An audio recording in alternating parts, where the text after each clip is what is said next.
Brilliance Audio presents the unabridged recording of Scandal in Spring by Lisa Kleypas, performed by Rosalind Landor. Prologue. I have made a decision about Daisy's future, Thomas Bowman announced to his wife and daughter. Although Bowmans never like to admit defeat, we cannot ignore reality. What reality is that, Father? Daisy asked. You are not meant for the British peerage. Frowning, Bowman added, Or perhaps the peerage isn't meant for you. I have received a poor rate of return on my investment in your husband's seeking. Do you know what that means, Daisy? I'm an underperforming stock, she guessed. One would never guess Daisy was a grown woman of 22 at this moment.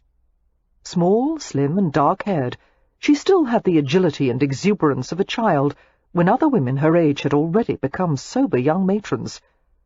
As she sat with her knees drawn up, she looked like an abandoned china doll in the corner of the settee.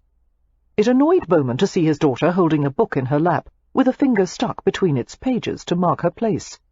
Obviously she could hardly wait for him to finish so she could resume reading. "Put that down," he said. "Yes, Father." Covertly, Daisy opened the book to check the page number and set it aside. The small gesture rankled Bowman. Books, books. The mere sight of one had come to represent his daughter's embarrassing failure on the marriage market. Puffing on a massive cigar, Bowman sat in an overstuffed chair in the parlour of the hotel suite they had occupied for more than 2 years. His wife Mercedes perched on a spindly cane-backed chair nearby. Bowman was a stout, barrel-shaped man, as bullish in his physical dimensions as he was in disposition. Although he was bald on top, he possessed a thick broom of a moustache, as if all the energy required for growing the hair on his head had been diverted to his upper lip. Mercedes had begun marriage as an uncommonly slender girl, and had become even thinner through the years, like a cake of soap that had gradually worn to a sliver. Her slick black hair was always severely restrained, her sleeves tightly fitted to wrists so diminutive that Bowman could have snapped them like birch twigs. Even when she sat perfectly still, as she was doing now, Mercedes gave the impression of nervous energy. Bowman had never regretted choosing Mercedes as a wife. Her steely ambition corresponded perfectly with his own. She was a relentless woman, all sharp angles, always pushing to make a place for the Bowmans in society. It was Mercedes who had insisted that since they could not break into the Knickerbocker set in New York, they would bring the girls to England. "We shall simply go over their heads," she had said with determination, and by God, they had succeeded with his older daughter Lillian. Lillian had somehow managed to catch the greatest prize of all, Lord Westcliff, whose pedigree was pure gold.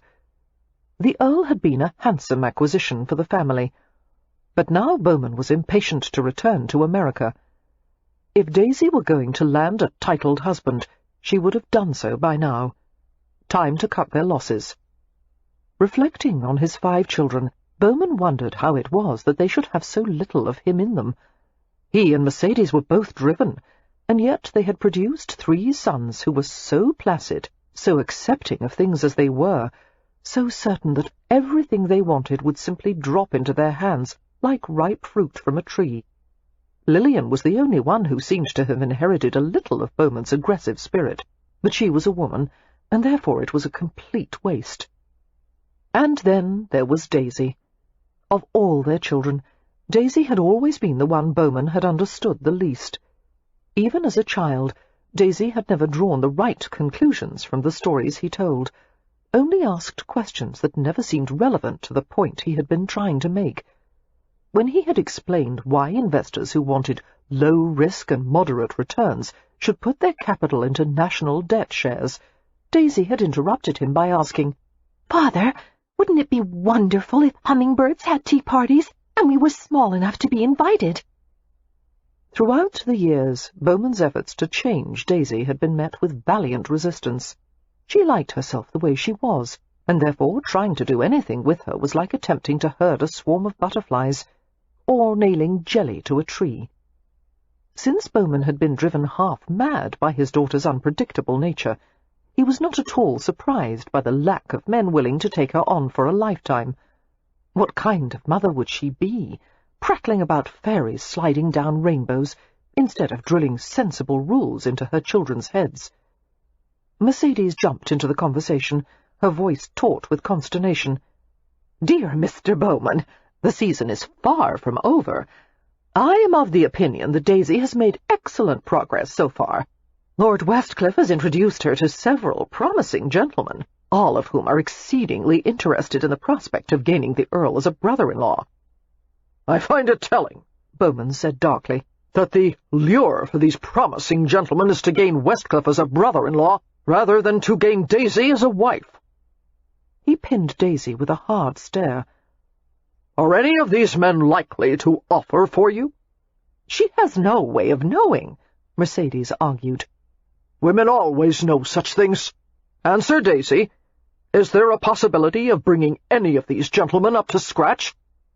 His daughter hesitated, a troubled expression appearing in her tip-tilted dark eyes. "No, father," she finally admitted frankly. "As I thought." Lacing his thick fingers together over his midriff, Bowman regarded the two quiet women authoritatively. "Your lack of success has become inconvenient, daughter. I mind the unnecessary expense of gowns and fripperies. I mind the tedium of carting you from one unproductive ball to another.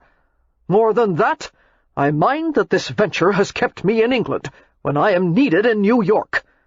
Therefore, I have decided to choose a husband for you." Daisy looked at him blankly. "Whom do you have in mind, father?" "Matthew Swift." She stared at him as if he had gone mad. Mercedes drew a quick breath. "That makes no sense, Mr. Bowman. No earthly sense. There would be no advantage for us or for Daisy in such a match. Mr. Swift is not an aristocrat, nor is he possessed of significant wealth." "He is one of the Boston Swifts," Bowman countered. "Hardly a family one can turn its nose up at. A good name and good blood to go with it. More importantly, Swift is devoted to me, and he has one of the ablest business minds I've ever encountered. I want him as a son-in-law. I want him to inherit my company when the time comes." "You have 3 sons who will inherit the company as their birthright," Mercedes said in outrage. "None of them gives a damn about the business. They haven't the appetite for it." Thinking of Matthew Swift, who had flourished under his tutelage for almost 10 years, Bowman felt a pang of pride. The boy was more a reflection of Bowman than his own offspring. "None of them has the full-blooded ambition and ruthlessness of Swift," Bowman continued. "I will make him the father of my heirs." "You've taken leave of your senses!" Mercedes cried hotly. Daisy spoke in a calm tone that neatly undercut her father's bluster. "I should point out that my cooperation is necessary in this matter, especially now that we've progressed to the subject of begetting heirs. And I assure you, no power on earth would compel me to bear the children of a man I don't even like." "I should think you'd want to be of some use to someone," Bowman growled. It had always been his nature to quash rebellion with overwhelming force. "I should think you would want a husband and home of your own, rather than continue your parasitic existence." Daisy flinched as if he had slapped her. "I'm not a parasite." "Oh? Then explain to me how the world has benefited from your presence in it. What have you ever done for anyone?" Faced with the task of justifying her existence, Daisy stared at him stonily and remained silent. "This is my ultimatum," Bowman said. "Find a suitable husband by the end of May, or I will give you to Swift." Chapter 1. "I shouldn't tell you about it," Daisy railed, pacing back and forth in the Marsden parlour later that evening. "In your condition you shouldn't be distressed, but I can't keep it to myself or I will explode, which you would probably find infinitely more distressing." Her older sister lifted her head from Lord Westcliff's supportive shoulder. "Tell me," Lillian said, swallowing against another wave of nausea. "I'm distressed only when people keep things from me." She was half reclining on the long settee, settled in the crook of Westcliffe's arm as he spooned some lemon ice into her mouth. She closed her eyes as she swallowed, her dark lashes resting in spiky crescents against her pale cheeks. "Better?" Westcliff asked gently, swabbing a stray drop near the corner of her lips. Lilian nodded, her face ghastly white. "Yes, I think it's helping. Ugh, you had better pray for a boy, Westcliff, because this is your only chance at an heir. I'm never going through this again." "Open your mouth," he said, and fed her more flavoured ice. Ordinarily, Daisy would have been touched by the glimpse into the Westcliffs' private life. It was rare that anyone saw Lilian so vulnerable, or Marcus so gentle and concerned. But Daisy was so distracted by her own problems that she barely noticed their interaction as she blurted out, "Father has given me an ultimatum. Tonight he—" "Wait," Westcliff said quietly, adjusting his hold on Lilian. As he eased his wife to her side, she leaned more heavily on him, one slender white hand coming to rest on the curve of her belly. He murmured something indecipherable into her rumpled ebony hair, and she nodded with a sigh. Anyone who witnessed Westcliffe's tender care of his young wife could not help but take note of the outward changes in the Earl, who had always been known as a cold-natured man. He had become far more approachable. He smiled more, laughed more, and his standards for proper behaviour had become far less exacting, which was a good thing if one wished to have Lilian for a wife and Daisy for a sister-in-law. Westcliffe's eyes, so deep a shade of brown they appeared black, narrowed slightly as he focused on Daisy. Although he didn't say a word, Daisy read in his gaze the desire to shield Lilian from anyone and anything that might disturb her peace. Suddenly, Daisy felt ashamed for having rushed over here to recount the injustices dealt by her father. She should have kept her problems to herself, and instead she had run to her older sister like a tattling child. But then Lilian's brown eyes opened, and they were warm and smiling, and 1,000 childhood memories danced in the air between them like jubilant fireflies. The intimacy of sisters was something not even the most protective husband could disrupt.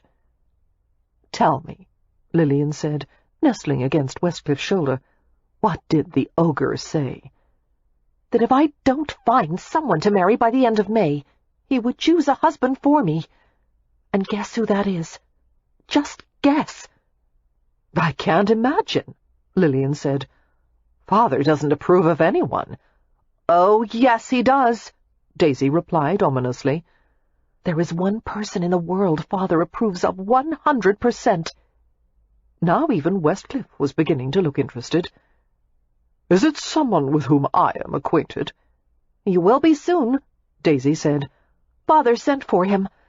He'll be arriving at the Hampshire estate next week for the stag and hind hunt." Westcliff riffled through his memory for the names Thomas Bowman had asked him to include on the guest list for the spring hunt. "The American?" he asked. "Mr. Swift?" "Yes." Lilian stared at Daisy blankly. Then she turned her face into Westcliffe's shoulder with a squeaky gasp. At first Daisy feared she might be crying, but it quickly became apparent that Lilian was giggling helplessly. "No, not really. How absurd! You could never." "You wouldn't find it so amusing if you were supposed to marry him," Daisy said with a scowl. Westcliff glanced from one sister to the other. "What is wrong with Mr. Swift? From what your father has indicated, he seems a respectable enough fellow." "Everything is wrong with him," Lilian said, giving a last snort of laughter. "But your father esteems him," Westcliff said. "Oh," Lilian scoffed. "Father's vanity is flattered by the way Mr. Swift strives to emulate him and hangs on to his every word." The Earl considered her words while he spooned up more lemon ice and pressed it to Lilian's lips. She made a sound of pleasure as the frosty liquid trickled down her throat. "Is your father incorrect in his claim that Mr. Swift is intelligent?" Westcliff asked Daisy. "He is intelligent," she admitted, "but one can't have a conversation with him. He asks thousands of questions, and he absorbs everything one says but gives nothing back." "Perhaps Swift is shy," Westcliff said. Now Daisy couldn't help laughing. "I assure you, my lord, Mr. Swift is not shy. He's—" She paused, finding it difficult to put her thoughts into words. Matthew Swift's bred-in-the-bone coldness was accompanied by an insufferable air of superiority. One could never tell him anything. He knew it all. Since Daisy had grown up in a family populated with uncompromising natures, she'd had little use for yet one more rigid and argumentative person in her life. In her opinion, it didn't speak well for Swift that he blended in so well with the Bowmans. Perhaps Swift would have been more tolerable had there been anything charming or attractive about him, but he had been blessed with no softening grace of character or form, no sense of humour, no visible displays of kindness. He was awkwardly formed to boot, tall and disproportionate, and so wiry that his arms and legs seemed to have all the substance of string beans.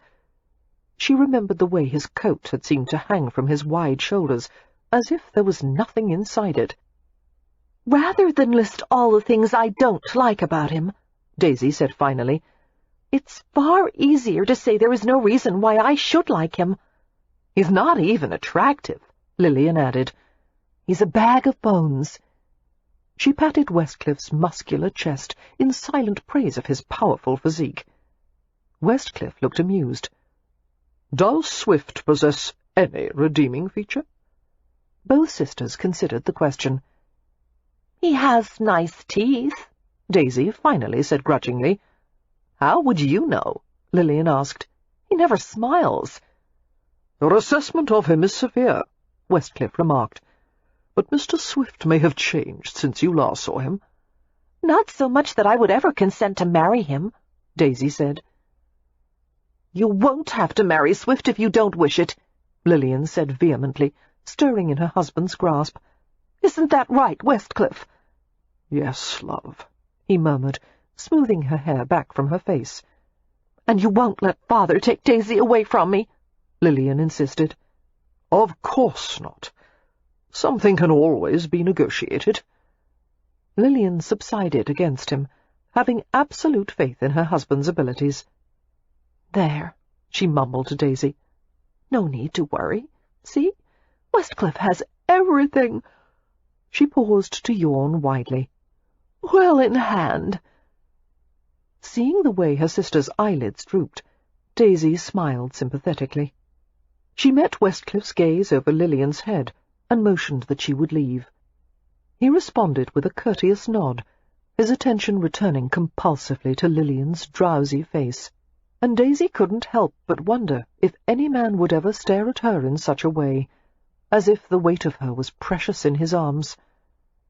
Daisy was certain that Westcliff would try to help her in any way he could, if only for Lillian's sake, but her faith in the Earl's influence was tempered by the knowledge of her own father's inflexible will.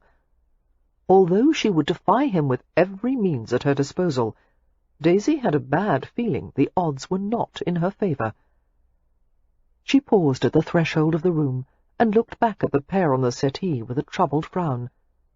Lillian had fallen fast asleep, her head centred heavily on Westcliff's chest. As the Earl met Daisy's unhappy gaze, one of his brows raised in silent inquiry. "My father," Daisy began, then bit her lip. This man was her father's business partner. It was not appropriate to run to Westcliff with complaints, but the patience in his expression encouraged her to continue. "He called me a parasite," she said, keeping her voice soft to avoid disturbing Lillian. "He asked me to tell him how the world has benefited from my existence, or what I had ever done for anyone." "And your reply?"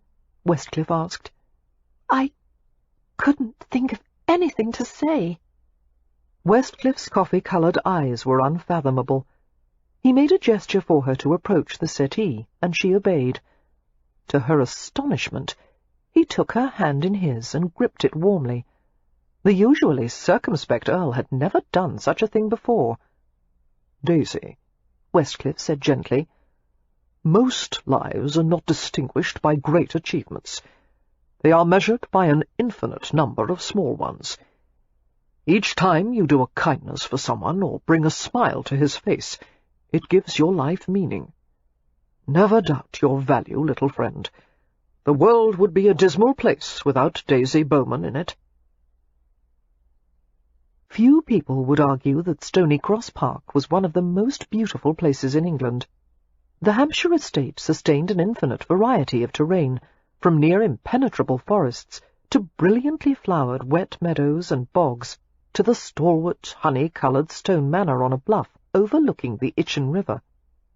Life flourished everywhere, pale shoots springing from the carpet of decayed leaves at the foot of fissured oaks and cedar, stands of bluebells glowing in a darker part of the forest.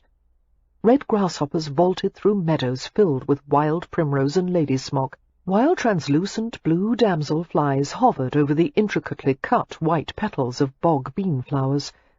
It smelled like spring, the air saturated with the scent of sweet box hedge and tender green lawn.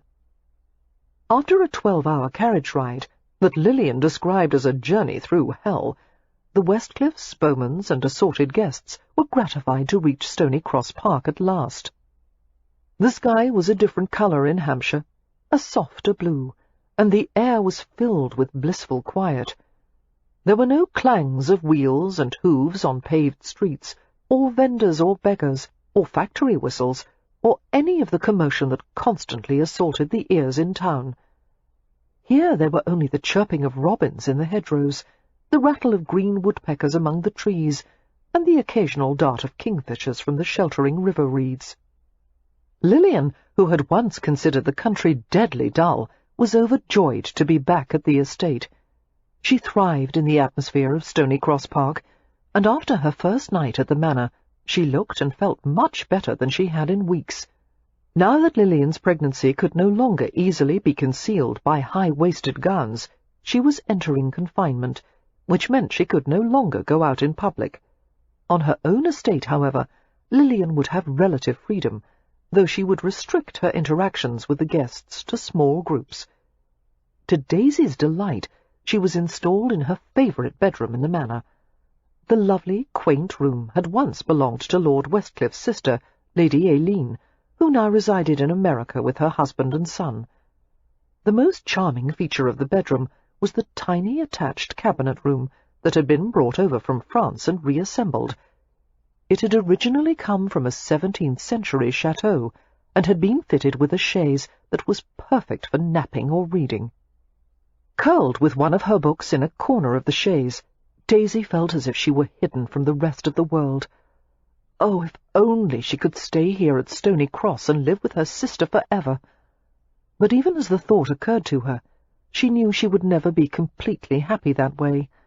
She wanted her own life, her own husband, her own children. For the first time in Daisy's memory, she and her mother had become allies. They were united in their desire to prevent a marriage with the odious Matthew Swift. "That wretched young man!" Mercedes had exclaimed. "I've no doubt he put the entire blasted notion in your father's head.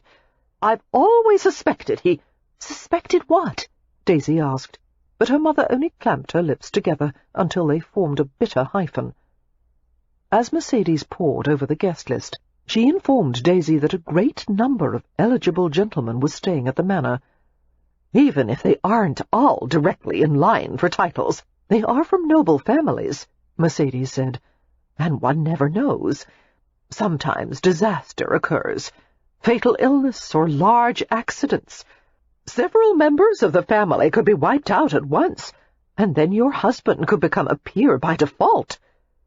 Looking hopeful at the thought of a calamity befalling Daisy's future in-laws, Mercedes pored more closely over her list. Daisy was impatient for Evie and St. Vincent to appear later in the week. She missed Evie dreadfully, especially since Annabel was occupied with her baby, and Lillian was too slow-moving to accompany her on the brisk walks she enjoyed. On the third day, after her arrival in Hampshire, Daisy set out by herself for an afternoon tromp. She took a well-worn path she had traversed on many previous visits. Wearing a pale blue muslin dress printed with flowers and a pair of sturdy walking boots, she swung a straw bonnet by its ribbons. Striding along a sunken road past wet meadows brilliant with yellow celandine and red sundew, Daisy considered her problem. Why was it so hard for her to find a man? It wasn't as if she didn't want to fall in love with someone. In fact, she was so open to the idea that it seemed monstrously unfair not to have found someone by now. She had tried, but there was always something wrong. If a gentleman was the right age, he was passive or pompous. If he was kind and interesting, he was either old enough to be her grandfather, or he had some off-putting problem such as being perpetually malodorous, or spitting in her face when he talked. Daisy knew she was not a great beauty. She was too small and slight, and although she had been praised for her dark eyes and brown-black hair set against her fair complexion, she had also heard the words elfin and impish applied to herself far too many times. Elfin women did not attract suitors in anything close to the quantities that statuesque beauties or pocket Venuses did. It had also been remarked that Daisy spent far too much time with her books, which was probably true. Had she been allowed, Daisy would have spent most of every day reading and dreaming. Any sensible peer would doubtless conclude that she would not be a useful wife in the matters of household management, including those duties that hinged on close attention to detail, and the peer would be correct in this assumption. Daisy couldn't have cared less about the contents of the larder, or how much soap to order for laundry day. She was far more interested in novels and poetry and history, all of which inspired long flights of fancy, during which she would stare through a window at nothing, while in her imagination she went on exotic adventures, travelled on magic carpets, sailed across foreign oceans, searched for treasure on tropical islands. And there were thrilling gentlemen in Daisy's dreams, inspired by tales of dashing heroics and noble pursuits. These imaginary men were so much more exciting and interesting than ordinary ones. They spoke in beautiful prose, they excelled at sword-fights and duels, and they forced swoon-inducing kisses on the women they fancied. Of course, Daisy was not so naive as to think that such men really existed, but she had to admit that with all these romantic images in her head, real-life men did seem terribly, well, dull in comparison. Lifting her face to the mild sunshine that shot in bright filaments through the canopy of trees overhead, Daisy sang a lively folk tune called Old Maid in the Garret. Come rich man, come poor man, come fool, or come witty, come any man at all, won't you marry out of pity? Soon she reached the object of her mission, a spring-fed well she and the other Wallflowers had visited a few times before. A wishing well. According to local tradition, it was inhabited by a spirit who would grant your wish if you threw a pin into it. The only danger was in standing too close, for the well spirit might pull you down with him to live for ever as his consort. On previous occasions, Daisy had made wishes on behalf of her friends, and they had always come true. Now she needed some magic for herself. Setting her bonnet gently on the ground, Daisy approached the sloshing hole and looked into the muddy-looking water. She slipped her hand in the pocket of her walking dress and pulled out a paper rack of pins. "Well, Spirit," she said conversationally, "since I've had such bad luck in finding the kind of husband I always thought I wanted, I'm leaving it up to you. No requirements, no conditions. What I wish for is the right man for me. I'm prepared to be open-minded." She pulled the pins from the paper in 2s and 3s, tossing them into the well. The slivers of metal sparkled brilliantly in the air before hitting the agitated surface of the water and sliding beneath its murky surface. "I would like all of these pins to be credited toward the same wish," she told the well. She stood for a long moment with her eyes closed, concentrating. The sound of the water was lightly overlaid by the "reet" of an olive chiff-chaff swooping to catch an insect in mid-air, and the buzz of a dragonfly. There was a sudden snap behind her. like the crunch of a foot on a twig. Turning, Daisy saw the dark form of a man coming toward her. He was only a few yards away. The shock of discovering someone so close when she had thought she was alone caused her heart to lurch in a few uncomfortable extra beats. He was as tall and brawny as her friend Annabel's husband, though he appeared somewhat younger, perhaps not yet 30. "Forgive me," he said in a low voice as he saw her expression. "I didn't mean to frighten you." "Oh, you didn't frighten me," she lied cheerfully, her pulse still off-kilter. "I was just a bit surprised." He approached her in a relaxed amble, his hands in his pockets. "I arrived at the estate a couple of hours ago," he said. "They said you were out here walking." He seemed rather familiar. He was looking at Daisy as if he expected her to know him. She felt the rush of pained apology that always attended the circumstance of having forgotten someone she had previously met. "You're a guest of Lord Westcliffe's?" she asked, trying desperately to place him. He gave her a curious glance and smiled slightly. "Yes, Miss Bowman." He knew her name. Daisy regarded him with increasing confusion. She couldn't imagine how she could have forgotten a man this attractive. His features were strong and decisively formed, too masculine to be called beautiful, too striking to be ordinary, and his eyes were the rich sky blue of morning glories, even more intense against the sun-glazed colour of his skin. There was something extraordinary about him, a kind of barely leashed vitality that nearly caused her to take a step backward. The force of it was so strong. As he bent his head to look at her, a mahogany glitter slid over the shiny dark brown surface of his hair. The thick locks had been clipped much closer to the shape of his head than Europeans preferred. An American style. Come to think of it, he had spoken in an American accent. And that fresh, clean smell she detected, if she wasn't mistaken, it was the fragrance of Bowman's soap. Suddenly, Daisy realized who he was. Her knees nearly gave way beneath her. "You!" she whispered, her eyes wide with astonishment, as she beheld the face of Matthew Swift. Chapter 2. She must have swayed a little, for he reached out and caught her in a light grasp, his fingers encircling her upper arms. "Mr. Swift!" she choked out, straining backward in instinctive retreat. "You're going to fall into the well. Come with me." His grip was gentle but relentless, as he drew her several yards away from the bubbling water. Annoyed at being herded like a stray goose from a gaggle, Daisy tensed against his grasp. Some things, she thought darkly, had not changed. Matthew Swift was as domineering as ever. She couldn't stop staring at him. Good Lord, she had never seen such a transformation in her life. The former bag of bones, as Lillian had described him, had filled out into a large, prosperous-looking man, radiating health and vigour. He was dressed in an elegant suit of clothes, more loosely tailored than the tight-fitting men's styles of the past. Even so, the easy drape of fabric did not obscure the powerful musculature beneath. The differences in him were more than physical. Maturity had brought with it an air of blatant self-confidence, the look of a man who knew himself and his abilities.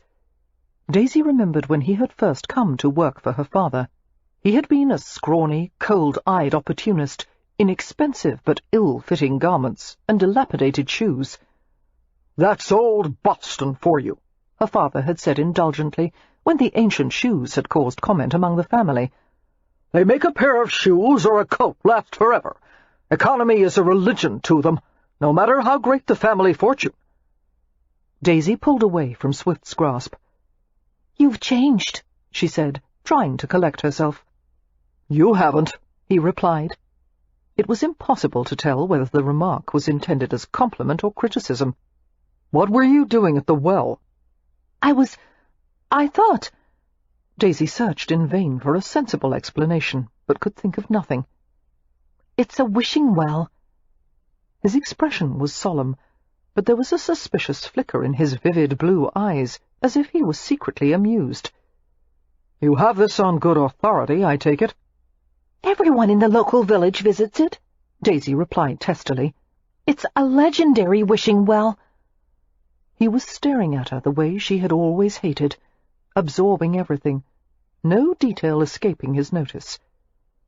Daisy felt her cheeks turn blood-hot beneath his scrutiny. "What did you wish for?" he asked.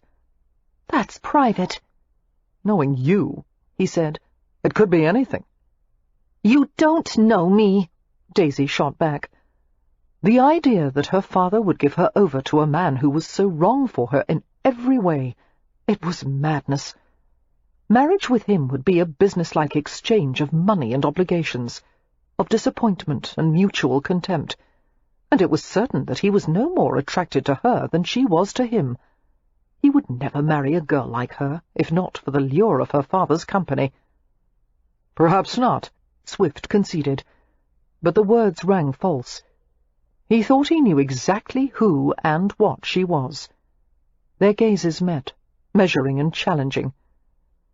"In light of the well's legendary status," Swift said, "I'd hate to overlook a good opportunity."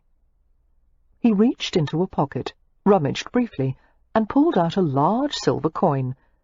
It had been forever since Daisy had seen American money. "You're supposed to throw in a pin," she said. "I don't have a pin." "That's a $5 piece," Daisy said in disbelief. "You're not going to throw that away, are you?" "I'm not throwing it away. I'm making an investment. You'd better tell me the proper procedure for making wishes. It's a lot of money to waste." "You're mocking me."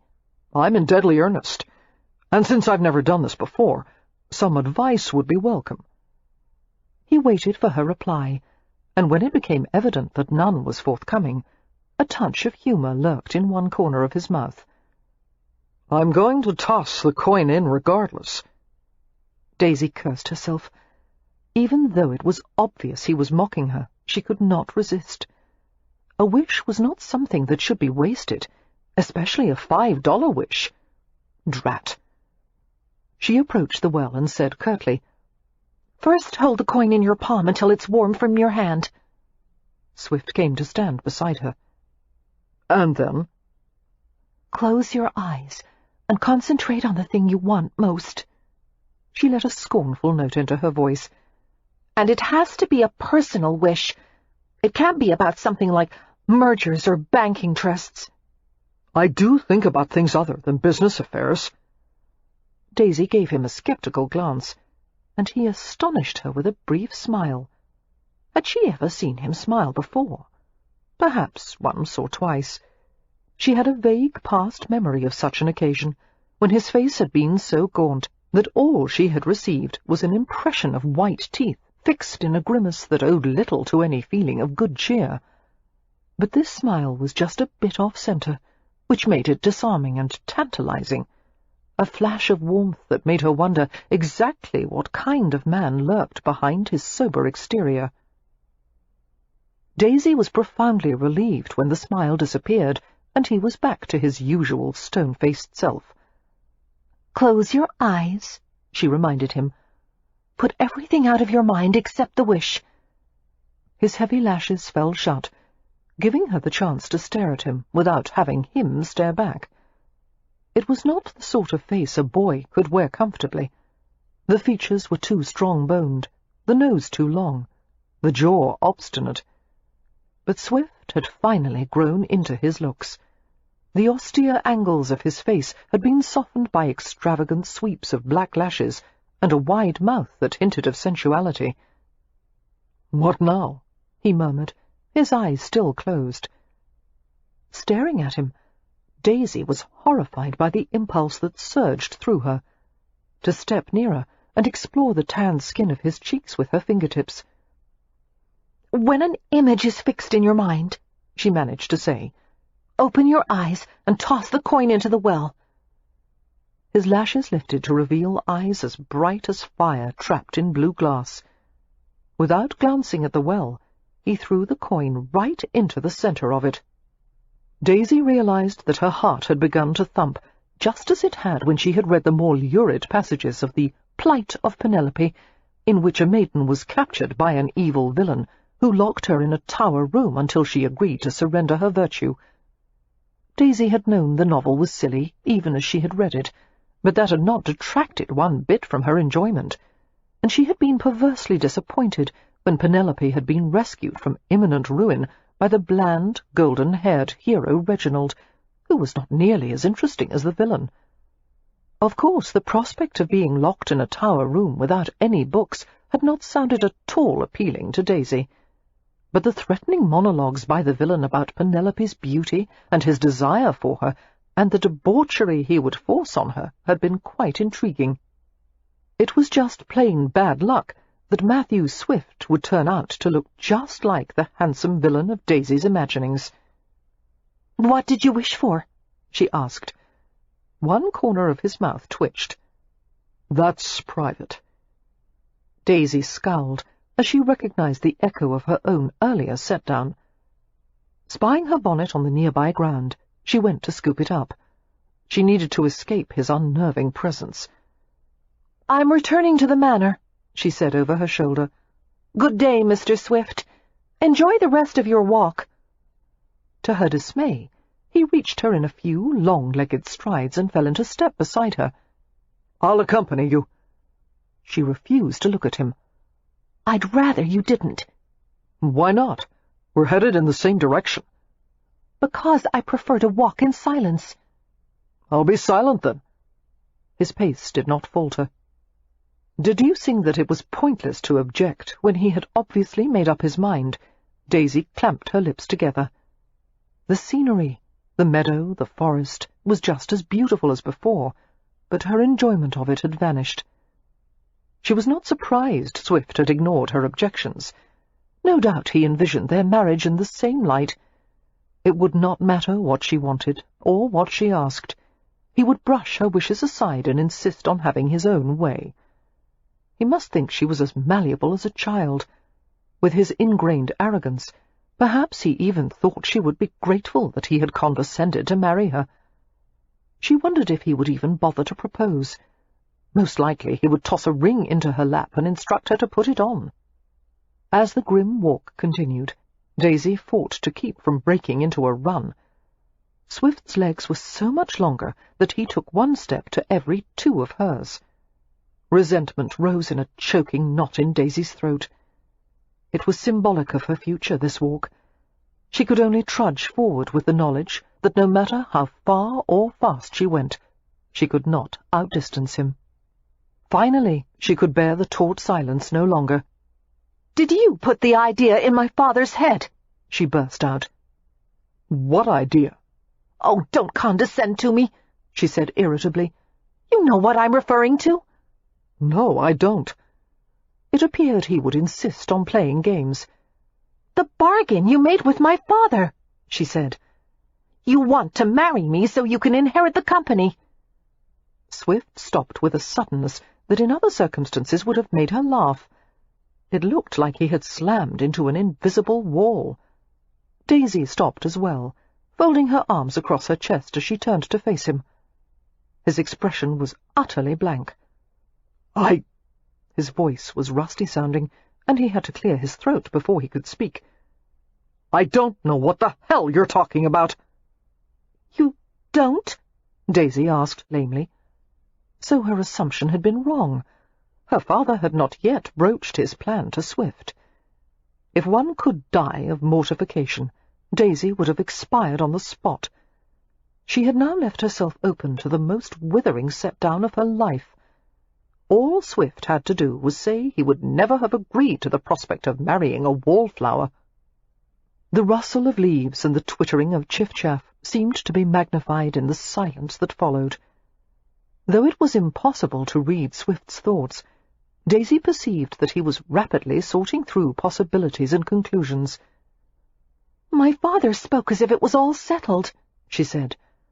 "I thought you had discussed it during his most recent visit to New York." "He never mentioned anything of the kind to me. The thought of marrying you has never crossed my mind, and I have no ambition to inherit the company." "You have nothing but ambition." "True, he said, watching her closely. "But I don't need to marry you to secure my future." My father seems to think you would jump at the chance to become his son-in-law, that you bear him great personal affection. "I've learned a great deal from him," came a predictably guarded reply. "I'm sure you have." Daisy took refuge behind a scornful expression. "He's taught you many lessons that have benefited you in the business world, but none that will benefit you in the business of life." "You disapprove of your father's business," Swift said, rather than asked. "Yes, for the way he's given his heart and soul to it and ignored the people who love him." "It's provided you with many luxuries," he pointed out, "including the opportunity to marry a British peer." "I didn't ask for luxuries. I've never wanted anything but a peaceful life." "To sit in a library by yourself and read," Swift suggested a little too pleasantly. "To walk in the garden, to enjoy the companionship of your friends." "Yes." "Books are expensive.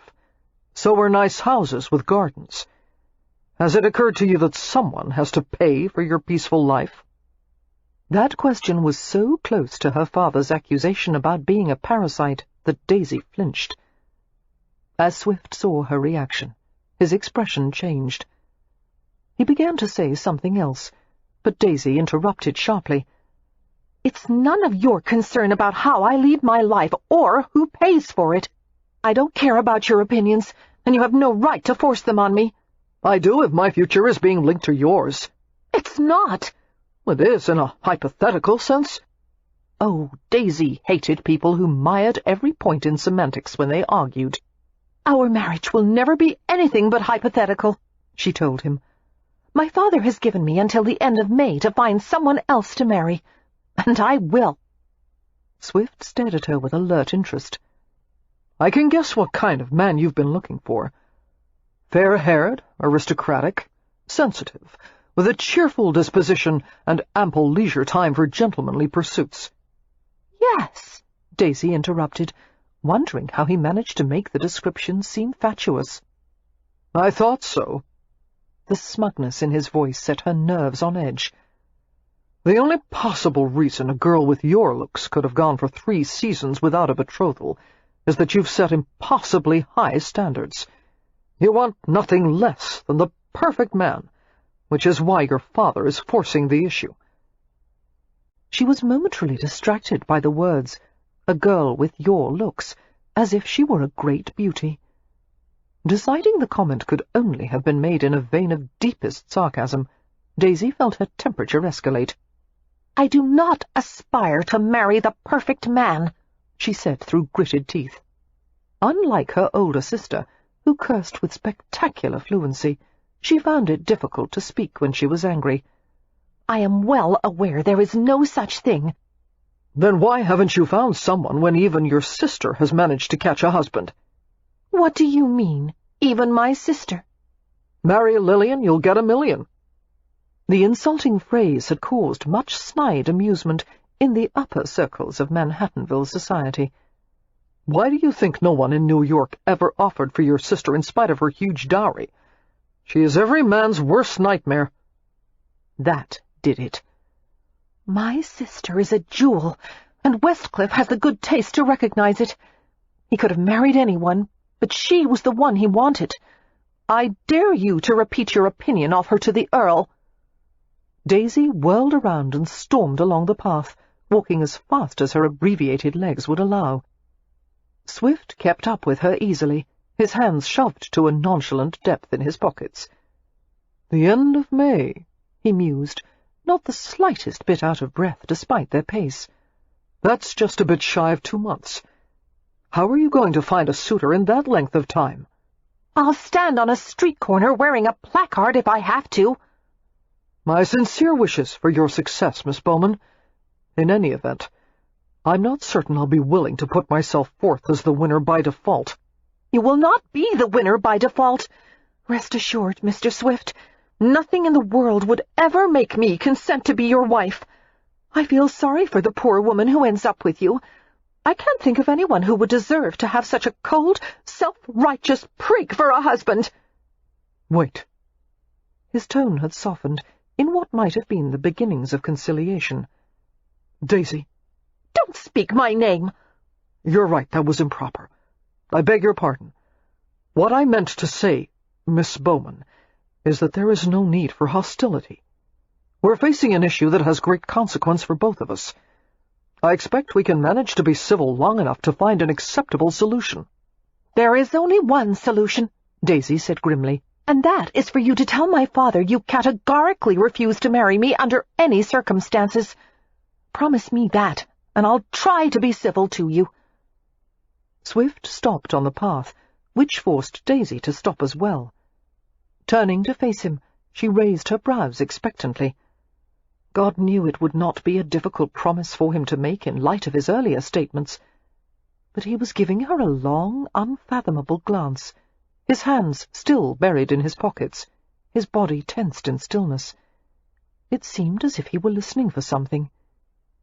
His gaze slid over her in open evaluation, and there was a strange gleam in his eyes that drew a shiver from the marrow of her bones.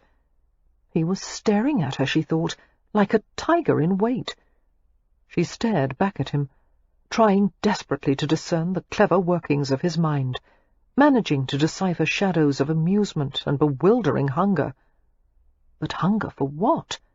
Not for her, certainly. "No," he said softly, as if to himself. Daisy shook her head in bewilderment. Her lips were dry, and she had to dampen them with the tip of her tongue before she could speak. It unnerved her that his gaze followed the tiny movement. "Was that a no, as in, no, I won't marry you?" she asked. "That was a no," he replied, "as in, no, I won't promise not to." And with that, Swift passed her by and continued toward the manor, leaving her to stumble after him. "He's trying to torture you," Lillian said in disgust, as Daisy related the entire story later in the day. They sat in the private upstairs parlour of the country manor with their two closest friends, Annabel Hunt and Evie, Lady St. Vincent. They had all met 2 years earlier, a quartet of Wallflowers, who, for various reasons, had not been able to bring any eligible gentleman up to scratch. It was a popular belief in Victorian society that women, with their mercurial natures and lesser brains, could not have the same quality of friendship that men did. Only men could be loyal to each other, and only men could have truly honest and high-minded relationships. Daisy thought that was rubbish. She and the other Wallflowers, well, former Wallflowers, shared a bond of deep, caring trust. They helped each other, encouraged each other with no hint of competition or jealousy. Daisy loved Annabel and Evie nearly as much as she did Lillian. She could easily envision them all in their later years, prattling about their grandchildren over tea and biscuits, travelling together as a silver-haired horde of tart-tongued old ladies. "I don't believe for 1 second that Mr. Swift knew nothing about it," Lillian continued. "He's a liar, and he's in league with Father. Of course he wants to inherit the company." Lillian and Evie sat in brocade-upholstered chairs by the windows, while Daisy and Annabel lounged on the floor amid the colourful, heaped masses of their skirts. A plump baby girl with a mass of dark ringlets crawled back and forth between them, occasionally pausing with frowning concentration to tweeze something from the carpet with her miniature fingers. The infant, Isabel, had been born to Annabel and Simon Hunt approximately 10 months earlier. Surely no baby had ever been doted on more, by everyone in the household, including her father. Contrary to all expectations, the virile and masculine Mr. Hunt had not been at all disappointed that his firstborn was a girl. He adored the child, showing no compunction about holding her in public, cooing to her in a way that fathers seldom dared. Hunt had even instructed Annabel to produce more daughters in the future, claiming roguishly that it had always been his ambition to be loved by many women. As might have been expected, the baby was exceptionally beautiful. It would be a physical impossibility for Annabel to produce a less than spectacular offspring. Picking up Isabel's sturdy, wriggling body, Daisy nuzzled into her silky neck before setting her on the carpet again. "You should have heard him," Daisy said. "The arrogance was incredible. Swift has decided that it is my own fault that I am still unmarried. He said I must have set my standards too high, and he lectured me on the cost of my books and said that someone has to pay for my expensive lifestyle." "He didn't dare!" Lillian exclaimed, her face turning scarlet with sudden rage. Daisy immediately regretted telling her. The family physician had advised that Lillian must not be upset as she approached the last month of her pregnancy. She had become pregnant the previous year and had miscarried early on. The loss had been difficult for Lillian, not to mention surprising given her hardy constitution. In spite of the doctor's assurances that she was not to blame for the miscarriage, Lillian had been melancholy for weeks afterward. But with Westcliffe's steadfast comfort and the loving support of her friends, Lillian had gradually returned to her usual high-spirited self. Now that Lillian had conceived again, she was far less cavalier about the pregnancy, mindful of the possibility of another miscarriage. Unfortunately, she was not one of those women who bloomed during confinement. She was splotchy, nauseous, and often ill-tempered, chafing at the restrictions her condition imposed. "I won't stand for this," Lillian exclaimed. "You're not going to marry Matthew Swift, and I'll send Father to the devil if he tries to take you away from England." Still seated on the floor, Daisy reached up and settled a calming hand on her older sister's knee. She forced her lips into a reassuring smile as she stared into Lillian's distraught face. "Everything will be fine," she said. "We'll think of something. We'll have to." They had been too close for too many years. In the absence of their parents' affection, Lillian and Daisy had been each other's sole source of love and support for as long as they could remember. Evie, the least talkative of the four friends, spoke with a slight stammer that appeared whenever she was nervous or moved by strong emotion. When they had all met 2 years earlier, Evie's stammer had been so severe as to make conversation an exercise in frustration. But since leaving her abusive family and marrying Lord St. Vincent, Evie had gained far greater confidence. "Well, would Mr. Swift really agree to take a bride not of his own choosing?" Evie pushed back a gleaming red curl that had slipped over her forehead. "If what he said was true, that his financial situation is already secure, there is no reason for him to marry Daisy." "There is more to it than money," Lillian replied, squirming in her chair to find a more comfortable position. Her hands rested on the ample curve of her belly. "Father has made Swift into a substitute son, since none of our brothers turned out the way he wanted." "The way he wanted?" Annabel asked in puzzlement. She flopped over to kiss the baby's tiny, wiggling toes, eliciting a gurgling chuckle from the infant. "Devoted to the company," Lillian clarified. "Efficient and callous and unscrupulous. A man who'll put business interests ahead of everything else in his life. It's a language they speak together, Father and Mr. Swift. Our brother Ransom has tried to make a place for himself in the company, but Father always pits him against Mr. Swift."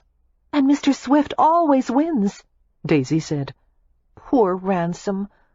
"Our other 2 brothers don't even bother trying," Lillian said. "But what of Mr. Swift's own father?" Evie asked. "Does he have no objection to his son becoming someone else's de facto son?" "Well, that's always been the odd part," Daisy replied. "Mr. Swift comes from a well-known New England family. They settled in Plymouth, and some of them ended up in Boston by the early 1700s. Swifts are known for their distinguished ancestry, but only a few of them have managed to retain their money. As Father always says, it takes 1 generation to make it, the second to spend it, and the third is left with only the name. Of course, when it's old Boston one is talking about, the process takes 10 generations instead of 3. They're so much slower about everything." "You're drifting, dear," Lillian interrupted. "Back to the point." "Sorry." Daisy grinned briefly before resuming. "Well, We suspect there was some kind of falling out between Mr. Swift and his relations, because he hardly ever speaks of them, and he rarely travels to Massachusetts to visit. So even if Mr. Swift's father does object to his son inserting himself into someone else's family, we would never know about it." The four women were quiet for a moment as they considered the situation. "We'll find someone for Daisy," Evie said. "Now that we are able to look beyond the peerage, it will be much easier. There are many acceptable gentlemen of good blood who do not happen to possess titles." "Mr. Hunt has many unmarried acquaintances," Annabel said. "He could make any number of introductions." "I appreciate that," Daisy said, "but I don't like the idea of marrying a professional man. I could never be happy with a soulless industrialist." Pausing, she said apologetically, "No offence to Mr. Hunt, of course." Annabel laughed. "I wouldn't characterize all professional men as soulless industrialists. Mr. Hunt can be quite sensitive and emotional at times." The others regarded her dubiously, none of them able to picture Annabel's big, bold-featured husband as being sensitive in any way. Mr. Hunt was clever and charming, but he seemed as impervious to emotion as an elephant would be to the buzzing of a gnat. "We'll take your word for that," Lillian said. "Back to the matter at hand. Evie, will you ask Lord St. Vincent if he knows of any suitable gentleman for Daisy? Now that we've expanded our definition of suitable, he ought to be able to find a decent specimen. Heaven knows he possesses information about every man in England who has 2 shillings to rub together." "I will ask him," Evie said decisively. "I am certain we can come up with some presentable candidates." As the owner of Jenner's, the exclusive gaming club that Evie's father had established long ago, Lord St. Vincent was rapidly bringing the business to a height of success it had never reached before. St. Vincent ran the club in an exacting manner, keeping meticulous files on the personal lives and financial balances of every one of its members. "Thank you," Daisy replied sincerely. Her mind lingered on thoughts of the club. "I wonder, do you think Lord St. Vincent could find out more about Mr. Rowan's mysterious past? Perhaps he's a long-lost Irish lord or something of the sort." A brief silence sifted through the room like a flurry of tiny snowflakes. Daisy was aware of significant glances being exchanged between her sister and friends. She was abruptly annoyed with them, and even more with herself for mentioning the man who helped manage the gaming club. Rowan was a young half-gypsy with dark hair and bright hazel eyes. They had only met once, when Rowan had stolen a kiss from her. 3 kisses, if one wished to be factual, and it had been by far the most erotic experience of her entire life. Also the only erotic experience of her entire life. Rowan had kissed her as if she were a grown woman, instead of someone's younger sister, with a coaxing sensuality that had hinted of all the forbidden things kisses led to. Daisy should have slapped his face. Instead, she had dreamed about those kisses at least 100,000 times. "I don't think so, dear," Evie said very gently, and Daisy smiled too brightly, as if she had made a joke. "Oh, of course he isn't. But you know how my imagination is. It wants to plunge into every little mystery." "We must remain focused on what is important, Daisy," Lillian said sternly. "No fantasies or stories, and no more thoughts of Rowan. He's only a distraction." Daisy's initial impulse was to utter some biting reply, as she always had when Lillian became bossy. However, as she stared into her sister's brown eyes, the same spiced gingerbread colour of her own, she saw the flicker of panic in them, and she felt a rush of protective love. "You're right," she said, forcing a smile. "You needn't worry, you know. I'm going to do whatever it takes to stay here with you. Even marry a man I don't love." Another silence, and then Evie spoke.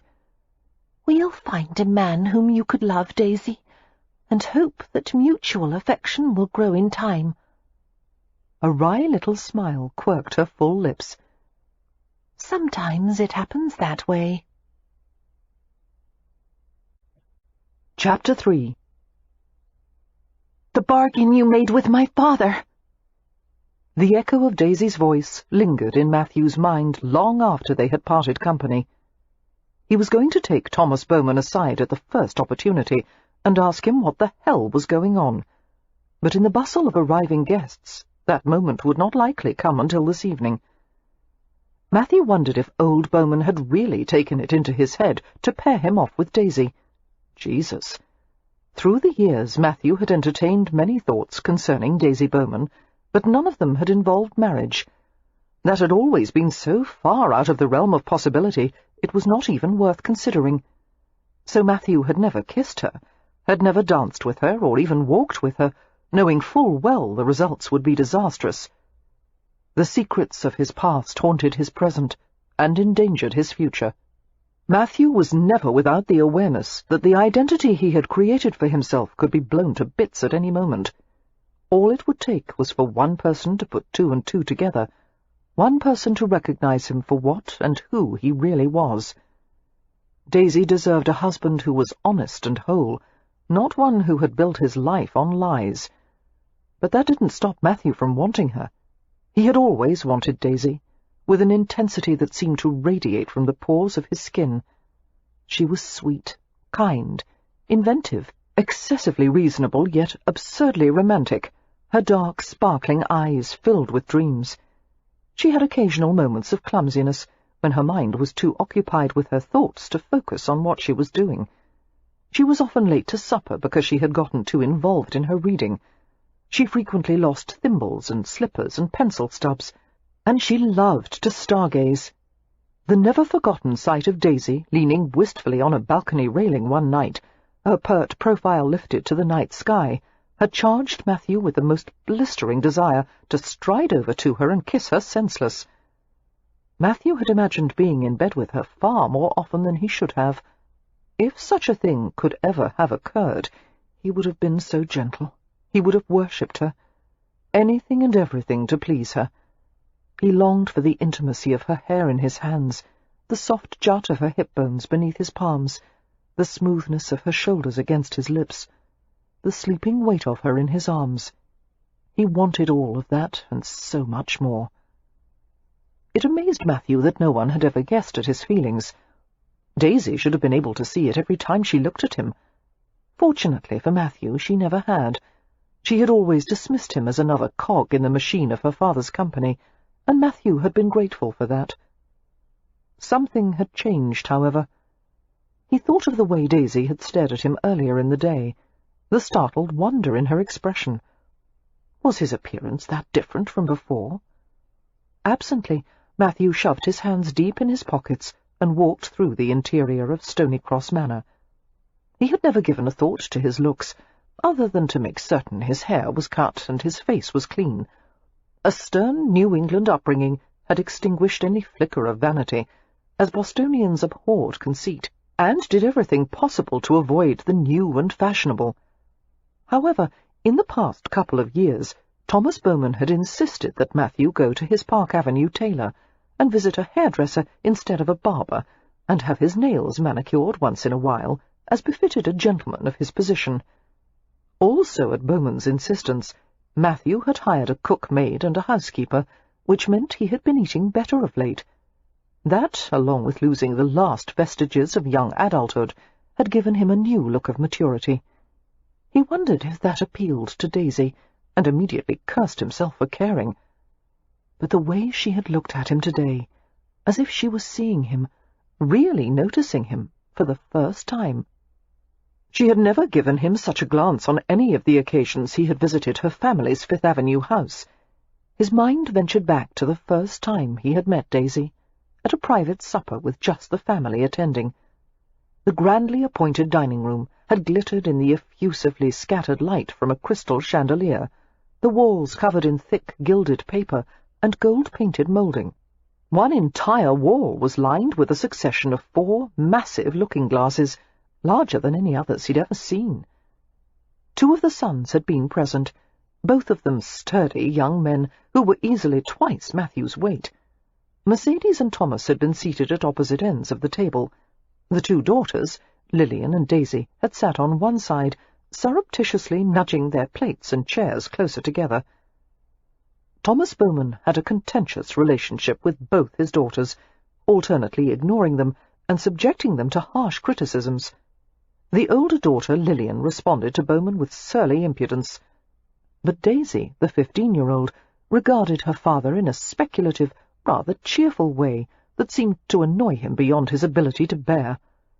She had made Matthew want to smile. With her luminous skin, her exotic cinnamon-coloured eyes, and quicksilver expressions, Daisy Bowman seemed to have come from an enchanted forest populated with mythical creatures.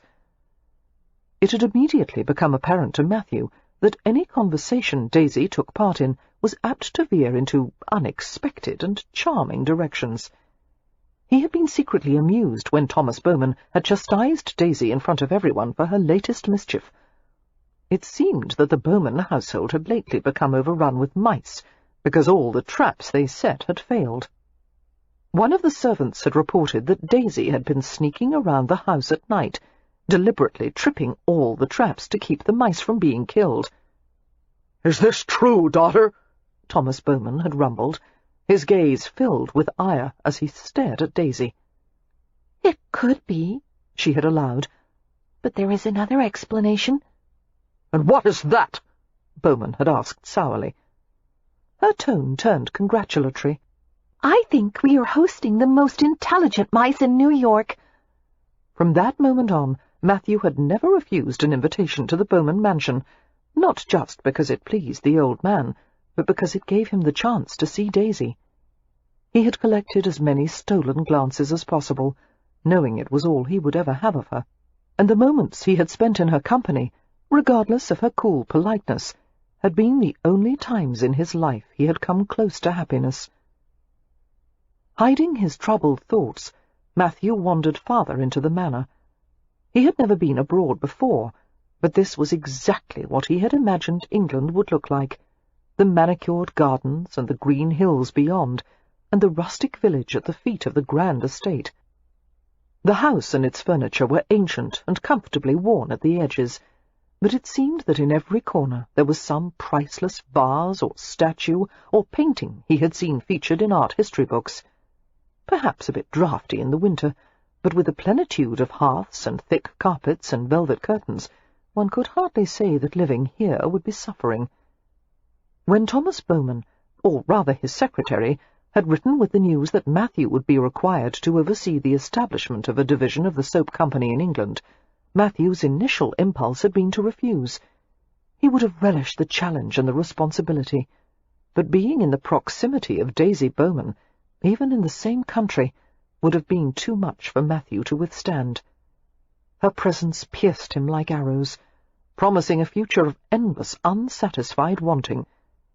It was the secretary's last few lines, reporting on the Bowman family's welfare, that had seized Matthew's attention. "There is private doubt," the secretary had written, "that the younger Miss Bowman will have any success at finding a suitable gentleman to wed. Therefore, Mr. Bowman has decided to bring her back to New York, if she is still not betrothed by the end of spring." This had left Matthew in a quandary. If Daisy was returning to New York, Matthew was damned well going to England. He would hedge his bets by accepting the position in Bristol, and waiting to see if Daisy managed to catch a husband. If she did, Matthew would find a replacement for himself and head back to New York. As long as there was a notion between them, everything would be fine. As Matthew crossed through the main entrance hall, he caught sight of Lord Westcliff. The Earl was in the company of a big, black-haired man, who possessed a somewhat piratical appearance, despite his elegant attire. Matthew guessed that he was Simon Hunt, Westcliff's business partner, and reportedly his closest friend. For all Hunt's financial success, which by all reports was remarkable, he had been born a butcher's son, with no blood ties to the aristocracy. "Mr. Swift," Westcliff said easily, as they met near the bottom of the grand staircase. "It seems you've returned early from your walk. I hope the views were pleasing." "The views were magnificent, my lord," Matthew replied. I look forward to many such walks around the estate. I came back early because I happened to meet with Miss Bowman along the way." "Ah." Westcliffe's face was impassive. "No doubt that was a surprise for Miss Bowman." And not a welcome one, was the unspoken subtext. Matthew met the Earl's gaze without blinking. One of his more useful skills was that of being able to read the minute alterations in expression and posture that gave people's thoughts away. But Westcliff was an unusually self-controlled man. Matthew admired that. "I think it's safe to say it was one of many surprises Miss Bowman has received recently," Matthew replied. It was a deliberate attempt to find out if Westcliff knew anything about the possible arranged marriage with Daisy. The Earl responded only with an infinitesimal lift of his brows, as if he found the remark interesting but not worthy of a response. Damn, Matthew thought, with increasing admiration. Westcliff turned to the black-haired man beside him. "Hunt, I would like to introduce Matthew Swift, the American I mentioned to you earlier. Swift, this is Mr. Simon Hunt." They shook hands firmly. Hunt was 5 to 10 years older than Matthew, and looked as if he could be mean as hell in a fight. A bold, confident man, who reputedly loved to skewer pretensions and upper-class affectations. "I've heard of your accomplishments with Consolidated Locomotive Works," Matthew told Hunt. "There is a great deal of interest in New York regarding your merging of British craftsmanship with American manufacturing methods." Hunt smiled sardonically. "Much as I would like to take all the credit, modesty compels me to reveal that Westcliff had something to do with it. He and his brother-in-law are my business partners." "Obviously the combination is highly successful," Matthew replied. Hunt turned to Westcliff. "He has a talent for flattery," he remarked. "Can we hire him?" Westcliff's mouth twitched with amusement. "I'm afraid my father-in-law would object. Mr. Swift's talents are needed to build a factory and start a company office in Bristol." Matthew decided to nudge the conversation in a different direction. "I've read of the recent movement in Parliament for nationalization of the British railroad industry," he said to Westcliff. "I would be interested in hearing your thoughts on the matter, my lord." "Good God, don't get him started on that," Hunt said. The subject caused a scowl to appear on Westcliff's brow. "The last thing the public needs is for government to take control of the industry. God save us from yet more interference from politicians. The government would run the railroads as inefficiently as they do everything else, and the monopoly would stifle the industry's ability to compete, resulting in higher taxes, not to mention, Hunt interrupted slyly, the fact that Westcliff and I don't want the government cutting into our future profits." Westcliff gave him a stern glance.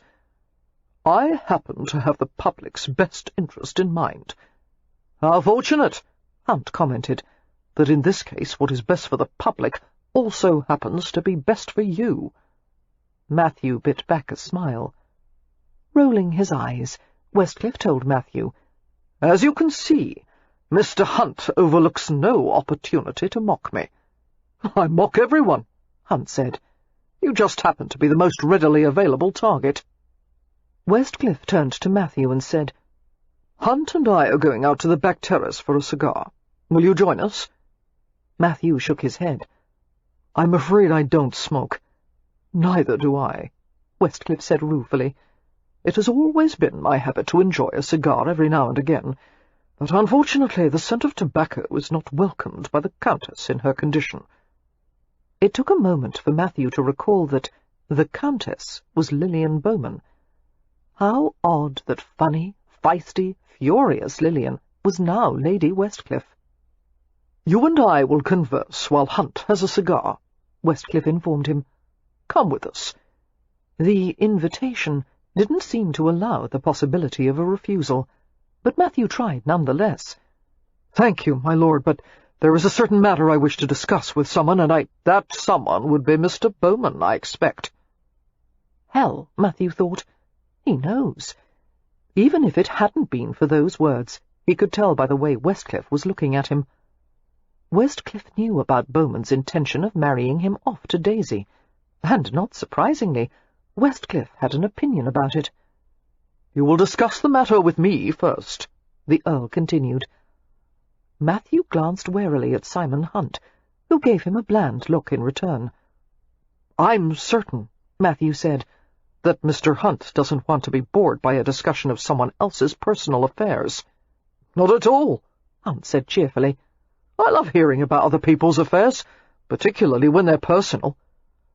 The three of them went to the back terrace, which overlooked acres of manicured gardens separated by gravelled paths and carefully sculpted hedges. An orchard of ancient pear-trees was visible in the lush green distance. The breeze that swept across the gardens was thick with the perfume of flowers. The turgid rush of the nearby river underlaid the rustle of the wind in the trees. Sitting at an outside table, Matthew forced himself to relax back in his chair. He and Westcliff watched Simon Hunt clip the end off a cigar with a pocket-knife. Matthew remained silent, patiently waiting for Westcliff to speak first. "How long," Westcliff asked abruptly, "have you known about Bowman's plan for you and Daisy to marry?" Matthew replied without hesitation. "Approximately an hour and 15 minutes. "It wasn't your idea, then?" "Not at all," Matthew assured him. Settling back, the Earl laced his fingers over the lean surface of his midriff and surveyed him through narrowed eyes. "You have a great deal to gain by such an arrangement." "My lord," Matthew said prosaically, "if I have one talent in life, it's making money. I don't need to marry into it." "I'm glad to hear it," the Earl replied. "I have one more question to ask, but first I will make my position clear. I have great affection for my sister-in-law, and I consider her under my protection. Being well acquainted with the Bowmans, you undoubtedly know about the close relationship between the Countess and her sister. If anything were to make Daisy unhappy, my wife would suffer as a result, and I will not allow that." "Understood," Matthew said tersely. There was biting irony in the fact that he was being warned away from Daisy when he had already resolved to do everything in his power to avoid marrying her. He was tempted to tell Westcliff to go to hell. Instead, he kept his mouth shut and remained outwardly composed. "Daisy has a unique spirit," Westcliff said, "a warm and romantic nature. If she is forced into a loveless marriage, she will be devastated. She deserves a husband who will cherish her for everything she is, and who will protect her from the harsher realities of the world. A husband who will allow her to dream." It was surprising to hear such sentiment from Westcliff, who was universally known as a pragmatic and level-headed man. "What is your question, my lord?" Matthew asked. "Will you give me your word that you will not marry my sister-in-law?" Matthew held the Earl's cold, black gaze. It would not be wise to cross a man like Westcliff, who was not accustomed to being denied. But Matthew had endured years of Thomas Bowman's thunder and bluster, standing up to him when other men would flee in fear of his wrath.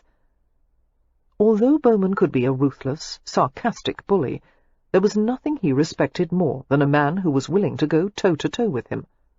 And so it had quickly become Matthew's lot in the company to be the bearer of bad tidings, and deliver the hard truth that everyone else was afraid to give him.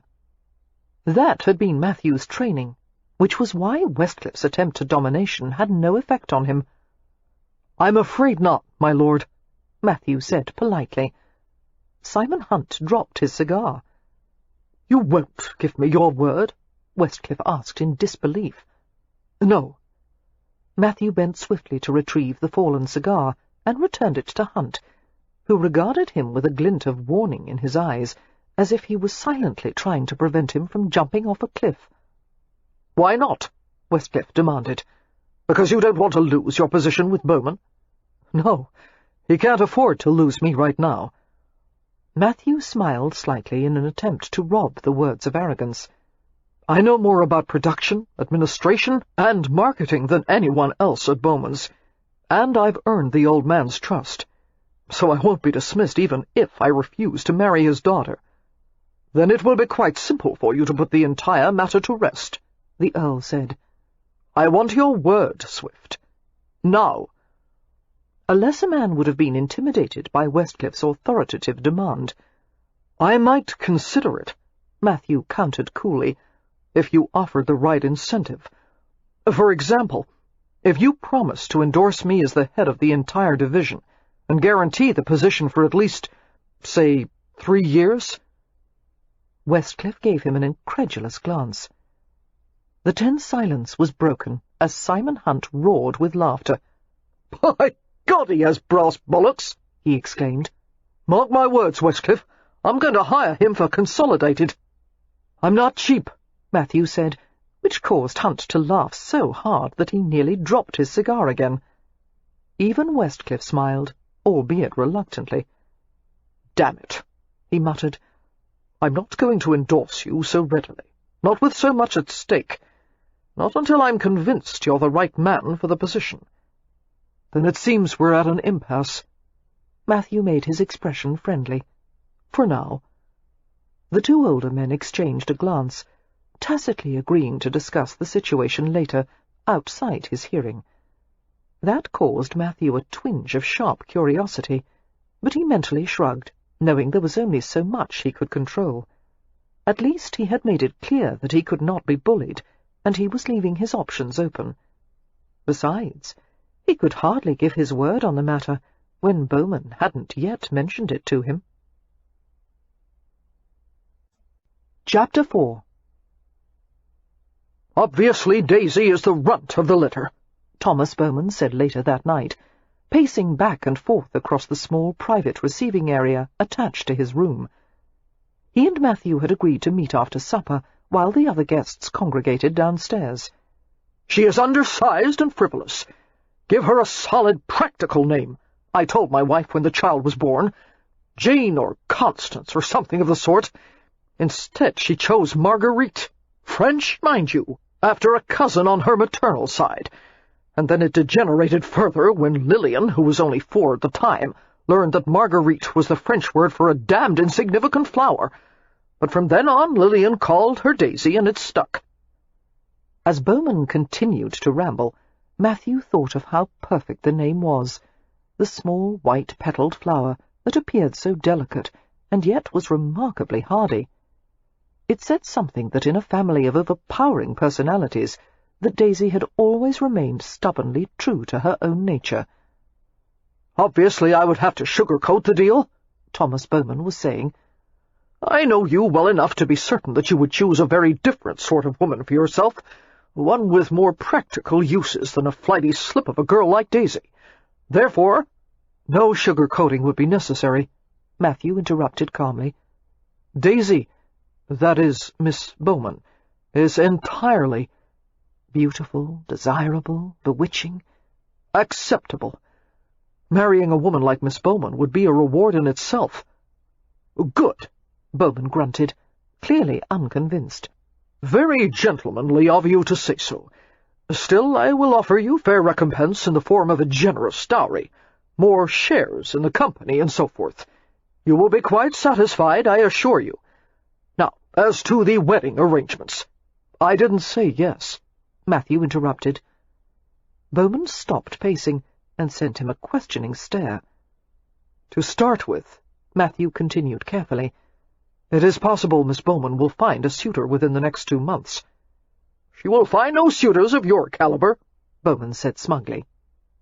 Matthew replied gravely, despite his amusement. "Thank you, but I don't believe Miss Bowman shares your high opinion." The older man made a dismissive gesture. "Bah! Women's minds are as changeable as English weather. You can persuade her to like you. Give her a posy of flowers. Throw a few compliments in her direction. Better yet, quote something from one of those blasted poetry books she reads. Seducing a woman is easily accomplished, Swift. All you have to do is—" "Mr. Bowman," Matthew interrupted with a sudden touch of alarm. God in heaven! All he needed was an explanation of courtship techniques from his employer. "I believe I could manage that without any advice. That's not the issue." "Then what—" "Ah." Bowman gave him a man-of-the-world smile. "I understand." "You understand what?" Matthew asked apprehensively. Obviously you fear my reaction if you should decide later on that my daughter is not adequate to your needs. But as long as you behave with discretion, I won't say a word." Matthew sighed and rubbed his eyes, suddenly feeling weary. This was a bit much to face so soon after his ship had landed in Bristol. "You're saying you'll look the other way if I stray from my wife," he said rather than asked. "We men face temptations. Sometimes we stray. It is the way of the world." "It's not my way," Matthew said flatly. "I stand by my word, both in business and in my personal life. If, or when, I promise to be faithful to a woman, I would be, no matter what." Bowman's heavy moustache twitched with amusement. "You're still young enough to afford scruples." "The old can't afford them?" Matthew asked with a touch of affectionate mockery. "Some scruples have a way of becoming overpriced. You'll discover that some day." "God, I hope not." Matthew sank into a chair and buried his head in his hands, his fingers tunneling through the heavy locks of his hair. After a long moment, Bowman ventured, "Would it really be so terrible having Daisy for a wife? You'll have to marry some time, and she comes with benefits. The company, for example. You will be given controlling interest in it upon my death." "You'll outlive us all," Matthew muttered. Bowman let out a pleased laugh. "I want you to have the company," he insisted. It was the first time he had ever spoken this frankly on the subject. "You're more like me than any of my sons. The company will be far better off in your hands than anyone else's. You have a gift, an ability to enter a room and take it over. You fear no one, and they all know it, and they esteem you for it. Marry my daughter, Swift, and build my factory. By the time you come home, I'll give you New York." "Could you throw in Rhode Island? It's not very large." Bowman ignored the sardonic question. "I have ambitions for you beyond the company. I am connected with powerful men, and you have not escaped their notice. I will help you achieve anything your mind can conceive, and the price is a small one. Take Daisy and sire my grandchildren. That's all I ask." "That's all," Matthew repeated dazedly. When Matthew had begun to work for Bowman 10 years ago, he had never expected the man would come to be a surrogate father to him. Bowman was like a barrel of explosives, short, round, and so quick-tempered you could predict one of his infamous tirades by watching the top of his bald head turn fiery red. But Bowman was clever with numbers, and when it came to managing people, he was incredibly shrewd and calculating. He was also generous to those who pleased him, and he was a man who kept his promises and fulfilled his obligations. Matthew had learned a great deal from Thomas Bowman, how to sniff out an opponent's weakness and turn it to his advantage, when to push and when to hold back. And he had learned, too, that it was all right to unleash his aggressiveness in business, as long as he never crossed the line into outright rudeness. New York businessmen, the real ones, not the upper-class dilettantes, did not respect you unless you displayed a certain amount of contentiousness. At the same time, Matthew had learned to temper his vigour with diplomacy, after learning that winning an argument didn't necessarily mean he would get his way. Charm had not come easily to him, with his guarded nature, but he had painstakingly acquired it as a necessary instrument to do his job well. Thomas Bowman had backed Matthew every step of the way, and had steered him through a couple of precarious deals. Matthew had been grateful for his guidance, and he couldn't help but like his prickly employer despite his faults, because there was some truth in Bowman's claim that they were alike. How a man like Bowman had produced a daughter like Daisy was one of life's great mysteries. "I need some time to consider this," Matthew said. "What is there to consider?" Bowman protested.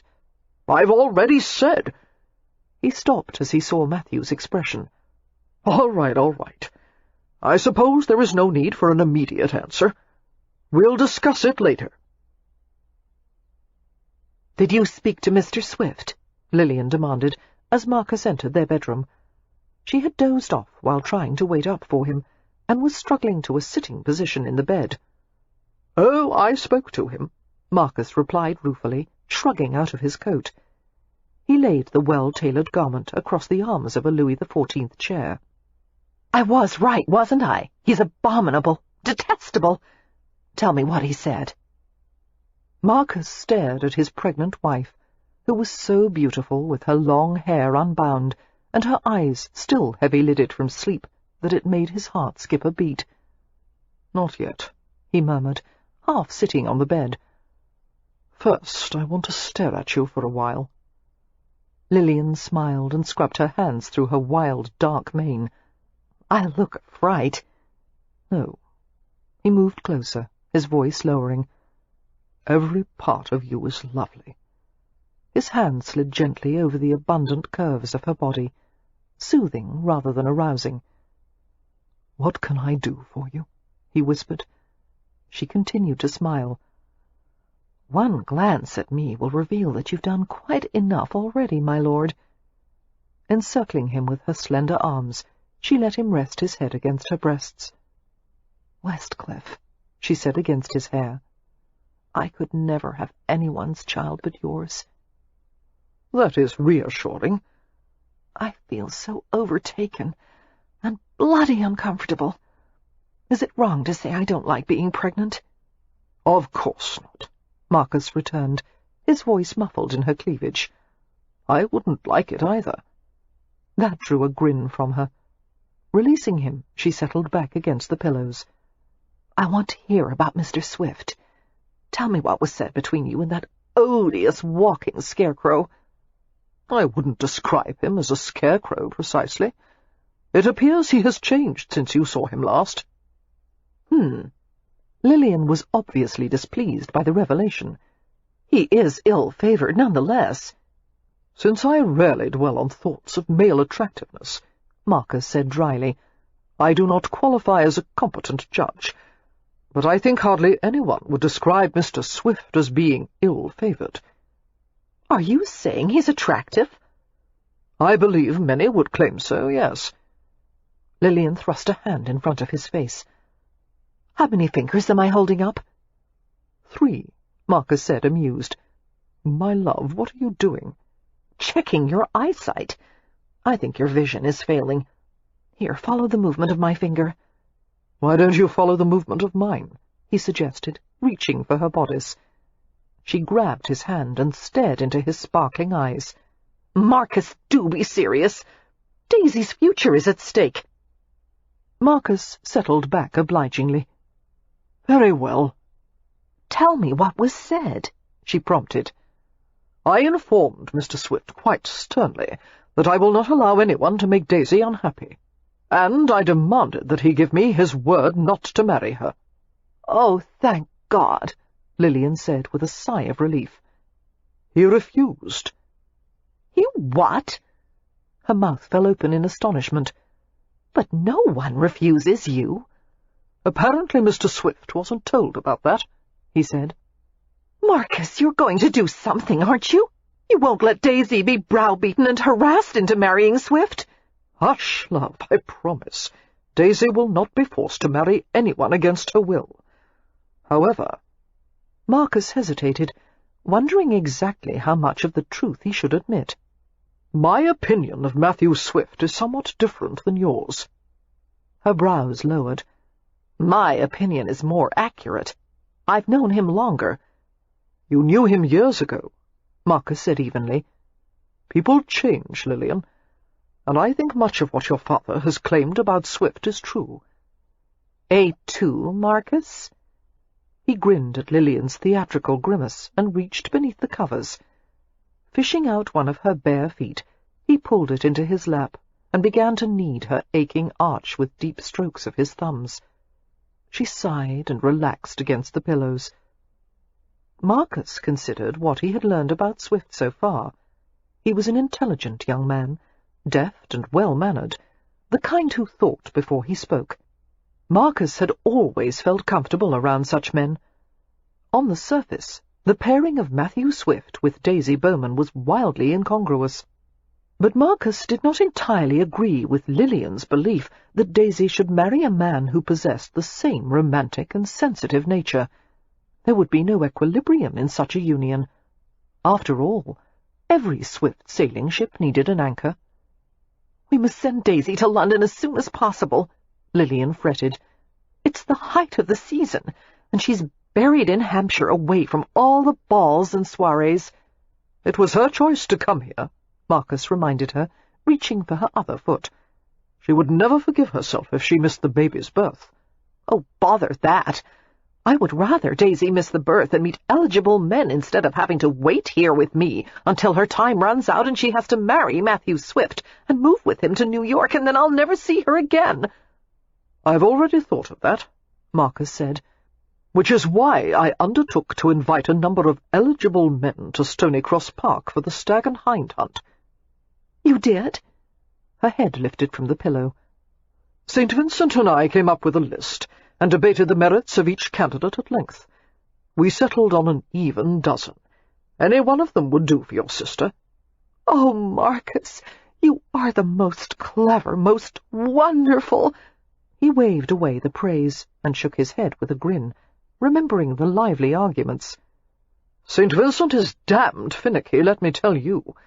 If he were a woman, no man would be good enough for him." "They never are," Lillian told him impudently, "which is why we women have a saying, 'Aim high, then settle.'" He snorted. "Is that what you did?" A smile curved her lips.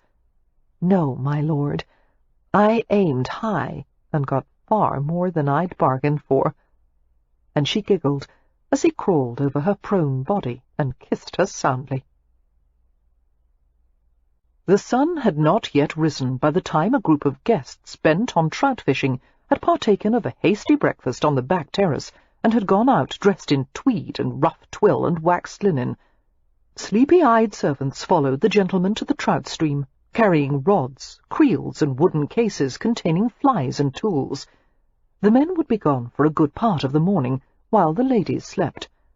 All the ladies except Daisy. She loved fishing, but she knew without asking that she would not be welcome in the all-male group. And while she and Lillian had often gone by themselves in the past, her older sister was certainly in no condition to do so now.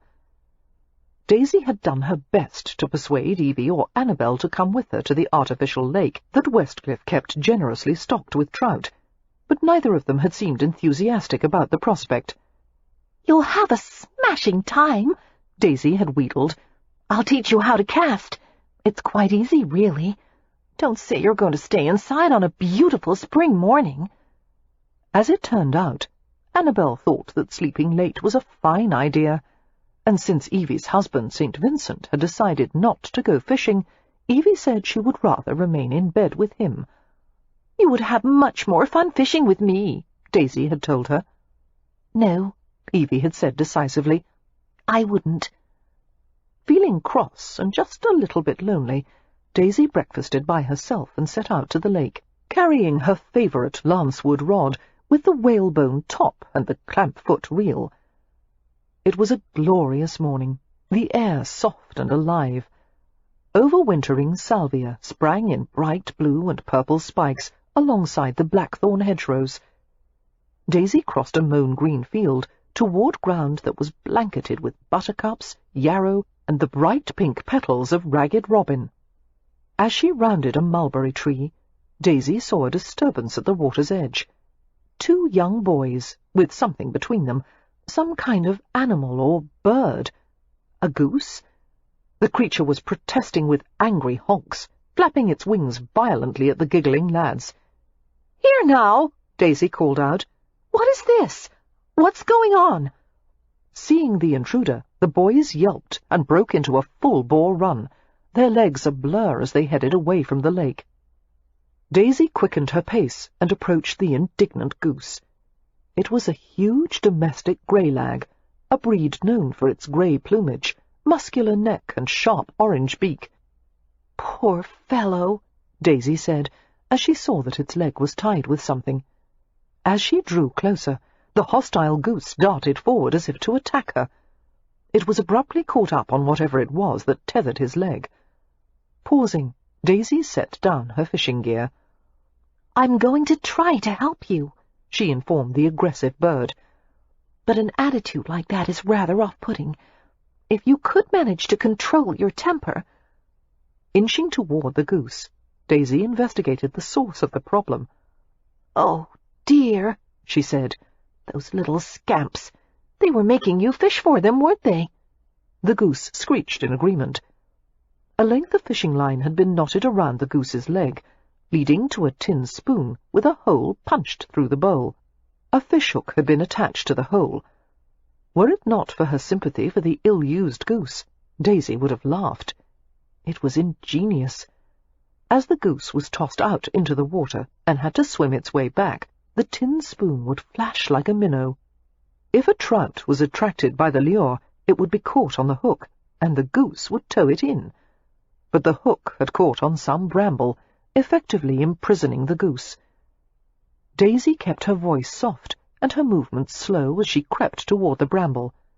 The bird froze and peered at her with one bright black eye. "There's a nice fellow," Daisy soothed, carefully reaching for the line. "My goodness, you're large.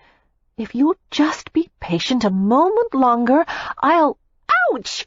Suddenly the goose had rushed forward and struck her forearm with a hammer blow of its beak. Scampering back, Daisy glanced down at the little dent on her skin, which was beginning to bruise. She scowled at the belligerent goose. "You ungrateful creature! Just for that I ought to leave you here like this." Rubbing the sore spot on her arm, Daisy wondered if she might be able to use her fishing rod to unhook the line from the bramble, but that still didn't solve the problem of removing the spoon from the goose's leg. She would have to walk back to the manor and find someone to help.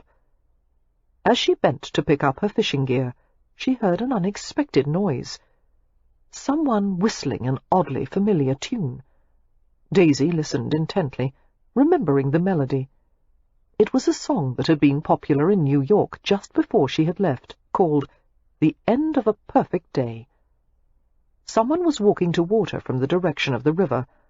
A man dressed in sodden clothes, carrying a fishing creel and wearing an ancient, low-brimmed hat. He was wearing a sportsman's tweed coat and rough trousers, and it was impossible not to notice the way the layers of his clothing clung wetly to the lean contours of his body. Her senses leaped with recognition, galvanizing her pulse to a new pace. The man stopped in mid-whistle as he saw her. His eyes were bluer than the water or the sky, startling in his tanned face. As he removed his hat in deference, the sun brought out rich mahogany glints in the heavy dark locks of his hair. "Blast!" Daisy said to herself, not just because he was the last person she wanted to see at the moment, but also because she had to admit that Matthew Swift was extraordinarily good-looking. She didn't want to find him so physically appealing, nor did she want to feel such curiosity about him, the desire to steal inside his privacy and discover his secrets and pleasures and fears. Why had she never taken an interest in him before? Perhaps she had been too immature. Perhaps it wasn't he who had changed, but she. Swift approached her cautiously. "Miss Bowman?" "Good morning, Mr. Swift. Why aren't you fishing with the others?" "My creel is full, and I was out fishing them to the extent that it was going to embarrass them all if I continued." "How modest you are," Daisy said wryly. "Where's your rod?" "Westcliff took it." "Why?" Setting down his creel, Swift replaced his hat. "I brought it with me from America.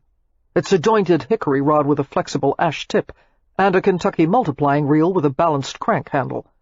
"Multiplying reels don't work," Daisy said. "British multipliers don't," Swift corrected. "But in the States we've made a few improvements. As soon as Westcliff realized I was able to cast directly from the spool, he practically ripped the thing from my hands. He's fishing with it as we speak." Knowing her brother-in-law's love of technological devices, Daisy smiled ruefully. She felt Swift's gaze on her, and she didn't want to look back at him, but she found herself staring anyway. It was jarring to reconcile her memories of the odious young man she had known with this robust specimen of manhood. He was like a new-minted copper penny, bright and shiny and perfect. The morning light slid over his skin and caught in the glittering length of his lashes and the tiny fans of lines radiating from the outward corners of his eyes. She wanted to touch his face, to make him smile and feel the curve of his lips beneath her fingers. The silence lengthened, becoming strained and awkward, until it was broken by the goose's imperious honk. Swift glanced at the massive bird.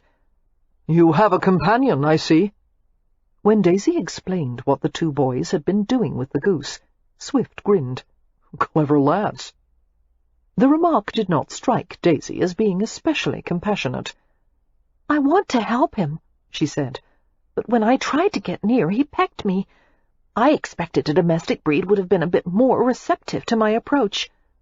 "Greylags are not known for their mild temperaments," Swift informed her, "particularly males. He was probably trying to show you who was boss." "He proved his point," Daisy said, rubbing her arm. Swift frowned as he saw the growing bruise on her arm. "Is that where he pecked you?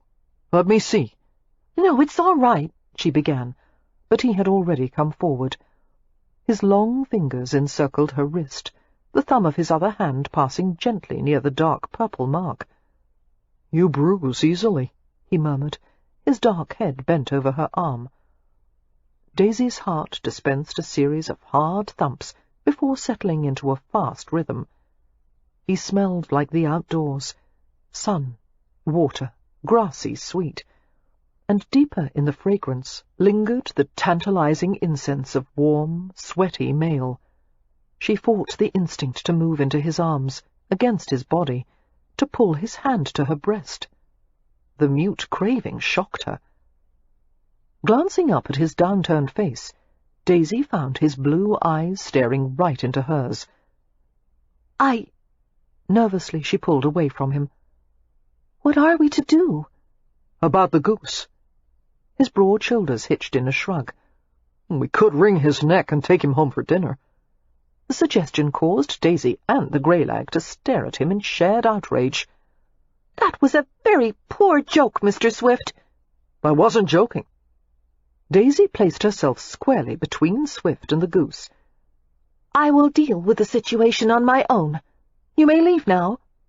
"I wouldn't advise making a pet of him. You'll eventually find him on your plate if you stay at Stony Cross Park long enough."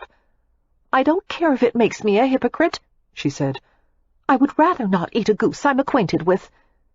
Though Swift did not crack a smile, Daisy sensed he was amused by her remark.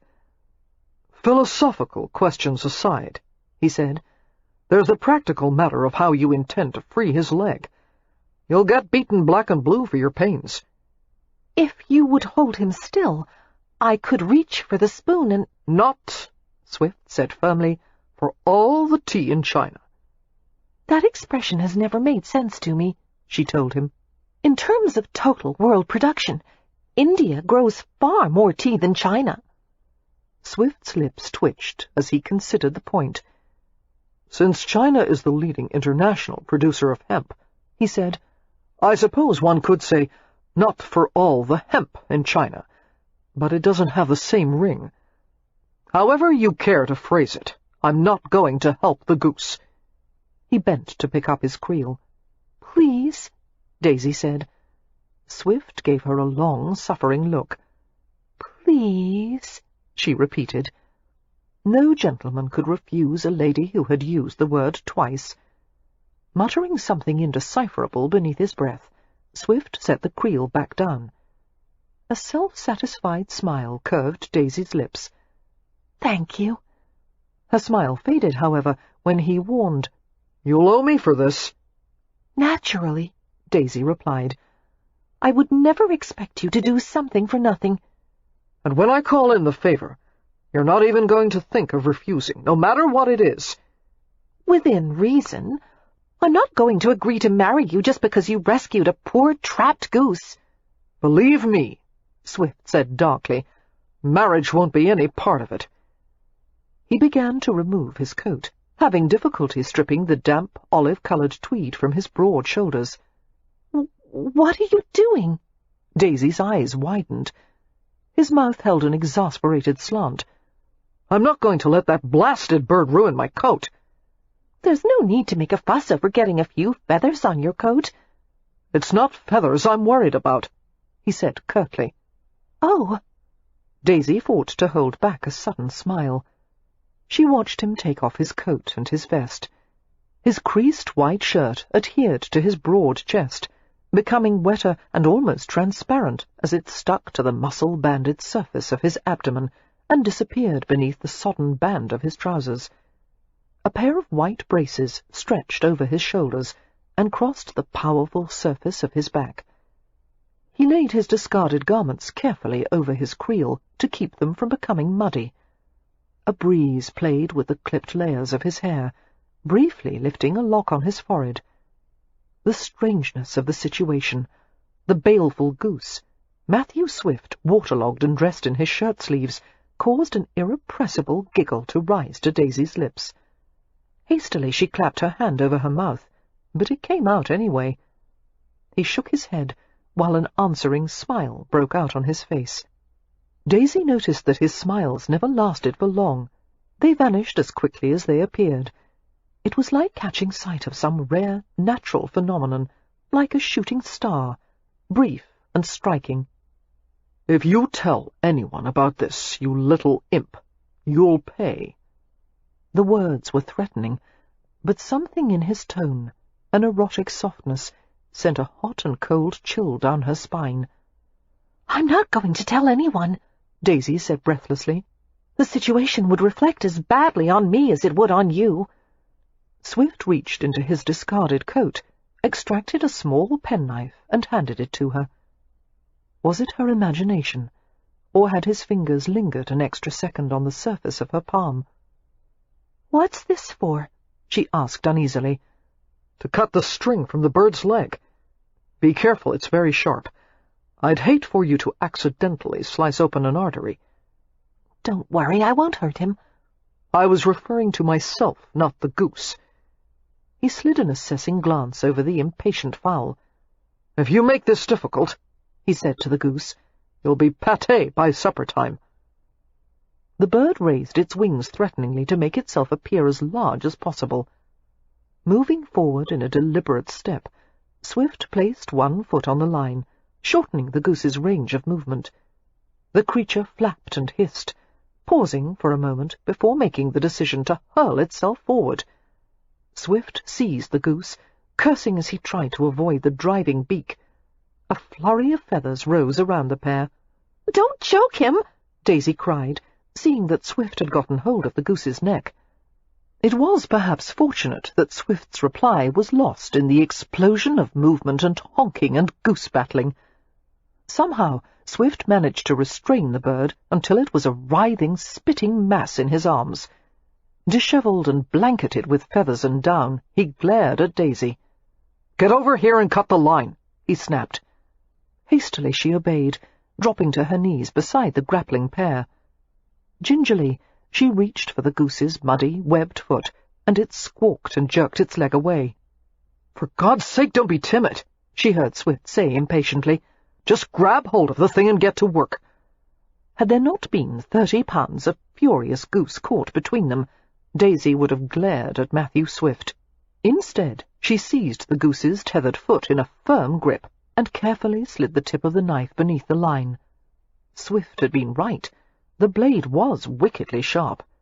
With one nick it cut the line cleanly in two. "It's done," she said triumphantly, closing the knife. "You may release our feathered friend, Mr. Swift." "Thank you," came his sardonic reply. But as Swift opened his arms and freed the bird, it reacted unexpectedly.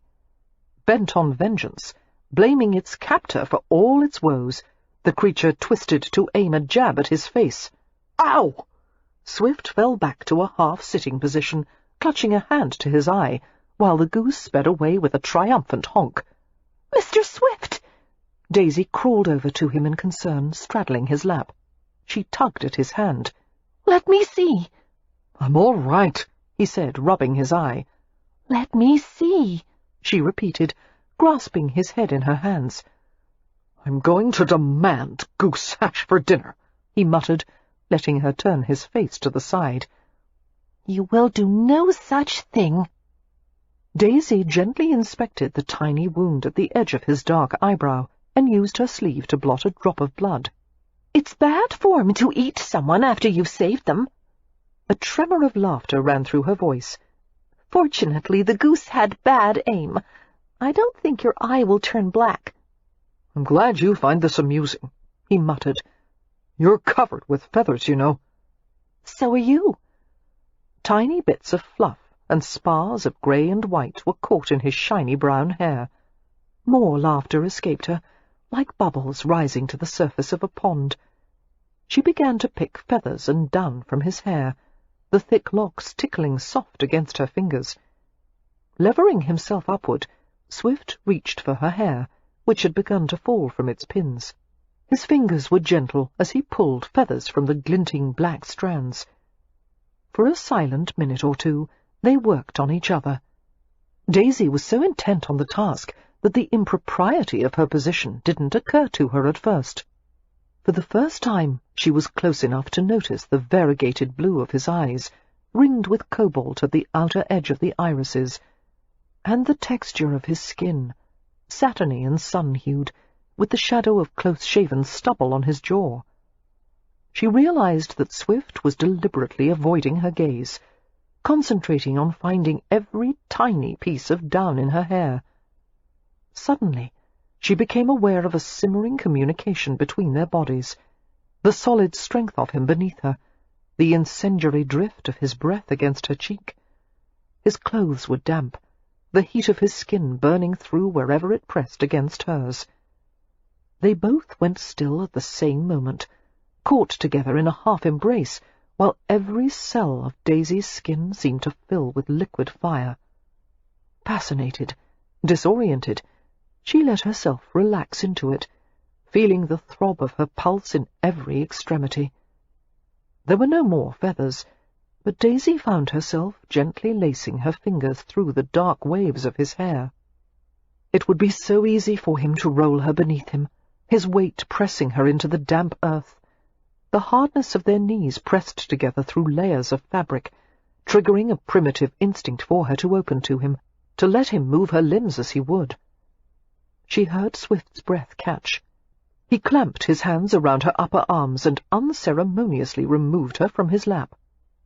Landing on the grass beside him with a decisive thump, Daisy tried to gather her wits. Silently, she found the penknife on the ground and handed it back to him. After slipping the knife back into his pocket, he made a project of brushing feathers and dirt from his calves.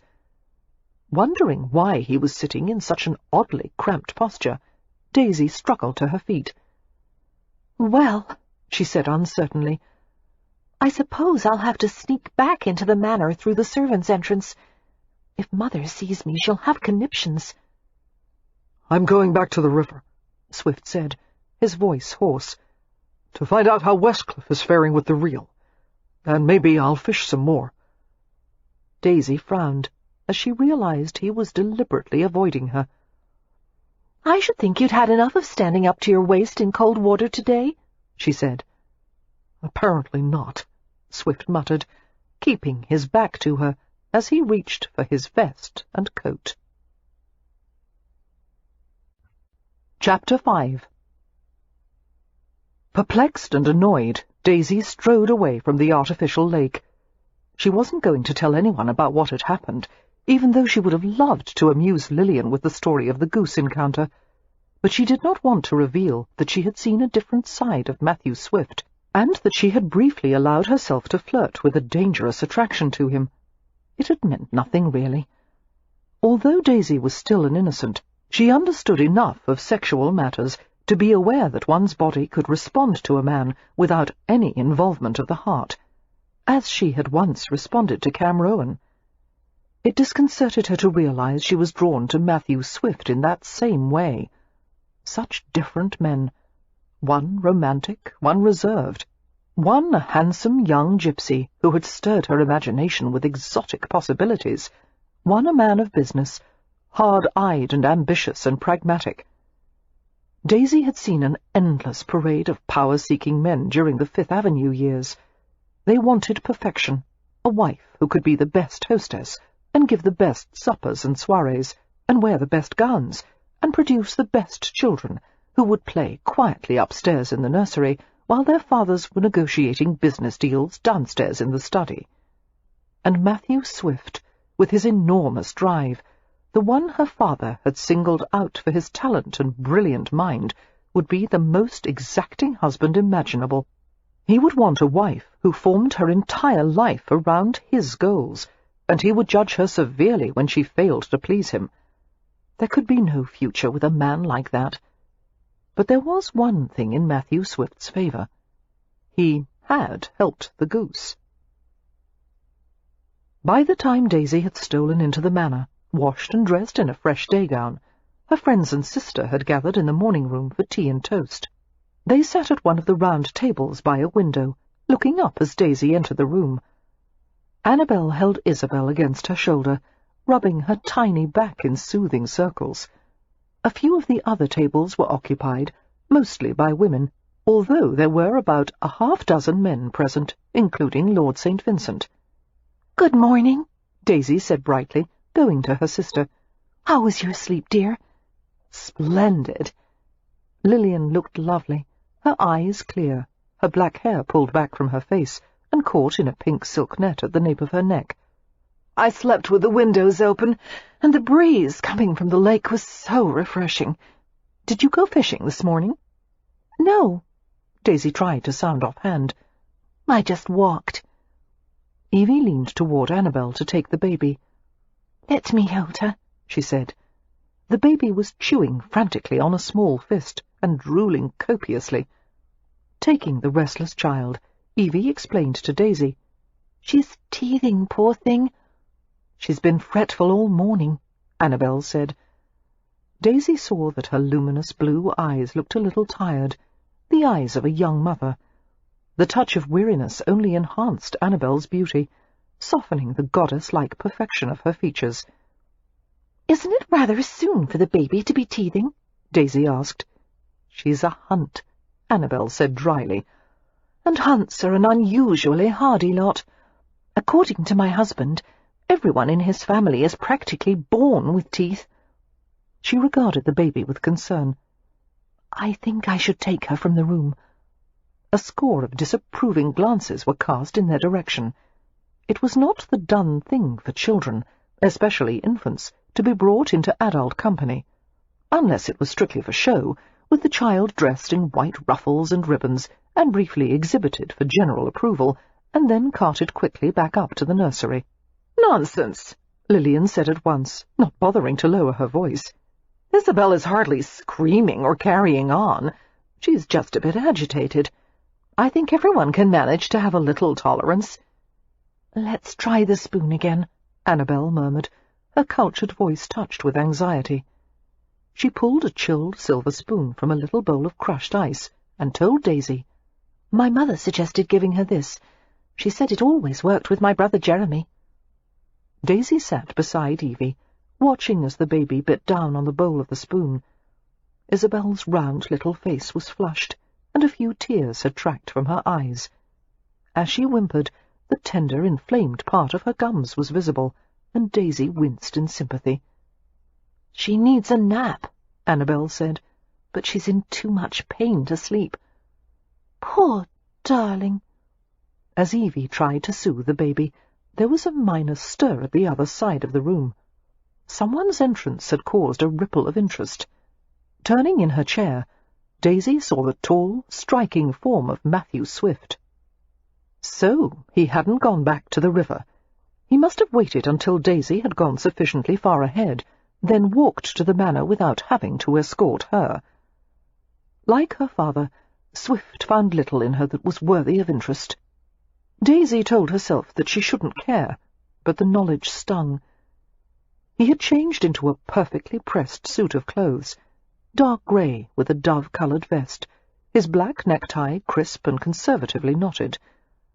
Although it had become fashionable in Europe for men to grow their side whiskers longer and wear their hair in loose waves, it appeared the style had not yet reached America.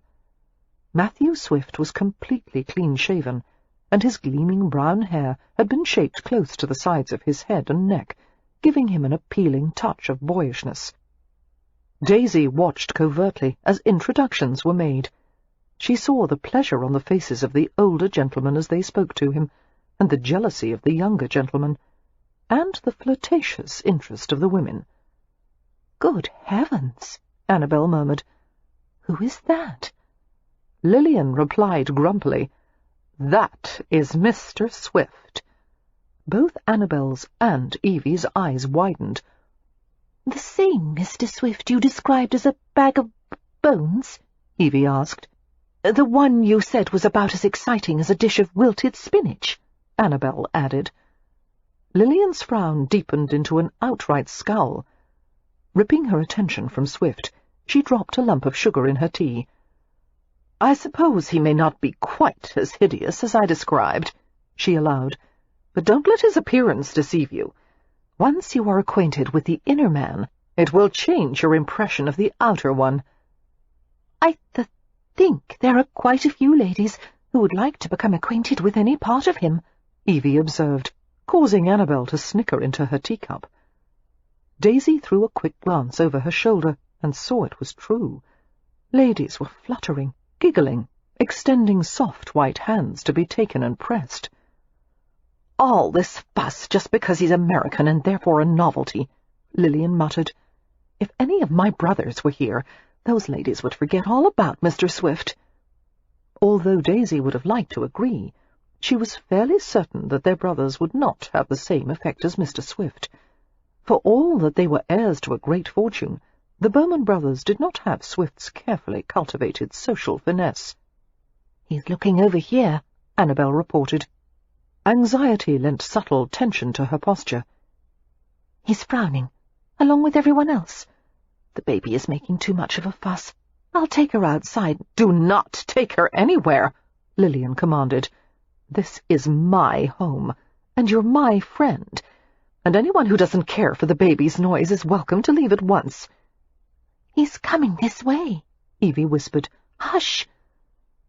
Daisy stared steadily into her tea, tension coiling in her muscles. Swift came to the table and bowed politely. "My lady," he said to Lillian, "what a pleasure it is to see you again. May I offer my renewed congratulations on your marriage to Lord Westcliff, and—" He hesitated, for although Lillian was obviously pregnant, it would be impolite to refer to her condition. "You are looking quite well," he finished. "I'm the size of a barn," Lillian said flatly, puncturing his attempt at diplomacy. Swift's mouth firmed, as if he was fighting to suppress a grin. "Not at all," he said mildly, and glanced at Annabel and Evie.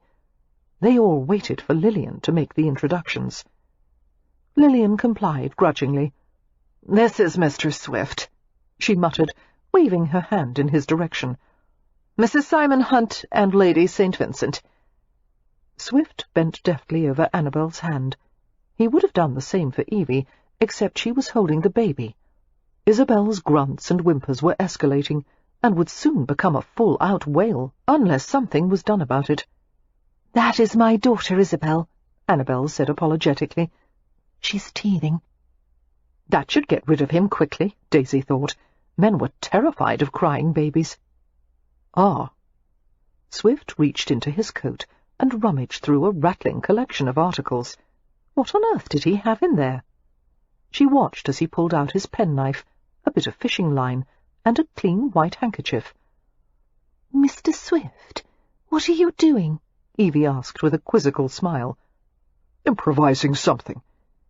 He spooned some crushed ice into the centre of the handkerchief, gathered the fabric tightly around it, and tied it off with fishing line.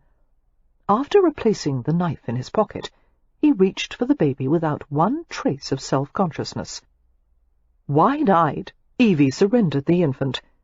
The four women watched in astonishment as Swift took Isabel against his shoulder with practised ease.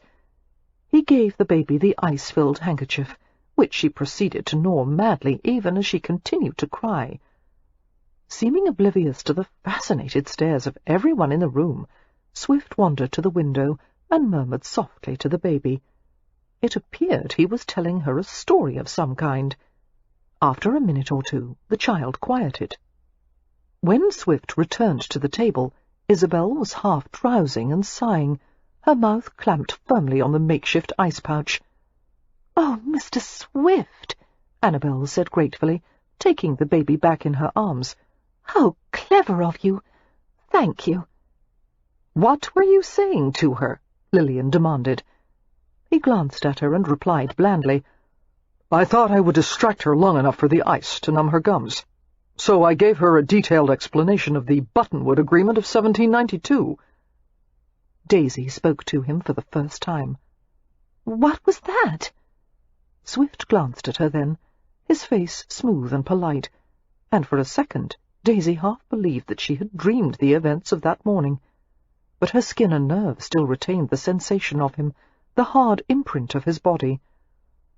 "The Buttonwood Agreement led to the formation of the New York Stock and Exchange Board," Swift said. "I thought I was quite informative, but it seemed Miss Isabel lost interest when I started on the fee-structuring compromise." "I see," Daisy said. "You bored the poor baby to sleep." "You should hear my account of the imbalance of market forces leading to the crash of 37, Swift said. "I've been told it's better than laudanum." Staring into his glinting blue eyes, Daisy chuckled reluctantly, and he gave her another one of those brief, dazzling smiles. Her face turned unaccountably warm.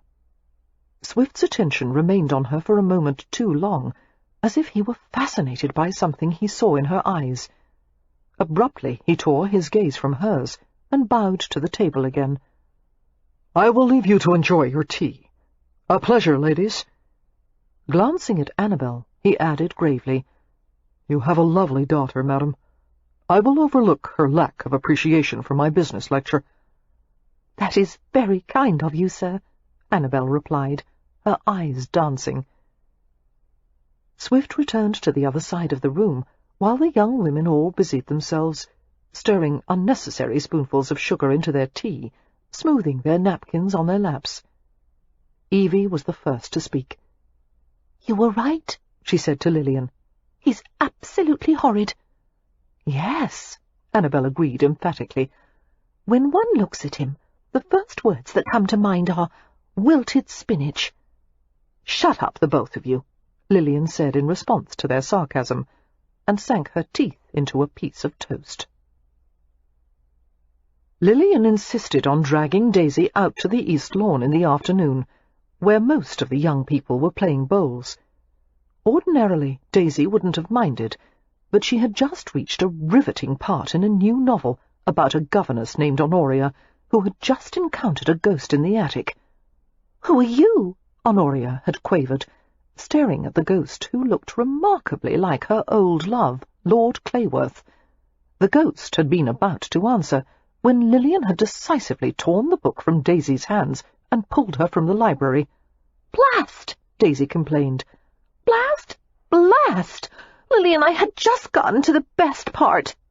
"As we speak, there are at least a half-dozen eligible men who are lawn bowling outside," her sister said crisply, "and playing games with them is far more productive than reading by yourself." "I don't know anything about bowls." "Good. Ask them to teach you. If there's one thing every man loves to do, it's telling a woman how to do something." They approached the bowling lawn, where chairs and tables had been set out for onlookers. A group of players were busy rolling large, round wooden balls along the green, laughing as one player's ball, or bowl, dropped into the narrow ditch dug at the side of the green. Lillian said, observing the gathering. "We have competition." Daisy recognized the three women her sister was referring to: Miss Cassandra Layton, Lady Miranda Dowden, and Elspeth Higginson. "I would have preferred not to invite any unmarried women to Hampshire," Lillian said, "but Westcliff said that would be too obvious. Fortunately, you're prettier than all of them. even if you are short. I'm not short, Daisy protested. Petite, then. I don't like that word any better. It makes me sound trivial. It's better than stunted, Lillian said, which is the only other word I can come up with to describe your lack of stature. She grinned at Daisy's scowl. Don't make faces, dear. I'm taking you to a buffet of bachelors, and you can pick any. Oh, hell! What?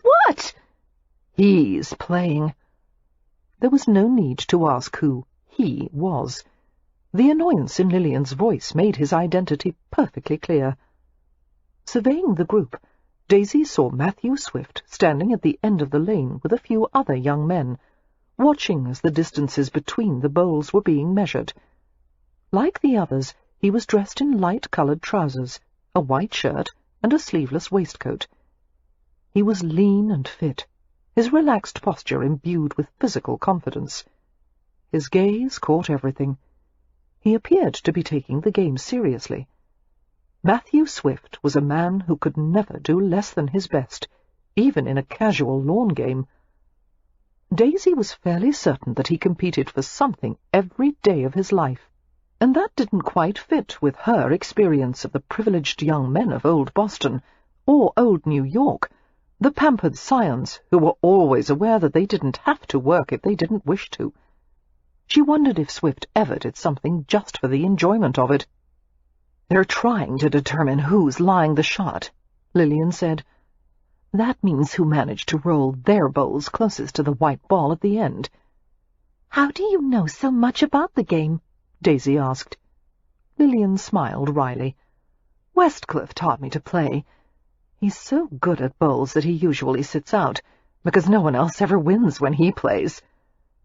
They approached the group of chairs, where Westcliff was sitting with Evie and Lord St. Vincent, and the Craddocks, a retired Major General and his wife.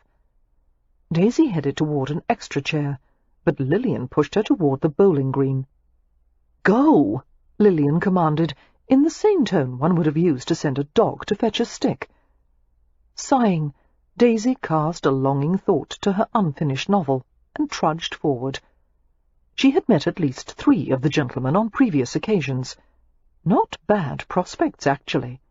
There was Mr. Hollingbury, a pleasant-looking man in his 30s, round-cheeked and a bit pudgy, but attractive nonetheless, and Mr. Mardling, with his athletic build and thick blonde curls and green eyes. There were 2 men she had not seen at Stony Cross before, Mr. Alan Rickett, who was rather scholarly-looking with his spectacles and slightly rumpled coat, and Lord Llandrindon, a handsome, dark-haired gentleman of medium height. Llandrindon approached Daisy immediately, volunteering to explain the rules of the game. Daisy tried not to look over his shoulder at Mr. Swift, who was surrounded by the other women. They were giggling and flirting, asking his advice on how to hold the bowl properly, and how many steps one should take before releasing the bowl onto the green. Swift appeared to take no notice of Daisy, but as she turned to pick up a wooden bowl from a pile on the ground, she felt a tingling at the back of her neck. She knew he was looking at her. Daisy sorely regretted having asked him to help her with the trapped goose. The episode had set off something that was beyond her control, some troubling awareness she couldn't seem to banish. Stop being ridiculous, Daisy told herself. Start bowling. And she forced herself to listen attentively to Lord Llandrindon's advice on bowl strategy. Observing the action on the green, Westcliff commented softly, "She's getting on well with Llandrindon from the looks of it, and he's one of the most promising possibilities. He's the right age, well-educated, and possessed of a pleasant disposition." Lillian regarded Llandrindon's distant form speculatively. He was even the right height, not too tall for Daisy, who disliked it when people towered over her. "He has an odd name," Lillian mused aloud. "I wonder where he's from." "Thurso," replied Lord St. Vincent, who was sitting on the other side of Evie. An uneasy truce had come to exist between Lillian and St. Vincent after a great deal of past conflict. Although she would never truly like him, Lillian had prosaically decided that St. Vincent would have to be tolerated, since he had been friends with Westcliff for years. Lilian knew if she asked her husband to end the friendship, he would do so for her sake, but she loved him too much to make such a demand. And St. Vincent was good for Marcus. With his wit and perceptiveness, he helped to bring a measure of balance to Marcus's overburdened life. Marcus, as one of the most powerful men in England, was in dire need of people who didn't take him too seriously. The other point in St. Vincent's favour was that he appeared to be a good husband to Evie. He seemed to worship her, actually. One would never have thought of putting them together.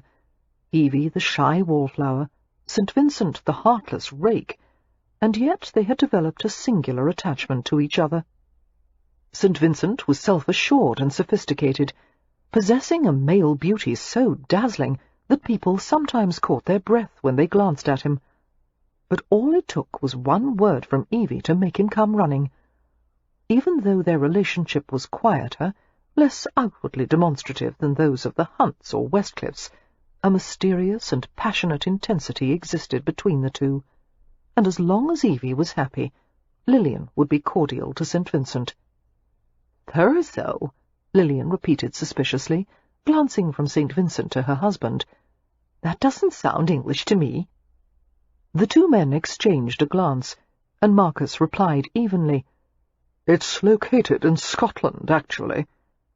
Lilian's eyes narrowed. "Llandrindon is Scottish? But he doesn't have an accent." "He spent most of his formative years at English boarding schools, and then Oxford," St. Vincent said.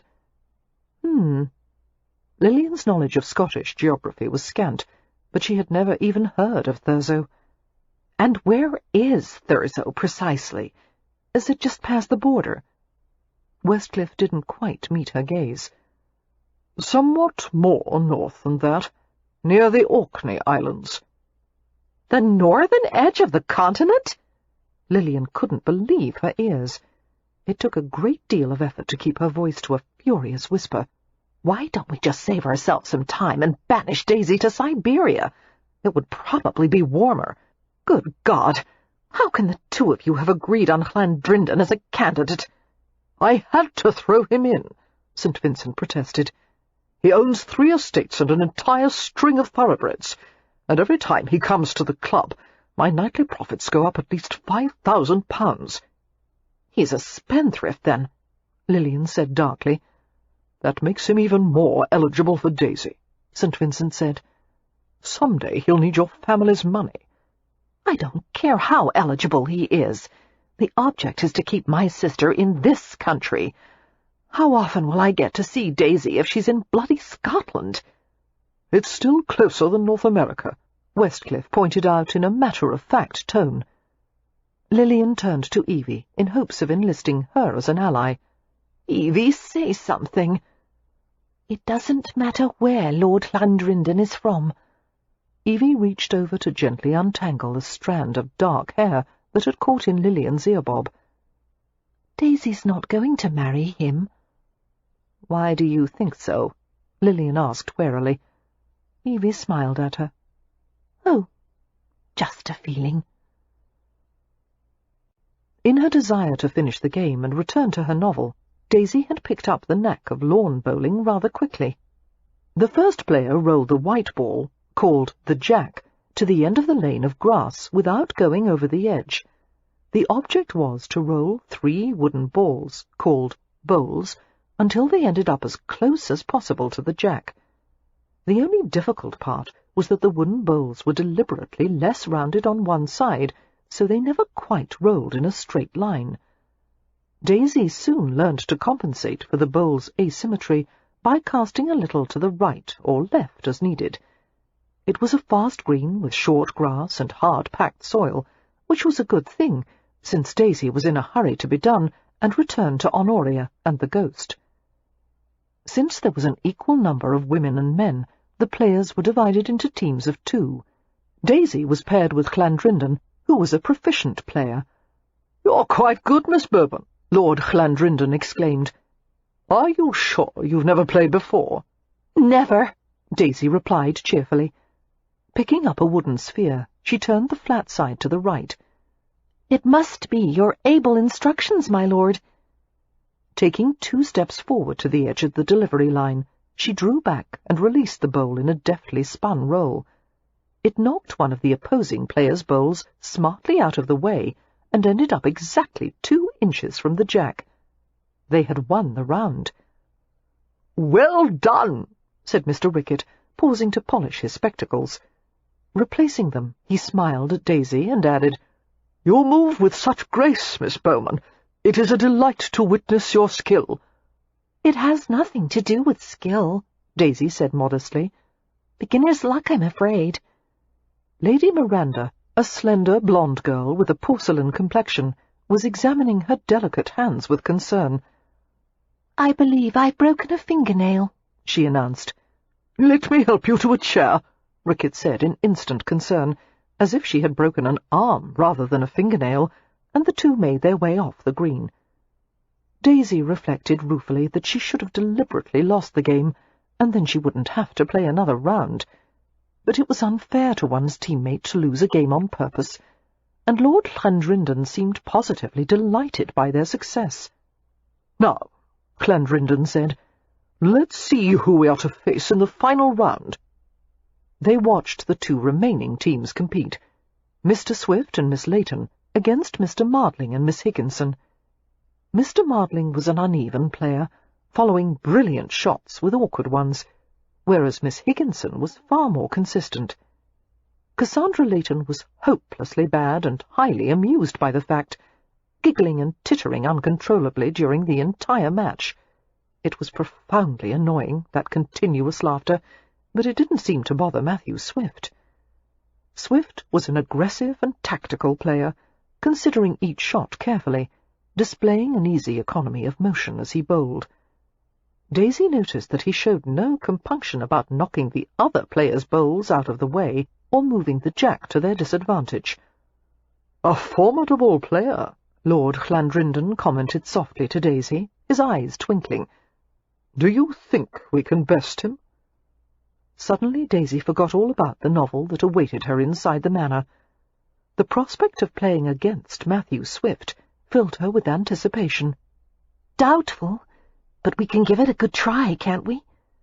Clandrindon laughed appreciatively. "We certainly can." Swift and Miss Layton won the game, and the others left the green with good-natured exclamations.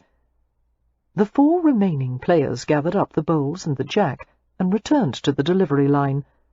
Each team would get 4 bowls total, 2 shots for each player. As Daisy turned to face Matthew Swift, he looked at her for the first time since she had arrived.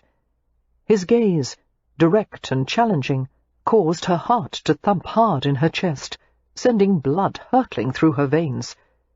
His tousled hair fell over his forehead, and his sun-warmed complexion glowed with a subtle sheen of perspiration. "We'll toss a coin to see who goes first," Lord Clandrindon suggested. Swift nodded, his gaze dropping away from Daisy. Cassandra Layton squealed with delight as she and Swift won the coin toss. Skillfully, Swift rolled the jack out to the head of the green in a perfect position. Miss Layton picked up a bowl, holding it close to her bosom, in what Daisy suspected was a deliberate ploy to call attention to her generous endowments. "You must advise me, Mr. Swift," she said, sliding him a helpless glance from beneath curly lashes. "Should I throw it with the flat side of the ball on the right or the left?" Swift moved closer to her, repositioning the ball in her hands. Miss Layton radiated delight at the attention he paid her. He murmured some advice, pointing out the best path for the bowl, while Miss Layton leaned closer until their heads were nearly touching. Annoyance spiraled upward from Daisy's chest, tightening her throat muscles like a corkscrew. Finally, Swift stepped back. Miss Layton moved forward with a few graceful steps, letting the bowl fly. But the drive was weak, and the bowl wobbled and rolled to a halt right in the middle of the grass lane. The rest of the game would be far more difficult with that bowl in the way, unless someone cared to waste one of their shots to knock it aside. "Hang it all," Daisy muttered beneath her breath. Miss Layton nearly collapsed with more loud giggles. Dear me, I've fouled things up awfully, haven't I? Not at all, Swift said easily. It's no fun if it's not a challenge. Irritably, Daisy wondered why he was being so nice to Miss Layton. She wouldn't have thought he was the kind of man who was attracted to silly women. Your turn, Lord Clandrindon urged, handing a bowl to Daisy. She curved her fingers around the scarred wooden surface of the sphere, and turned it until it felt right in her hands. Staring at the distant white shape of the jack, she envisioned the path she wanted her bowl to go in. 3 steps, a back swing of her arm, and a fast forward drive. The bowl shot down the side of the green, neatly avoiding Miss Layton's, then curving at the last second to land precisely in front of the jack. "Brilliant!" Clandrindon exclaimed, while the onlookers cheered and applauded. Daisy stole a quick glance at Matthew Swift. He was watching with a faint smile, subjecting her to a survey that seemed to penetrate to her bones. Time stopped, as if it had been tacked down with diamond pins. It was seldom, if ever, that a man ever looked at Daisy this way. "Did you do that on purpose?" Swift asked softly. "Or was it a stroke of luck?" On purpose, Daisy replied. "I doubt that." Daisy bristled. Why? "Because no rank novice could plan and carry out a shot like that." Are you questioning my honesty, Mr. Swift? Without waiting for his reply, Daisy called to her sister, who was watching them from the cluster of chairs. Lillian, to your knowledge, have I ever played bowls before? Certainly not, came Lillian's emphatic reply. Turning back to Swift, Daisy gave him a challenging stare. "To make that shot," Swift said, "you would have to calculate the green speed, the required angle to offset the bowl bias, and the point of deceleration at which the bowl's path would turn, while also taking into consideration the possibility of a crosswind. And you'd have to have the experience to pull it off." Is that how you play? Daisy asked breezily. I just envision how I want the bowl to go, and then I roll it. "Luck and intuition?" He gave her a superior glance. "You can't win a game that way." For answer, Daisy stood back and folded her arms. Your turn, she said. Swift reached down and picked up a bowl in one hand. As he adjusted his fingers around the object, he walked to the delivery line and contemplated the green. Even vexed as she was, Daisy felt a tug of pleasure inside her abdomen as she watched him. Examining the sensation, she wondered how it was that he had acquired such a mortifying physical influence on her. The sight of him, the way he moved, filled her with an embarrassing thrill of awareness. Swift released the bowl in a strong drive. It sped obediently down the green, perfectly reproducing Daisy's shot, though with more calculated momentum. Hitting Daisy's bowl cleanly off the grass, it took her place right in front of the jack. He knocked my bowl into the ditch, Daisy protested. Is that legal? "Oh, yes," Lord Clandrindon said. "A bit ruthless, but perfectly legal. Now it is properly referred to as a dead bowl." My bowl is dead? Daisy asked indignantly. Swift returned her scowl with an implacable glance. "Never do an enemy a small injury." Only you would quote Machiavelli during lawn bowling, Daisy said through gritted teeth. "Pardon," Lord Clandrindon said politely, "but I believe it's my turn." Seeing that neither of them were paying attention, he shrugged and went to the delivery line. His bowl careened down the green and ended just beyond the jack. "I always play to win," Swift said to Daisy. Good God, Daisy said in exasperation. You sound exactly like my father. Have you ever considered the possibility that some people play just for the fun of it, as a pleasant activity to pass the time, or must everything be brought down to life and death conflict? "If you're not out to win, the game is pointless." Seeing that she had completely slipped from Swift's notice, Cassandra Layton sought to intervene. I fancy it's my shot now, Mr. Swift. Would you please be so kind as to retrieve a bowl for me?" Swift complied with barely a glance at her, his attention riveted on Daisy's small, tense face. "Here," he said brusquely, thrusting the bowl into Miss Layton's hands. "Perhaps you could advise me," Miss Layton began, but her voice faded as Swift and Daisy continued to bicker. "All right, Mr. Swift," Daisy said coolly. "If you can't enjoy a simple game of bowls without making it into a war, you'll have a war. We'll play for points." She wasn't quite certain if she had moved forward or if he had, but suddenly they were standing very close, his head bent over hers. "You can't beat me," Swift said in a low voice. "You're a novice, and a woman besides. It wouldn't be fair unless I was assigned a handicap." "Your teammate is Miss Layton," she whispered sharply. "In my opinion, that's enough of a handicap. And are you implying that women can't bowl as well as men?" "No, I'm saying straight out they can't." Daisy felt a rush of outrage, augmented by a fiery desire to pound him into the ground. "War!" she repeated, stalking back to her side of the green.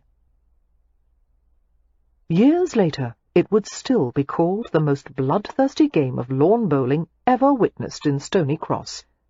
The game was extended to 30 points, and then 50, and then Daisy lost count. They fought over every inch of ground and every rule of play. They mulled over each shot as if fates of nations depended on it, and most of all they devoted themselves to knocking each other's bowls into the ditch. "Dead bowl!" Daisy crowed, after executing a perfect shot that sent Swift's tumbling off the green. "Perhaps you should be reminded, Miss Bowman," Swift said.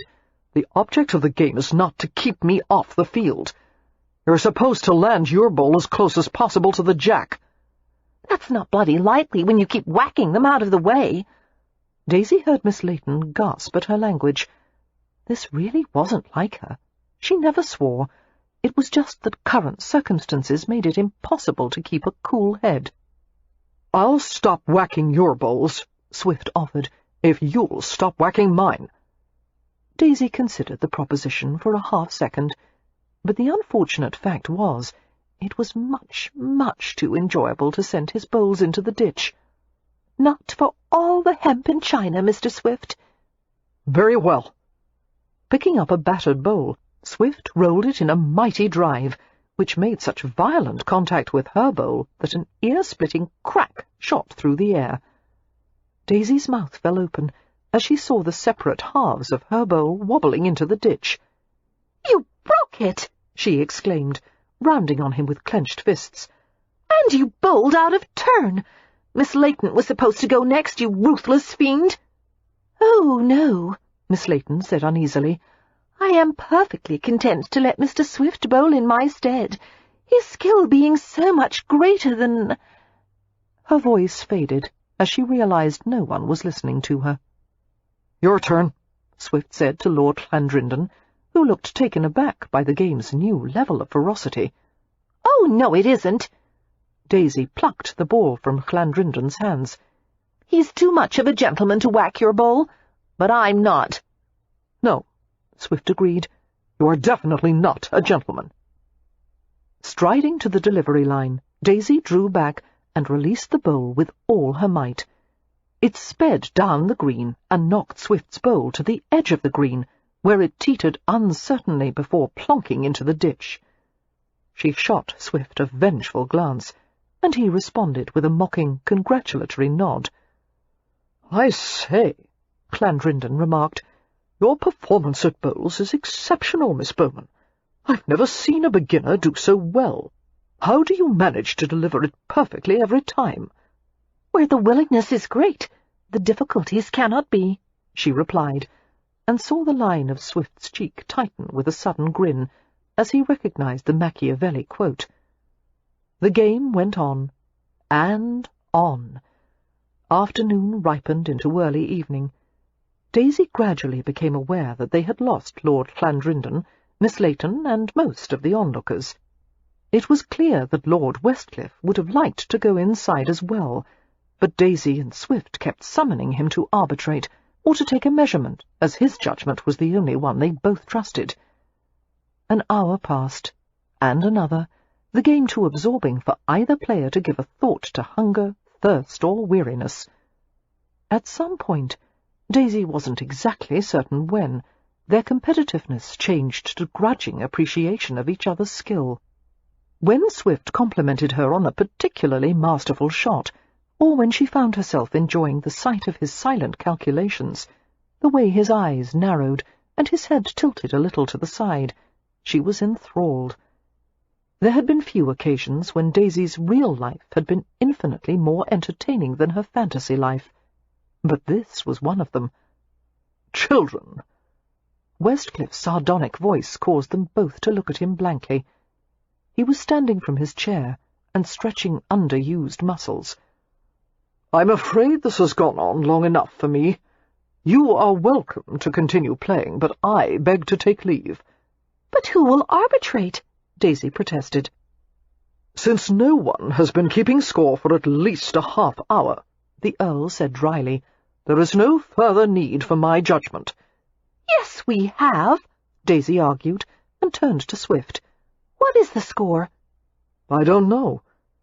As their gazes held, Daisy could hardly restrain a snicker of sudden embarrassment. Amusement glittered in Swift's eyes. "I think you won," he said. "Oh, don't condescend to me," Daisy said. "You're ahead. I can take a loss. It's part of the game." "I'm not being condescending. It's been point for at least—" Swift fumbled in the pocket of his waistcoat and pulled out a watch. 2 hours. "Which means that in all likelihood you preserved your early lead." "But you chipped away at it after the 3rd round." "Oh, hell's bells!" came Lillian's voice from the sidelines. She sounded thoroughly aggravated, having gone into the Manor for a nap and come out to find them still at the bowling green. "You've quarrelled all afternoon like a pair of ferrets, and now you're fighting over who won.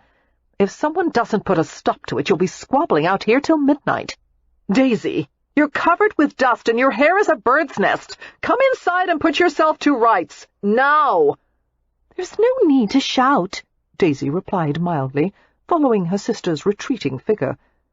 She glanced over her shoulder at Matthew Swift, a friendlier glance than she had ever given him before, then turned and quickened her pace. Swift began to pick up the wooden bowls. "Leave them," Westcliff said. "The servants will put things in order. Your time is better spent preparing yourself for supper, which will commence in approximately 1 hour. Obligingly, Matthew dropped the bowls and went toward the house with Westcliff. He watched Daisy's small, sylph-like form until she disappeared from sight. Westcliff did not miss Matthew's fascinated gaze. "You have a unique approach to courtship," he commented. "I wouldn't have thought beating Daisy at lawn games would catch her interest, but it seems to have done the trick." Matthew contemplated the ground before his feet, schooling his tone into calm unconcern. "I'm not courting Miss Bowman." "Then it seems I misinterpreted your apparent passion for bowls." Matthew shot him a defensive glance. "I'll admit I find her entertaining, but that doesn't mean I want to marry her. The Bowman sisters are rather dangerous that way. When one of them first attracts your interest, all you know is she's the most provoking creature you've ever encountered. But then you discover that as maddening as she is, you can scarcely wait until the next time you see her. Like the progression of an incurable disease, it spreads from one organ to the next. The craving begins. All other women begin to seem colourless and dull in comparison. You want her until you think you'll go mad from it. You can't stop thinking." "I have no idea what you're talking about," Matthew interrupted, turning pale. He was not about to succumb to an incurable disease. A man had choices in life, and no matter what Westcliff believed, this was nothing more than a physical urge, an unholy, powerful, gut-wrenching, insanity-producing physical urge, but it could be conquered by sheer force of will. "If you say so," Westcliff said, sounding unconvinced. Chapter 6. Staring in the looking-glass poised atop the cherrywood dresser, Matthew carefully knotted his formal, starched white evening cravat with deft twists and pulls. He was hungry, but the thought of going down to the long, formal supper in the dining hall filled him with unease. He felt as if he were walking on a narrow plank, suspended high in the air, and a misstep would send him hurtling to his doom. He should never have allowed himself to accept Daisy's challenge, should never have stayed and played that bloody game for hours. It was just that Daisy had been so adorable, and while they played, her attention had been focused entirely on him, and that had been too much temptation to withstand. She was the most provoking, beguiling woman he had ever met. Thunderstorms and rainbows wrapped together in a convenient pocket-sized parcel. Bloody hell! How he wanted to bed her! Matthew was amazed Clandrindon or any other man there had been able to function rationally in her presence. It was time to take control of the situation. He was going to do whatever was necessary to shove her together with Clandrindon. Compared to the other bachelors present, the Scottish lord was the pick of the lot. Clandrindon and Daisy would have a calm, well-ordered life, and although Clandrindon might stray occasionally, as most men of leisure did, Daisy would be too busy with her family and her books to notice. Or, if she did, she would learn to turn a blind eye to his indiscretions and take refuge in her daydreams. And Clandrindon would never appreciate the unimaginable gift of having Daisy in his life. Moodily, Matthew went downstairs and joined the elegant throng that had gathered in anticipation of the dining-hall procession. The women were dressed in colourful gowns that had been embroidered and beaded and trimmed with lace. The men were clad in sober black and brilliant white. The plainness of their attire meant to serve as a suitable backdrop for the display of the women. "Swift," came Thomas Bowman's hearty welcome. "Come here. I want you to quote the latest production estimates to these fellows." In Bowman's view, there was never an inappropriate time to discuss business. Obediently, Matthew joined the group of a half-dozen men who stood in the corner and recited the numbers his employer wanted. One of Matthew's more convenient skills was the ability to store long lists of figures in his head. He loved numbers, their patterns and secrets, the way something complex could be reduced to something simple. In mathematics, unlike life, there was always a solution, a definite answer. But as Matthew was speaking, he caught sight of Daisy and her friends standing with Lillian, and half his brain promptly shut down. Daisy was wearing a butter-yellow gown that wrapped tightly around her slender waist and pushed the small, pretty shapes of her breasts upward into a low-cut bodice of gleaming, ruched satin. Yellow satin ribbons had been braided into artful ropes that held the bodice in place. Her black hair had been pulled to the top of her head, with a few spiralling curls falling to her neck and shoulders. She looked delicate and perfect, like one of the artful sugared garnishes on the dessert tray that one was never supposed to eat. Matthew wanted to tug her bodice down until her arms were confined by those satin ropes. He wanted to drag his mouth across her tender, pale skin, finding the tips of her breasts, making her writhe. "But do you really think," came Mr. Mardling's voice, "there is any room for the market to expand? After all, we are discussing the lower classes. No matter what their nationality, it is a known fact that they do not prefer to bathe often." Matthew dragged his attention to the tall, well-groomed gentleman, whose blonde hair shone brightly beneath the light of the chandeliers. Before he replied, he reminded himself that there was probably no malice intended behind the question. Those of the privileged classes often had genuine misconceptions about the poor, if they bothered to consider them at all. "Actually," Matthew said mildly, "the available figures indicate that as soon as soap is mass-produced at an affordable price, the market will increase approximately 10% a year.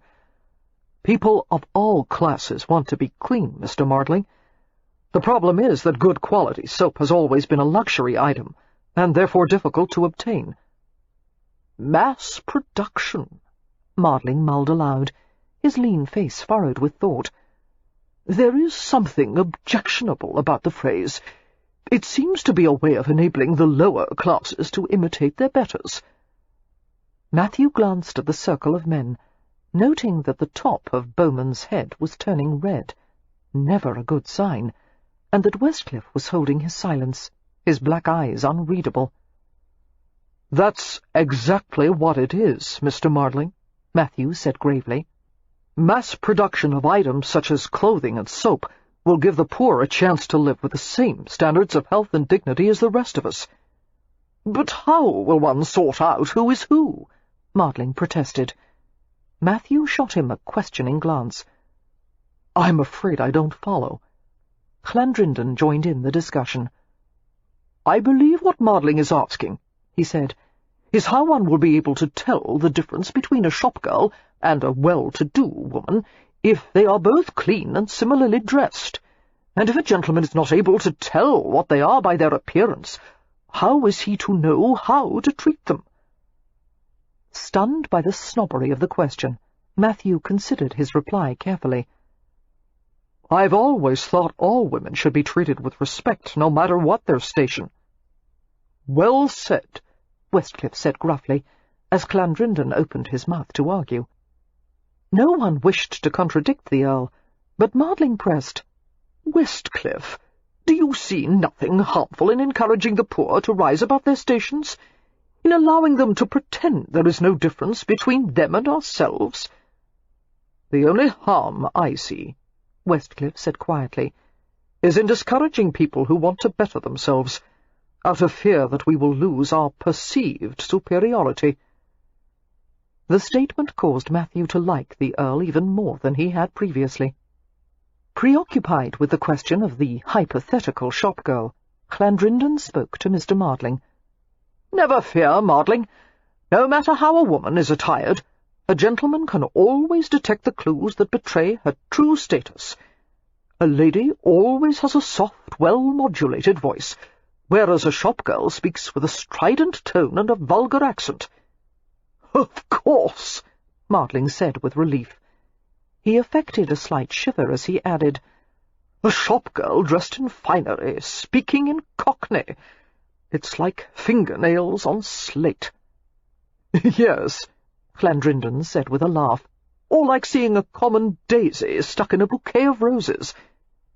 The comment was unthinking, of course. There was a sudden silence, as Clandrindon realized he had just inadvertently insulted Bowman's daughter, or rather the name of his daughter. "A versatile flower, the daisy," Matthew commented, breaking the silence. "Lovely in its freshness and simplicity. I've always thought it went well in any kind of arrangement." The entire group rumbled in immediate agreement. "Indeed," and "Quite so." Lord Westcliff gave Matthew an approving glance. A short time later, whether by previous planning or a last-minute shuffling of places, Matthew discovered he had been seated at Westcliff's left at the main dining table. There was patent surprise on the faces of many guests as they registered that a place of honour had been given to a young man of undistinguished position. Covering up his own surprise, Matthew saw that Thomas Bowman was beaming at him with fatherly pride, and Lillian was giving her husband a discreet glare that would have struck terror in the hearts of lesser men. After an uneventful supper, the guests dispersed in various groups. Some men desired port and cigars on the back terrace. Some women wanted tea, while others headed to the parlour for games and conversation. As Matthew went toward the terrace, he felt a tap on his shoulder. He looked down into Cassandra Layton's mischievous eyes. She was a high-spirited creature, whose primary skill seemed to be the ability to draw attention to herself. "Mr. Swift," she said, "I insist that you join us in the parlour. I will not allow you to refuse. Lady Miranda and I have planned some games that I think you will find quite entertaining." She lowered one eyelid in a sly wink. "We've been scheming, you see." "Scheming?" Matthew repeated warily. "Oh, yes," she giggled. "We've decided to be a bit wicked this evening."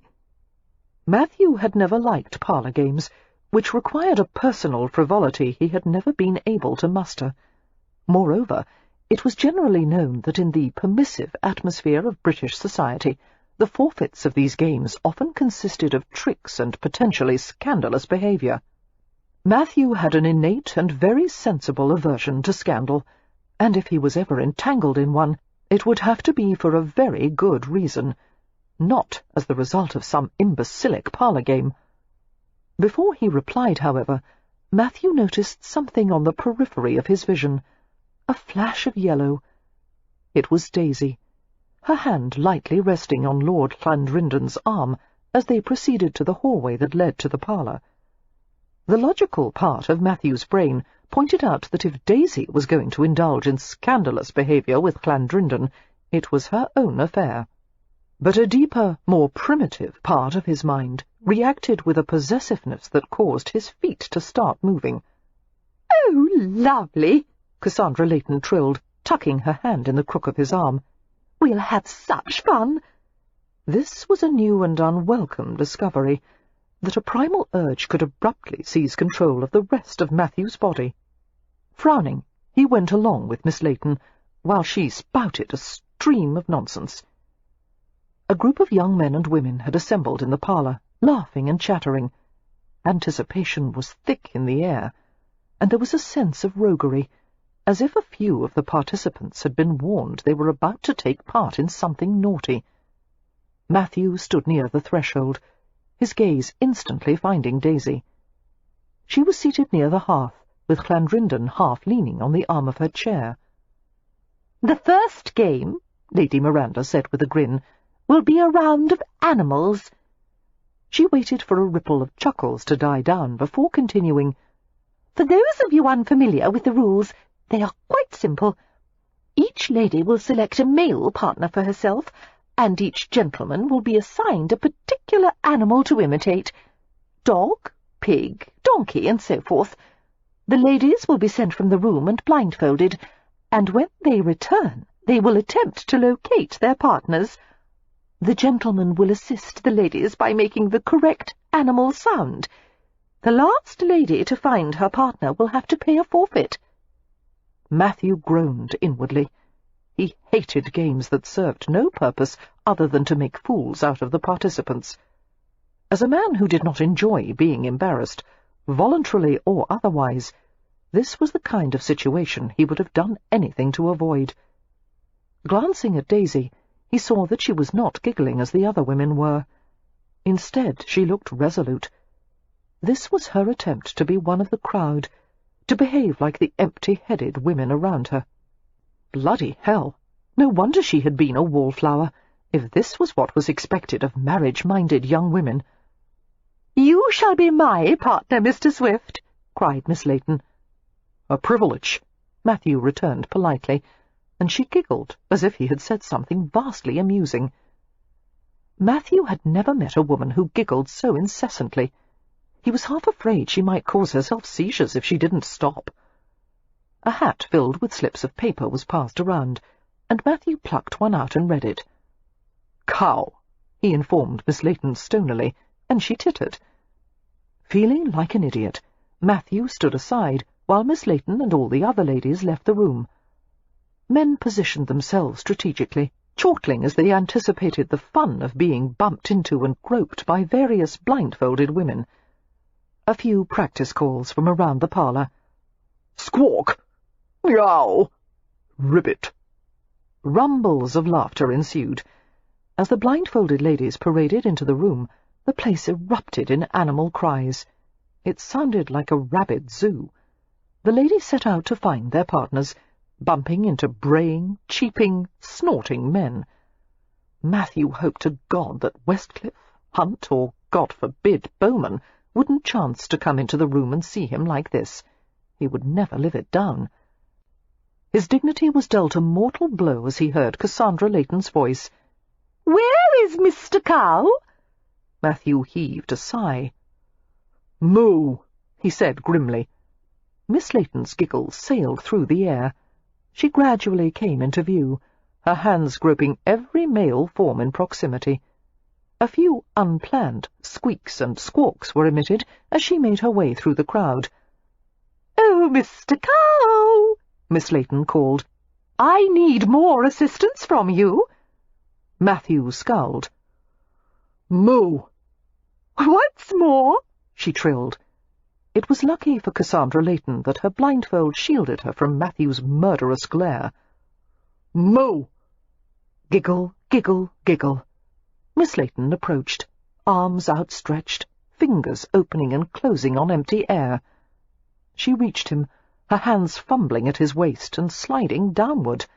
Matthew seized her wrists and tugged them firmly upward. "Have I found Mr. Cow?" she asked disingenuously, leaning into him. He pushed her back with a firm nudge. "Yes." "Hurrah for me!" she cried, removing her blindfold. Other couples had also been reunited, the animals quieting one by one as they were claimed. Finally, only one sound was left, an awkward attempt at some kind of insect vibration. A katydid? A cricket? Matthew craned his neck to see who was making the noise, and whom his unfortunate partner turned out to be. There was an exclamation, and ripples of friendly laughter. The crowd parted to reveal Daisy Bowman removing her blindfold, while Lord Llandrindon shrugged apologetically. "That is not the noise a cricket makes," Daisy protested, flushing and laughing. "You sound as if you're clearing your throat." "It was the best I could do," Llandrindon said helplessly. Oh, God. Matthew closed his eyes briefly. It would be Daisy. Cassandra Layton seemed inordinately pleased. "Too bad," she said. "No quarrelling," Lady Miranda said gaily, coming to stand between Daisy and Llandrindon. "It befalls you to pay the forfeit, my dear." Daisy's smile faltered. "What is the forfeit?" "It's called Play the Wallflower," Lady Miranda explained. "You must stand against the wall and draw one of the gentlemen's names from a hat. If he refuses to kiss you, you will remain against the wall and continue drawing names until someone consents to your offer." Daisy's smile held fast, although her face turned white, leaving 2 red flags of colour at the crests of her cheeks. Damn it, Matthew thought savagely. This was a serious dilemma. The incident would start rumours that could easily produce a scandal. He couldn't allow it. For her family's sake, and her own, and his, but that was something he didn't want to think about. Automatically he started forward, but Miss Layton grabbed his arm. Her long nails bit into the fabric of his coat sleeve. "No interfering," she warned. "Everyone who plays must be willing to accept the forfeit." She was smiling, but there was a hardness in her eyes that Matthew didn't like. She intended to relish every second of Daisy's downfall. Dangerous creatures, women. Glancing around the room, Matthew saw the anticipation on the gentlemen's faces. Not one man there was going to turn away an opportunity to kiss Daisy Bowman. Matthew longed to crash heads together and yank Daisy out of the room. Instead, he could only watch as the hat was brought to her, and she reached inside with unsteady fingers. Withdrawing a slip of paper, Daisy read it silently, her fine dark brows knitting together. A hush fell over the room, a few breaths caught in hope, and then Daisy said the name without looking up. "Mr. Swift." She thrust the slip back into the hat before it could be confirmed. Matthew felt his heart catch violently in his chest. He wasn't certain if the situation had just improved drastically or become exponentially worse. "That's impossible," Miss Layton hissed. "It couldn't have been you." Matthew glanced down at her almost absently. "Why not?" "Because I didn't put your name into the hat." He made his face unreadable. "Obviously someone did," he said, and jerked his arm from her clutches. A nervous hush fell over the room as Matthew approached Daisy, and then excited titters scattered through the group. Daisy controlled her expression admirably, but there was a frantic riot of colour on her face. Her slender body was as tense as a bowstring.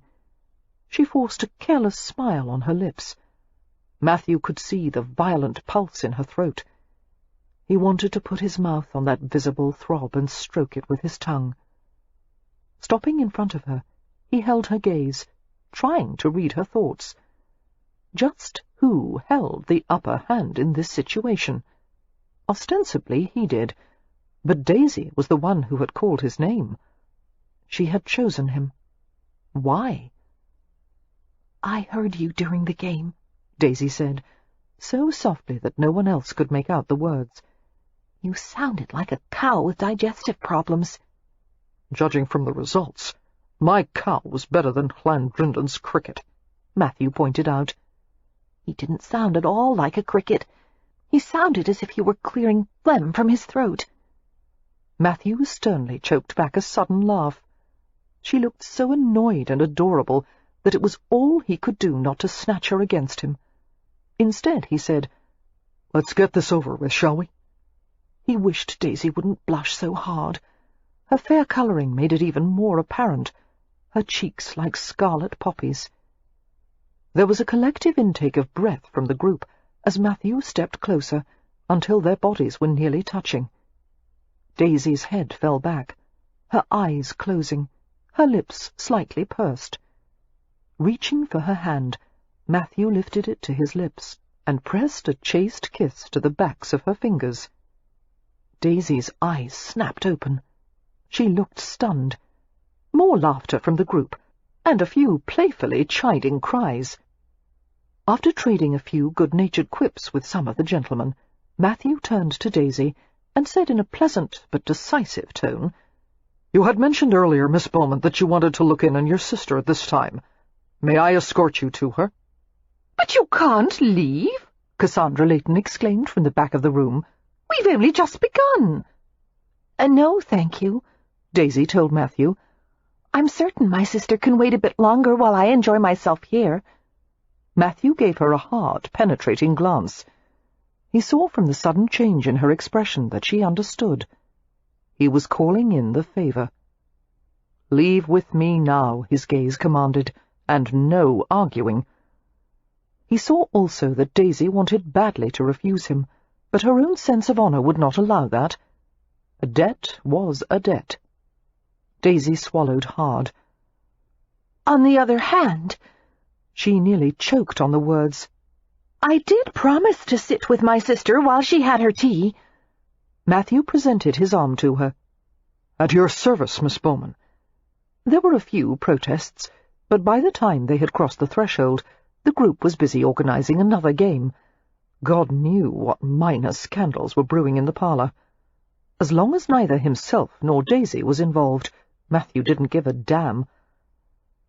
Daisy snatched her hand away from his arm as soon as they entered the hallway. They proceeded several yards and came to the open doorway of the library. Seeing that it was empty, Daisy charged into the room without a word.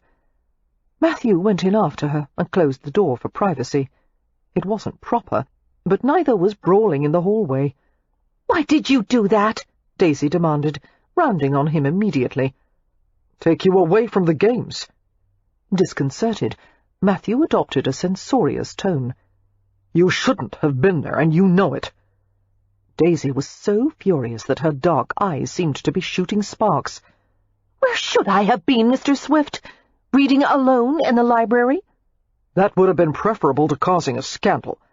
"No, it wouldn't have. I was exactly where I belonged, doing exactly what everyone else was doing, and everything was just fine until you ruined it." "I?" Matthew couldn't believe his ears. "I ruined the evening for you?" "Yes." "How?" She glared at him accusingly. "You didn't kiss me." "I—" Caught off guard, Matthew stared at her in bewilderment. "I did kiss you." "On the hand," Daisy said scornfully, "which means absolutely nothing." Matthew wasn't certain how he had been so abruptly derailed from self-righteous superiority to affronted protest. "You should be grateful." "For what?" "Isn't it obvious? I saved your reputation." "If you had kissed me," Daisy retorted. "It could only have improved my reputation. But you rejected me publicly, which means Llandrindon and Martling and all the rest know there is something wrong with me." "I didn't reject you." "It certainly felt like rejection, you cad." "I am not a cad. If I had kissed you in public, then I would be a cad." Matthew paused before adding in baffled irritation, "And there is nothing wrong with you. Why the devil would you say that?" "I'm a wallflower. No one ever wants to kiss me." This was too much. Daisy Bowman was furious because he hadn't done the thing he had craved and dreamed of for years of his life. He had behaved honourably, damn it all, and instead of being appreciative, she was angry. "Am I that undesirable?" Daisy was ranting. "Would it have been so disagreeable?" He wanted her for so long. He had reminded himself 1,000 times of all the reasons he could never have her, and it had been a hell of a lot easier to bear, knowing she detested him and there was no reason to hope. But the possibility that her feelings might have changed, that she might want him in return, filled him with a dizzying thrill. Another minute of this and he would become unhinged. "Don't know how to do whatever it is women are supposed to do to attract men," Daisy was saying irately. "And when I finally had a chance to gain a little experience, you—" She broke off and frowned as she saw his face. "Why do you look like that?" "Like what?" "As if you're in pain." Pain, yes. The kind of pain a man felt when he had lusted after a certain woman for years and found himself alone with this woman, and then had to endure her complaints that he hadn't kissed her when all he wanted was to tear her clothes off and have her right there on the floor. She wanted experience. Matthew was ready to give her the experience of a lifetime. His body had become so unbearably hard that the brush of his trouser fabric was enough to make him wince. Struggling to control himself, he concentrated on breathing. Breathing. But there was only more arousal, until red mist had gathered at the edges of his vision. He wasn't aware of reaching for her, but suddenly his hands were on her, hooked just beneath her arms, where the yellow satin was permeated with the warmth of her body. She was light and supple, like a cat. He could lift her so easily, pin her against the wall. Daisy's dark eyes were wide and startled. "What are you doing?" "I want the answer to one question," Matthew managed to say. "Why did you call my name in there?" Emotions crossed her face in rapid succession. Surprise, guilt, embarrassment. Every inch of exposed skin turned pink. "I don't know what you mean. Your name was on the paper. I had no choice but to—" "You're lying," Matthew said tersely. His heart stopped as she refused to reply. She wasn't going to deny it. Her flush deepened to crimson. "My name wasn't on that paper," he continued with great effort. "But you said it anyway. Why?" They both knew there could only be one reason. Matthew closed his eyes briefly. His pulse was so hot and fast that its reckless momentum stung the insides of his veins. He heard Daisy's hesitant voice. "I just wanted to know I just wanted—" This was temptation at its most brutal. Matthew tried to make himself let go of her, but his hands would not release the slim curves encased in yellow satin. It felt too good to hold her. He stared at her exquisite mouth, the subtle but delicious indentation in the centre of her lower lip. One kiss, he thought desperately.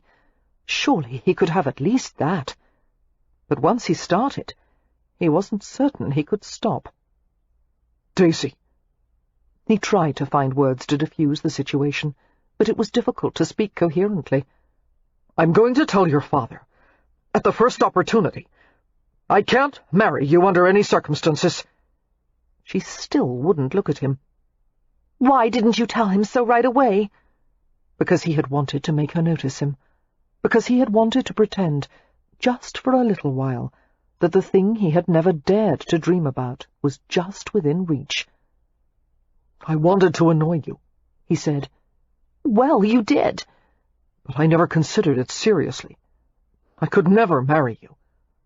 "Because I'm a wallflower," she said sullenly. No, that's not— I'm undesirable. Daisy, would you stop? Not even worth a single kiss. All right, Matthew snapped, finally losing the grip on his sanity. Damn it, you win. I'll kiss you. Why? Because if I don't, you'll never stop complaining about it. It's too late now.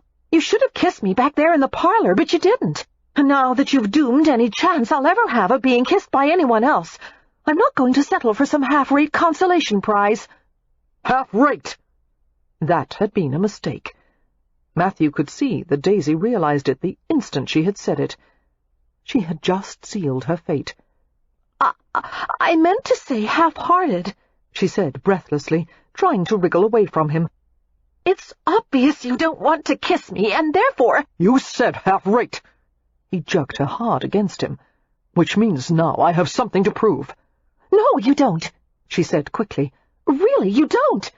She gave a little cry as he clamped one hand behind her neck, and all sound was muffled as he tugged her head to his. Chapter 7. Matthew knew it was wrong the instant their lips met, because nothing would ever equal the perfection of Daisy in his arms. He was ruined for life. God help him, he didn't care. Her mouth was soft and hot, like sunshine, like the white blaze of a heartwood fire. She gasped as he touched her lower lip with the tip of his tongue. Slowly, her hands came to his shoulders, and then he felt her fingers at the back of his head, sliding into his hair to keep him from pulling away. There wasn't a chance in hell of that happening. Nothing could have made him stop. A tremor shook his fingers as he bracketed the exquisite line of her jaw in the open framework of his hand, gently angling her face upward. The flavor of her mouth, sweet and elusive, fueled a hunger that threatened to rage out of control. He searched the damp silk beyond her lips, deeper, harder, until she began to breathe in long sighs, her body moulding against his.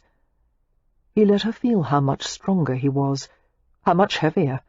One muscular arm clamped along her back, his feet spread to hold her between the powerful length of his thighs. Her upper half was bound in a laced and padded corset. He was almost overcome by a savage desire to tear away the stays and quilting and find the tender flesh beneath. Instead, he sank his fingers into her pinned-up hair and tugged it backward until the weight of her head was cradled in his hand, and her pale throat was exposed. He searched for the pulse he had seen earlier, his lips dragging softly along the secret pathway of nerves beneath her skin. When he reached a sensitive spot, he felt the vibration of her suppressed moan against his mouth. This was what it would be like to make love to her, he thought dazedly. The sweet shivering of her flesh as he entered her, the delicate chaos of her breath, the helpless sounds that rustled in her throat. Her skin, warm and female, scented like tea and talcum and a trace of salt. He found her mouth again, opened it, delving into wet silk, heat, and an intimate flavour that drove him mad. She should have struggled, but there was only yielding and more softness, driving him past all limits. He began to ravish her mouth with deep, twisting kisses, bringing her body rhythmically against his. He felt her legs part beneath her gown, his thigh fitting neatly between them. She squirmed with innocent desire, her face blooming with the colour of late summer poppies. Had she understood exactly what he wanted from her, she would have done more than blush. She would have fainted on the spot. Lifting his mouth from hers, Matthew pressed his jaw against the side of her head. "I think," he said raggedly, "this puts to rest any question of whether I find you desirable or not." Daisy gathered the strength to twist around in his grasp until she faced away from him, staring blindly at the rows of leather-bound books before her. Her small hands braced on the mahogany shelf as she fought to control the turbulent pace of her breathing. Matthew stood behind her, reaching around to cover her hands with his. The narrow framework of her shoulders went rigid against his chest as he searched for the tender ridge of her ear. "Don't," she said thickly, straining away from him. Matthew couldn't stop. Following the movement of her head, he nuzzled the downy curve of her neck. He released one of her hands to settle his palm on the exposed skin over her bodice, just above the rise of her breasts. Daisy's free hand came up to press his fingers harder against her chest, as if their combined efforts were necessary to restrain the pounding of her reckless heart. Matthew tightened all his muscles against the overpowering urge to snatch her up and carry her to the nearest settee. He wanted to make love to her, to bury himself inside her until bitter memories had dissolved in her sweetness. But that chance had been stolen from him long before they had ever met. He had nothing to offer her.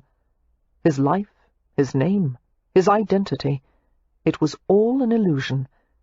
He was not the man she thought he was, and it was only a matter of time until she found out. To his chagrin, he realized he had unconsciously clenched a hand in her skirts, as if in preparation to hike them up. The satin spilled in gleaming drifts between his fingers. He thought of her body wrapped up in all these garments and lacing, and the ungodly pleasure it would be to strip her naked, to map her body with his mouth and fingertips, learning every curve and hollow, every hidden place. Watching his hand as if it belonged to someone else, Matthew uncurled his fingers one by one until the yellow satin dropped. He turned her to face him, staring into the rich brown depths of her eyes. "Matthew," she said thickly. It was the first time she had ever used his first name. He struggled to conceal the strength of his response. "Yes?" "The way you phrased yourself earlier. You didn't say you won't marry me under any circumstances. You said you can't. Why?" "Since it's not going to happen," he said. "The reasons are irrelevant." Daisy frowned, her lips pursing in a way that made him long to kiss them. He moved aside to let her go.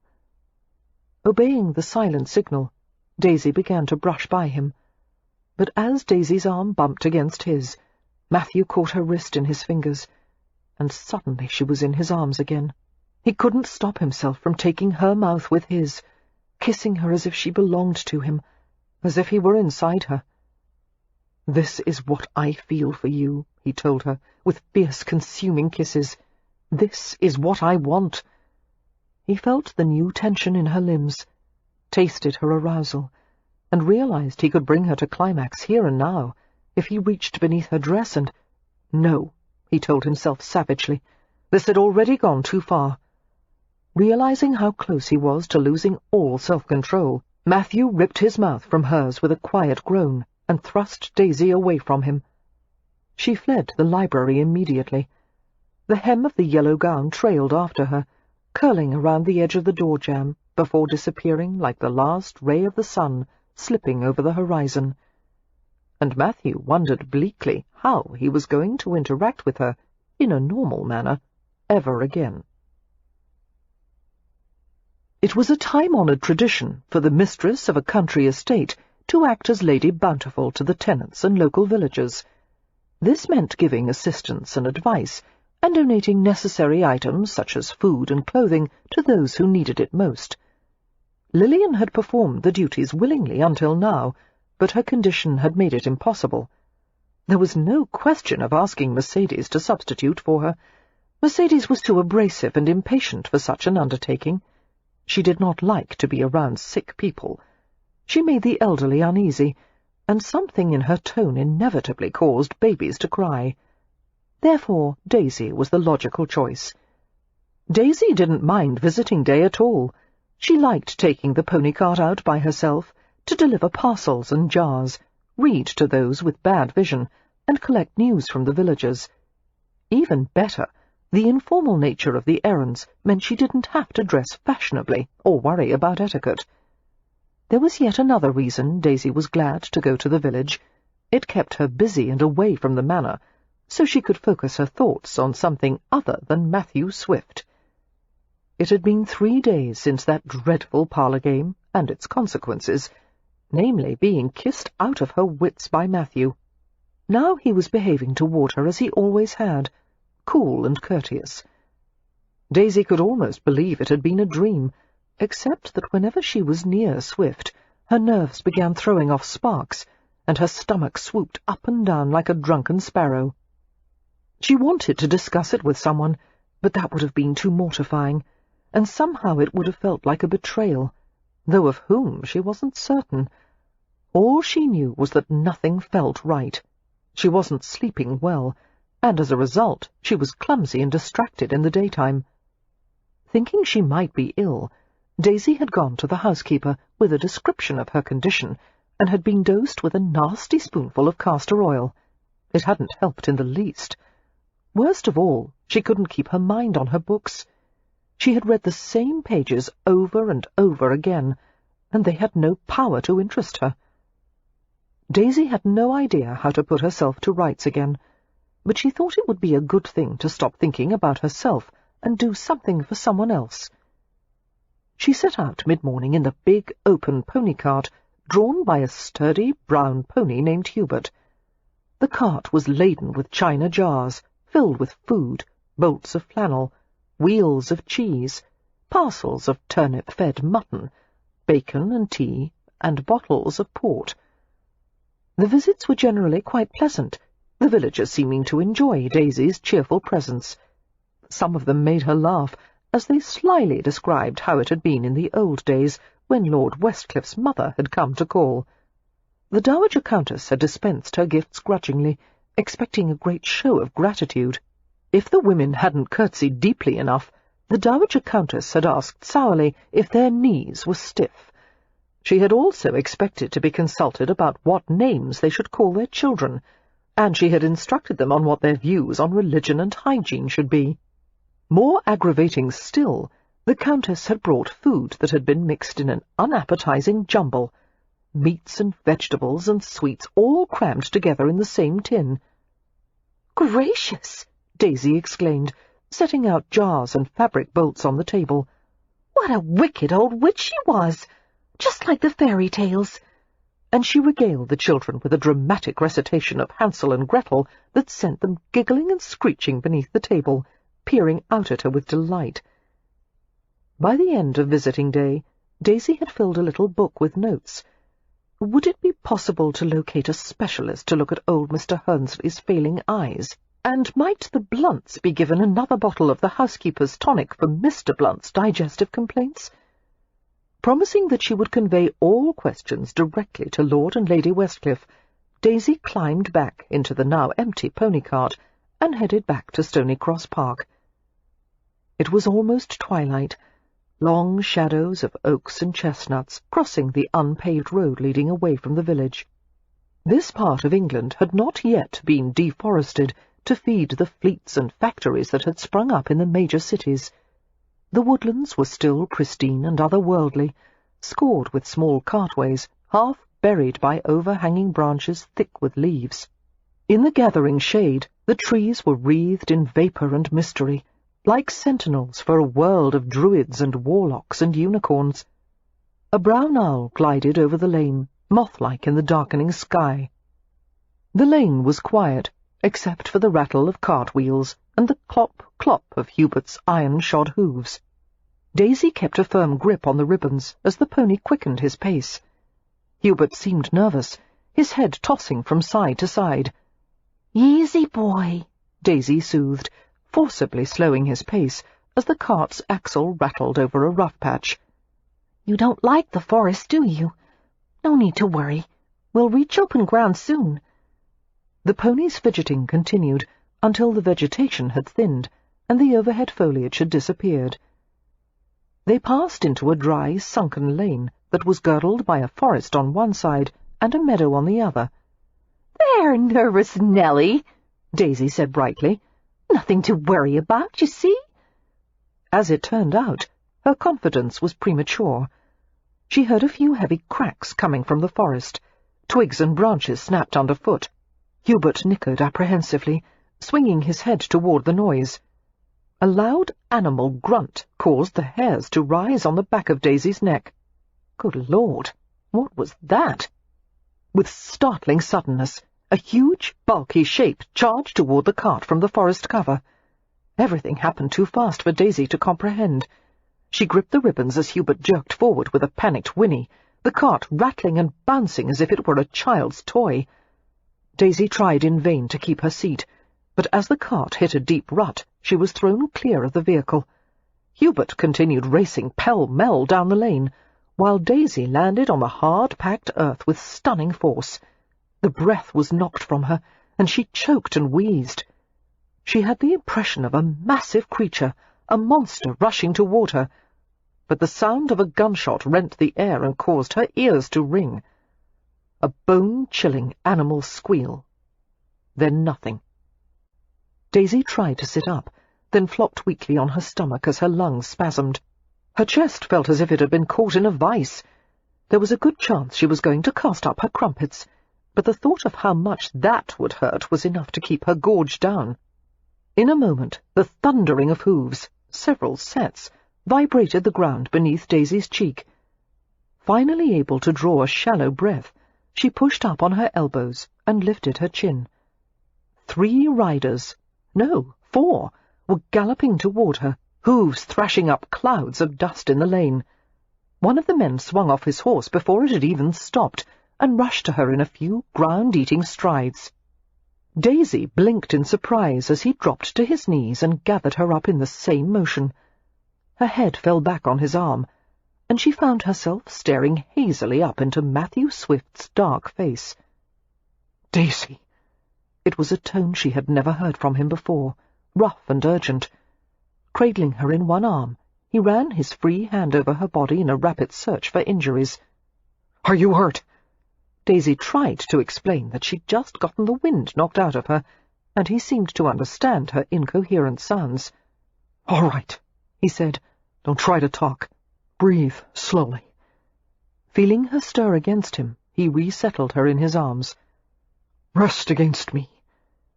His hand passed over her hair, smoothing it back from her face. Tiny shivers of reaction ran through her limbs, and he gathered her closer. "Slowly, sweetheart. Easy. You're safe now."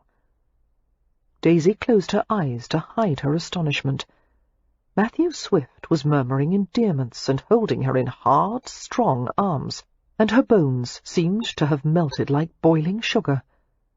Years of uncivilized rough-and-tumble with her siblings had taught Daisy to recover quickly from a fall.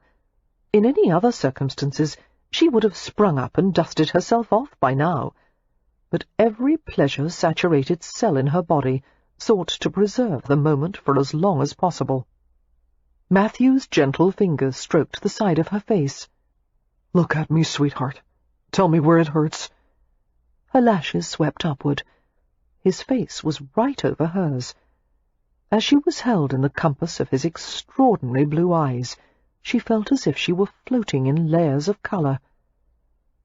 "You have nice teeth," she told him groggily. "But you know, your eyes are even nicer." Swift frowned, the pad of his thumb passing over the crest of her cheek. His touch brought a wash of pink to the surface of her skin. "Can you tell me your name?" She blinked at him. "You've forgotten it." "No, I want to know if you've forgotten it." "I would never be so silly as to forget my own name," she said. "I'm Daisy Bowman." "What is your birthday?" She couldn't repress a crooked smile. "You wouldn't know if I told you the wrong one." "Your birthday," he insisted. "March the 5th. His mouth curved wryly. "Don't play games, imp." "All right. It's September the 12th. How did you know my birthday?" Instead of replying, Swift looked up and spoke to his companions, who had gathered around them. "Her pupils are the same size," he said, "and she's alert. No broken bones, either. Thank God." Westcliffe's voice. Looking over Matthew Swift's broad shoulder, Daisy saw her brother-in-law standing over them. Mr. Mardling and Lord Llandrindon were also there, wearing sympathetic expressions. Westcliff held a rifle in his hand. He lowered to his haunches beside her. "We were just returning from an afternoon shoot," the Earl said. "It was pure chance that we came upon you just as you were charged." I could have sworn it was a wild boar, Daisy said in wonder. But that can't be, Lord Clandrindon remarked with a patronizing chuckle. Your imagination has got the better of you, Miss Bowman. There have been no wild boars in England for hundreds of years.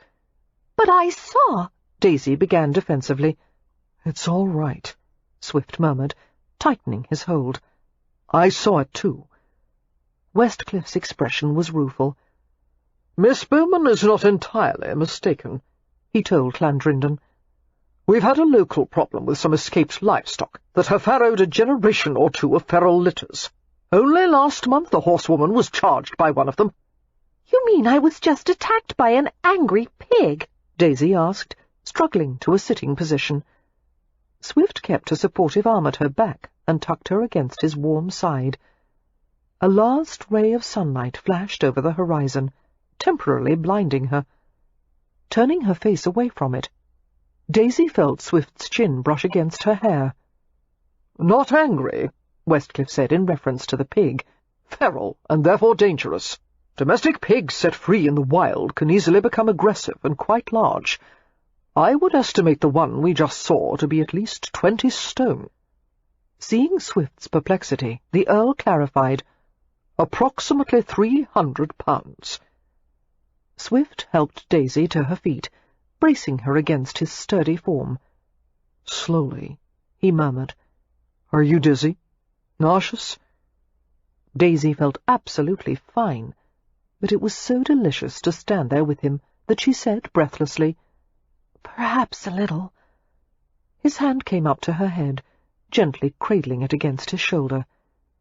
Her temperature escalated as she felt the protectiveness of his embrace, the wonderful solidity of his body.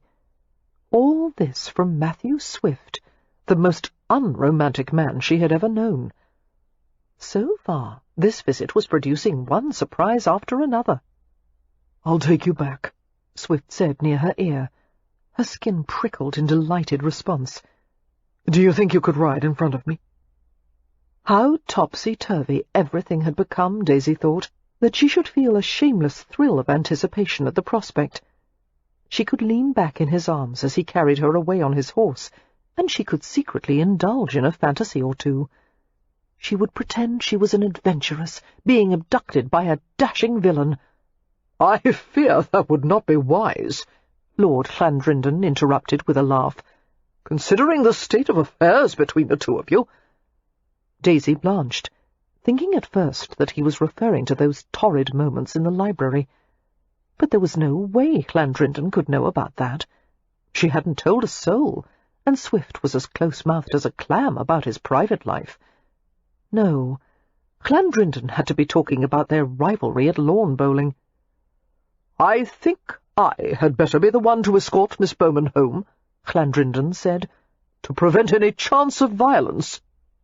Daisy slitted a glance at the Viscount's smiling face and wished he had kept his mouth shut. She parted her lips to protest, but Swift had already replied. "Perhaps you're right, my lord." Oh, drat! Daisy felt cold and disgruntled as Swift eased her away from the warm shelter of his body. Westcliff viewed the ground with a grim expression. "I'll have to find the animal and cull it." "Not on my account, I hope," Daisy said anxiously. "There is blood on the ground," the Earl replied. "The animal is wounded. It's kinder to put it down rather than let it suffer." Mr. Mardling went to fetch his own gun, saying eagerly, "I'll go with you, my lord." In the meanwhile, Lord Clandrindon had mounted his horse. "Hand her up to me," he said to Swift, "and I'll return her safely to the manor." Swift tilted Daisy's face upward and extracted a white handkerchief from his pocket. "If you still feel dizzy by the time we arrive home," he said, carefully wiping the dirt smudges from her face, "I'm going to send for the doctor. Understand?" Despite his overbearing manner, there was an elusive tenderness in his gaze that made Daisy want to crawl inside his coat and huddle against his heartbeat. "Are you coming back too?" she asked. "Or will you stay with Lord Westcliff?" "I'm going to follow right behind you." Replacing the handkerchief in his pocket, Swift bent and picked her up easily. "Hold on to me. Daisy put her arms around his neck, her wrist tingling where it pressed against the hot skin of his nape and the cool, silky locks of his hair. He carried her as if she weighed nothing, his chest rock-solid, his breath soft and even against her cheek. His skin carried the scent of sun and outdoors. She could barely restrain herself from nuzzling into his neck. Bemused by the force of her attraction to him, Daisy remained silent, as Swift handed her up to Lord Clandrindon, who was seated on a large bay. The Viscount settled her in front of him, where the edge of the saddle dug into her thigh. Clandrindon was a handsome man, elegant and dark-haired and fine-featured, but the feel of Clandrindon's arms around her, his lean chest, his scent, somehow it wasn't right. The clasp of his hand at the side of her waist was foreign and intrusive. Daisy could have wept with frustration, as she wondered why she couldn't want him instead of the man who was wrong for her. "What happened?" Lillian asked, as Daisy walked into the Marsden parlour. She was reclining on the settee with a periodical. "You look as if you've been run over by a carriage." "I had an encounter with an ill-mannered pig, actually." Lillian smiled and set aside the periodical. "Who would that be?" "I wasn't speaking in metaphor. It really was a pig." Sitting in a nearby chair, Daisy told her about the misadventure, casting it in a humorous light. "Are you really all right?" Lillian asked in concern. "Perfectly," Daisy assured her. "And Hubert was fine as well. He arrived at the stables at the same time that Lord Clandrindon and I did." "That was lucky." "Yes, it was clever of Hubert to find his way home." "No, not the deuced pony. I'm talking about riding home with Lord Clandrindon. Not that I'm encouraging you to set your cap for him, but on the other hand—" "He wasn't the one I wanted to ride back with." Daisy stared down at the dirt-stained fabric of her skirts and concentrated on plucking a horsehair from the fine muslin weave. "One can't blame you for that," Lillian said. "Clandrindon is nice, but rather innocuous. I'm sure you would have preferred to ride back with Mr. Martling." "No," Daisy said. "I was very glad not to have come back with him. The one I really wanted to ride home with was—" "No!" Lillian covered her ears. "Don't say it. I don't want to hear it." Daisy stared at her gravely. "Do you really mean that?" Lillian grimaced. "Bloody hell," she muttered. "Damn and blast! Son of a—" "When the baby is born," Daisy said with a faint smile, "you'll really have to stop using such foul language." "Then I will indulge myself to the fullest until he gets here." "Are you certain it's a he?" "It had better be, since Westcliff needs an heir, and I'm never going through this again." Lillian scrubbed the heels of her hands over her weary eyes. "Since the only choice left was Matthew Swift," she said grumpily, "I assume he was the one you wanted to ride back with." "Yes, because I'm attracted to him." It was a relief to say it out loud. Daisy's throat, which had felt pinched and tight, finally dilated to allow her a long, slow breath. "In a physical sense, you mean?" "In other ways as well." Lillian rested her cheek on her hand, which was balled into a sharp-knuckled fist. "Is it because Father wants the match?" she asked. "Are you hoping somehow to win his approval?" "Oh, no. If anything, Father's approval is a mark against Mr. Swift. I don't give a fig about pleasing him. I know very well that's impossible." "Then I don't understand why you would want a man who is so obviously wrong for you. You're not some madcap, Daisy. Impulsive, yes. Romantic of a certainty. But you're also practical and intelligent enough to understand the consequences of being involved with him. I think the problem is that you're desperate. You're the last one of us to be unmarried. And then Father delivered this idiotic ultimatum, and I'm not desperate. If you're considering marrying Matthew Swift, I'd say that's a mark of extreme desperation." Daisy had never been accused of having a temper. That distinction had always gone to Lillian. But indignation filled her chest like the blast from a steam kettle, and she had to fight to keep from exploding. Glancing at the curve of her sister's stomach helped her to calm down. Lillian was dealing with many new discomforts and uncertainties. Now Daisy was adding to the problem. "I said nothing about wanting to marry him," Daisy replied. "I merely want to find out more about him, about what kind of man he is. I don't see the harm in that." "But you won't," Lillian argued with forceful conviction. "That's the point. He won't show you who he really is. He'll deceive you. His skill in life is to find out what people want and manufacture it for them, all for his own benefit. Look at how he made himself into the son Father always wanted. Now he's going to pretend to be the kind of man you've always wanted." "He couldn't know that," Daisy tried to say, but Lillian interrupted in a heedless rush, inflamed beyond the ability to have a rational exchange. "He has no interest in you, your heart and mind, the person you are. He wants controlling shares in the company, and he sees you as the way to get them. Of course he's trying to make you like him. He'll charm you out of your knickers until the day after your wedding, when you find out that it was all an illusion. He's just like Father, Daisy. He'll crush you or turn you into someone like Mother. Is that the life you want?" "Of course not." For the first time ever, Daisy realized she could not talk to her older sister about something important. There were so many things she wanted to say, that not everything Matthew Swift had said and done could have been calculated, that he could have insisted that she ride back with him to the manor, and instead he had handed her over to Llandrindon without a protest. She also wanted to confide that Swift had kissed her, and that it had been glorious, and how much that had worried her. But there was no point arguing when Lillian was in this mood. They would just chase in circles. The silence unfolded in a smothering blanket. "Well," Lillian demanded, "what are you going to do?" Standing, Daisy rubbed at a spot of dirt on her arms and said ruefully, "To start with, I think I had better take a bath." "You know what I meant." "What would you like me to do?" Daisy asked, with a politeness that caused Lillian to scowl. "Tell Matthew Swift he's a loathsome toad, and there's no chance in hell you would ever consider marrying him."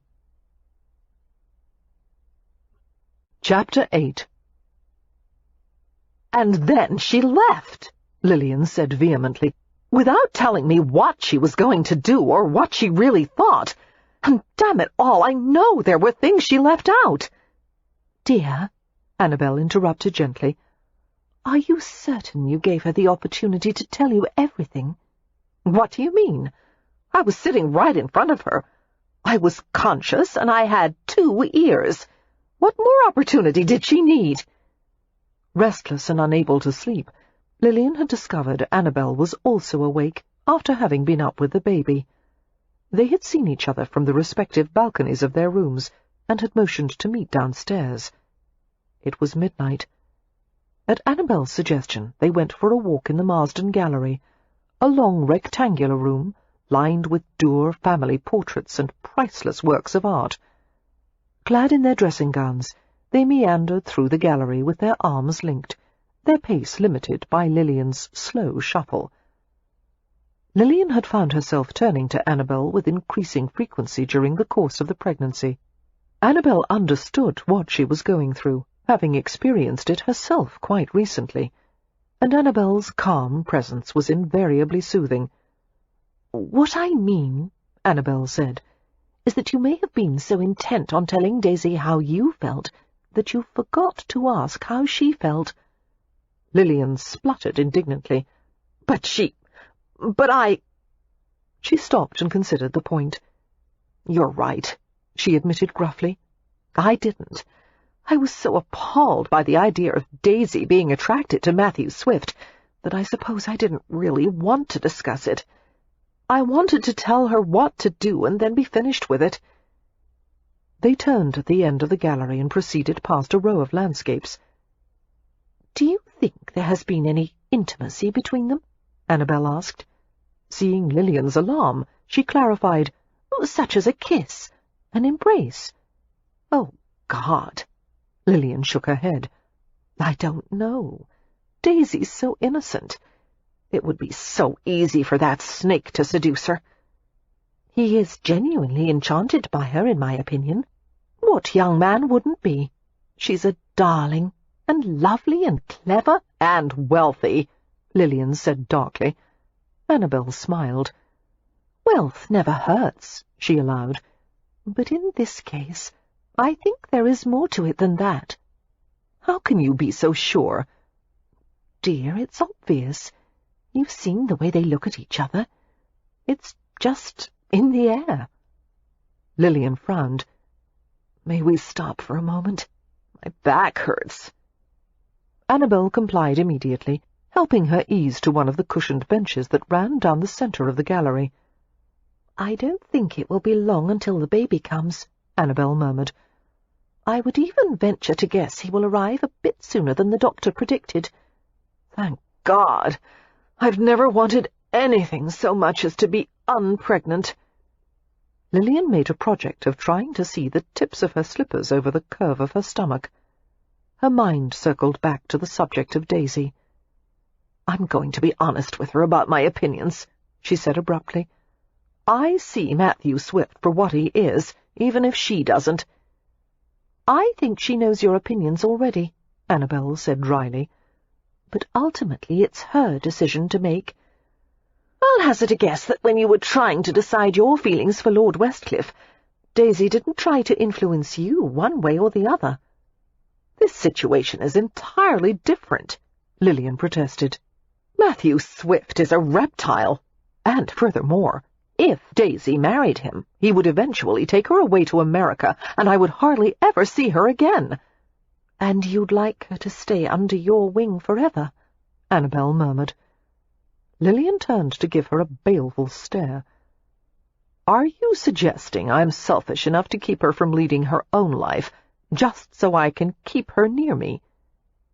Unruffled by her ire, Annabel smiled sympathetically. "It's always been the two of you, hasn't it? You've always been each other's sole source of love and companionship. But it's all changing, dear. You have your own family now, a husband and a child, and you should want nothing less for Daisy." Lilian's nose began to sting. She looked away from Annabel, and to her mortification, her eyes turned hot and blurry. "I promise I will like the next man she's interested in, no matter who he is, just as long as he's not Mr. Swift." "You wouldn't like any man she was interested in?" Annabel's arm slipped around her shoulders, as she added affectionately, "You are somewhat possessive, dear." "And you are incredibly annoying," Lilian said, laying her head on Annabel's soft shoulder. She continued to sniffle, while Annabel held her in the kind of firm, comforting embrace that Lilian's own mother had never been capable of. It was a relief to cry, but a bit embarrassing as well. "I hate being a watering pot," she mumbled. "It's because of your condition," Annabel soothed. "It's perfectly natural. You'll be back to rights after the baby is born." "It's going to be a he," Lilian told her, wiping her eyes with her fingers. "And then we'll arrange a marriage between our children so Isabel can be a viscountess." "I thought you didn't believe in arranged marriages." "I didn't until now. Our children can't possibly be trusted with a decision as important as whom to marry." "You're right. We'll have to do it for them." They chuckled together, and Lilian felt her mood lightening just a little. "I have an idea," Annabel said. "Let's go to the kitchen and peek in the larder. I'll bet there's still some gooseberry cake left from dessert, not to mention the strawberry jam trifle." Lilian lifted her head and blotted her wet nose on her sleeve. "Do you really think a plate of sweets will make me feel better?" Annabel smiled. "It can't hurt, can it?"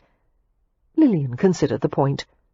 "Let's go," she said, and allowed her friend to pull her up from the bench. The morning sun snapped through the windows, as housemaids tugged back the main entrance hall drapes and secured them with tasselled silk ropes. Daisy walked toward the breakfast room, knowing there was little chance any of the guests were awake. She had tried to sleep as long as possible, while restless energy coursed through her, demanding an outlet until finally she had jumped up and dressed herself. Servants were busy polishing brass and woodwork, sweeping carpets, carrying pails and baskets of linens. Farther away were the clangs of metal pots and the clinks of dishes as food was prepared in the kitchen for the morning repast. The door to Lord Westcliffe's private study was open, and Daisy glanced inside the wood-panelled room as she passed. It was a beautiful room, simple and spare, with a row of stained-glass windows that shed a rainbow of light across the carpeted floor. Daisy paused with a smile as she saw someone sitting at the massive desk. The outline of his dark head and broad shoulders identified him as Mr. Hunt, who often made use of Westcliffe's study when he was at Stony Cross. "Good morning," she began, pausing as he turned to look at her. She felt a pang of excitement as she realized it was not Mr. Hunt, but Matthew Swift. He rose from his chair, and Daisy said bashfully, "No, please, I'm sorry to have interrupted."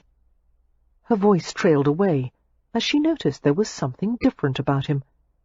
He was wearing a pair of thin, steel-framed spectacles.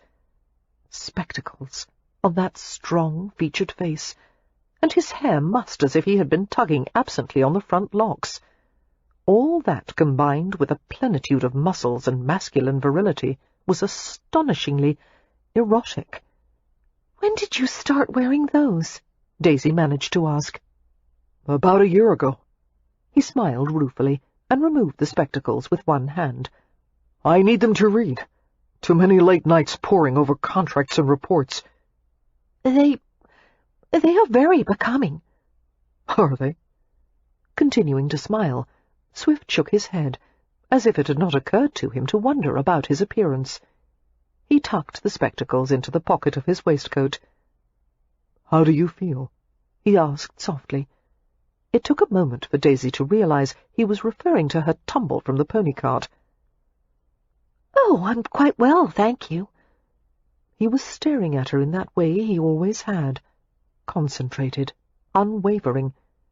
It had always made her uneasy. But just now his gaze didn't seem critical. In fact, he was staring at her as if she were the only thing in the world worth looking at. She fidgeted with the skirts of her muslin gown, pink with printed flowers. "You're up early," Swift said. "I usually am. I can't imagine why some people stay abed so late in the morning.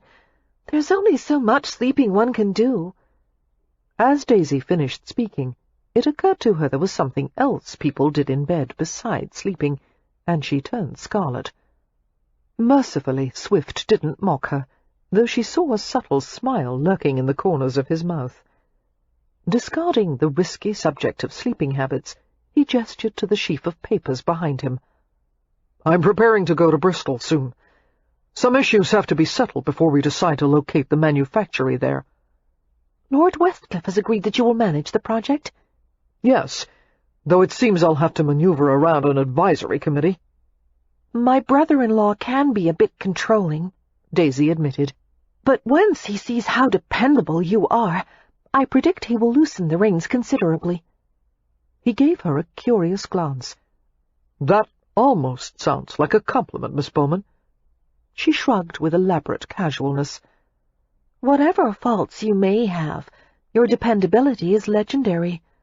My father has always said that one may set a clock by your comings and goings." Sardonic amusement edged his voice. "Dependable. That is the description of an exciting fellow." Once Daisy would have agreed with the sarcastic statement.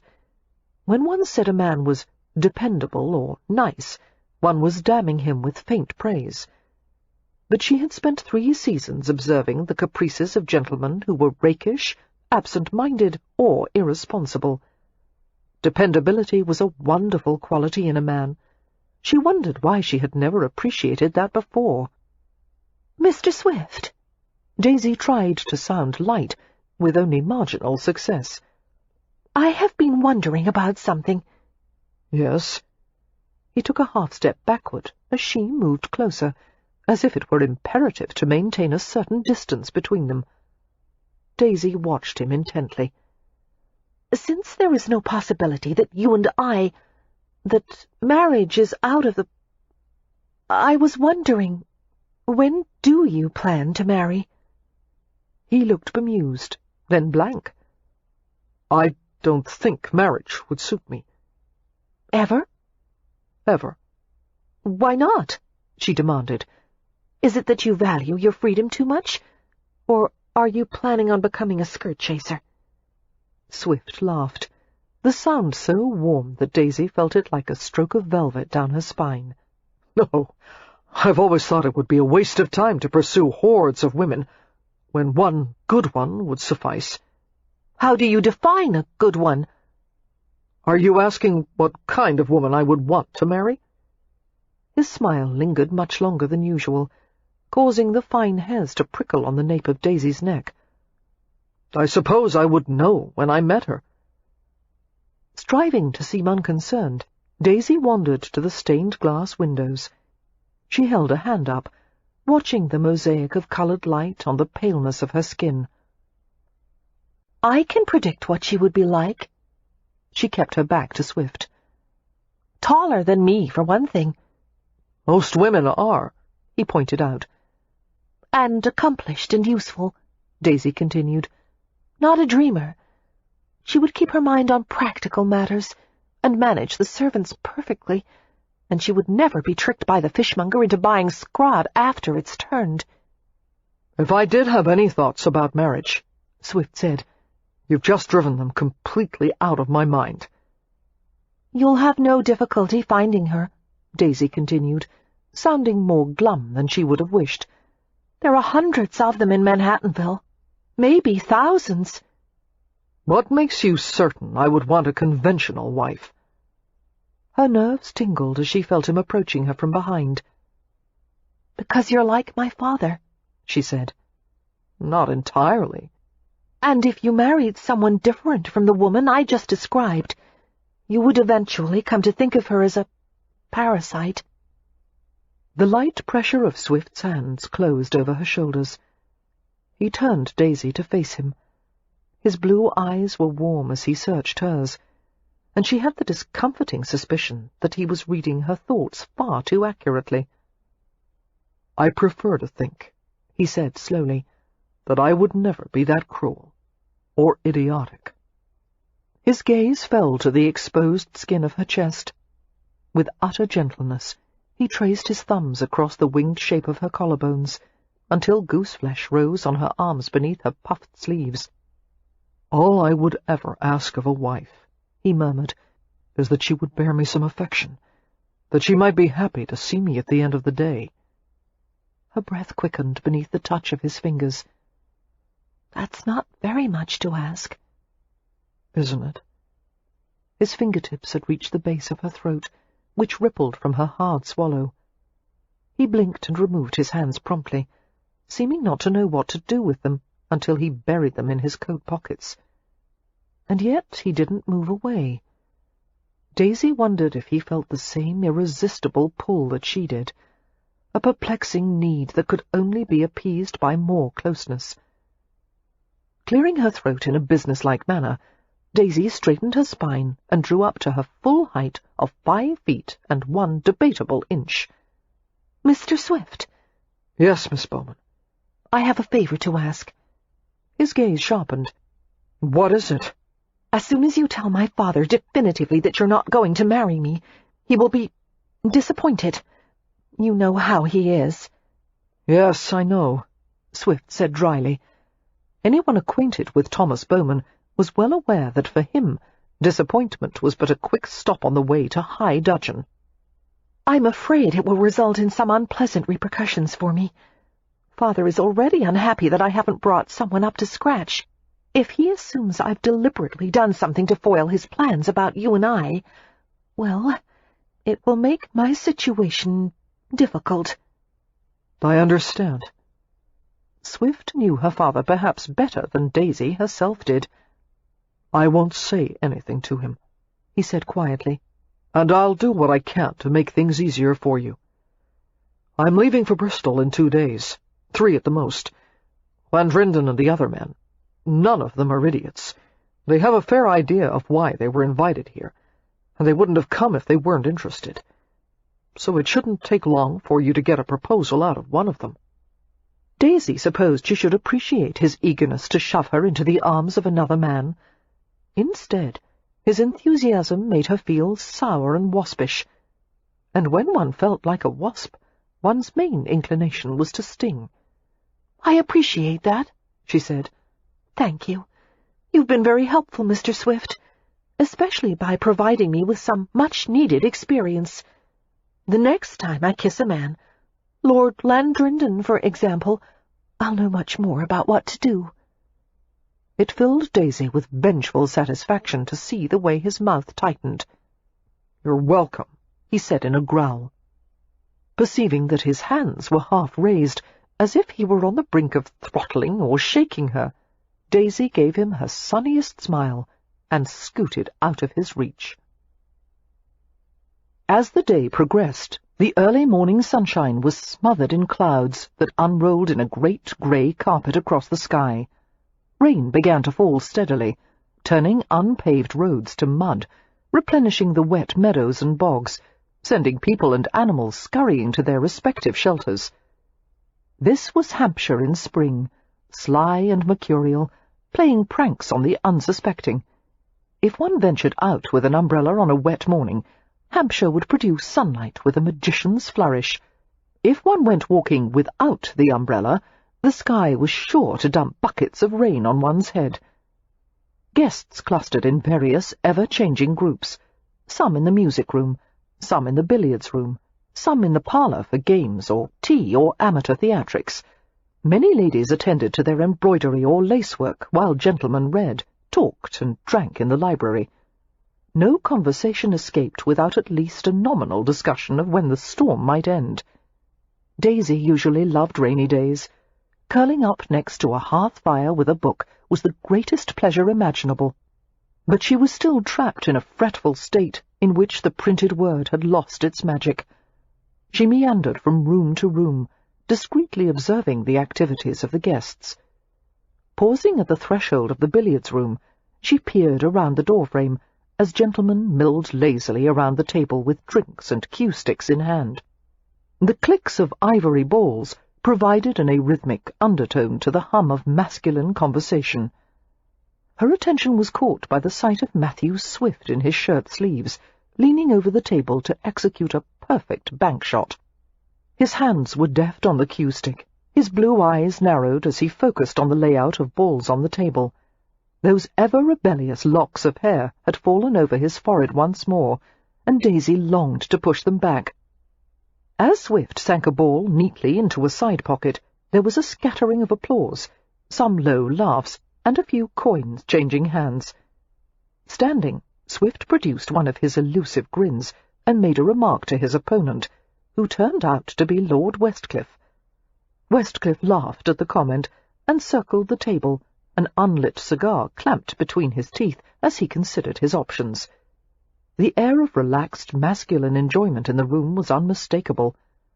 As Westcliff rounded the table, he caught sight of Daisy peeking around the doorframe. He winked at her. She pulled back like a turtle jerking into its shell. It was ridiculous of her to creep around the manor, trying to catch stolen glimpses of Matthew Swift. Scolding herself silently, Daisy strode away from the billiards-room and toward the main hall and the grand staircase. She bounded up the stairs, not stopping until she reached the Marsden parlour. Annabel and Evie were with Lilian, who was half-curled on the settee. Her features were pale and tense, her forehead lightly scored with frown lines. Her slim arms were wrapped around her stomach. "That's 20 minutes," Evie said, her gaze fastened on the mantel clock. "They're still not coming regularly," Annabel remarked. She brushed Lilian's hair and braided it neatly, her slim fingers dexterous in the heavy black locks. "What aren't coming regularly?" Daisy asked with forced cheer, coming into the room. "And why are you watching the She blanched, as she suddenly understood. "My God! Are you having birthing pains, Lillian?" Her sister shook her head, looking perplexed. "Not full-on pains, just a sort of tightening of my stomach. It started after lunchtime, and then I had one an hour later, and then a half-hour later, and this one came after 20 minutes. "Does Westcliff know?" Daisy asked breathlessly. "Should I go tell him?" "No," all three of the other women said at once. "There's no need to worry him yet," Lillian added in a sheepish tone. "Let Westcliff enjoy the afternoon with his friends. As soon as he finds out, he'll be up here pacing and giving commands, and no one will have any peace, especially me." "What about Mother? Shall I fetch her?" Daisy had to ask, even though she was certain of the answer. Mercedes was not a comforting sort of person, and despite the fact that she had given birth to 5 children, she was squeamish at the mention of any kind of bodily function. "I'm in enough pain already," Lillian said dryly. "No, don't tell Mother anything yet. She would feel obligated to sit here with me to maintain appearances, and that would make me as nervous as a cat. Right now, all I need are the 3 of you." Despite her sardonic tone, she reached for Daisy's hand and clung tightly. Childbirth was a frightening business, especially the first time, and Lillian was no exception. "Annabel says this could happen on and off for days," she told Daisy, crossing her eyes comically, "which means I may not be as sweet-tempered as usual." "That's fine, dear. Give us your worst." Retaining Lillian's hand, Daisy sat on the carpeted floor at her feet. The room was quiet, except for the ticking of the mantel clock and the stroke of the bristled brush against Lillian's scalp. Between the sisters' joined hands, the pressure of their pulses mingled in steady throbs. Daisy was not certain if she was giving comfort to her sister or receiving it. Lillian's time was here, and Daisy was afraid for her, of the pain and possible complications, and the fact that life would never be the same afterward. She glanced at Evie, who flashed her a smile, and Annabel, whose face was reassuringly calm. They would help each other through all the challenges and joys and fears of their lives, Daisy thought, and she was suddenly overwhelmed with love for all of them. "I will never live away from you," she said. "I want the 4 of us to be together always. I could never bear to lose any of you." She felt Annabel's slippered toe nudge her leg affectionately. "Daisy, you can never lose a true friend." Chapter 9. As the afternoon spun out into early evening, the storm escalated beyond the usual springtime prank into a full-on assault. Rain-laden wind struck the windows and thrashed the meticulously trimmed hedgerows and trees, while lightning splintered the sky. The 4 friends stayed in the Marsden parlour, timing Lillian's contractions until they were separated by regular 10-minute intervals. Lillian was subdued and anxious, though she tried to hide it. Daisy suspected her sister found it difficult to surrender to the inevitable process that was taking control of her body. "You can't possibly be comfortable on the settee," Annabel finally said, pulling Lillian upright. "Come, dear, time to go to bed." "Should I?" Daisy began, thinking Westcliff should finally be summoned. "Yes, I think so," Annabel said. Relieved at the prospect of actually doing something instead of helplessly sitting by, Daisy asked, "And then what? Do we need sheets? Towels?" "Yes, yes," Annabel said over her shoulder, hooking a firm arm around Lillian's back. "And scissors and a hot water bottle. Oh, and tell the housekeeper to send up some valerian oil and some tea with dried motherwort and shepherd's purse." As the others helped Lillian to the master bedroom, Daisy hurried downstairs. She went to the billiards room, only to find it empty, then scampered to the library and one of the main parlours. It seemed Westcliff was nowhere to be found. Tamping down her impatience, Daisy forced herself to walk calmly past some guests in the hallway and headed to Westcliff's study. To her relief, he was there with her father, Mr. Hunt, and Matthew Swift. They were involved in an animated conversation that included phrases such as distribution network deficiencies and profits per unit of output. Becoming aware of her presence in the doorway, the men looked up. Westcliff rose from his half-seated position on the desk. "My lord," Daisy said, "if I might have a word with you." Although she spoke calmly, something in her expression must have alerted him. He didn't waste a second in coming to her. "Yes, Daisy?" "It's about my sister," she whispered. "It seems her labor has started." She had never seen the Earl look so utterly taken aback. "It's too early," he said. "Apparently the baby doesn't think so." "But this is off schedule." The Earl seemed genuinely baffled that his child would have failed to consult the calendar before arriving. "Not necessarily," Daisy replied reasonably. "It's possible the doctor misjudged the date of the baby's birth. Ultimately, it's only a matter of guesswork." Westcliff scowled. "I expected far more accuracy than this. It's nearly a month before the projected—" A new thought occurred to him, and he turned skull-white. "Is the baby premature?" Although Daisy had entertained a few private concerns about that, she shook her head immediately. "Some women show more than others, some less, and my sister is very slender. I'm sure the baby is fine." She gave him a reassuring smile. "Lillian has had pains for the past 4 or 5 hours, and now they're coming every 10 minutes or so, which Annabelle says—" "She's been in labor for hours and no one told me?" Westcliff demanded in outrage. "Well, it's not technically labor until the intervals between the pains are regular, and she said she didn't want to bother you until—" Westcliff let out a curse that startled Daisy. He turned to point a commanding but unsteady finger at Simon Hunt. "Doctor!" he barked, and took off at a dead run. Simon Hunt appeared unsurprised by Westcliff's primitive behaviour. "Poor fellow," he said with a slight smile, reaching over the desk to slide a pen back into its holder. "Why did he call you doctor?" Thomas Bowman asked, feeling the effects of an afternoon snifter of brandy. "I believe he wants me to send for the doctor," Hunt replied, "which I intend to do immediately." Unfortunately, there were difficulties in producing the doctor, a venerable old man who lived in the village. The footman sent to summon him returned with the unhappy report that in the process of escorting the doctor to Westcliff's waiting carriage, the old man had injured himself. "How?" Westcliff demanded, having come outside the bedroom to receive the footman's report. A small crowd of people, including Daisy, Evie, St. Vincent, Mr. Hunt, and Mr. Swift, were all waiting in the hallway. Annabelle was inside the room with Lillian. "My lord," the footman said to Westcliff regretfully, "the doctor slipped on a wet paving stone and fell to the ground before I could catch him. His leg is injured. He says he does not believe the limb is broken, but all the same he cannot come to assist Lady Westcliff." A wild gleam appeared in the Earl's dark eyes. "Why weren't you holding the doctor's arm? For God's sake, he's a fossil. It's obvious he couldn't be trusted to walk by himself on wet pavement."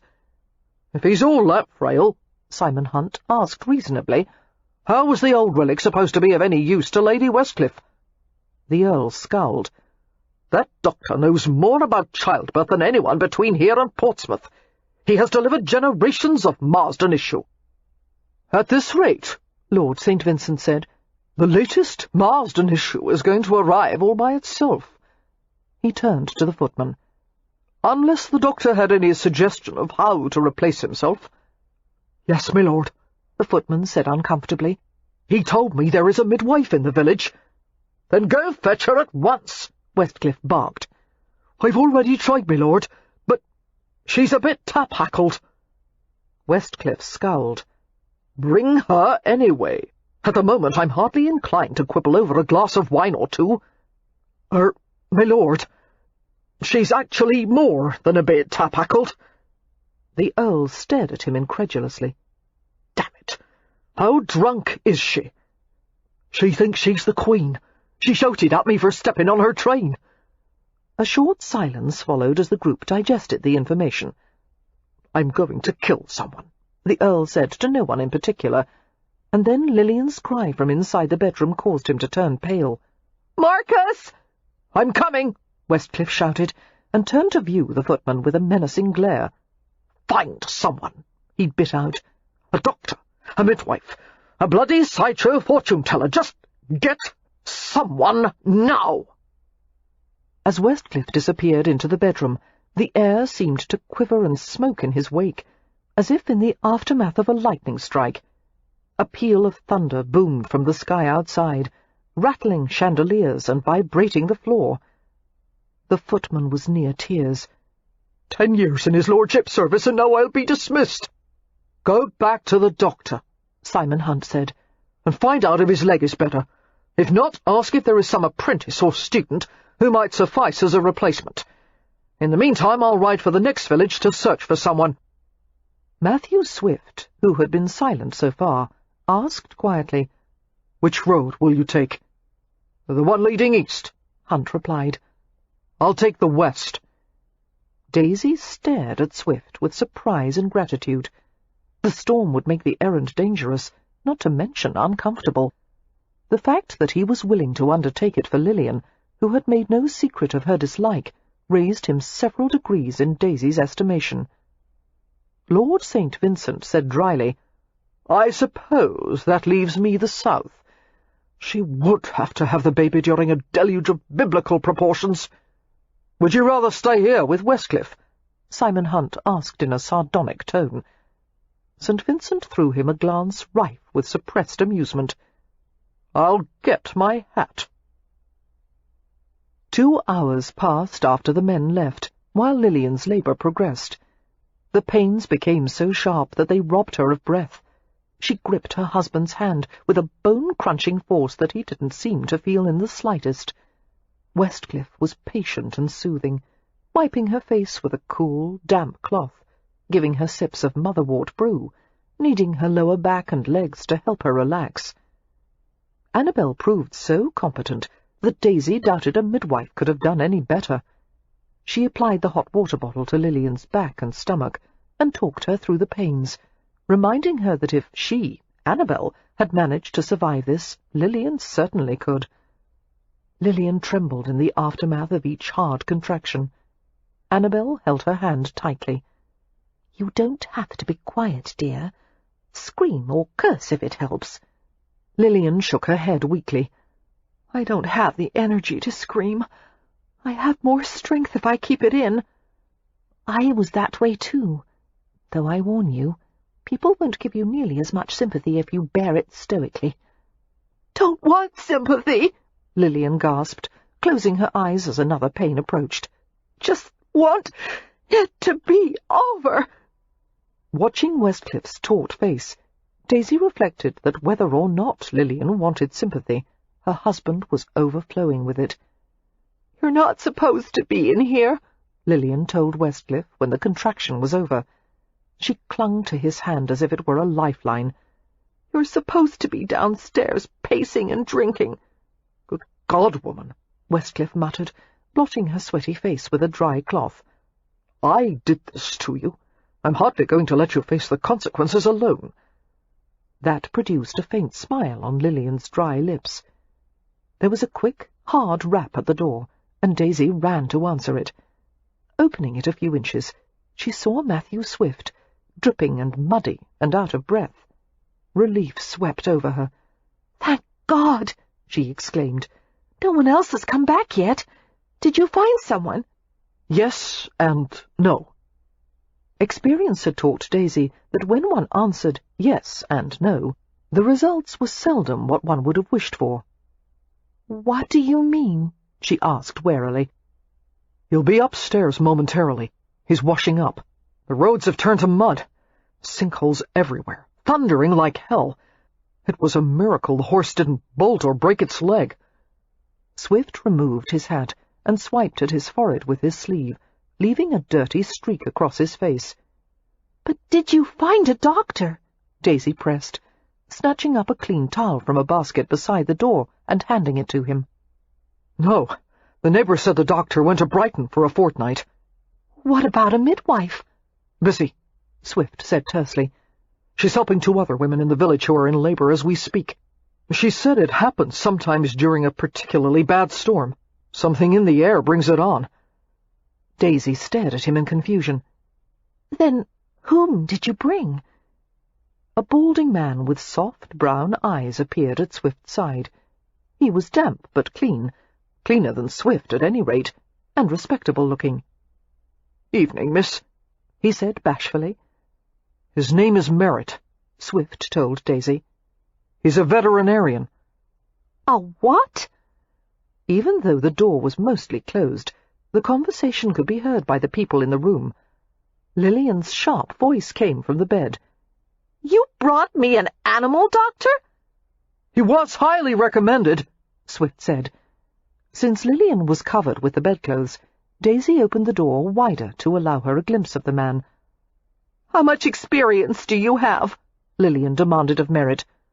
"Yesterday I delivered puppies from a bulldog bitch, and before that—" "Close enough," Westcliff said hastily, as Lillian clutched his hand at the onset of another cramp. "Come in." Daisy allowed the man to enter the room. She stepped outside with another clean. "I'd have gone to another village," Swift said, his voice roughened with a note of apology. "I don't know if Merritt will be of any help, but the bogs and creeks have overflowed, and the roads are impassable, and I wasn't going to come back without someone." He closed his eyes for a moment, his face drawn, and she realized how exhausting the ride through the storm had been. Dependable, Daisy thought. Wrapping a corner of the clean towel around her fingers, she wiped at the mud on his face and blotted the rain caught in his day-old beard. The dark bristle of his jaw fascinated her. She wanted to stroke her bare fingers over it. Swift held still, his head bent to make it easier for her to reach him. "I hope the others have more success at finding a doctor than I did." "He may not make it back in time," Daisy replied. "Things have progressed rapidly in the last hour." He pulled his head back as if her gentle dabbing at his face bothered him. "Aren't you going back in there?" Daisy shook her head. "My presence is de trop, as they say. Lillian hates being crowded, and Annabelle is far more able than I am to help her. But I am going to wait nearby in case she calls for me." Taking the towel from her, Swift scrubbed the back of his head, where the rain had soaked into the thick hair, and made it as black and glossy as a seal's pelt. "I'll return soon," he said. "I'm going to wash and change into dry clothes." "My parents and Lady St. Vincent are waiting in the Marsden parlour," Daisy said.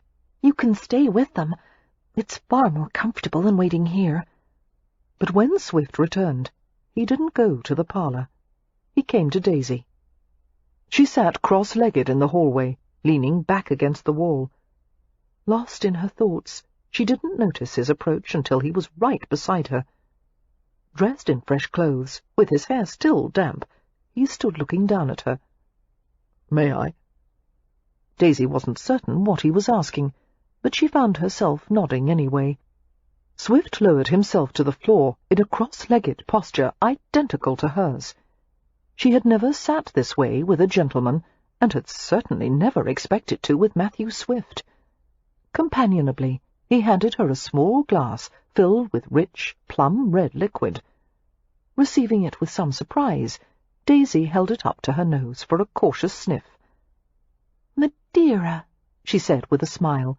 "Thank you. Although celebration is a bit premature since the baby still isn't here." "This isn't for celebration. It's to help you relax." "How did you know what my favorite wine was?" she asked. He shrugged. "A lucky guess." But somehow she knew it hadn't been luck. There was little conversation between them, just an oddly companionable silence. "What time is it?" Daisy would ask every now and then, and he would produce a pocket watch. Mildly intrigued by the jangle of objects in his coat pocket, Daisy demanded to see what was inside it. "You'll be disappointed," Swift said as he unearthed the collection of items. He dumped the lot into her lap while Daisy sorted through it all. "You're worse than a ferret," she said with a grin. There was the folding knife and the fishing line, a few loose coins, a pen nib, the pair of spectacles, a little tin of soap, Bowman's of course, and a slip of folded waxed paper containing willow bark powder. Holding the paper between thumb and forefinger, Daisy asked, "Do you have headaches, Mr. Swift?" "No, but your father does whenever he gets bad news, and I'm usually the one who delivers it." Daisy laughed and picked up a tiny silver match case from the pile in her lap. "Why matches? I thought you didn't smoke." "One never knows when a fire will be needed." Daisy held up a paper of straight pins and raised her brows questioningly. "I use them to attach documents," he explained, "but they've been useful on other occasions." She let a teasing note enter her voice. "Is there any emergency for which you are not prepared, Mr. Swift?" "Miss Bowman, if I had enough pockets I could save the world." It was the way he said it, with a sort of wistful arrogance intended to amuse her, that demolished Daisy's defences. She laughed and felt a warm glow, even as she recognized that liking him was not going to improve her circumstances one bit. Bending over her lap, she examined a handful of tiny cards bound with thread. "I was told to bring both business and visiting cards to England," Swift said, "though I'm not entirely certain what the difference is." "You must never leave a business card when you're calling on an Englishman," Daisy advised him. "It's bad form here. It implies you're trying to collect money for something." "I usually am." Daisy smiled. She found another intriguing object, and she held it up to inspect it. A button. Her brow creased as she stared at the front of the button, which was engraved with a pattern of a windmill. The back of it contained a tiny lock of black hair behind a thin plate of glass, held in place with a copper rim. Swift blanched and reached for it, but Daisy snatched it back, her fingers closing around the button. Daisy's pulse began to race. "I've seen this before," she said. "It was part of a set. My mother had a waistcoat made for Father with 5 buttons. One was engraved with a windmill, another with a tree, another with a bridge. She took a lock of hair from each of her children and put it inside a button. I remember the way she took a little snip from my hair at the back where it wouldn't show." Still not looking at her, Swift reached for the discarded contents of his pocket and methodically replaced them. As the silence drew out, Daisy waited in vain for an explanation.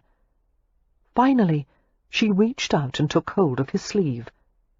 His arm stilled, and he stared at her fingers on his coat fabric.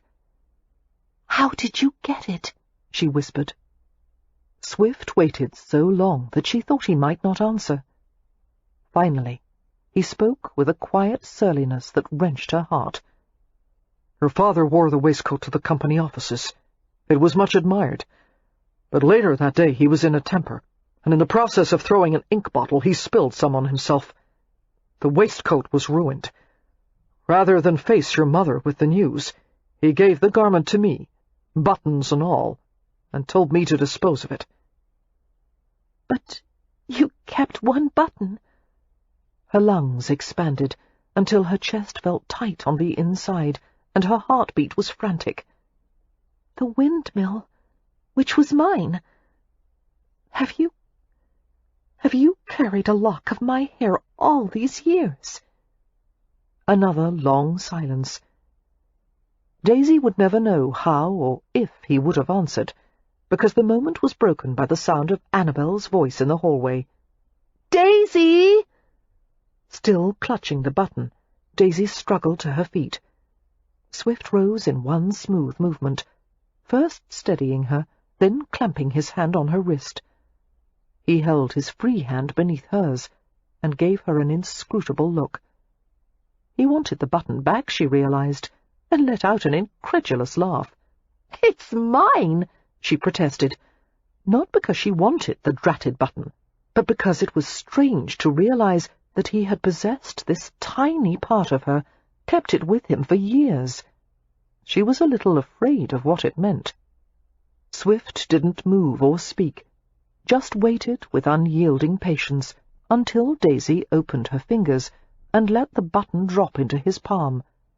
He pocketed the object like a possessive magpie and released her. Bewildered, Daisy hurried toward her sister's room. As she heard the sound of a baby crying, her breath stopped with anxious joy. It was only a few yards to her sister's door, and yet it seemed to be miles.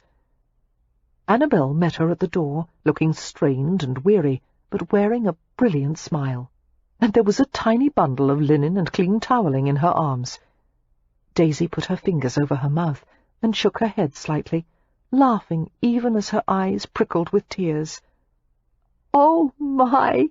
she said, staring at the red-faced baby, the bright, dark eyes, the wealth of black hair. "Say hello to your niece," Annabel said, gently handing the infant to her. Daisy took the baby carefully, astonished by how light she was. "My sister?" "Lillian's fine," Annabel replied at once. "She did splendidly." Cooing to the baby, Daisy entered the room. Lillian was resting against a stack of pillows, her eyes closed. She looked very small in the large bed, her hair braided in 2 plaits like a young girl's. Westcliff was at her side, looking like he had just fought Waterloo single-handedly. The veterinarian was at the washstand, soaping his hands. He threw Daisy a friendly smile, and she grinned back at him. "Congratulations, Mr. Merritt," she said. "It seems you've added a new species to your repertoire." Lillian stirred at the sound of her voice. "Daisy." Daisy approached with the baby in her arms. "Oh, Lillian, she's the most beautiful thing I've ever seen." Her sister grinned sleepily. "I think so, too. Would you—" She broke off to yawn. "Show her to Mother and Father." "Yes, of course. What is her name?" "Merritt." "You're naming her after the veterinarian?" "He proved to be quite helpful," Lillian replied. "And Westcliff said I could." The Earl tucked the bedclothes more snugly around his wife's body and kissed her forehead. "Still no heir," Lillian whispered to him, her grin lingering. "I suppose we'll have to have another one." "No, we won't," Westcliff replied hoarsely. "I'm never going through this again." Amused, Daisy glanced down at little Merritt, who was falling asleep in her arms. "I'll show her to the others," she said softly. Stepping into the hallway, she was surprised to find it was empty. Matthew Swift was gone. When Daisy woke up the next morning, she learned to her relief that Mr. Hunt and Lord St. Vincent had returned safely to Stony Cross Park. St. Vincent had found the south road to be impassable, but Mr. Hunt had had more luck. He had found a doctor in a neighbouring village, but the man had balked at riding out in a perilous storm. Apparently, it had taken a fair amount of bullying from Hunt to convince him to go. Once they had arrived at Stony Cross Manor, the doctor examined Lillian and Merritt and pronounced them both in excellent condition. In his assessment, the baby was small but perfectly formed, with a well-developed pair of lungs. The guests at the manor received the news of the birth with only a few regretful murmurs about the baby's gender, but seeing Westcliff's face as he held his newborn daughter, and hearing his whispered promises that he was going to buy ponies and castles and entire kingdoms for her, Daisy knew he could not have been any happier had Merritt been a boy. As she shared breakfast in the morning room with Evie, Daisy was aware of a most peculiar jumble of emotions. Aside from the joy that her niece had been born and her sister was fine, she felt nervous, light-headed, eager, all because of Matthew Swift. Daisy was grateful that she had not yet seen him today. After the discoveries she had made last night, she was not certain how she would react to him. "Evie," she entreated privately, "there is something I need to talk to you about. Will you walk in the gardens with me?" Now that the storm was over, weak grey sunlight seeped through the sky. "Of course, although it's rather muddy outside. We'll stay on the gravelled paths, but it must be out there. This is too private to be discussed indoors." Evie's eyes widened, and she drank her tea so fast it must have scalded her tongue. The garden had been dishevelled by the storm, leaves and green buds scattered everywhere, twigs and branches lying across the usually immaculate path. But the air was fragrant with the scents of wet earth and rain-drenched petals. Breathing deeply of the invigorating smell, the two friends strolled along the gravelled walkway. They knotted their shawls around their arms and shoulders, while the breeze pushed at them with the impatience of a child, urging them to quicken their pace. Daisy had seldom known a relief as great as unburdening herself to Evie. She told her about everything that had transpired between herself and Matthew Swift, including the kiss, finishing with the revelation of the button he carried in his pocket. Evie was a better listener than anyone Daisy knew, perhaps because of her struggles with her stammer. "I don't know what to think," Daisy said miserably. "I don't know how to feel about any of it. I don't know why Mr. Swift seems different now than he did before, or why I am so drawn to him. It was so much easier to hate him.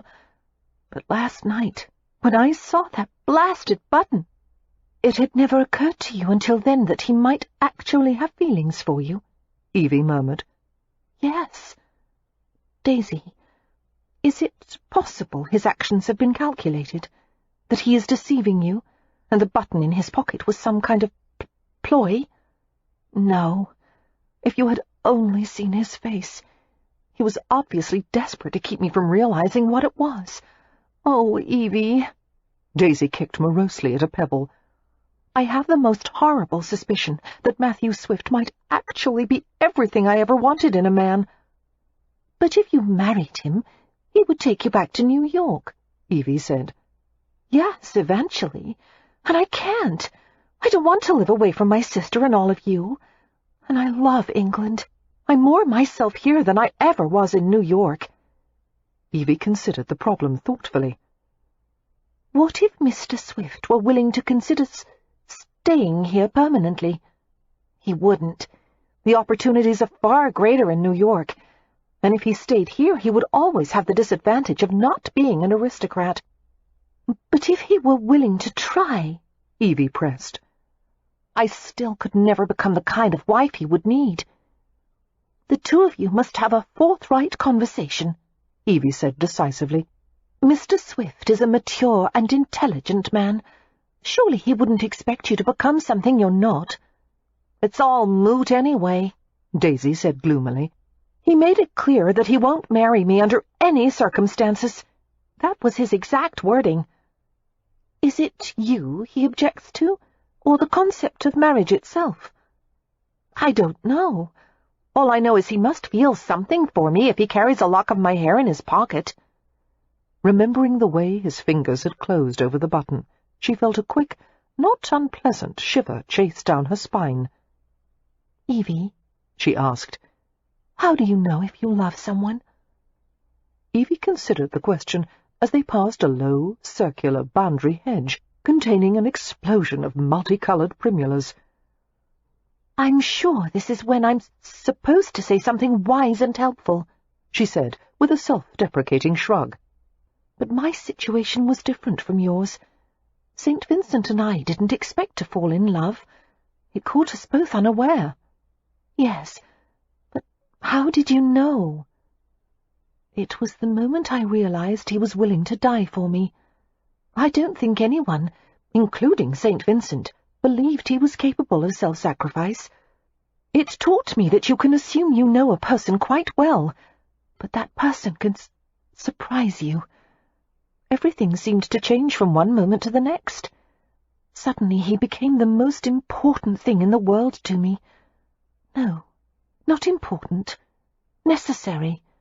Oh, I wish I were clever with words." "I understand," Daisy murmured, although she felt more melancholy than enlightened. She wondered if she would ever be able to love a man that way. Perhaps her emotions had been too deeply invested in her sister and friends.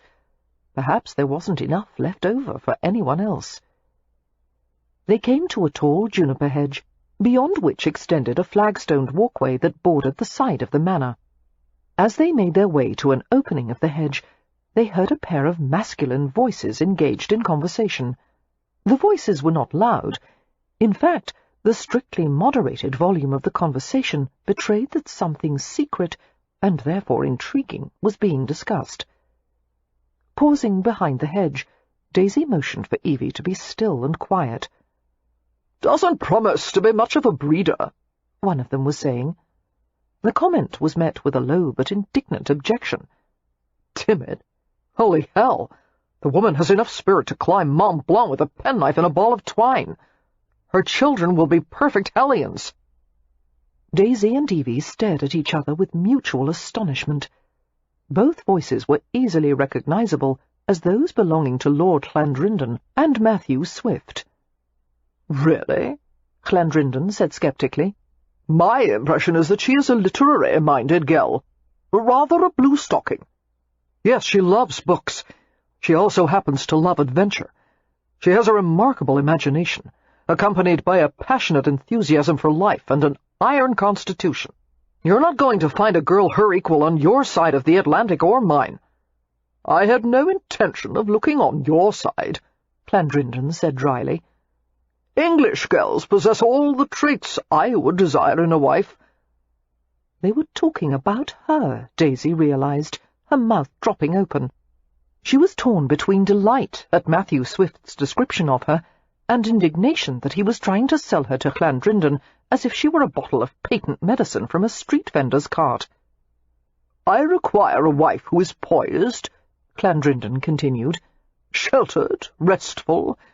"Restful? What about natural and intelligent? What about a girl with the confidence to be herself, rather than trying to imitate some pallid ideal of subservient womanhood?" "I have a question," Clandrindon said. "Yes?" "If she's so bloody remarkable, why don't you marry her?" Daisy held her breath, straining to hear Swift's reply. To her supreme frustration, his voice was muffled by the filter of the hedges. "Drat!" she muttered, and made to follow them. Evie yanked her back behind the hedge. "No," she whispered sharply. "Don't test our luck, Daisy. It was a miracle they didn't realize we were here. But I wanted to hear the rest of it. So did I." They stared at each other with round eyes. "Daisy," Evie said in wonder, "I think Matthew Swift is in love with you." Chapter 10.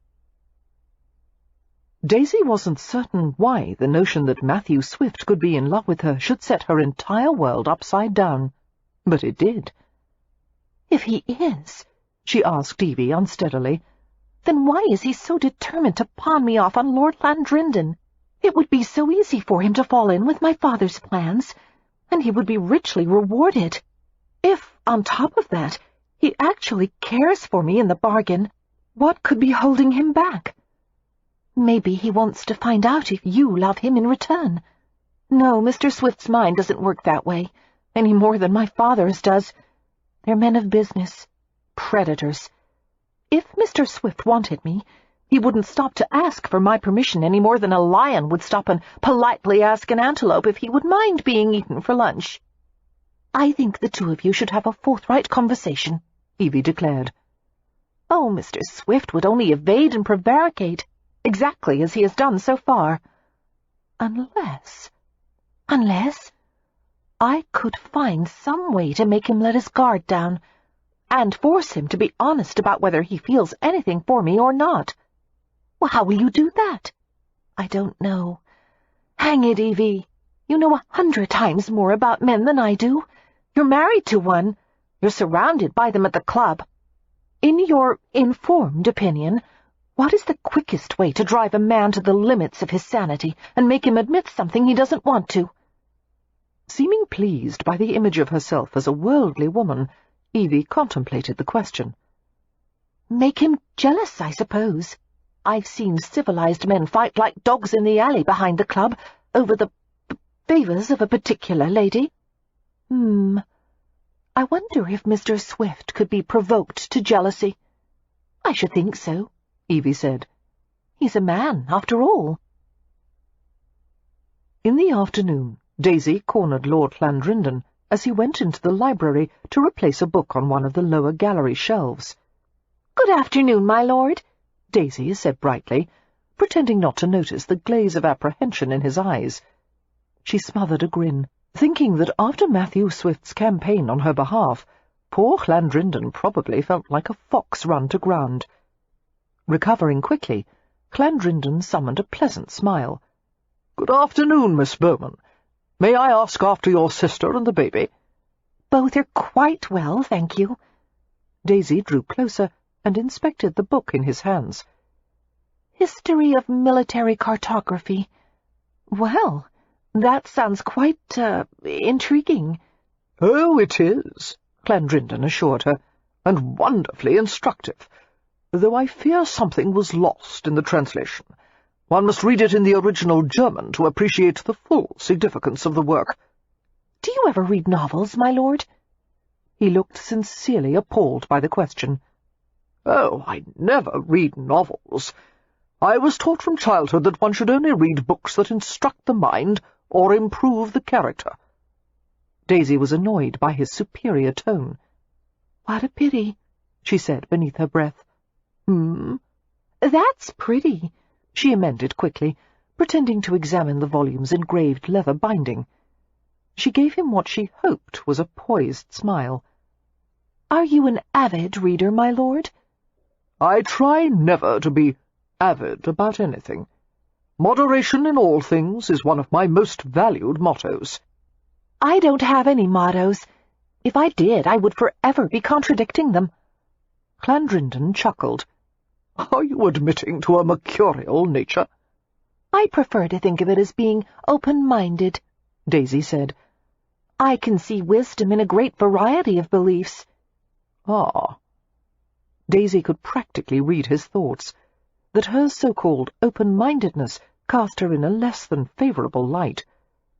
"I should like to hear more of your mottos, my lord. Perhaps during a stroll through the gardens." It was unpardonably bold for a girl to invite a gentleman on a walk instead of the other way around. However, Clandrindon's gentlemanly nature would not allow him to refuse. "Of course, Miss Bowman. Perhaps tomorrow." "Now would be fine," she said brightly. "Now?" came his weak reply. "Yes. Lovely." Taking his arm before he had a chance to offer it, Daisy tugged him toward the doorway. "Let's go." Having no choice but to allow the militantly cheerful young woman to drag him this way and that, Clandrindon soon found himself proceeding down one of the great stone staircases that led from the back terrace to the grounds below. "My lord," Daisy said, "I have something to confess.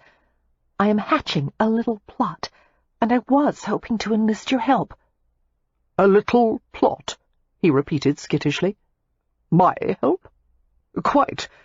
That is, It's harmless, of course," Daisy continued. "My objective is to encourage a certain gentleman's attentions, as he seems to be somewhat reticent when it comes to courtship." "Reticent?" Clandrindon's voice was a bare scratch of sound. Daisy's estimation of his mental capacity sank several degrees, as it became apparent that all he could do was repeat her words in a parrot-like fashion. "Yes, reticent, but I have the impression that underneath the reluctant surface a different feeling may exist." Clandrindon, usually so graceful, tripped on an uneven patch of gravel. What gives you that impression, Miss Bowman?" "It's just a woman's intuition." "Miss Bowman," he burst out, "if I have said or done anything to give you the misapprehension that I— "I'm not talking about you," Daisy said bluntly. "You're not? Then who?" "I'm referring to Mr. Swift." His sudden joy was nearly palpable. "Mr. Swift! Yes, yes! Miss Bowman, he has sung your praises for endless hours. Not that it has been disagreeable to hear about your charms, of course." Daisy smiled. "I fear Mr. Swift will continue being reticent until something happens to flush him out like a pheasant from a wheat field.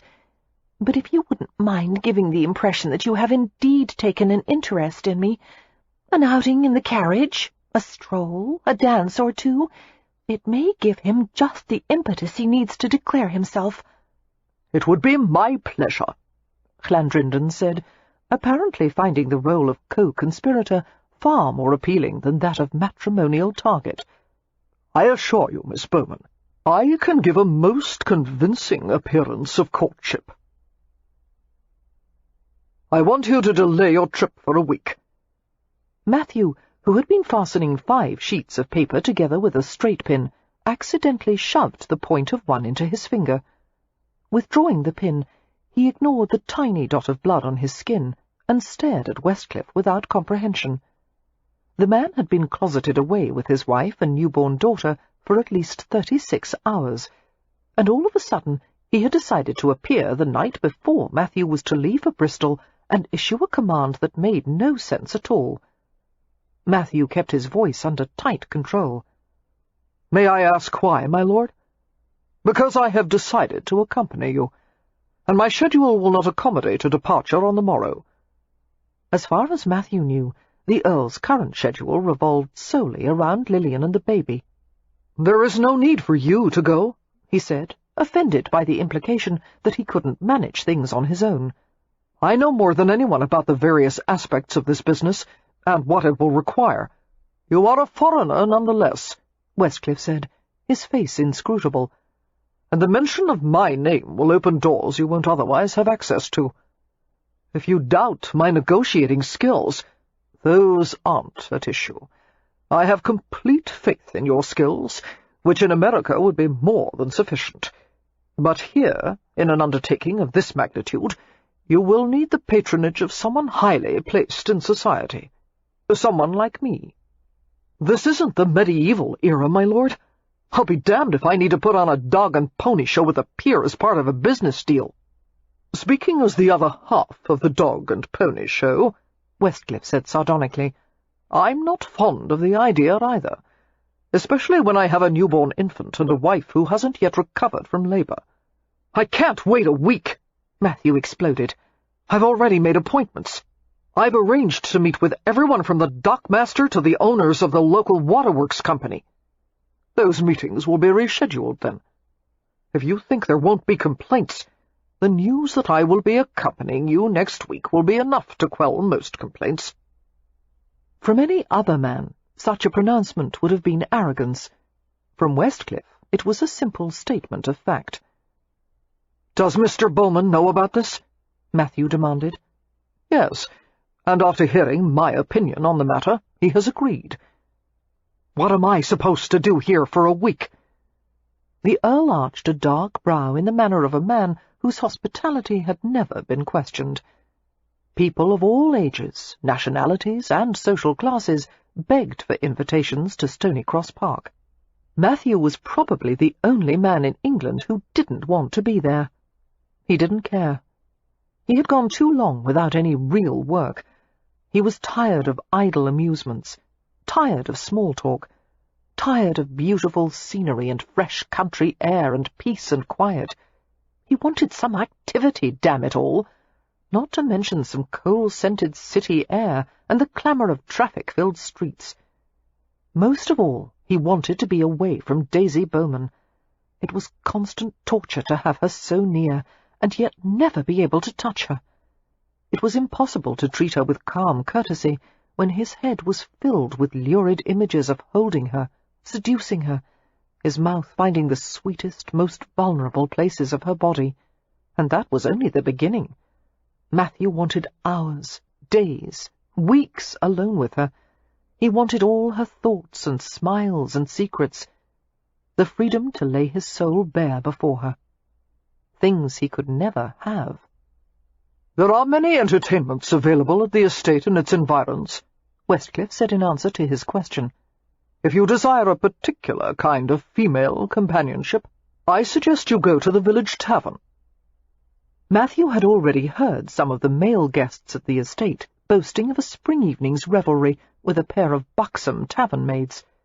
If only he could be satisfied with something that simple, a solid village wench, instead of a tantalizing will-o'-the-wisp who had wrought some kind of spell over his mind and heart.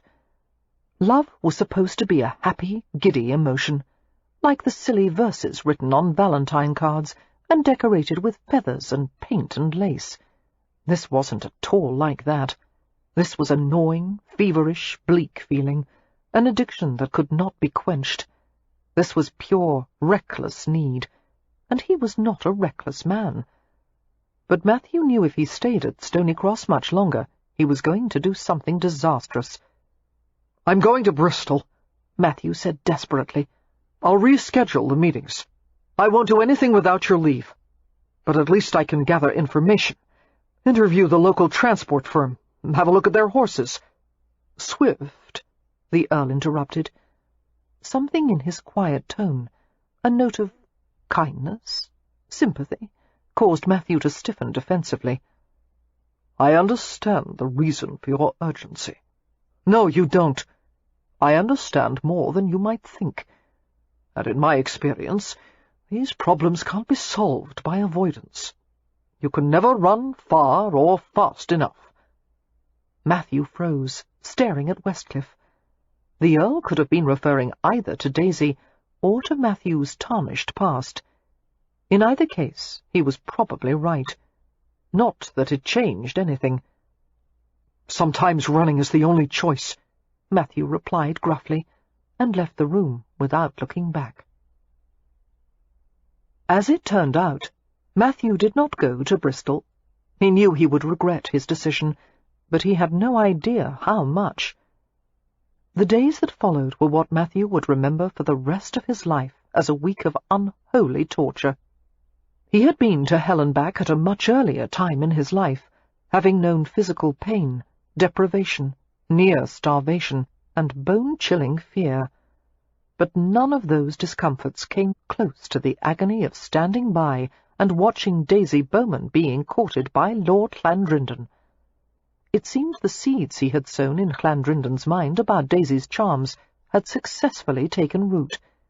Clandrindon was at Daisy's side constantly, chatting, flirting, letting his gaze travel over her with offensive familiarity, and Daisy was similarly absorbed, hanging on his every word, dropping whatever she happened to be doing as soon as Clandrindon appeared. On Monday they went out for a private picnic. On Tuesday they went for a carriage drive. On Wednesday they went to pick bluebells. On Thursday they fished at the lake, returning with damp clothes and sun-glazed complexions, laughing together at a joke they didn't share with anyone else. On Friday they danced together at an impromptu musical evening, looking so well matched that one of the guests remarked it was a pleasure to watch them. On Saturday, Matthew woke up wanting to murder someone. His mood was not improved by Thomas Bowman's dyspeptic pronouncement after breakfast. "He's winning," Bowman grumbled, pulling Matthew into the study for a private conversation. "That Scottish bastard Clandrindon has spent hours on end with Daisy, oozing charm and spouting all the nonsense women like to hear. If you had any intention of marrying my daughter, the opportunity has dwindled to almost nothing. You've gone out of your way to avoid her. You've been taciturn and distant, and all week you've worn an expression that would frighten small children and animals. Your notion of wooing a woman confirms everything I've ever heard about Bostonians." "Perhaps Clandrindon is the best match for her," Matthew said woodenly. "They seem to be developing a mutual affection." "This isn't about affection, it's about marriage." The top of Bowman's head began to turn red. "Do you understand the stakes involved?" "Other than the financial ones?" "What other kind of stakes could there be?" Matthew sent him a sardonic glance. "Your daughter's heart, her future happiness, her— People don't marry to be happy, or if they do, they soon discover it's hogswill." Despite his black mood, Matthew smiled slightly. "If you're hoping to inspire me in the direction of wedlock," he said, "it's not working.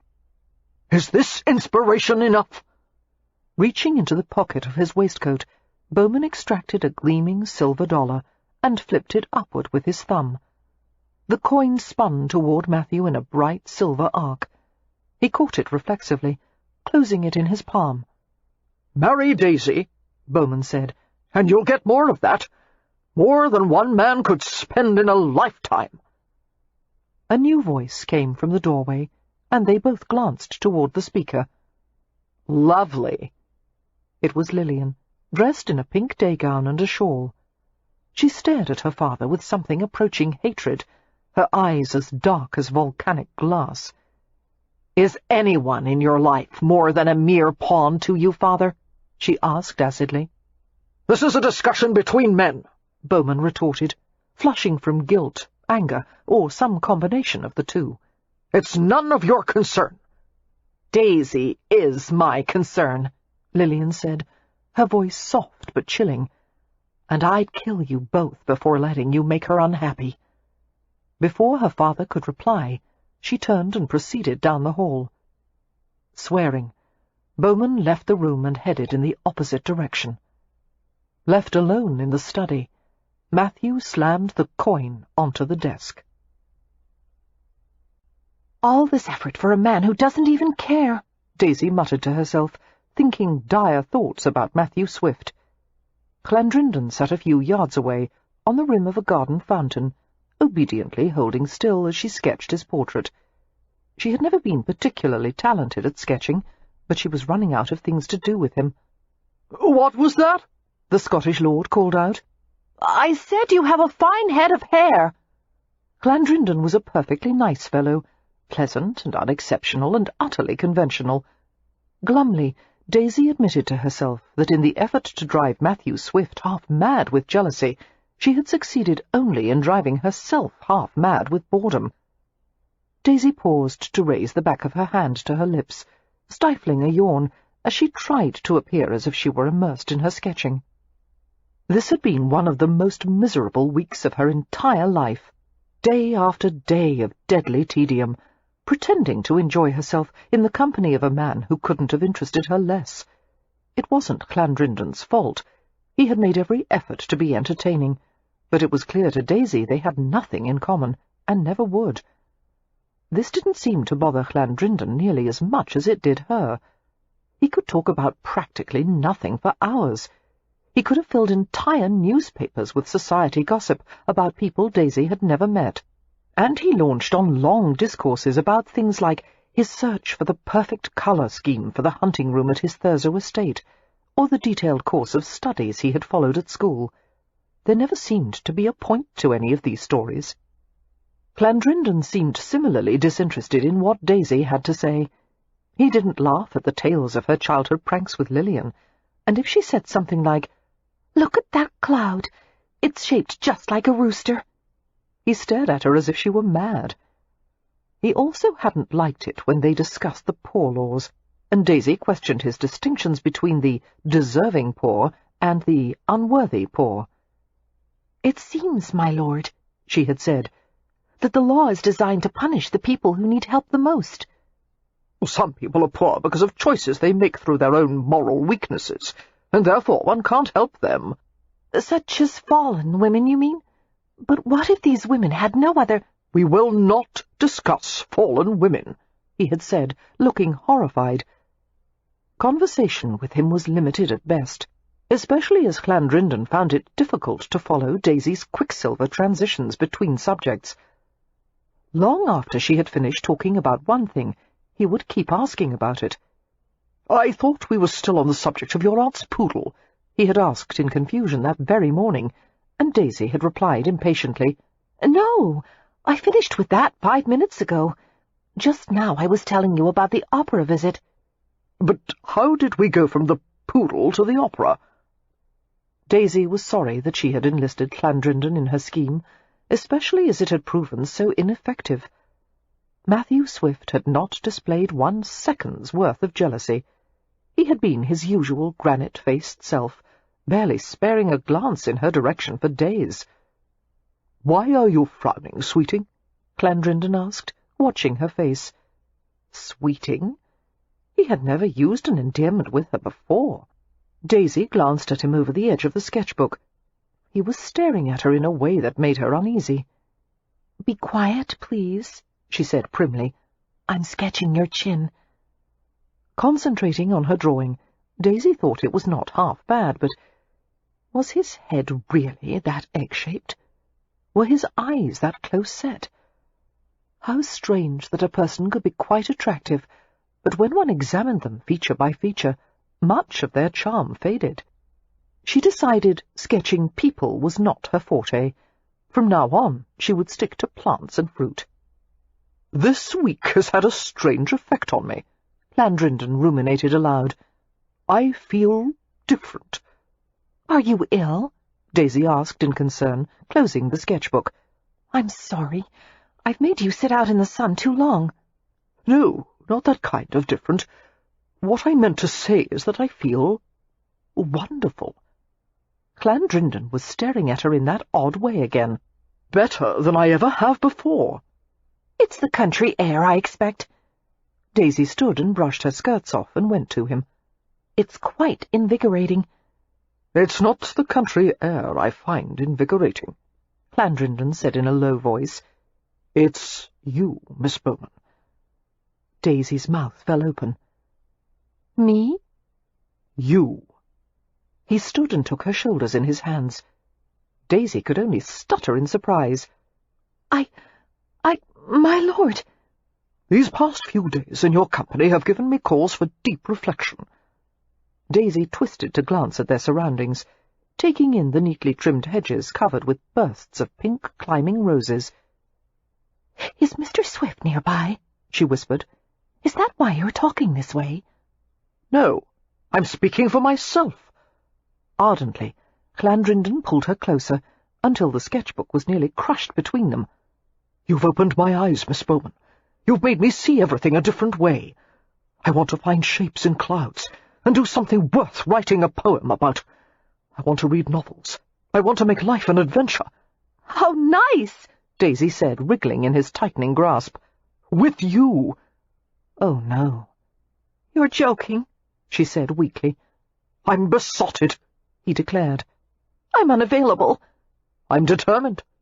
"I'm surprised." "You dear little thing," he exclaimed. "You're everything he said you were. Magic, thunderstorms wrapped up with rainbows, clever and lovely and desirable." "Wait." Daisy stared at him in astonishment. That is, Mr. Swift said that?" "Yes, yes, yes." And before she could move, speak, or breathe, Clandrindon lowered his head and kissed her. The sketchbook dropped from Daisy's hands.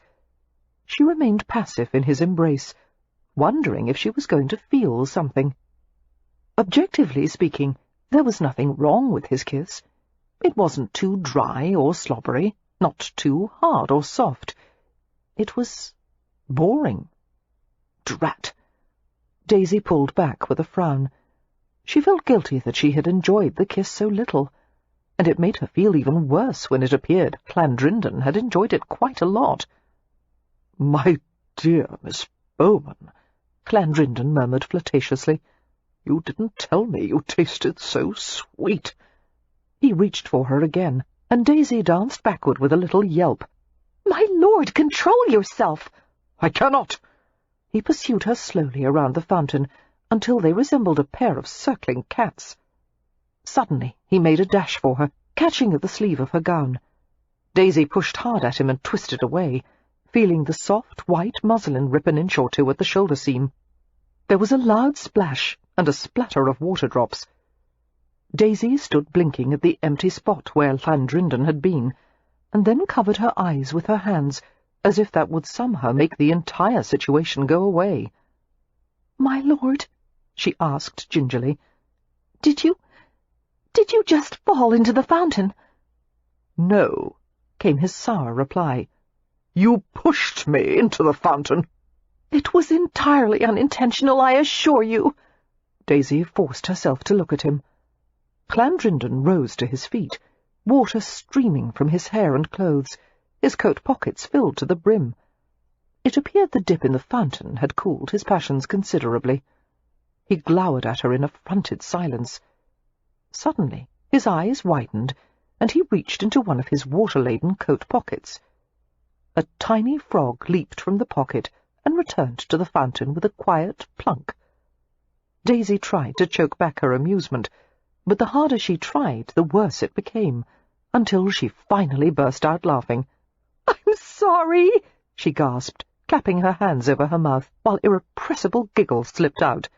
"I'm so... oh, dear!" And she bent over laughing until tears came to her eyes. The tension between them disappeared as Clandrindon began to smile reluctantly. He stepped from the fountain, dripping from every surface. "I believe when you kiss the toad," he said dryly, "he is supposed to turn into a prince. Unfortunately, in my case, it doesn't seem to have worked." Daisy felt a rush of sympathy and kindness, even as she snorted with a few last giggles. Approaching him carefully, she placed her small hands on either side of his wet face and pressed a friendly, fleeting kiss on his lips. His eyes widened at the gesture. "You are someone's handsome prince," Daisy said, smiling at him apologetically. "Just not mine. But when the right woman finds you, how lucky she'll be." And she bent to pick up her sketchbook and went back to the manor. It was a small and peculiar twist of fate that the path Daisy chose should take her beside the bachelor's house. The small residence was set apart from the main house, close enough to the riverside bluff that it provided magnificent views of the water. A few of the male guests had elected to take advantage of the privacy of the bachelor's house. Now it was empty, since the hunting party had ended yesterday, and most of the guests had taken their leave. Except for Matthew Swift, of course. Preoccupied with her thoughts, Daisy trudged along the path beside an ironstone wall that edged the bluff. Her amusement melted into moroseness as she thought of her father, who was determined to marry her to Matthew Swift, and Lillian, who wanted her to marry anyone but Swift, and her mother, who would be satisfied with nothing less than a peer. Mercedes was not going to be happy once she learned that Daisy had rebuffed Clandrindon. Thinking over the past week, Daisy realized that her attempt to capture Matthew's attention had not been a game to her. It mattered desperately. She had never wanted anything in her life as much as the chance to speak to him sincerely, honestly, holding nothing back. But instead of forcing his feelings to the surface, she had only managed to uncover her own. When she was with him, she felt the promise of something more wonderful, more exciting than anything she had read or dreamed about. Something real. It was incredible that a man she had always thought of as cold and passionless had turned out to be someone with so much gentleness and sensuality and tenderness. Someone who had secretly carried a lock of her hair in his pocket. Becoming aware of someone's approach, Daisy glanced upward and felt her entire body quake. Matthew was coming from the manor, looking dark and surly as he walked in ground-eating strides. A man in a hurry, with no place to go. His momentum stopped abruptly as he saw her, his face turning blank. They stared at each other in the charged silence. Daisy's brows rushed downward in a scowl. It was either that or fling herself at him and start weeping. The depth of her yearning shocked her. "Mr. Swift," she said unsteadily. "Miss Bowman." He looked as though he would rather be anywhere but there with her. Her nerves crackled with expectant heat as he reached for the sketchbook in her hand. Without thinking, she let him take it. His eyes narrowed as he looked down at the book, which was open to her sketch of Clandrindon. "Why did you draw him with a beard?" he asked. "That's not a beard," Daisy said shortly. "It's shadowing." "It looks as if he hasn't shaved in 3 months. "I didn't ask for your opinion on my artwork," she snapped. She grabbed the sketchbook, but he refused to release it. "Let go!" she demanded, tugging with all her might.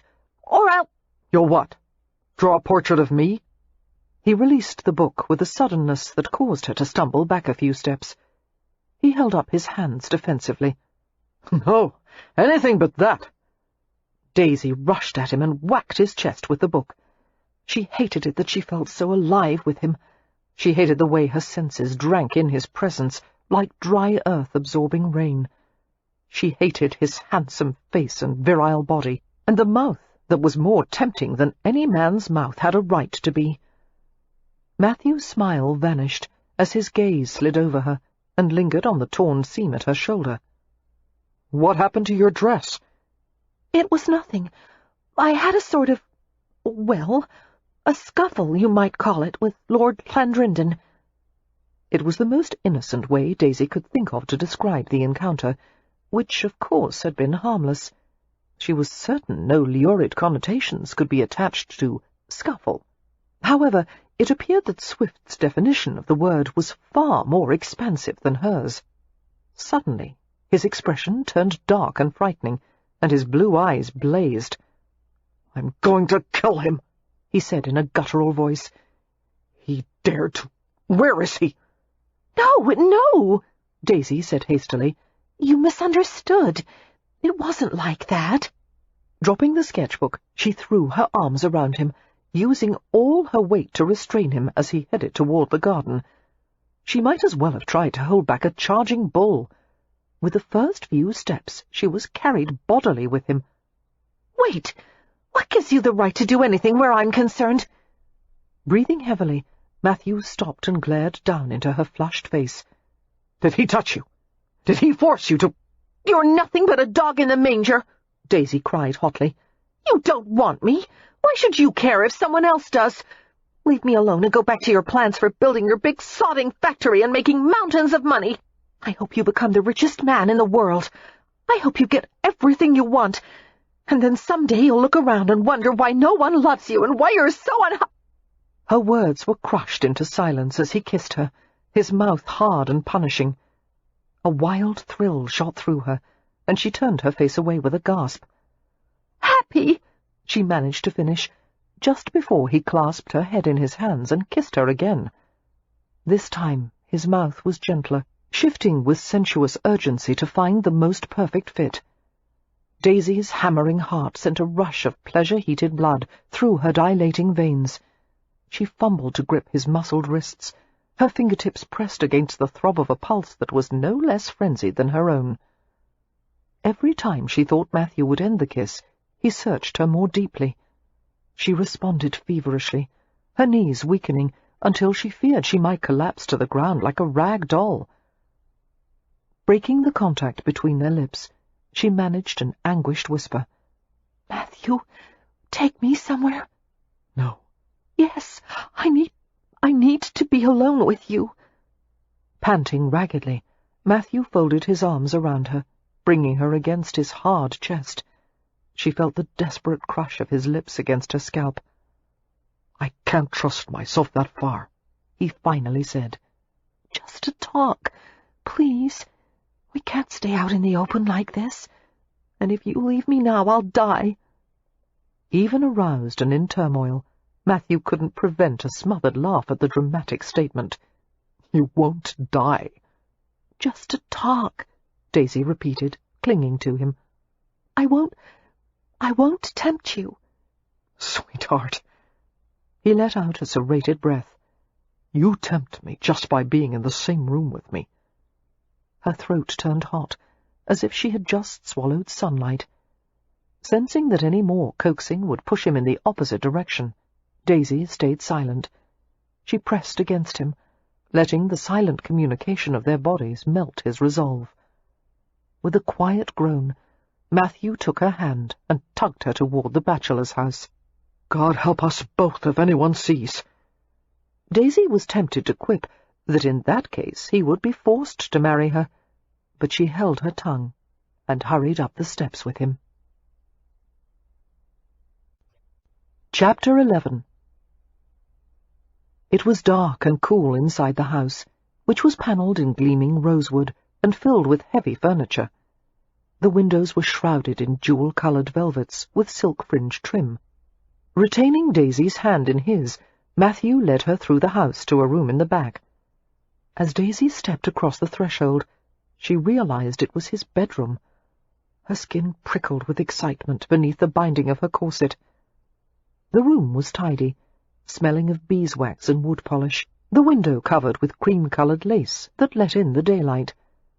A few articles were neatly arranged on the dresser: a comb, a toothbrush, tins of tooth powder and soap, and on the washstand a razor and strop. No pomades, waxes, colognes or creams, no cravat pins or rings. One could hardly call him a dandy. Matthew closed the door and turned toward her. He seemed very large in the small room, his broad frame dwarfing their civilized surroundings. Daisy's mouth went dry as she stared at him. She wanted to be close to him. She wanted to feel all his skin against hers. "What is there between you and Llandrindon?" he demanded. Nothing. Only friendship. On my side, that is. And on his side? I suspect. Well, he seemed to indicate that he would not be averse to, you know. "Yes, I know," he said thickly. "And even though I can't stand the bastard, I also can't blame him for wanting you. Not after the way you've teased and tempted him all week." If you're trying to imply that I've been acting like some femme fatale— Don't try to deny it. I saw the way you flirted with him, the way you leaned close when you talked, the smiles, the provocative dresses. Provocative dresses? Daisy asked in bemusement. Like that one. Daisy looked down at her demure white gown, which covered her entire chest and most of her arms, and none couldn't have found fault with it. She glanced at him sardonically. I've been trying for days to make you jealous. You would have saved me a lot of effort if you'd just admitted it straight off. "You were deliberately trying to make me jealous," he exploded. "What in God's name did you think that would accomplish? Or is turning me inside out your latest idea of an entertaining hobby?" A sudden blush covered her face. I thought you might feel something for me, and I hoped to make you admit it. Matthew's mouth opened and closed, but he couldn't seem to speak. Daisy wondered uneasily what emotion was working on him. After a few moments, he shook his head and leaned against the dresser, as if he needed physical support. "Are you angry?" she asked apprehensively. His voice sounded odd and ragged. 10% of me is angry. What about the other 90%? That part is just a hair's breadth away from throwing you on that bed and— Matthew broke off and swallowed hard. "Daisy, you're too damned innocent to understand the danger you're in. It's taking all the self-control I've got to keep my hands off you. Don't play games with me, sweetheart. It's too easy for you to torture me, and I'm at my limit. To put to rest any doubts you might have, I'm jealous of every man who comes within 10 feet of you. I'm jealous of the clothes on your skin and the air you breathe. I'm jealous of every moment you spend out of my sight." Stunned, Daisy whispered, You certainly haven't shown any sign of it." "Over the years I've collected 1,000 memories of you. Every glimpse, every word you've ever said to me. All those visits to your family's home, those dinners and holidays. I could hardly wait to walk through the front door and see you." The corners of his mouth quirked with reminiscent amusement. "You, in the middle of that brash, bull-headed lot. I love watching you deal with your family. You've always been everything I thought a woman should be, and I've wanted you every second of my life since we first met." Daisy was filled with an agony of regret. "I was never even nice to you," she said sorrowfully. "I was damn glad you weren't. If you had been, I probably would have gone up in flames on the spot." Matthew stayed her with a gesture as she moved toward him.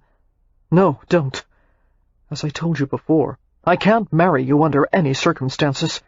That's not going to change. But it has nothing to do with how much I want you." His eyes glowed like molten sapphire as he glanced over her slight form. "My God, how I want you," he whispered. Daisy ached with the desire to throw herself into his arms. "I want you too. So much that I don't think I can let you go without knowing why." "If it was possible to explain my reasons, believe me, I would have by now." Daisy forced herself to ask the question she feared most. "Are you already married?" Matthew's gaze shot to hers. "God, no." Relief swept over her. Then anything else can be resolved as long as you'll tell me.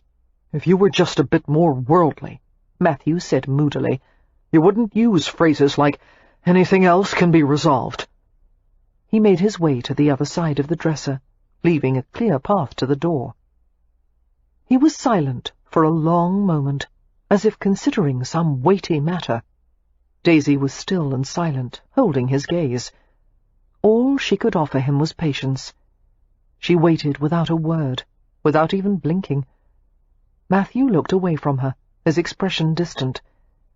His eyes turned hard and flat as chips of polished cobalt. A long time ago, he eventually said, I made an enemy, a powerful one, through no fault of my own.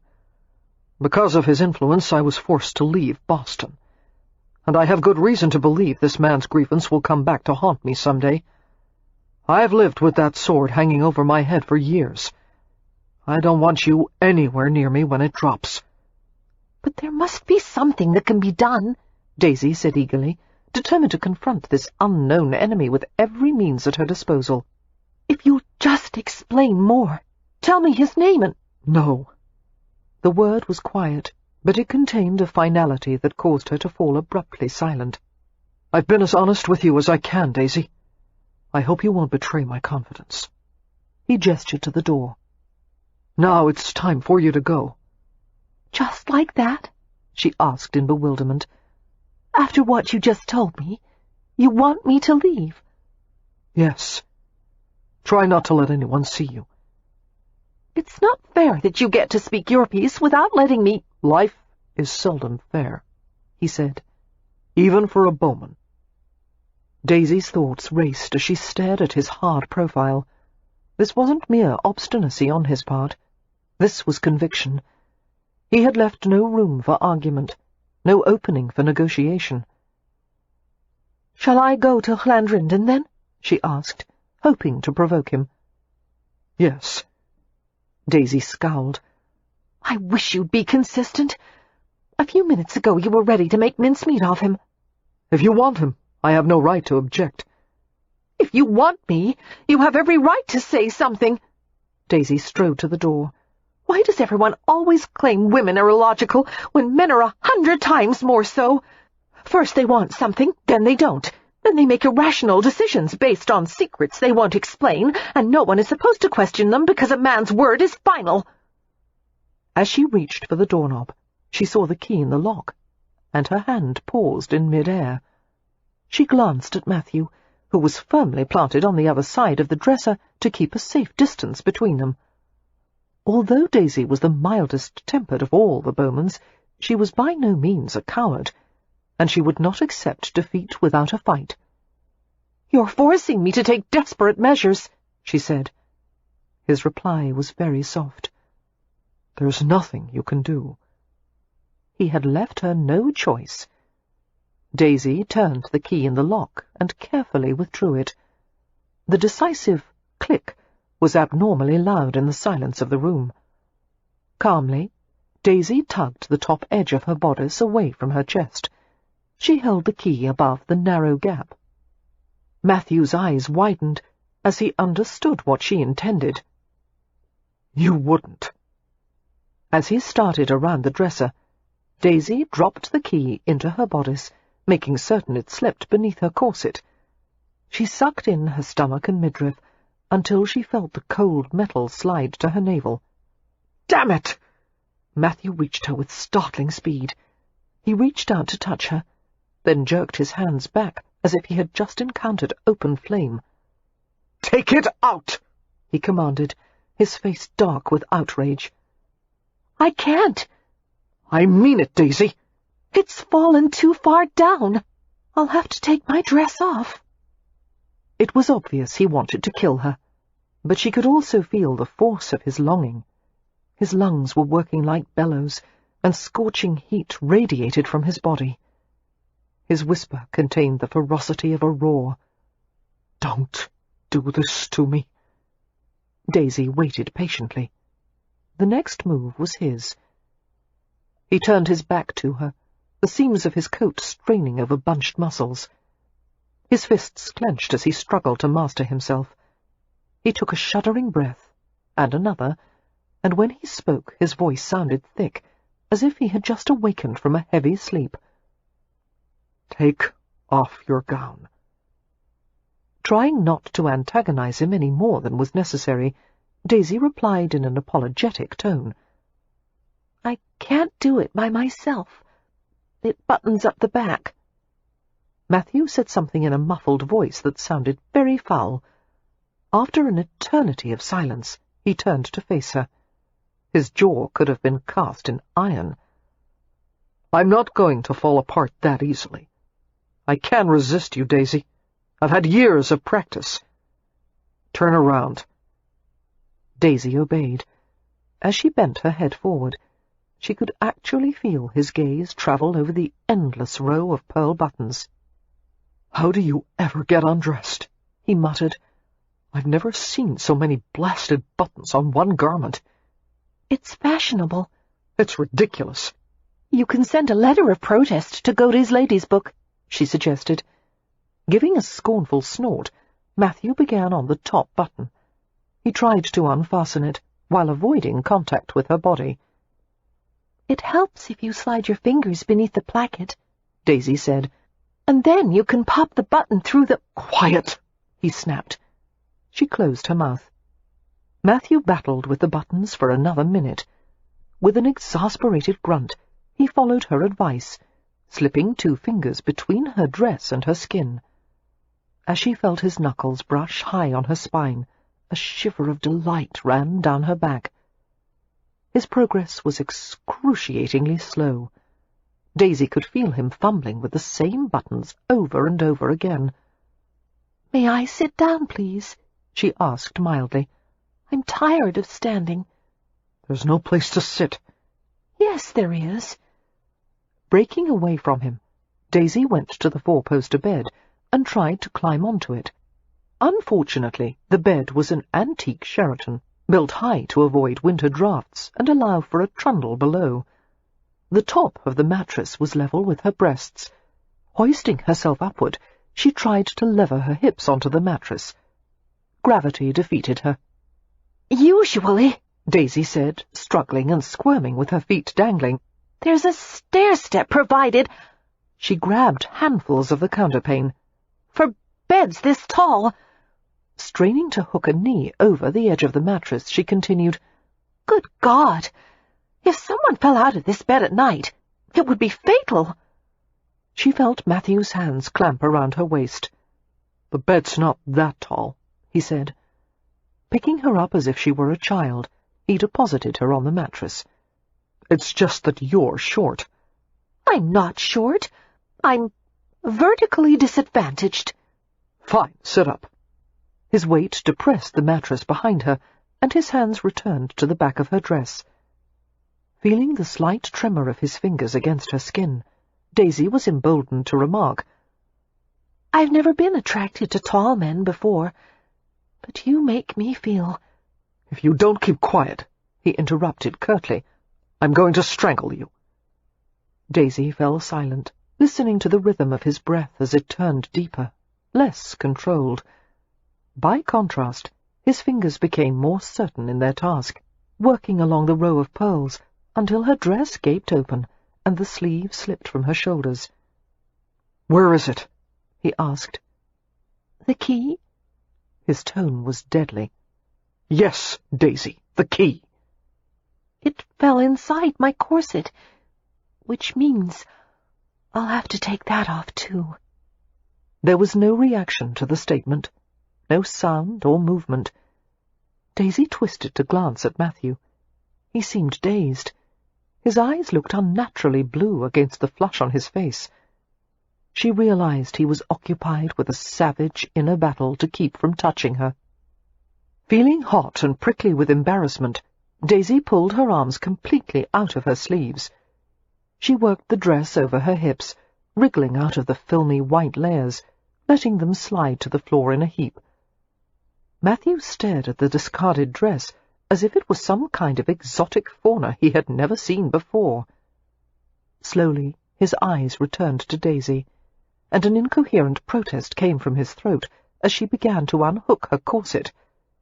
She felt shy and wicked, undressing in front of him, but she was encouraged by the way he seemed unable to tear his gaze from each newly revealed inch of pale skin.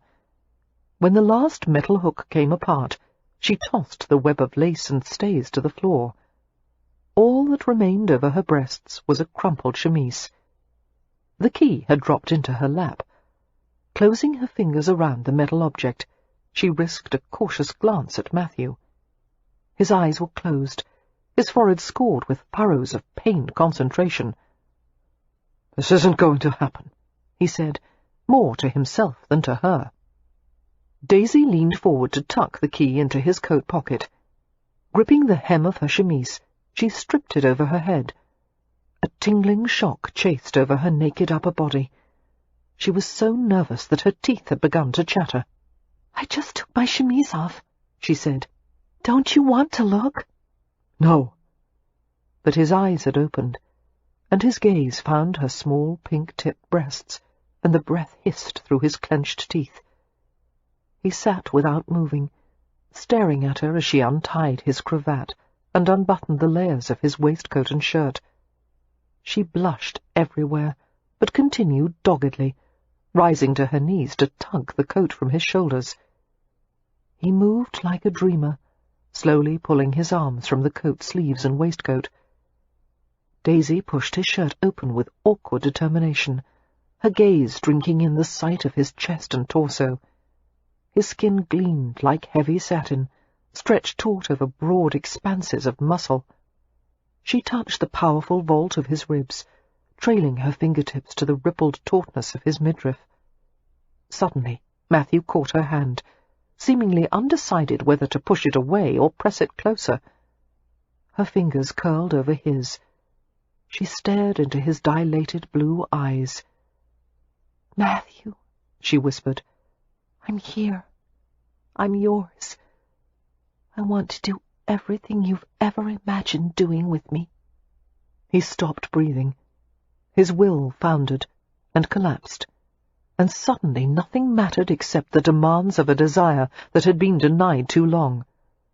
With a rough groan of surrender, he lifted her onto his lap. Heat sank through the layers of their clothes, and Daisy gasped as the soft notch of her body cradled an unfamiliar hardness. Matthew took her mouth with his, while his hand slid in restless paths over her body. As his fingers cupped the firm undercurve of her breast, her blood coursed frantically, and the ache in her flesh became sharp and volatile. She fumbled with his shirt, trying to push her hands beneath it, trying to tear it away from his body. Easing her down to the bed, Matthew paused to rip the shirt off, baring the magnificent contours of his chest and shoulders. He lowered his body to hers, and she moaned in pleasure at the feel of his naked skin. The familiar scent of him was all around her, the luxurious spice of clean male skin. He possessed her mouth with lavishly sensual kisses, his hands coursing tenderly over her half-dressed body. His thumb rubbed a lazy circle over her nipple, making it harder, darker, until she arched in helpless supplication. Understanding the wordless plea, he bent and took the tip of her breast into his mouth. He tugged lightly, his tongue bringing fresh sparks of warmth to the surface of her skin. Daisy whimpered and shivered in his arms. Her nerves sent wild messages through her body as he moved to her other breast, kissing the peak into bright, rosy distension. "Do you know what I want from you?" she heard him ask hoarsely. "Do you understand what's going to happen if we don't stop?" "Yes." Matthew lifted his head and gave her a doubtful glance. "I'm not as innocent as you might think," Daisy said earnestly. "I'm very well read." He turned his face away, and she had the impression he was fighting a smile. Then he looked back at her with piercing tenderness. "Daisy Bowman," he said unevenly, "I'd spend eternity in hell for 1 hour with you." "Is that how long it takes? An hour?" His reply was rueful. "Sweetheart, at this point it would be a miracle if I lasted 1 minute. She curled her arms around his neck. "You have to make love to me," she told him. "Because if you don't, I'll never stop complaining about it. Matthew cradled her body against his and kissed her forehead, and he was silent for so long that she was afraid he was going to refuse her. But then his warm hand moved slowly down her body, and her heart gave an excited leap. He wrapped the tapes of her drawers around his fingers and pulled to loosen them. Her tummy rose and fell with her laboured breathing, and embarrassment flooded her as his hand slipped beneath the fragile fabric. He was touching the fleece of private hair, the curls flattened against the vulnerable mound. He played with the soft locks, fluffing, stroking. The tip of his ring finger brushed over a place so sensitive that she jerked in surprise. Staring into her flushed face, Matthew gently parted the closed flesh. "Daisy, love," he whispered. "You're so soft, so dainty. Where shall I touch you? Here or here?" "There," she sobbed, as his fingers slid to just the right spot. "Yes. Oh, there." His mouth moved in hot, open kisses over her throat and down to her breast, while at the same time his fingers slipped farther between her legs. As he kneaded her intimately, she became aware of a disconcerting moisture in that secret place. She hadn't expected that, which made her wonder if she was quite as well informed as she had previously thought. Consternated, she began to say something, but was abruptly silenced as she felt his finger nudge inside her. That was not something she had expected either. Matthew's head lifted from her breast, his eyes filled with drowsy heat. He watched her face as he searched inside her body with a lightly massaging rhythm that drove her to an unbearable height of pleasure. She strained upward and moaned anxiously, returning his kisses with uncontrolled fervour. "You like that?" he whispered. "Yes, She fought to speak between helpless gasps. I thought it was going to hurt." "Not from this." A smile touched his mouth. "Later, however, you might have cause for complaint." A shimmer of sweat gathered on his face as he felt the pulsing of her body around his exploring finger. "I don't know if I can be gentle," he said raggedly. "I've wanted you for too long." "I trust you," she whispered. Matthew shook his head, easing his hand away from her. "You have terrible judgment.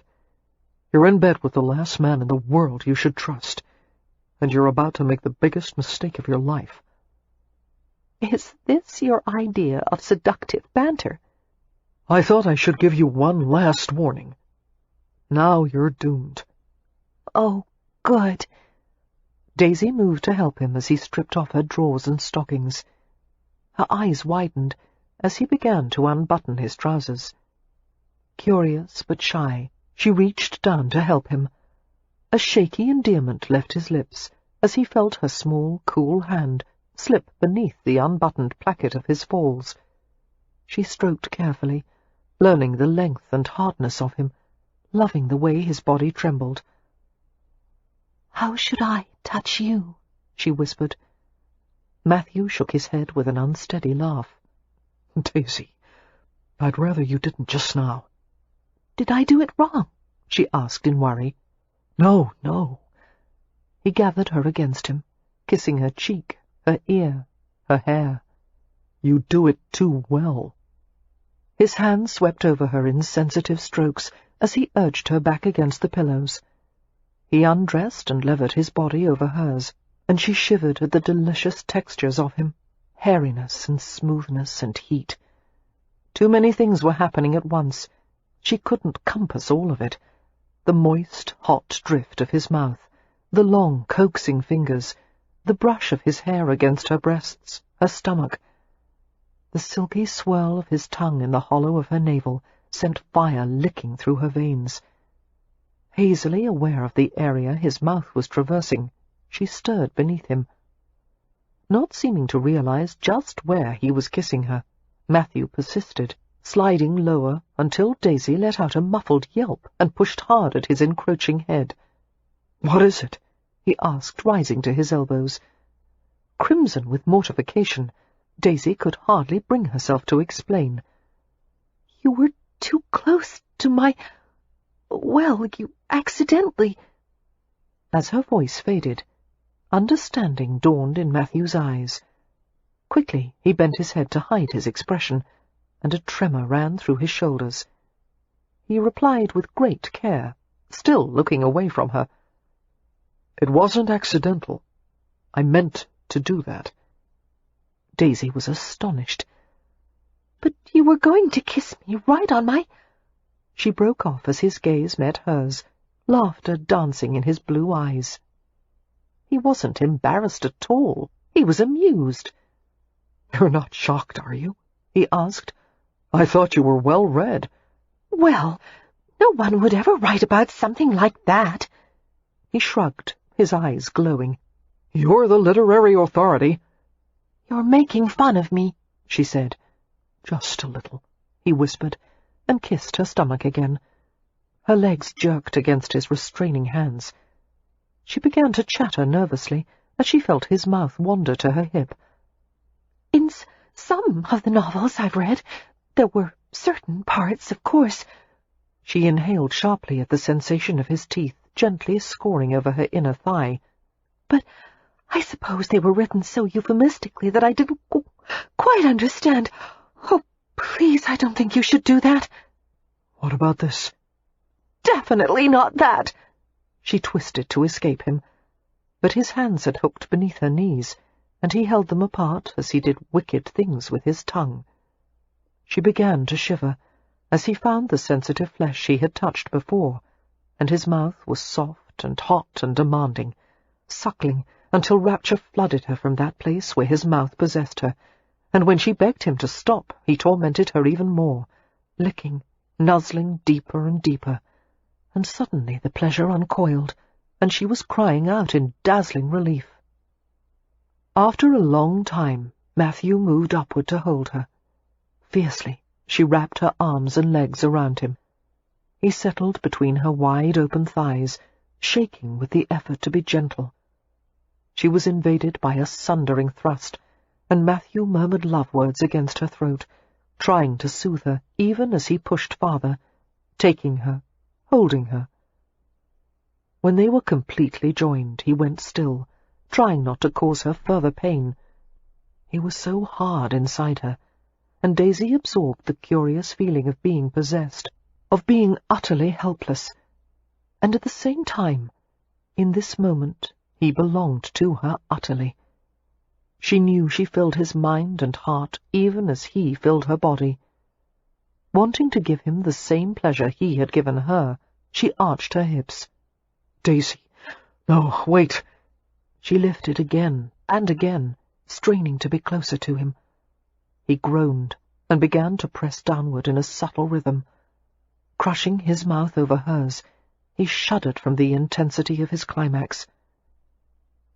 They were both silent for minutes afterward, while Matthew held her close and cradled her head against his shoulder. He withdrew from her carefully and hushed her with his lips as she protested. "Let me take care of you." Daisy didn't understand what he meant, but she was so enervated that she lay with her eyes closed as he left the bed. He returned soon with a damp cloth, neatly wiping her perspiring body and the stinging flesh between her thighs. When he lowered beside her, she burrowed against him, sighing in pleasure as he drew the covers over them. She moved until her ear rested on the sturdy beat of his heart.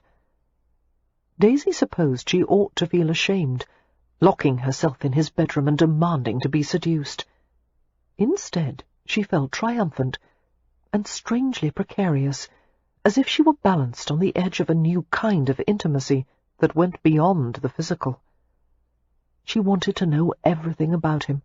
She had never known such devouring curiosity about another person. But perhaps a little patience was in order until they both had time to adjust to their new circumstances. As the warmth of their bodies mingled beneath the bedclothes, Daisy was filled with the overwhelming urge to sleep. She had never suspected how nice it would be to lie quietly in a man's arms, breathing his scent, his strength surrounding her. Don't fall asleep, she heard him warn. We have to get you out of here. I'm not sleeping. I'm just... She paused to yawn hugely. resting my eyes. Only for a minute. His hand passed over her hair and down her back in a long stroke. That was all it took to lull her into sweet, dark oblivion. Daisy awakened to the patter of rain on the roof and the waft of a moisture-heavy breeze from the open window.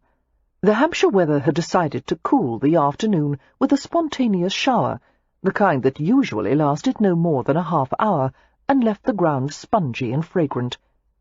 Blinking, Daisy registered her unfamiliar surroundings, the masculine bedroom, the vivid strangeness of a naked, muscular body at her back, and the stirring of someone's breath in her hair.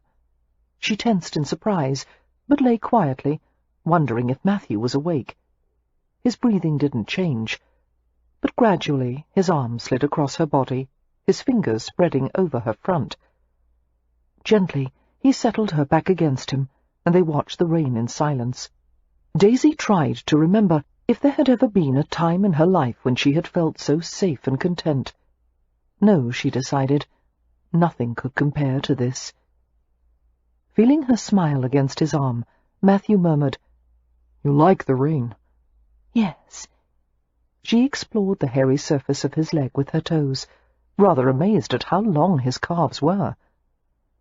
Some things are always better when it's raining, like reading, or sleeping, or this. Lying in bed with me. He sounded amused. Daisy nodded. It feels as if we're the only two people in the world. He traced the line of her collarbone and the side of her throat. "Did I hurt you, Daisy?" he whispered. Well, it was rather uncomfortable when you... She stopped and blushed. But I expected that. My friends told me it improves after the first time.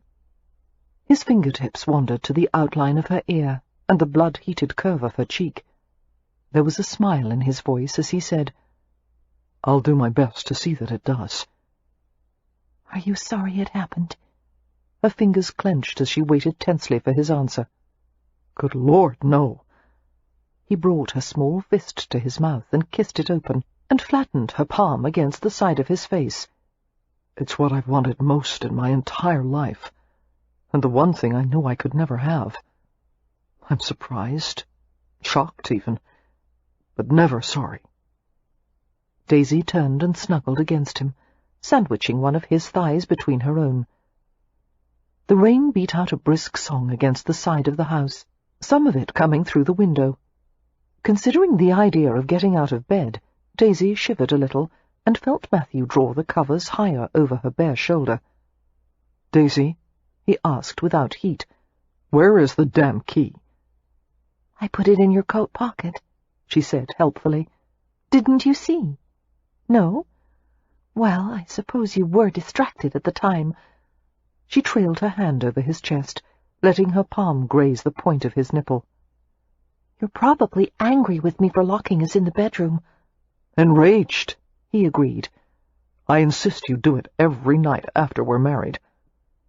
Are we going to get married? Daisy whispered, raising her head. His eyes were warm, but there was no hint of pleasure in his voice. Yes, we're going to marry, although you probably hate me for it someday. Why in the world would I... Oh. Daisy remembered what he had told her about the likelihood of his past catching up to him someday. I could never hate you, she said. And I'm not afraid of your secrets, Matthew. Whatever comes, I'll face it with you. Although you should know I find it exasperating when you throw out comments like that and refuse to explain. There was a sudden catch of laughter in his chest. That's only one of many reasons you find me exasperating. True. She crawled on top of him and nuzzled his chest like an inquisitive kitten. But I like exasperating men much more than the nice ones. 2 notches appeared between his dark brows. Such as Clandrindon? Yes. He's much nicer than you. Experimentally, Daisy put her mouth over his nipple and touched it with her tongue. Does that feel the same to you as it does to me? No, although the effort is appreciated. He tilted her face upward. Did Clandrindon kiss you? She nodded slowly in the framework of his hands. Just once. Jealousy entered his voice. Did you like it? I wanted to. I tried to. She closed her eyes and turned her cheek into his palm. But it wasn't at all like your kisses. Daisy, he whispered, turning until she was tucked beneath him once more. I didn't mean for this to happen. His fingers investigated the fragile angles of her face, the smiling curve of her lips. But now it seems impossible that I held out as long as I did. Her nerves, sated as they were, stirred beneath the caress of his fingertips. Matthew, what will happen next? Will you speak to my father? Not yet. In the interest of preserving at least a semblance of decorum, I'm going to wait until I return from Bristol. By that time most of the guests will have left, and the family will be able to deal with the situation in relative privacy. My father will be overjoyed, but Mother will have conniptions, and Lillian will explode. Daisy sighed. My brothers aren't too fond of you either. Really? He said in mock surprise. Daisy stared worriedly into his shadowed face. What if you change your mind about me? What if you come back and tell me that you were wrong? You don't want to marry me? No, Matthew said, stroking the rampant black waves of her hair. There's no turning back. I've taken your innocence. I'm not going to avoid my responsibility. Disgruntled by the choice of words, Daisy frowned. What's the matter? He asked. The way you put it. Your responsibility. As if you have to atone for some terrible mistake. It's not the most romantic thing to say, especially in present circumstances. Oh, Matthew grinned suddenly. I'm not a romantic man, sweetheart. You knew that already. He bent his head and kissed the side of her neck, and nipped at her ear. But I am responsible for you now. He worked his way down to her shoulder. For your safety, your welfare, your pleasure, and I take my responsibilities very seriously. He kissed her breasts, drawing the taut peaks into the melting heat of his mouth. His hand parted her thighs and played gently between them. A moan of pleasure slipped from her throat, and he smiled. You make the sweetest sounds, he murmured, when I touch you like this, and the way you cry out when you come for me. Her face burned. She tried to be quiet, but in another moment he had coaxed another helpless moan from her. Matthew? Her toes curled as she felt him slip lower, his tongue tickling the hollow of her navel. His voice was muffled by the covers that tented over his head. Yes, Chatterbox? Are you going to do— She paused with a gasp as she felt him push her knees apart. What you did before? It would seem so. But we've already— The puzzle of why he would want to make love to her twice in a row was suddenly abandoned. She felt him investigating the tender juncture of her thigh and groin, the insides of her legs, and she went weak. Soft, artful nibbling, lazy strokes of his tongue, toying with the sore opening of her body, easing upward until he found a place that made her sob and groan. Yes, there, yes. He teased her with maddening delicacy, slowly moving away, then returning with warm, rapid flicks. She groped for his head between her thighs and held him there, arching and shivering and pulsing with pleasure. He brought her steadily upward to a height of impossible rapture, above the storm, above the sky itself, and when she regained awareness, she was in his arms, her pounding heartbeat soothed by the gentle sound of spring rain. Chapter 12. Since most of the estate guests were leaving on the morrow, dinner that night was a long and elaborate affair. 2 long tables, set with crystal and Sèvres china, glittered in the light shed by chandeliers and candelabrum. An army of footmen dressed in full livery of blue, mustard, and black with gold braiding moved deftly around the guests, refilling water and wine-glasses, serving each remove with quiet precision. It was a magnificent affair. Unfortunately, Daisy had never been less interested in eating. It was a pity she couldn't do justice to the meal, which featured Scottish salmon, steaming roast joints, venison haunch accompanied by sausages and sweetbreads, and elaborate vegetable casseroles dressed with cream and butter and truffles. For dessert there were platters of luxury fruits, raspberries, nectarines, cherries, peaches and pineapples, as well as a surfeit of cakes, tarts and syllabubs.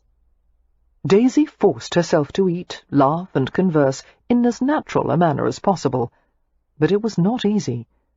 Matthew was seated a few places away on the other side of the table, and whenever their gazes caught, she nearly choked on whatever she happened to be chewing.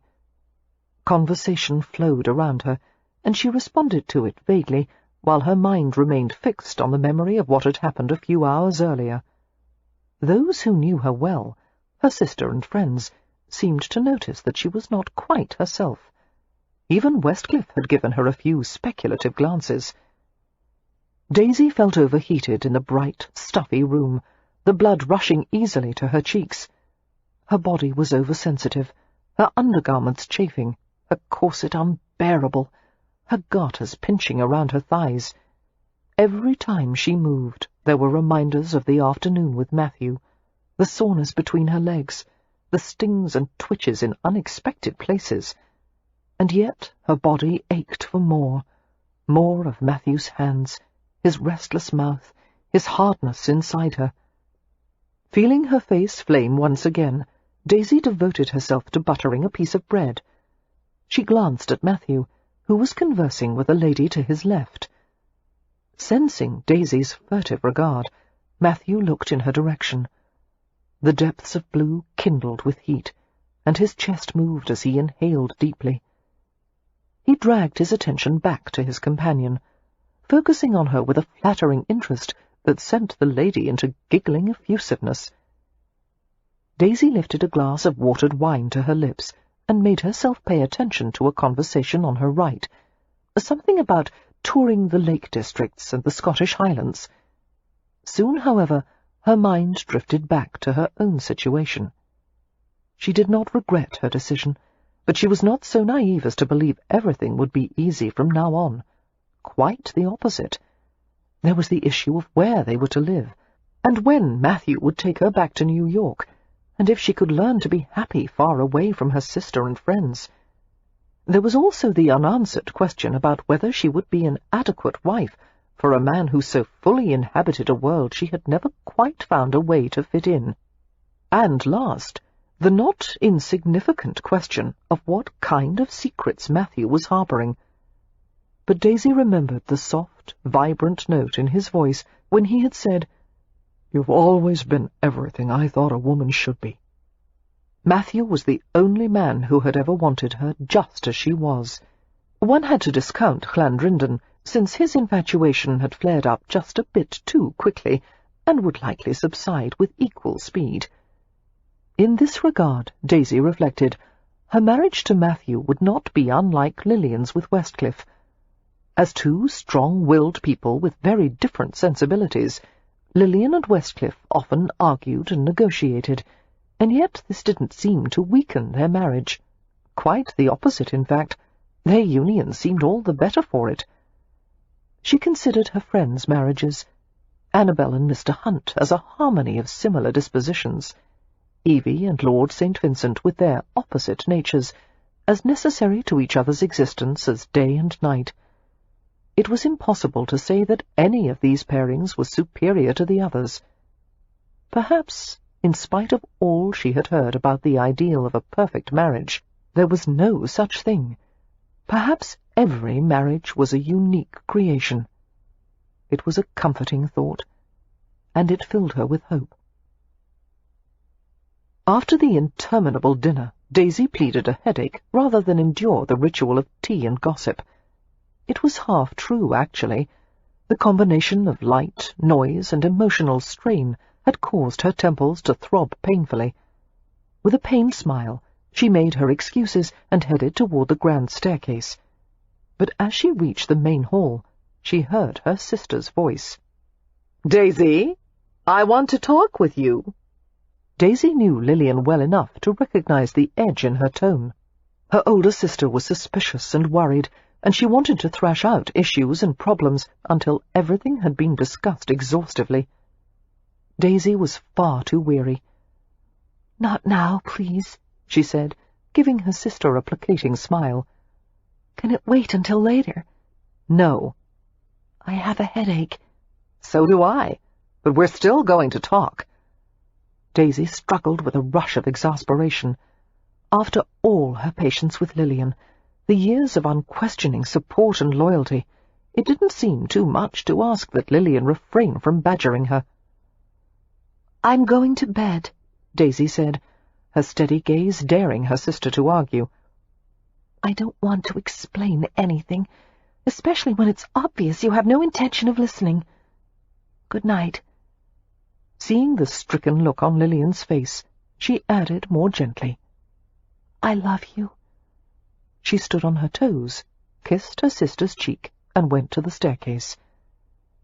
Lillian fought the temptation to follow Daisy up the stairs. She became aware of someone at her elbow, and she turned to see Annabel and Evie, both of them looking sympathetic. "She won't talk to me," she told them numbly. Evie, usually hesitant to touch her, slipped her arm through Lillian's.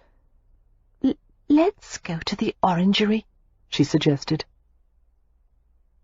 The orangery was by far Lillian's favourite room in the manor, the walls constructed of long glass windows, the floor wrought with fancy iron grillwork that let in gently warmed air from stoves down below.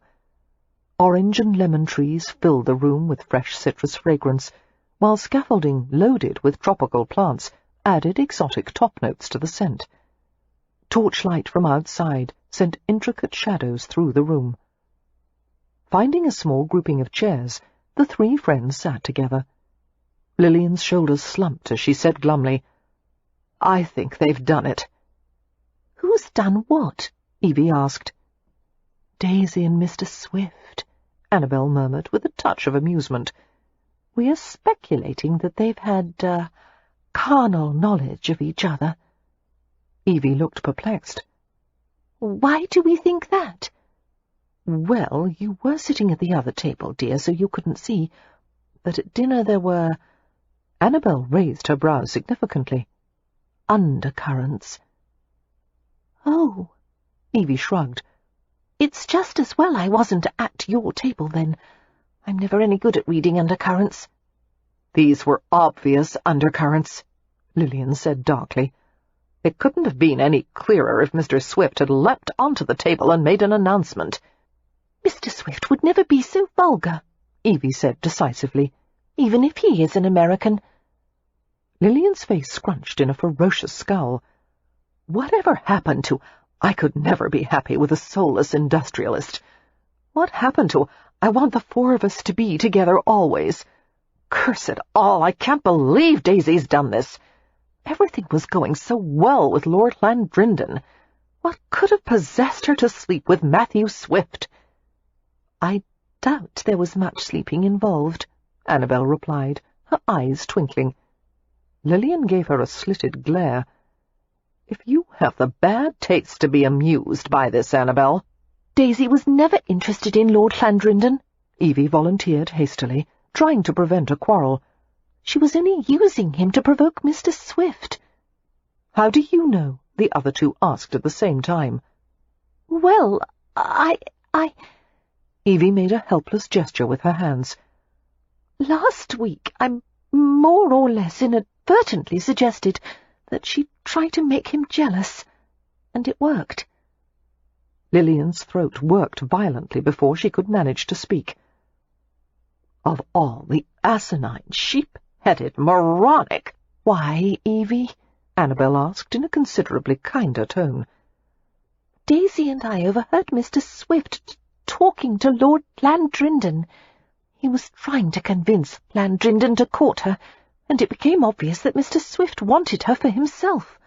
"I'll bet he planned it," Lillian snapped. "He must have known somehow that you would overhear. It was a devious and sinister plot, and you fell for it." "I don't think so," Evie replied. Staring at Lillian's crimson face, she asked apprehensively, "Are you going to shout at me?" Lillian shook her head and dropped her face in her hands. "I'd shriek like a banshee," she said through the screen of her fingers, "if I thought it would do any good. But since I'm fairly certain Daisy has been intimate with that reptile, there is probably nothing anyone can do to save her now." "She may not want to be saved," Evie pointed out. "That's because she's gone stark raving mad," came Lillian's muffled growl. Annabel nodded. "Obviously, Daisy has slept with a handsome, young, wealthy, intelligent man who is apparently in love with her. What in God's name can she be thinking?" She smiled compassionately as she heard Lillian's profane reply, and settled a gentle hand between her friend's shoulders. "Dearest," she murmured, "as you know, there was a time when it didn't matter to me whether I married a man I loved or not. It seemed enough just to get my family out of the desperate situation we were in. But when I thought about what it would be like to share a bed with my husband, to spend the rest of my life with him, I knew Simon was the only choice." She paused, and sudden tears glittered her eyes. Beautiful, self-possessed Annabel, who hardly ever cried. "When I'm ill," she continued in a husky voice, "when I'm afraid, when I need something, I know he will move heaven and earth to make everything all right. I trust him with every fibre of my being. And when I see the child we created, the two of us mingled forever in her, my God, how grateful I am that I married Simon. We've all been able to choose our own husbands, Lillian. You have to allow Daisy the same freedom." Lillian shook off her hand irritably. "He's not the same caliber as any of our husbands. He's not even the same quality as St. Vincent, who may have been a devious skirt-chasing scoundrel, but at least he has a heart." She paused and muttered, "No offence intended, Evie." "That's all right," Evie said, her lips quivering as if she were trying to suppress a laugh. "The point is," Lillian fretted, "I'm all for Daisy having the freedom of choice, as long as she doesn't make the wrong one." "Dear," Annabel began, in a careful attempt to correct the flaw in her logic, but Evie interrupted softly. "I think it's Daisy's right to make a mistake. All we can do is give her our help if she asks for it." "We can't help her if she ends up in bloody New York," Lillian retorted. Evie and Annabel didn't argue with her after that, tacitly agreeing there were some problems that mere words couldn't solve, and some fears that couldn't be soothed. They did what friends do when all else has failed. They sat with her in companionable silence, and let her know they cared. A hot bath helped to soothe Daisy's body and relax her frazzled nerves. She stayed in the steaming water until she was boneless and sweltering, and her headache had faded. Feeling renewed, she dressed in a ruffled white nightgown and began to brush her hair, while a pair of maids came to take away the bath. The bristles ran through her hair until the waist-length locks formed a gleaming ebony river. She stared through the open doorway that led to the balcony, into the damp spring night. The starless sky was the colour of black plums. Smiling absently, Daisy heard the click of the bedroom door behind her. Assuming one of the maids had returned to collect a towel or a soap dish, she continued to stare outside. Suddenly, she felt a touch on her shoulder, followed by the warmth of a large hand sliding across her chest. Startled, she rose to her feet and was slowly pulled back against a hard, masculine body. Matthew's deep voice tickled her ear. "What were you thinking about?" "You, of course." Daisy rested against him, her fingers coming up to stroke the hairy surface of his forearm to the edge of his rolled-up shirt-sleeves. Her gaze returned to the outside view. "This room used to belong to one of the Earl's sisters," she said. "I was told that her lover, a stable boy actually, used to climb up to the balcony to visit her, just like Romeo." "I hope the reward was worth the risk," he said. "Would you have taken such a risk for my sake?" "If it was the only way I could be with you. But it makes no sense to climb 2 stories to the balcony when a perfectly good door is available." "Using the door isn't nearly as romantic." "Neither is breaking your neck." "How pragmatic," Daisy said with a laugh, turning in his arms. Matthew's clothes were scented with outside air and the acrid trace of tobacco. He must have gone out to the back terrace with some of the gentlemen after dinner. Huddling deeper into his embrace, she smelled the starch of his shirt and the clean, familiar fragrance of his skin. "I love the way you smell," she said.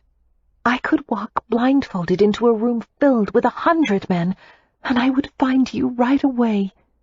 "Another parlor game," he said, and they snickered together. Catching at his hand, Daisy tugged him toward the bed. "Come lie with me." Matthew shook his head, resisting. "I'll only stay a few minutes. Westcliff and I are leaving at first light." His gaze slid hungrily over the prim, ruffled nightgown. "And if we go anywhere near that bed, I won't be able to keep from making love to you." "I wouldn't mind," Daisy said shyly. He pulled her into his arms and hugged her carefully. "Not so soon after your first time. You need to rest." "Then why are you here?" Daisy felt his cheek rubbing against the top of her head. Even after all that had happened between them, it seemed impossible that Matthew Swift was holding her so tenderly. "I just wanted to say good night," he murmured. "And to tell you." Daisy looked up with a questioning glance, and he stole a kiss as if he couldn't help himself. "You don't ever have to worry that I would change my mind about marrying you," he said. "In fact, you would have a damn difficult time getting rid of me now." "Yes," Daisy said, smiling at him. "I know you're dependable." Forcing himself to let go of her, Matthew went reluctantly to the door. He opened it a cautious crack and glanced outside to ascertain the hallway was empty. "Matthew," she whispered.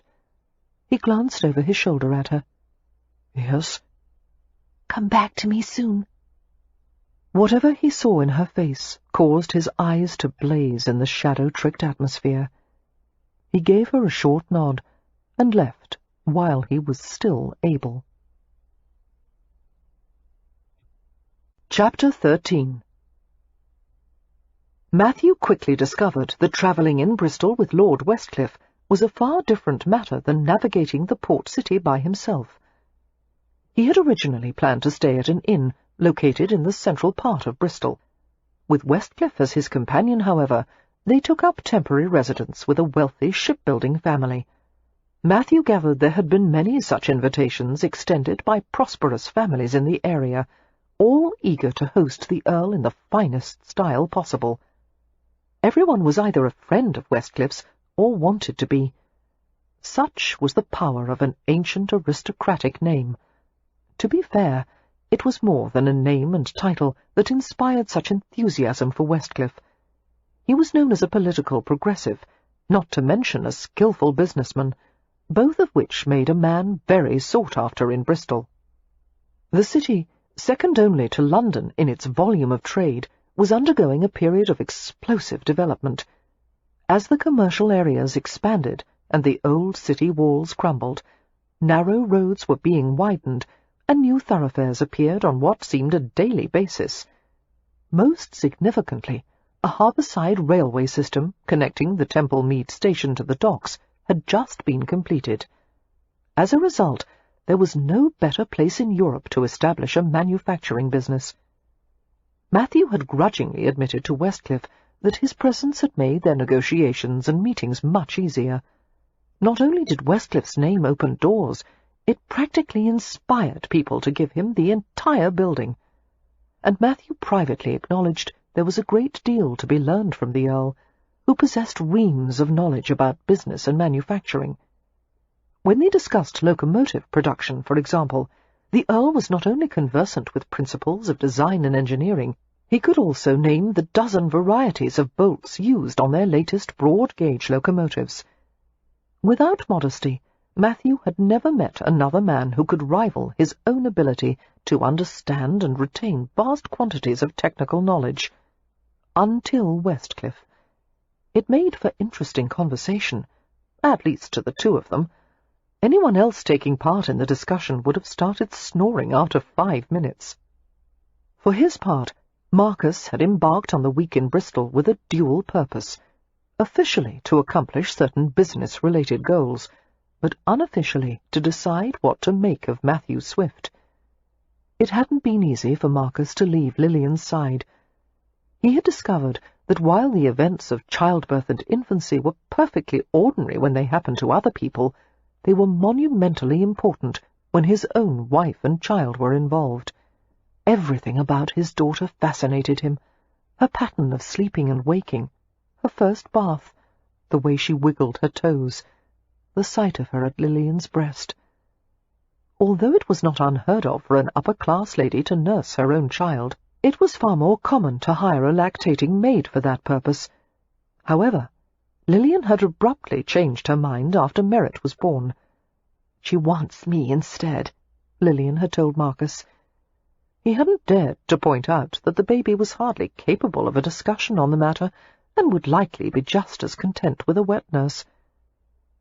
Marcus's fear that his wife might succumb to childbed fever receded day by day, as Lilian returned to her old self, healthy and slender and vigorous. His relief was vast. He had never known such overwhelming love for one person, nor had he anticipated that Lilian would so quickly become his essential requirement for happiness. Anything that was in his power to do for Lilian would be done, and in light of his wife's worry over her sister, Marcus had decided to form some definitive conclusions about Matthew Swift. As they met with representatives of the Great Western Railway, the dockmaster and various councilmen and administrators, Marcus was impressed by the way Swift acquitted himself. Until now, he had only seen Swift interact with the well-to-do guests at Stony Cross, but it immediately became apparent that he could relate easily to a variety of people, from elderly aristocrats to burly young dock labourers. When it came to bargaining, Swift was aggressive without being ungentlemanly. He was calm, steady, and sensible, but he also possessed a dry sense of humour that he used to good effect. Marcus could see the influence of Thomas Bowman in Swift's tenacity and his willingness to stand by his opinions. But unlike Bowman, Swift had a natural presence and confidence that people intuitively responded to. Swift would do well in Bristol, Marcus thought. It was a good place for an ambitious young man, offering as many, if not more, opportunities than London. As for how Matthew Swift would suit Daisy, well, that was more ambiguous. Marcus was loath to make judgments in such matters, having learned from experience that he was not infallible. His initial opposition to Annabel and Simon Hunt's marriage was a case in point, but a judgment would have to be made. Daisy deserved a husband who would be kind to her. After a meeting with the railway representatives, Marcus and Swift walked along Corn Street, through a covered market filled with fruit and vegetable stalls. Recently, the pavement had been raised to protect pedestrians from mud splashes and street refuse. The street was lined with shops featuring goods such as books, toiletries, and glass objects made from local sandstone. Stopping at a tavern, the two went inside for a simple meal. The tavern was filled with all manner of men, from wealthy merchants to common shipyard labourers. Relaxing in the raucous atmosphere, Marcus lifted a tankard of dark Bristol ale to his lips. It was cold and bitter, sliding down his throat in a pungent rush and leaving a mellow aftertaste. As Marcus considered various ways to open the subject of Daisy, Swift surprised him with a blunt statement. "My lord, there is something I would like to discuss with you." Marcus adopted a pleasantly encouraging expression. "Very well. It turns out that Miss Bowman and I have reached an understanding. After considering the logical advantages on both sides, I have made a sensible and pragmatic decision that we should—" "How long have you been in love with her?" Marcus interrupted, inwardly amused. Swift let out a tense sigh. "Years," he admitted. He dragged his hand through his short, thick hair, leaving it in ruffled disarray. "But I didn't know what it was until recently. Does my sister-in-law reciprocate? I think—" Breaking off, Swift took a deep draw of his ale. He looked young and troubled as he admitted, "I don't know. I hope in time. Oh, hell! In my opinion, it would not be difficult for you to win Daisy's affections," Marcus said in a kinder tone than he had planned. "From what I have observed, it is a good match on both sides." Swift looked up with a self-derisive smile. "You don't think she would be better off with a poetry-spouting country gentleman? I think that would be disastrous. Daisy doesn't need a husband as unworldly as she." Reaching for the wooden platter of food between them, Marcus cut a portion of pale Wensleydale cheese and sandwiched it between 2 thick slices of bread. He regarded Swift speculatively, wondering why the young man seemed to take so little pleasure in the situation. Most men displayed considerably more enthusiasm at the prospect of marrying the women they loved. "Bowman will be pleased," Marcus remarked, watching closely for Swift's reaction. "Pleasing him has never been any part of this. Any implication to the contrary is a serious underestimation of all Miss Bowman has to offer." "There's no need to leap to her defense," Marcus replied. "Daisy is a charming little scamp, not to mention lovely. Had she a bit more confidence and far less sensitivity, she would have learned by now to attract the opposite sex with ease. But to her credit, she doesn't have the temperament to treat love as a game, and few men have the wits to appreciate sincerity in a woman." "I do," Swift said curtly. "So it would seem." Marcus felt a stab of sympathy as he considered the younger man's dilemma. As a sensible man with a laudable aversion to melodrama, it was more than a little embarrassing for Swift to find himself wounded by one of Cupid's arrows. "Although you haven't asked for my support of the match," Marcus continued, "you may rely on it.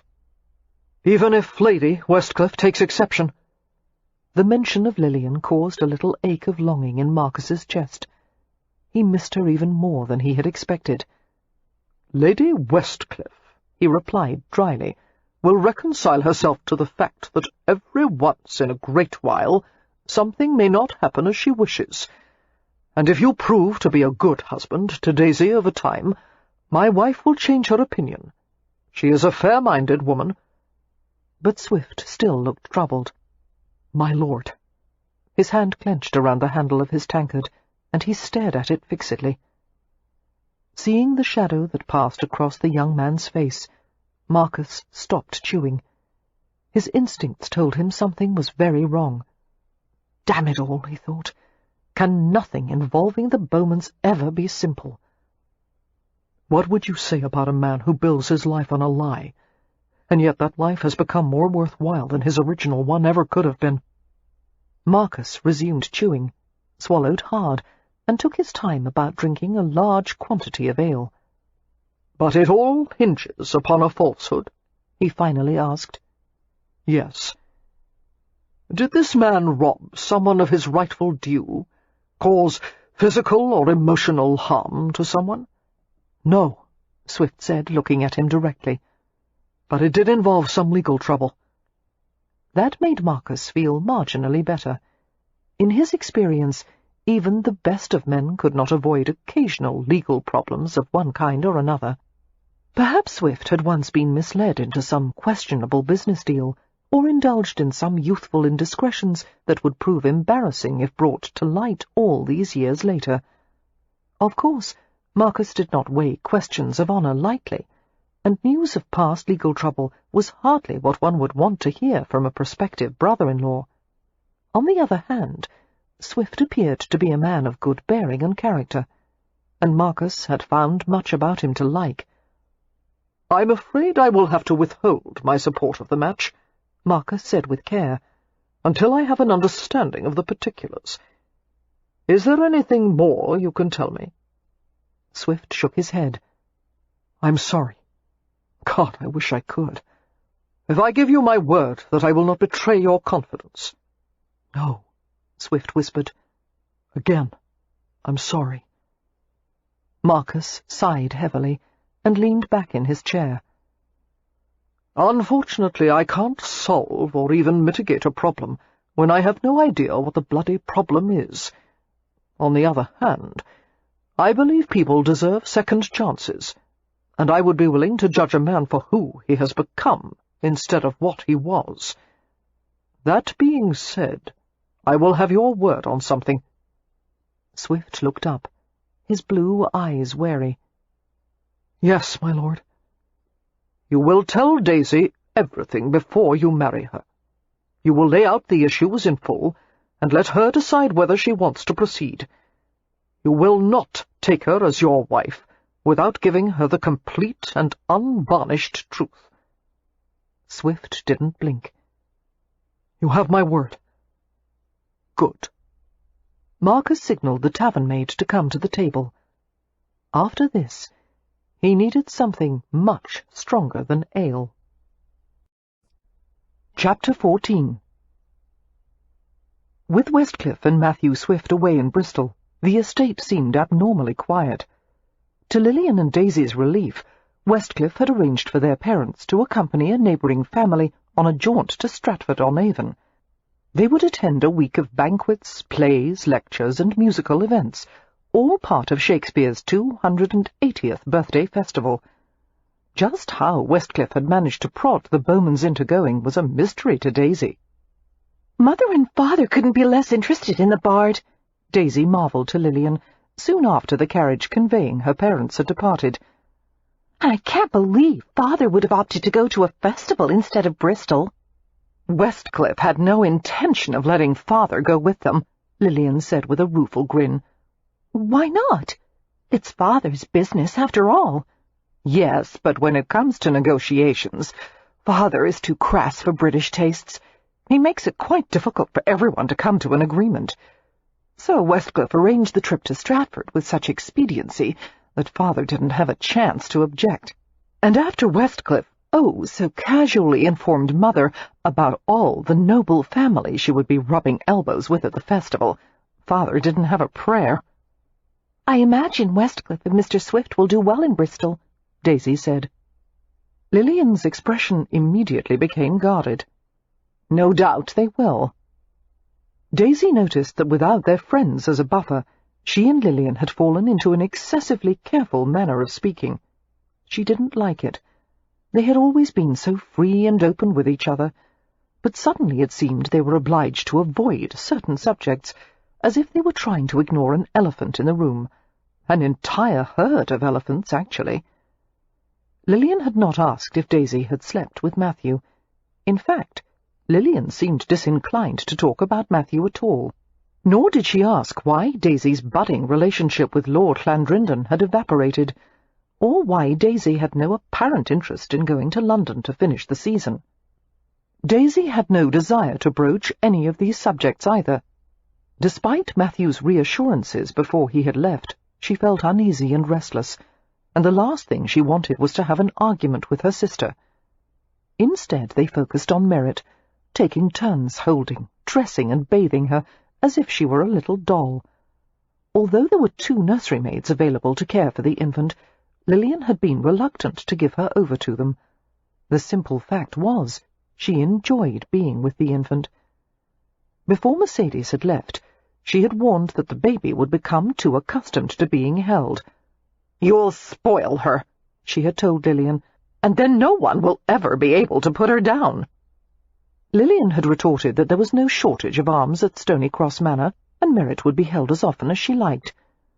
"I intend for her childhood to be different from ours," Lilian told Daisy later, while they pushed the baby in a perambulator through the garden.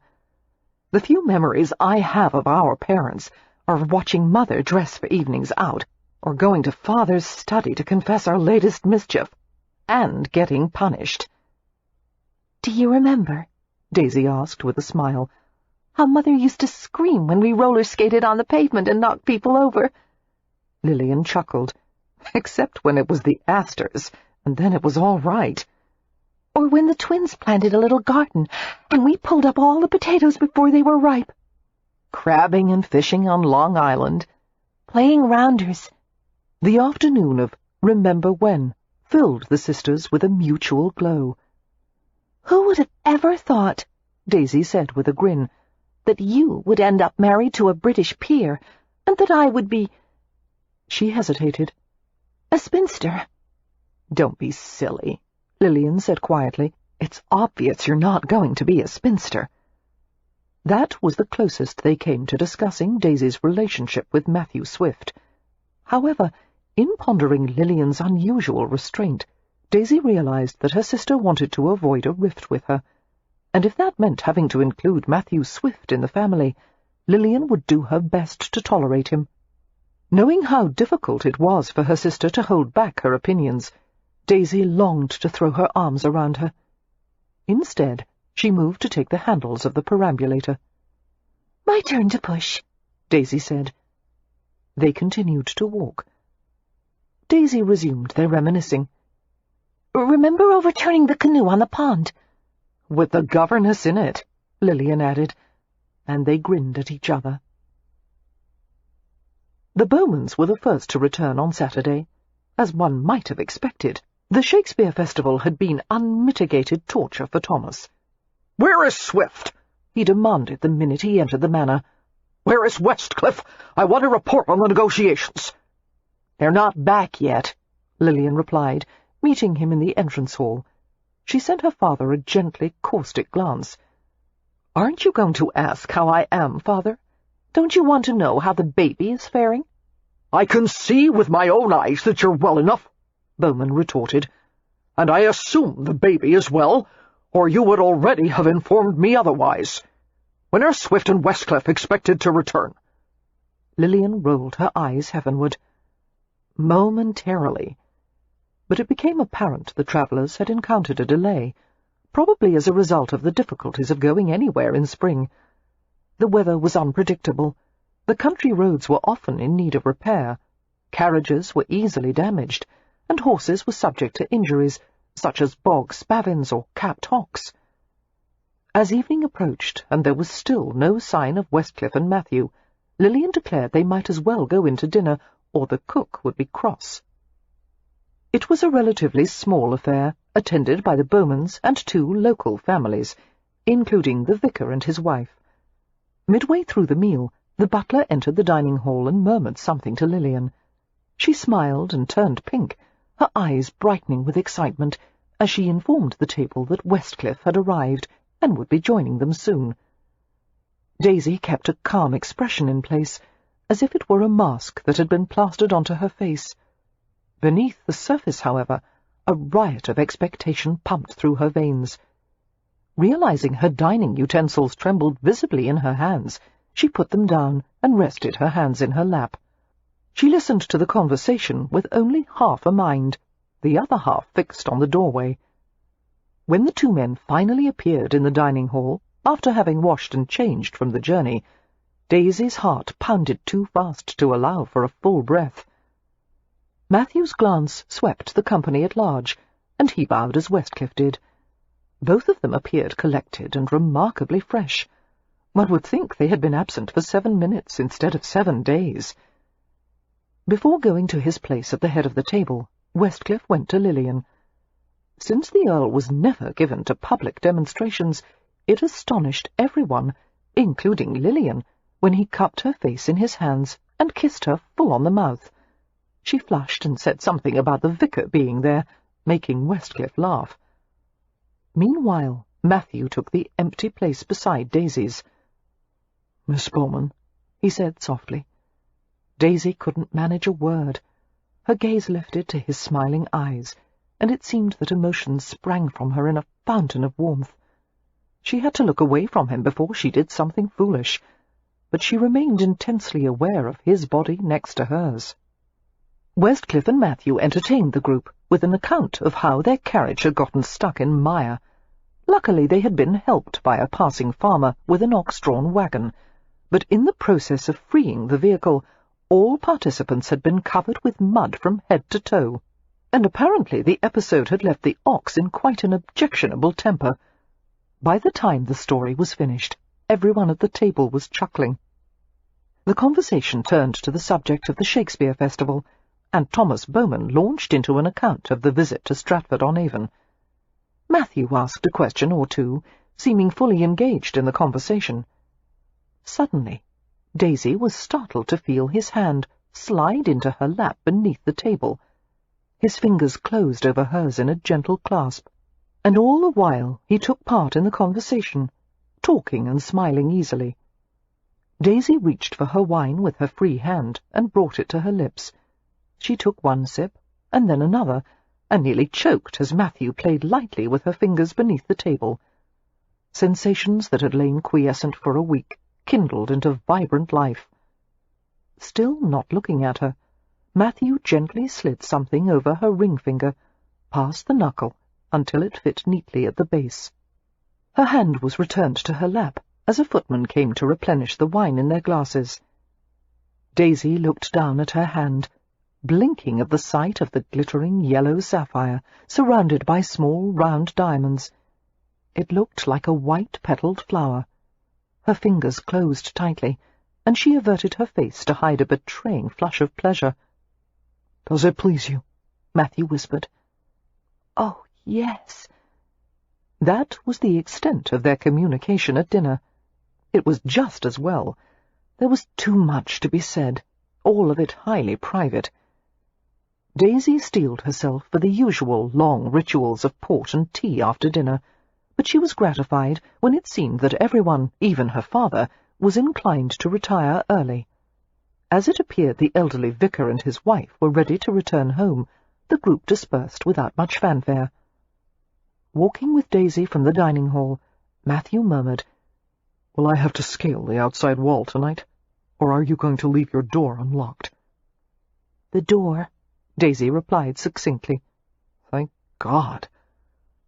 Approximately an hour later, Matthew carefully tried the handle of Daisy's bedroom door and eased his way in. The small room was lit with the glow of a bedside lamp, its flame dancing in the breeze from the balcony. Daisy sat in bed reading, her hair plaited in a neat braid that trailed over her shoulder. Dressed in a demure white gown with intricate ruching across the front, she looked so clean and innocent that Matthew felt vaguely guilty coming to her with desire coursing in hot thrills through his body. But as she looked up from her book, her dark eyes lured him irresistibly closer. She set the book aside, the lamplight slipping over her profile. Her skin looked as cool and perfect as polished ivory. He wanted to warm it with his hands. The corners of Daisy's mouth curled upward, as if she could read his thoughts. As she turned the covers back, the yellow sapphire glittered on her finger. Matthew was momentarily surprised by his own response to the sight, the flash of primal possessiveness. Slowly, he obeyed her gesture to come to the bed. He sat on the edge of the mattress, his nerves sizzling, as Daisy gathered up the loose folds of her nightgown. She crawled into his lap with the delicacy of a cat. The scent of sweet female skin filled his nostrils, and her weight settled on his thighs. Linking her slender arms around his neck, she said gravely, "I missed you." His palms charted the shape of her body, the tender curves, the slender waist, the firm, heart-shaped bottom. But as enchanting as he found Daisy's physical charms, they didn't affect him a fraction as intensely as the warm, lively intelligence of her nature. "I missed you, too." Daisy's fingers played in his hair, the delicate touch sending jolts of pleasure from the base of his skull to his groin. Her voice turned provocative. "Did you meet many women in Bristol? Westcliff mentioned something about a dinner, and a soirée given by your host." "I didn't notice any women." Matthew found it hard to think over the exquisite, writhing desire. You're the only one I've ever wanted." She touched the tip of her nose to his in a playful nudge. "You weren't celibate in the past, however." "No," Matthew admitted, closing his eyes as he felt the caress of her breath against his skin. "It's a lonely feeling, wishing the woman in your arms was someone else. Not long before I left New York, I realized that every woman I'd been with in the past 7 years had resembled you in some way. One would have your eyes, another your hands or your hair. I thought I would spend the rest of my life searching for little reminders of you. I thought—" Her mouth pressed against his, absorbing the raw confession. Her lips parted, and he needed no further invitation to kiss her, the gentle ingress of his tongue deepening until he had taken her mouth fully. The soft shapes of her breasts brushed against his chest with every inhalation. He lowered Daisy to her back, catching the hem of her nightgown and drawing it upward. She helped him to remove the garment, wriggling a little to slide it over her head. The grace of the movement set his pulse firing through his overheated veins. She lay naked before him, her far-spreading blush overlaid with a spill of candle-glow, her limbs drawn modestly tight against her body. He drank in the sight of her while he stripped off his own clothes. Laying beside her, Matthew devoted himself to teasing away her shyness. He caressed her shoulders, her throat, the vulnerable wing of her collarbone. Gradually, the heat of his skin transferred to the coolness of hers, her flesh seeming to ignite beneath his patient touch. Gasping, she twined her supple body around his, and he hushed her with his mouth, whispering that the windows were open and she must be quiet. His lips seared a leisurely path to her breasts, catching at the soft peaks until they tightened against his mouth. Hearing the constricted sound she made, he smiled and drew his tongue lightly around her nipple. He played with her until she clenched her hand over her own mouth, panting. Finally, Daisy twisted away and buried a tormented groan in the bedclothes. "I can't," she whispered, shivering. "I can't keep quiet." Matthew laughed softly and kissed the center of her spine. "But I'm not going to stop," he murmured, flipping her back over. "And think of the trouble it will cause if we're caught." "Matthew, please." "Hush." He let his mouth wander over her body without constraint, kissing, biting tenderly, until she twisted in restless confusion. At times she rolled away, her slender fingers digging into the mattress like cat's claws.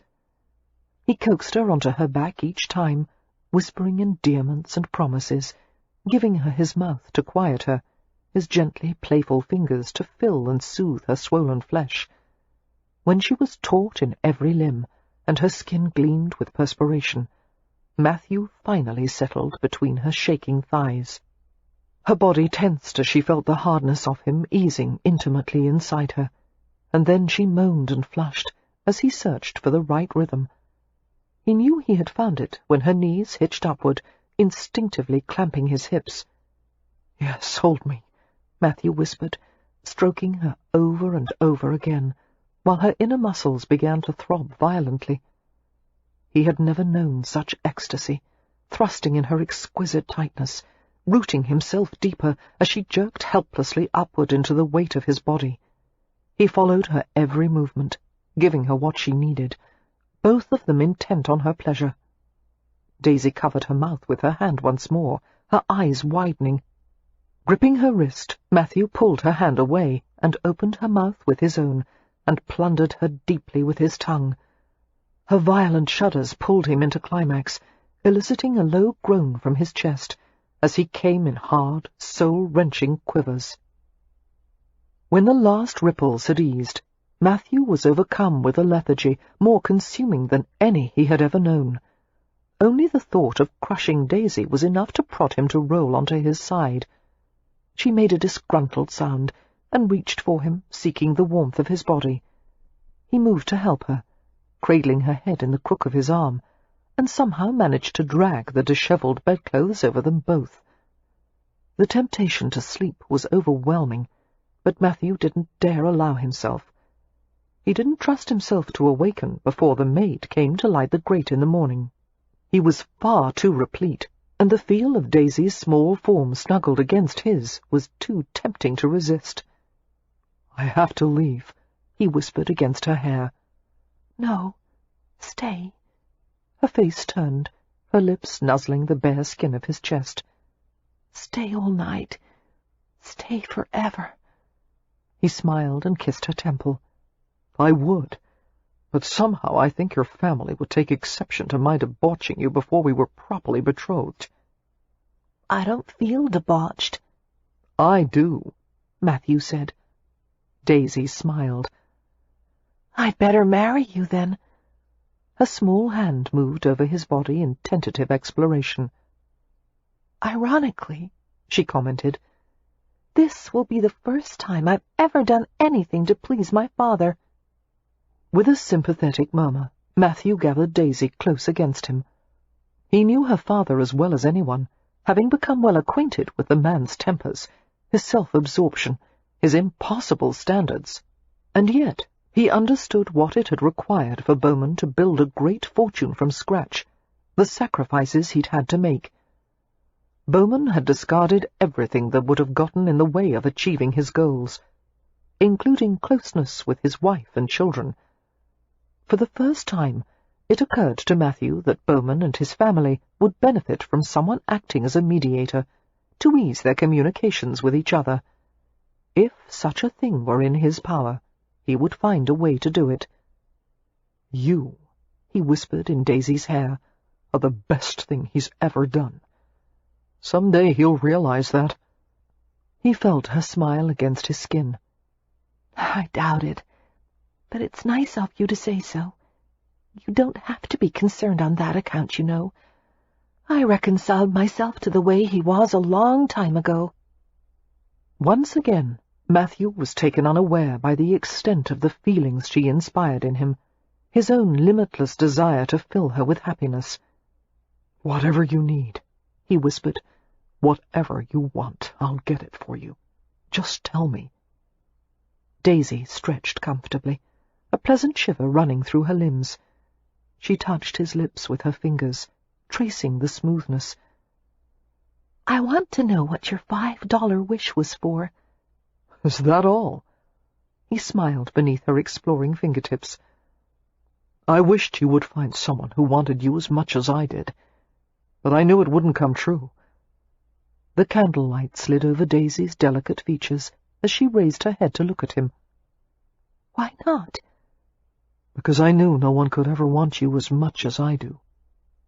Daisy levered herself farther over him until her hair tumbled in a dark curtain around them both. "What was your wish?" Matthew asked, combing his fingers through the fall of shimmering hair. "That I could find the right man to marry." Her tender smile stopped his heart. "And then you appeared." Chapter 15. After an unusually long sleep, Matthew ventured downstairs.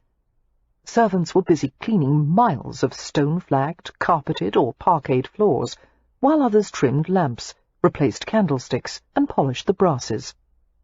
As soon as Matthew approached the morning room, a maid offered to bring him a breakfast tray out to the back terrace if he so desired. Since it promised to be a beautiful day, Matthew accepted the offer readily. Sitting at one of the outside tables, he watched the progress of a small, brown hare hopping along the carefully tended grounds. His quiet contemplation was interrupted by the sound of the French doors opening. Glancing up expectantly, Matthew saw that instead of the maid with the breakfast tray, it was the considerably less welcome sight of Lillian Bowman. He groaned inwardly, knowing at once that Westcliff had told her about his betrothal to Daisy. However, it seemed the Earl must have exerted some calming influence on his wife. Not that Lillian looked happy, of course, but Matthew took it as a good sign that she wasn't approaching him with an axe in hand. Yet. Lillian made a motion for him to remain in his chair as she approached. He stood, anyway. Lillian's face was set, and her voice was controlled as she said, There's no need to look at me as if I were a descending plague of Egypt. I am capable of rational discourse on occasion. May I have a word with you?" She sat before he could help her with the chair. Regarding her warily, Matthew reoccupied his own chair and waited for her to speak.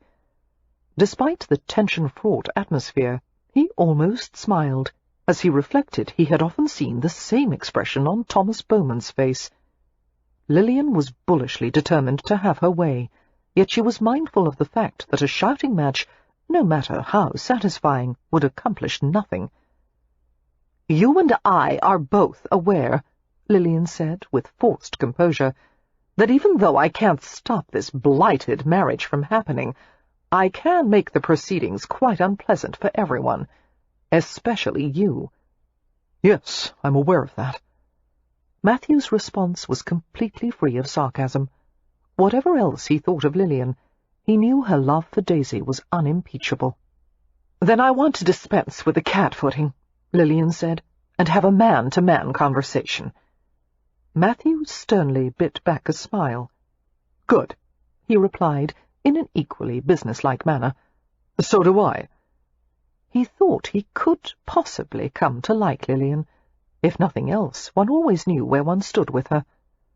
"The only reason I'm willing to tolerate the idea of you as a brother-in-law," Lillian continued, "is because my husband seems to think well of you, and I'm willing to take his opinion into consideration, although he is not infallible." "That may be the first time I've heard anyone make such a remark about the Earl." "Yes, well," Lillian surprised him with a faint smile. "It's why Westcliff married me. My willingness to regard him as a mere mortal is something of a relief, after all the incessant worship." Her dark eyes, rounder and less exotic than Daisy's, met his in a searching gaze. "Westcliff asked me to try and be impartial. That's not easy when my sister's future hangs in the balance." "My lady," Matthew said earnestly, "if I can give you any assurance that might set your mind at ease—" "No, wait. Let me set out my opinion of you first." Matthew remained politely silent. "You have always embodied the worst of my father," Lillian said. "The coldness, the ambition, the self-centeredness. Except you're worse because you're able to disguise it far more adeptly than he does. You're what my father would have been if he'd been blessed with good looks and a little sophistication. I think that in winning you, Daisy must somehow feel she has finally succeeded with father." Her brows came together as she continued. "My sister has always felt compelled to love unlovable creatures, the strays, the misfits. Once she loves someone, no matter how many times they betray or disappoint her, she will take them back with open arms. But you won't appreciate that any more than father does. You'll take what you want, and give her very little in return, and when you inevitably hurt her, I will be the first in a line of people waiting to slaughter you. By the time I finish with you, there won't be enough left for the others to pick over." "So much for impartiality," Matthew said. He respected her brutal honesty, even though he was smarting from it. "May I respond with the same frankness you've just shown me?" "I hope you will."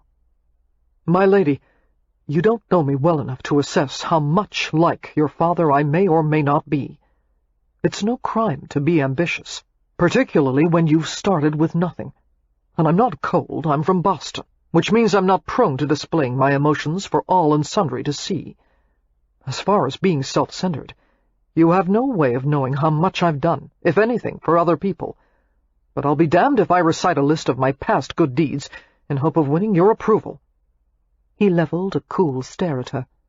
"Regardless of your opinions, the marriage is going to happen, because both Daisy and I want it.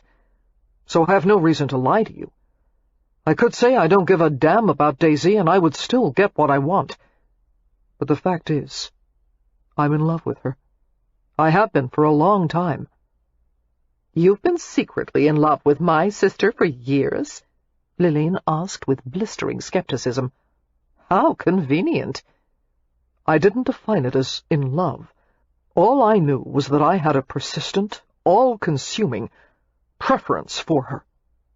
"Preference?" Lillian looked momentarily outraged, and then she surprised him by laughing. "My God, you really are from Boston." "Believe it or not," Matthew muttered, "I wouldn't have chosen to feel this way about Daisy.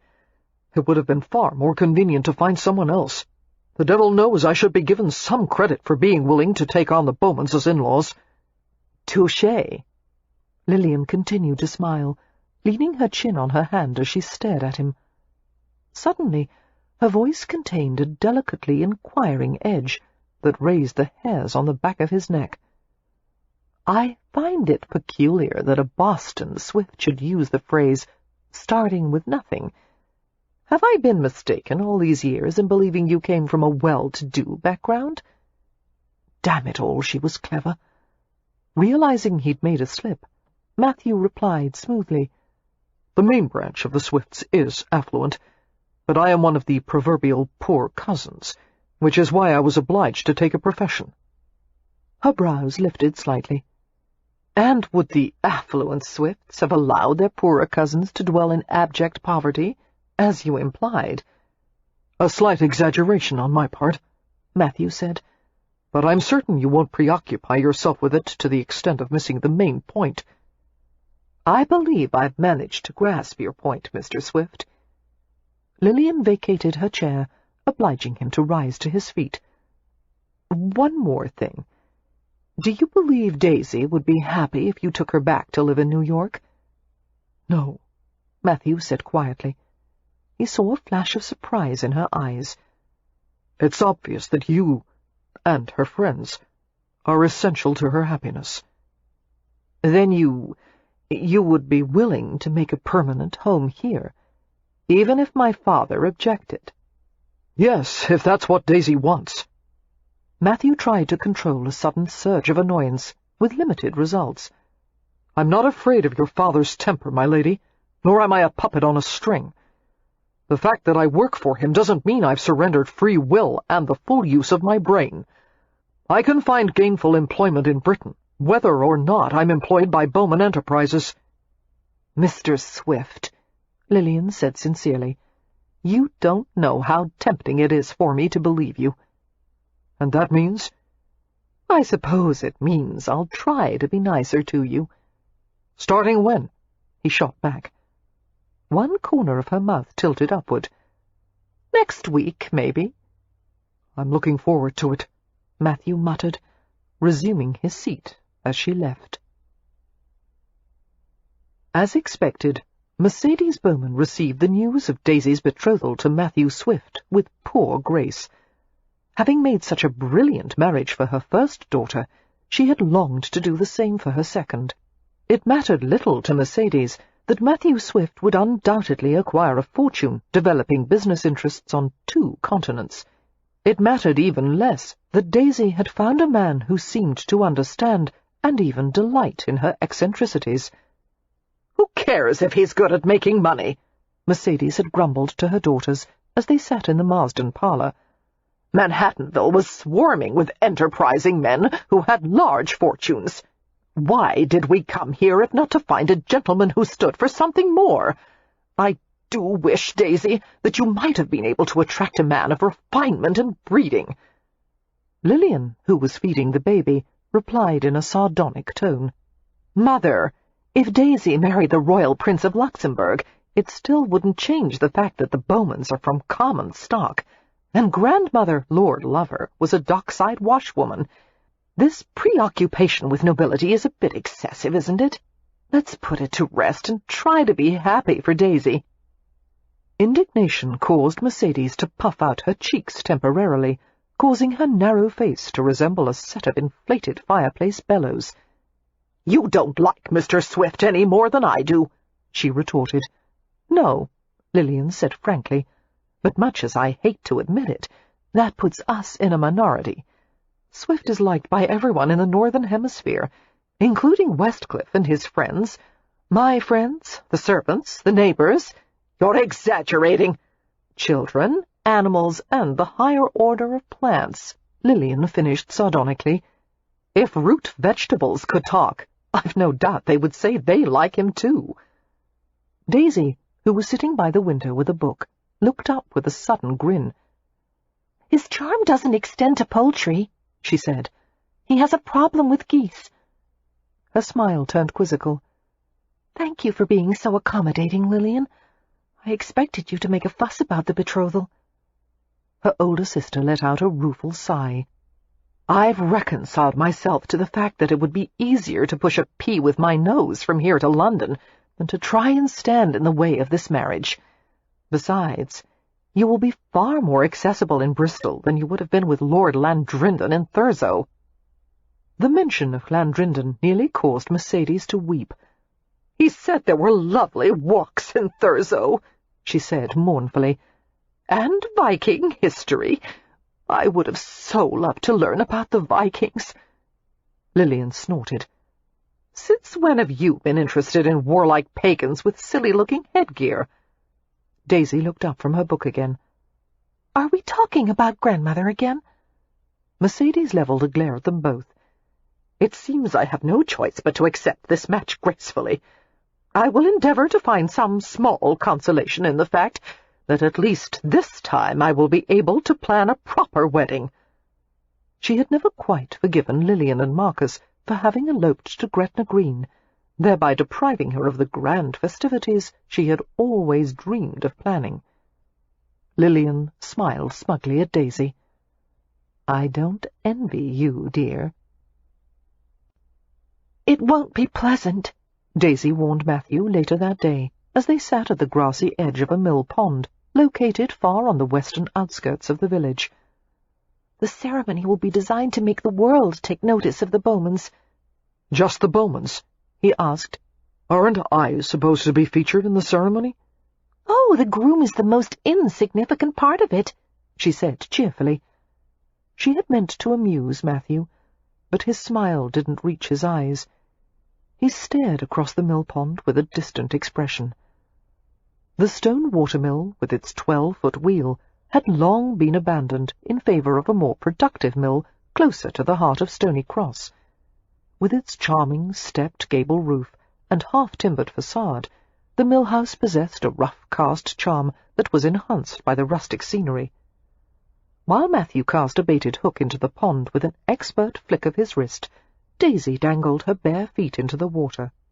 Every now and then the wriggle of her toes would invite adventurous minnows to dart forward. She studied Matthew, while he appeared to brood on some troublesome matter. His profile was strong and distinctive, with a straight, sturdy nose, sharply defined lips, a severely perfect jaw. She took pleasure in the sight of his dishevelment, the shirt dampened in patches, the trousers scattered with dry leaves, the thick hair rumpled and hanging over his forehead.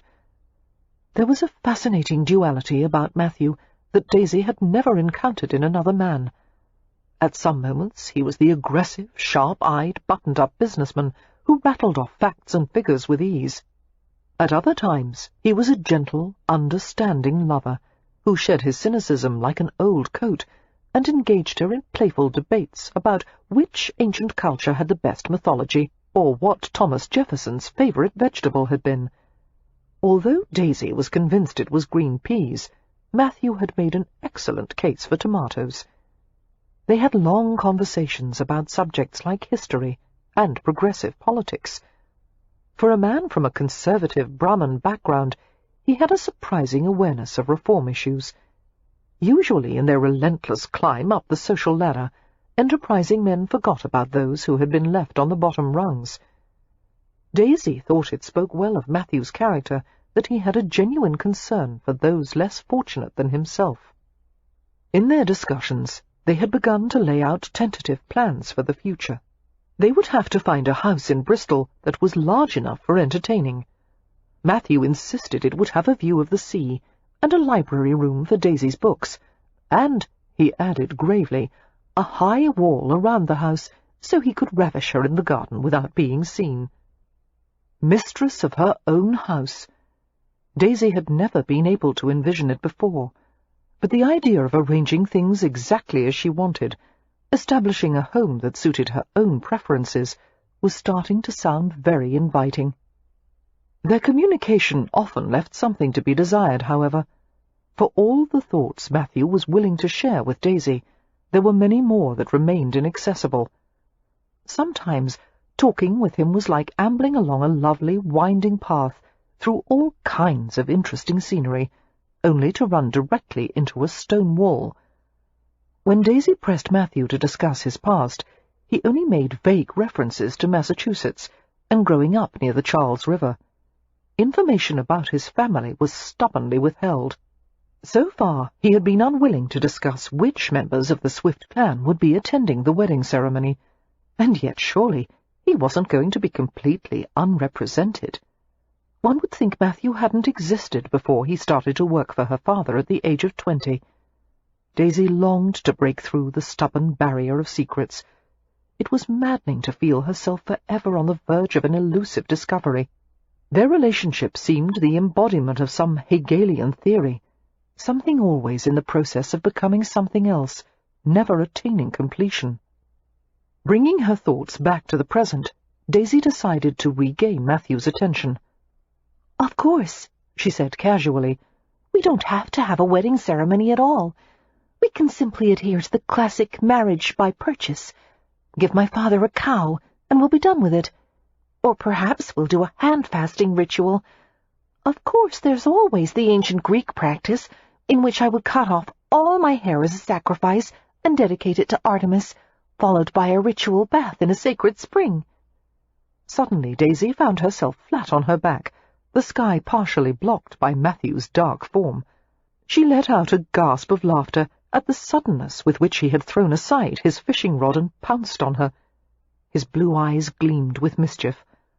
"I would consider the cow exchange or the hand-fasting," he said, "but I draw the line at marrying a hairless bride." Daisy relished the weight of him pressing her back against the spongy grass, the scents of earth and herbs all around them. "What about the ritual bath?" she asked. "That you can do. In fact—" His long fingers reached for the buttons at the front of her dress. "I think you should practice. I'll help you." Daisy squirmed and shrieked as he began to tug her gown open. "This is not a sacred spring. This is a slimy old mill pond." But Matthew persisted, chuckling at her efforts to evade him as he pulled her gown to her waist. In defiance of propriety, and as a concession to the unseasonable warmth outside, Daisy had gone without a corset. She pushed hard at Matthew's rock-solid chest, and he rolled easily, taking her with him. The world spun crazily, the blue and white sky blurring. She found herself sprawled on his chest, while her chemise was pulled inexorably over her head. "Matthew!" she protested, her voice muffled in the linen garment. Removing the chemise completely, Matthew tossed it aside. His hands hooked beneath her arms, lifting until she dangled as helplessly as a kitten. His breath quickened as he stared at her pale, rosy-tipped breasts. "Put me down," Daisy insisted, blushing as she was displayed before his avid gaze. Although she had lain with him twice, she was still too innocent to be cavalier about making love in the open. Matthew obeyed, hoisting her further over him until his mouth had closed over a taut nipple. "No," she managed to say, "that's not what I—" He suckled her breasts in turn, using his teeth and tongue, playing, soothing. After pausing long enough to remove the rest of her clothes, he kissed her deeply. She yanked at his shirt, her fingers clumsy with agitation. Matthew reached down to help her, pulling his shirt off and gently bringing her naked chest against his. The warm friction of his skin sent all coherent thoughts tumbling out of reach. Wrapping her arms around his neck, Daisy crushed her mouth over his, hard and eager and passionate. Her eyes flew open in surprise as she felt his smothered laugh against her lips. "Have a little patience, sweetheart," he whispered. "I'm trying to go slowly." "Why?" Daisy asked, her mouth feeling hot and sensitive. She touched her tongue experimentally to the center of her bottom lip, and his lashes lowered as he followed the tiny movement. His voice had become raspy. "Because it will give you more pleasure. "I don't need more pleasure," Daisy said. "This is all I can possibly stand." He laughed quietly. Cradling the side of her face in his strong hand, he coaxed her closer. The tip of his tongue found the subtle indentation of her lower lip and lingered for a burning moment, causing her to inhale unsteadily. His mouth sealed over hers in a lush kiss, his tongue searching and stroking. Gradually, he lowered her to the ground onto his discarded shirt. The thin cloth retained the alluring fragrance of his skin, and Daisy luxuriated in the familiar masculine incense. Her eyes closed against the white glow of the sun as his body covered hers. He had unfastened the top of his trousers, the fabric brushing all along her tingling legs. Aroused by the sensation of being naked against his half-clothed body, Daisy parted her thighs as he settled between them. "I want to be part of you," he whispered. "I want forever with you." "Yes, yes." She tried to hold him with her arms and legs, wrapping him in her supple strength. He entered her slowly, and where there had been soreness before, there was now only pleasure at the exquisite inner pressure of his body filling hers. Easing deeper in patient degrees, he resisted her efforts to hurry him. Daisy writhed and fought to take him in, panting in excitement and exertion, moaning as he caught her hips in his hands and forced her to be still. "Easy." His voice was wickedly soft. "Just a little patience." She needed all of him, now. Her body was throbbing, her nerves brimming with sensation. "Please." Her mouth ached for the pressure of his until she could barely form words. "I can't just lie here while you—" "Yes, you can." He held torturously still inside her, while his hands coasted over her body in artful investigation. Daisy twisted restlessly beneath him, her desire rising with each persuasive caress, her moans absorbed in the sensuous play of his lips. With every shift of his hardness inside her, the heat danced higher, brighter, and she arched into him tightly, lifting against his weight. Matthew relented with a muffled laugh, taking control of the rhythm as he courted her with long strokes. His body scalded hers, invading and pleasuring relentlessly. "There's no hurry, Daisy." His voice became husky and thick. "No reason to— Yes, just like that. Sweet love, yes." His head dropped over her shoulder, his breath striking her skin. The muscles in his arms bulged as he sank his fingers into the ground on either side of her, as if he could secure them both to the earth. Daisy felt like a wild creature, pinned against the grass by the primal rhythm of his hips. Her body caught and retained a tense arch, all her flesh seeking his, her senses focused on the shuddering satisfaction that began where their bodies were joined, spreading outward to the tips of her fingers and toes. Matthew reached his own pinnacle, his body trembling in the slender circle of her arms, and as he laid his head on her chest, his breath fanning rapidly over her breast, the current of delight hummed through the place where she still clasped him. Daisy knew he loved her.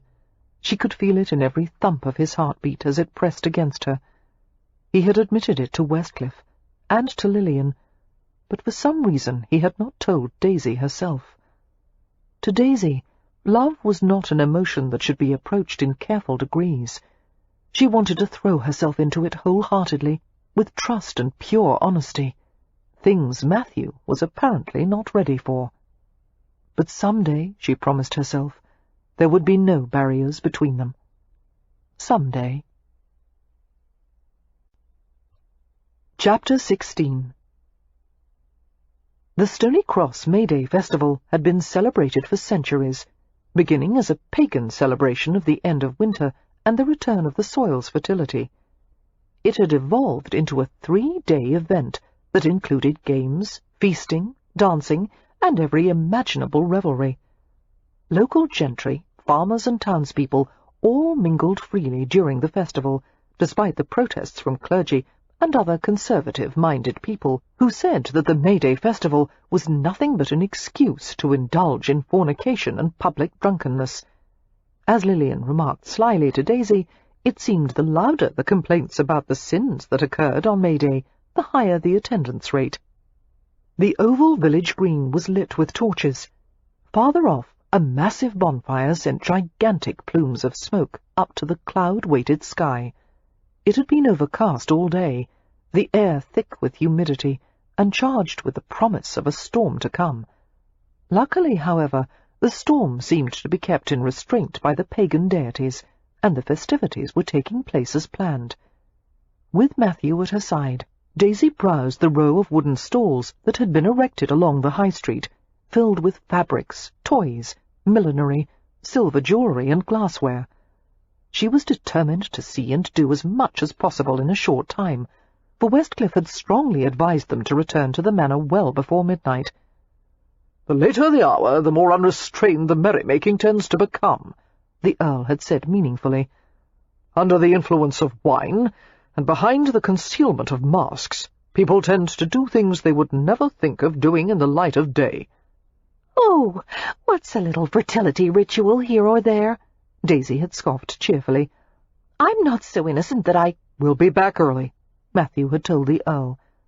Now, as they made their way through the exuberantly crowded village, Daisy understood what Westcliff had meant. It was still early evening, and already it appeared that copiously flowing wine had loosened inhibitions. People were embracing, arguing, laughing and playing. Some were laying floral wreaths at the base of the oldest oak trees, or pouring wine at the roots, or— "Good Lord!" Daisy said, her attention caught by a perplexing sight in the distance. "What are they doing to that poor tree?" Matthew's hands clasped her head and firmly aimed her face in another direction. "Don't look." Was it some form of tree worship, or— "Let's go watch the rope dancers," he said with sudden enthusiasm, guiding her to the other side of the green. They walked slowly past fire-swallowers, conjurers and tumblers, pausing to purchase a skin of new wine. Daisy drank carefully from the wineskin, but a drop escaped from the corner of her lips. Matthew smiled and began to reach into his pocket for a handkerchief, then appeared to think better of it. Instead, he ducked his head and kissed away the wine droplet. "You're supposed to be protecting me from impropriety," she said with a grin, "and instead you're leading me astray." The backs of his knuckles stroked gently against the side of her face. "I'd like to lead you astray," he murmured. "In fact, I'd like to lead you straight into those woods and—" He seemed to lose his train of thought as he stared into her soft, dark eyes. "Daisy Bowman," he whispered. "I wish—" But she was never to find out what his wish was, because she was abruptly pushed into him as a crowd jostled past. Everyone was bent on obtaining a view of a pair of jugglers who had clubs and hoops spinning in the air between them. In the rush, the wineskin was knocked from Daisy's hands and trampled underfoot.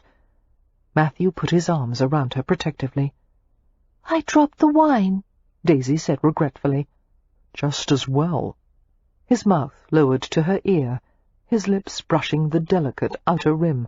"It might have gone to my head, and then you might have taken advantage of me." Daisy smiled and snuggled against his hard form, her senses delighting in the reassuring warmth of his embrace. "Are my designs on you that obvious?" she asked in a muffled voice. He nuzzled into the soft space beneath her earlobe. "I'm afraid so." Tucking her against his side, Matthew guided her through the crush of bodies until they reached the open space beside the booths. He bought her a paper cone of roasted nuts, a marzipan rabbit, a silver rattle for baby Merritt, and a painted cloth doll for Annabel's daughter. As they walked the length of the high street toward the waiting carriage, Daisy was stopped by a gaudily dressed woman wearing scarves shot with metallic thread and jewellery made of beaten gold. The woman's face reminded Daisy exactly of the apple dolls she and Lillian had made when they were children. They had carved faces in the sides of the peeled fruit and let them dry into brown, charmingly furrowed heads. Black beads for eyes, and soft tufts of carded wool for the hair. Yes, this woman looked exactly the same. "A fortune for the lady, sir?" the woman asked Matthew. Glancing at Daisy, Matthew raised a sardonic brow. She grinned, knowing full well he had no patience with mysticism, superstitions, or anything to do with the supernatural. He was far too practical to believe in things that couldn't be proved by empirical evidence. "Just because you don't believe in magic," Daisy told him playfully, "doesn't mean it can't happen. Don't you want a little peek into the future?" "I'd prefer to wait until it gets here," came his dour reply. "Only a shilling, sir," the fortune-teller pressed. Matthew heaved a sigh as he shifted his packages and reached inside his pocket. "This shilling," he told Daisy, "would be better spent at the booths, on a hair ribbon or a smoked chub."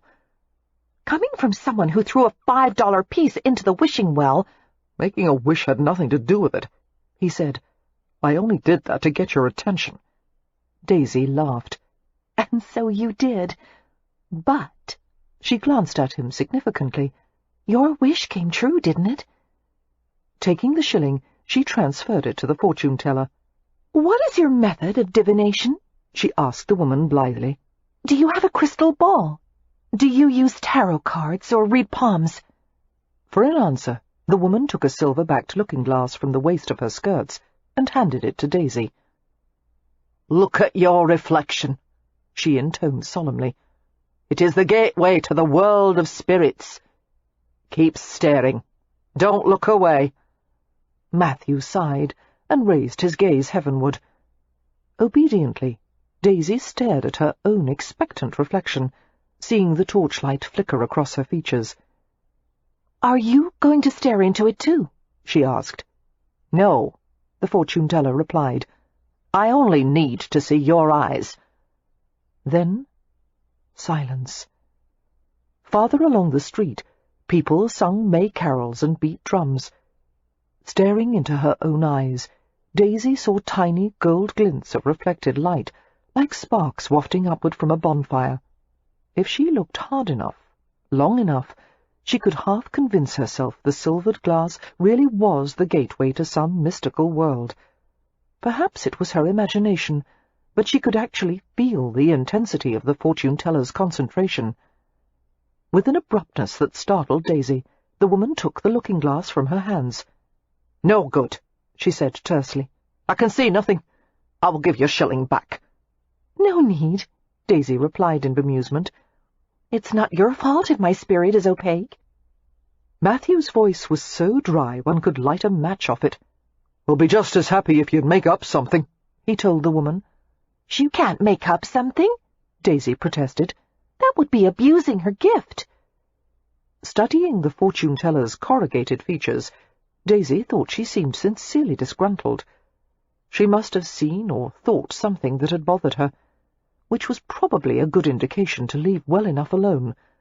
But if she didn't find out what it was, Daisy knew herself well enough to be certain that curiosity would drive her mad. "We don't want the shilling back," she said. "Please, you must tell me something. If it's bad news, I would be better off knowing, wouldn't I?" "Not always," the woman said darkly. Daisy drew closer to her until she could smell a sweet odour of figs and some herbal essence. Bay leaves, basil. "I want to know," she insisted. The fortune-teller gave her a long, considering glance. Finally, she spoke with great reluctance. "Sweet the night a heart was given. Bitter turns the day. A promise made in April. A broken heart in May." A broken heart? Daisy didn't like the sound of that. She felt Matthew come up behind her, one hand settling at Daisy's waist. Although she couldn't see his expression, she knew it was sardonic. "Will 2 shillings inspire something a little more optimistic?" he asked. The fortune-teller ignored him. Tucking the handle of the looking-glass at her waist, she said to Daisy, "Make a charm of cloves tied in cloth. They must carry it for protection." "Against what?" Daisy asked anxiously. The woman was already striding away from them. Her opulently hued skirts moved like river weeds as she headed to the crowd at the end of the street, in search of more business. Turning to Matthew, Daisy glanced up at his impassive face. "What could you need protection from?" "The weather." He held his palm upward, and Daisy realized that a few fat, cold raindrops had splashed on her head and shoulders. "You were right," she said, brooding over the ominous fortune. "I should have gone for the smoked chub instead." "Daisy." His free hand slid behind the nape of her neck. "You didn't believe that load of nonsense, did you? That crone has memorized a few verses, any one of which she'll recite for a shilling. The only reason she gave us an ill omen was because I didn't pretend to believe in her magic looking-glass." "Yes, but she seemed genuinely sorry." "There was nothing genuine about her, or anything she said." Matthew drew her closer, regardless of who might see them. As Daisy looked up at him, a raindrop spattered on her cheek, and another near the corner of her mouth. "It wasn't real," Matthew said softly, his eyes like blue midnight. He kissed her strongly, urgently, right there on the public street with the taste of rain absorbed between their lips. "This is real," he whispered. Daisy pressed against him eagerly, standing on her toes to fit her body against the firm contours of his. The jumble of packages threatened to fall, and Matthew fought to retain them, while his mouth consumed Daisy's. She broke the kiss with a sudden chuckle. A vigorous rumble of thunder caused the ground to vibrate beneath their feet. In the periphery of her vision, people were scattering to the coverage provided by shops and stalls. "I'll race you to the carriage," she told Matthew, and picked up her skirts as she broke into a full-bore run. Chapter 17. By the time the carriage had reached the end of the gravel drive, rain was coming down in flat, heavy sheets, and wind battered the sides of the vehicle. Thinking of the revellers in the village, Matthew reflected with amusement that many amorous inclinations were surely being drowned in the downpour. The carriage stopped, the vehicle's roof roaring from the impact of relentless rain. Ordinarily, a footman would come to the carriage door with an umbrella, but the strength of this deluge would whip the device right out of his hands. Matthew removed his coat and wrapped it around Daisy, pulling it up until it covered her head and shoulders. It was hardly adequate protection, but it would shield her between the carriage and the front door of the manor. "You'll get wet," Daisy protested, glancing at his shirt sleeves and waistcoat. He began to laugh. "I'm not made of sugar." "Neither am I." "Yes, you are," he murmured, making her blush. He smiled at the sight of her face peeking out from the folds of the coat, like a little owl in the woods. "You're wearing the coat," he said. "It's just a few yards to the door." There came a hasty knock, and the carriage opened to reveal a footman, struggling manfully with an umbrella. A gust of wind snapped it inside out. As Matthew jumped out of the carriage, he was immediately soaked by the pounding rain. He clapped the footman on the shoulders. "Go inside!" he shouted over the storm. "I'll help Miss Bowman in." The footman nodded and retreated hastily to the manor. Turning back to the carriage, Matthew reached inside, plucked Daisy out, and set her carefully on the ground. He guided her along the puddled ground and up the front steps, not stopping until they had crossed the threshold. The warmth and light of the entrance hall surrounded them. Wet shirt fabric clung to Matthew's shoulders, and a pleasant shiver chased through him at the thought of sitting before a hearth fire. "Oh, dear," Daisy said, smiling as she reached up to push a swathe of dripping hair off his forehead. "You're soaked through." A housemaid hurried to them with an armload of fresh toweling. Nodding to her in thanks, Matthew scrubbed his hair roughly and blotted the water from his face. He bent his head to let Daisy smooth his hair as best she could with her fingers. Becoming aware of someone's approach, Matthew glanced over his shoulder. Westcliff had come into the entrance hall. His expression was austere, but there was something in his eyes, a touch of frowning concern, that sent a chill of apprehension through Matthew's veins. "Swift," the Earl said quietly. "We've received unexpected visitors this evening. They have not yet revealed their purpose in coming to the estate unannounced, other than to say it is some business involving you." The chill intensified. until it seemed ice crystals had formed in his muscles and bones. "Who are they?" Matthew asked. "A Mr. Wendell Waring of Boston, and a pair of Bow Street constables." Matthew did not move or react as he silently absorbed the news. A sickening wave of despair went through him. Christ, he thought. How had Waring found him here in England? How— Oh, Christ, it didn't matter. It was all over. All these years he had stolen from fate. Now fate would have its reckoning. His heart thumped with an insane urge to run. But there was no place to run to, and even if there was, he was weary of living in dread of this day. He felt Daisy's small hand slip into his, but he didn't return the pressure of her fingers. He stared at Westcliffe's face.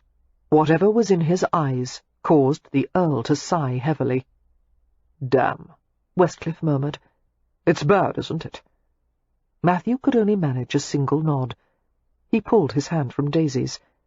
She did not try to touch him again, her bewilderment almost tangible. After a long moment of contemplation, Westcliff squared his shoulders. "Well, then," he said decisively, "let's go and sort this out. Whatever comes of it, I will stand by as your friend." A brief, incredulous laugh escaped Matthew's lips. "You don't even know what it is. I don't make idle promises. Come, they're in the large parlour." Matthew nodded, dry-mouthed and resolute. He was surprised that he was functioning as if nothing was happening, as if his entire world wasn't about to be blown apart. It seemed almost as if he was watching from outside himself. Fear had never done that to him before, but maybe that was because he'd never had this much to lose. He saw Daisy walking ahead of him, her face lifting as Westcliff murmured something to her. She gave the Earl a quick nod, seeming to take reassurance from him. Matthew dropped his gaze to the floor. The sight of her caused a sharp pain in his throat, as if it had been pierced with a stiletto. He willed the blanketing numbness to come back, and mercifully it did. They entered the parlour. Matthew felt like the damned on Judgment Day as he saw Thomas, Mercedes, and Lillian. His gaze swept the room, just as he heard a man's voice bark, "That's him!" All at once there was a bright burst of pain in his head, and his legs collapsed as if they had turned to sand. The brightness shrank like an imploding star, darkness closing in, but his mind pushed at it in bewilderment, struggling feebly for consciousness. Matthew became dimly aware that he was on the floor. He felt the scratchy wool pile of the carpet beneath his cheek.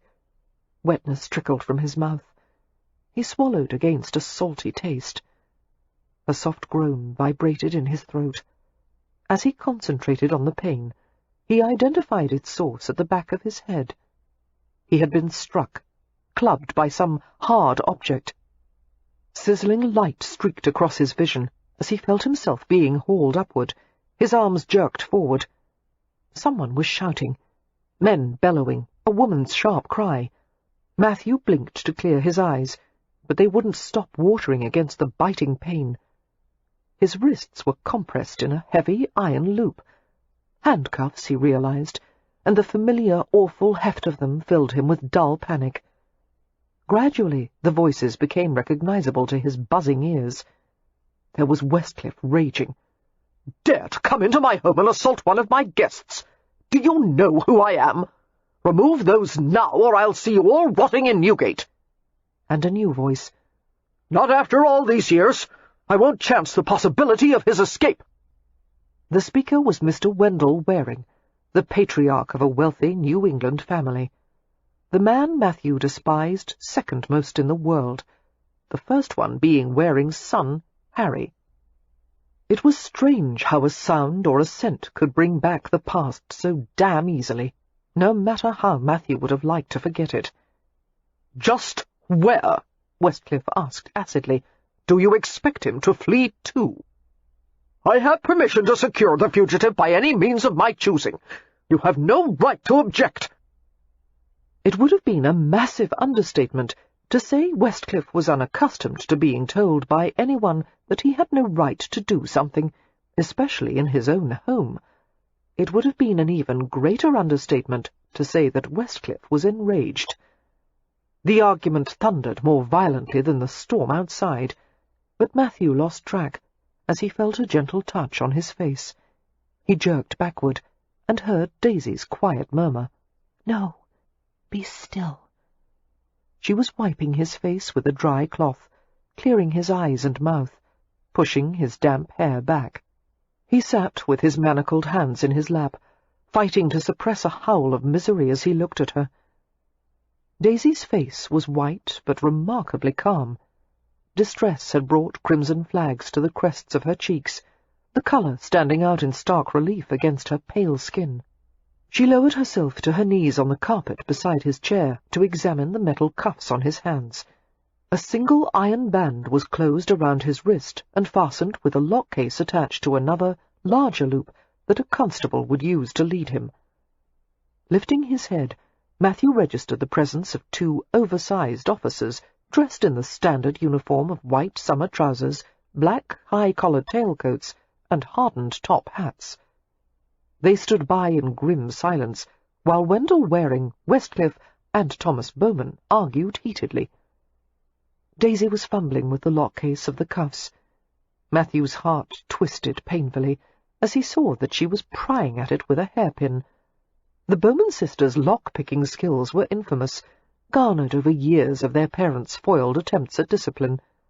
But Daisy's hands were trembling too badly for her to manage the unfamiliar lock, and it was obviously pointless to try and free him. God, if only he could spirit her away from this ugliness, from the wreck of his past, from himself. "No," Matthew said softly. "It's not worth it. Daisy, please." "Here now," one of the officers said, as he saw Daisy's meddling. "Step away from the prisoner, miss." Realizing she was ignoring him, the constable stepped forward with his hands half raised. "Miss, I told you, don't you touch her," Lillian snapped, her voice containing a ferocity that caused a temporary silence in the room. Even Westcliff and Waring paused in momentary surprise. Glaring at the dumbfounded constable, Lillian went to Daisy and nudged her aside. She spoke to the constables with stinging scorn. "Before you take a step in my direction, I'd advise you to consider what it will do to your careers when it is made known that you manhandled the Countess of Westcliff in her own home." She extracted a pin from her own hair and took Daisy's place, kneeling before Matthew. In a matter of seconds, the lock clicked open, and the loop fell from his wrists. Before Matthew could thank her, Lillian stood and continued her tirade against the constables.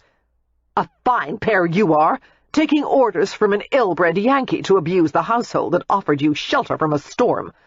Obviously you are too dull-witted to be aware of all the financial and political support my husband has given the new police. With a lift of his finger he could have the Home Secretary and the Chief Magistrate of Bow Street replaced within a matter of days. So, if I were you—" "Beg pardon, but we has no choice, milady," one of the beefy constables protested. "We're under orders to bring Mr. Phelan to Bow Street." "Who the bloody hell is Mr. Phelan?" Lillian demanded. Appearing awestruck by the Countess's fluent swearing, the constable said, "That one, there." He pointed at Matthew. Conscious that all eyes were on him, Matthew made his face expressionless. Daisy was the first one in the room to move. She took the jangling handcuffs from Matthew's lap and went to the door, where a small coterie of curious servants had gathered. After a quick, whispered exchange, she returned to occupy a chair near Matthew's. "And to think I predicted it would be a dull evening at home," Lillian said dryly, taking a chair on Matthew's other side as if to help defend him. Daisy spoke gently to Matthew. "Is that your name? Matthew Phelan?" He couldn't answer, every muscle of his body tensing in rejection of the sound. "It is!" Wendell Waring shrilled. Waring was one of those unfortunate men whose high-pitched voices were inadequate to match their lofty physical proportions. Other than that, Waring was distinguished in bearing and appearance, with a thick ruff of silver hair, perfectly groomed side-whiskers, and an impenetrable white beard. He reeked of old Boston, with his old-fashioned tailoring and expensive but well-worn tweed coat, and the air of self-assurance that could only have been produced in a family boasting generations of Harvard scholars. His eyes were like unfaceted quartz stones, hard and light and completely without lustre. Striding to Westcliff, Waring thrust a handful of papers at him. "Proof of my authority," he said venomously.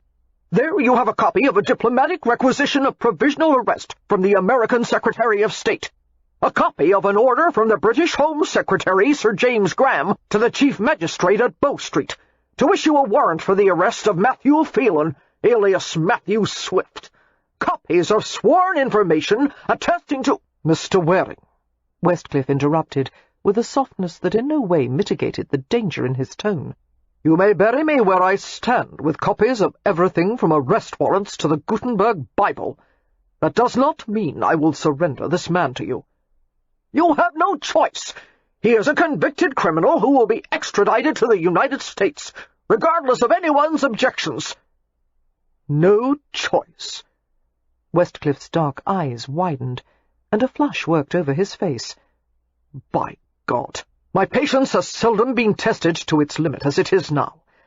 This property you are standing on has been in my family's possession for 5 centuries, and on this land, in this house, I am the authority. Now, you will proceed to tell me in the most deferential manner you can manage what grievance you have with this man." Marcus, Lord Westcliff, in a rage, was an impressive sight.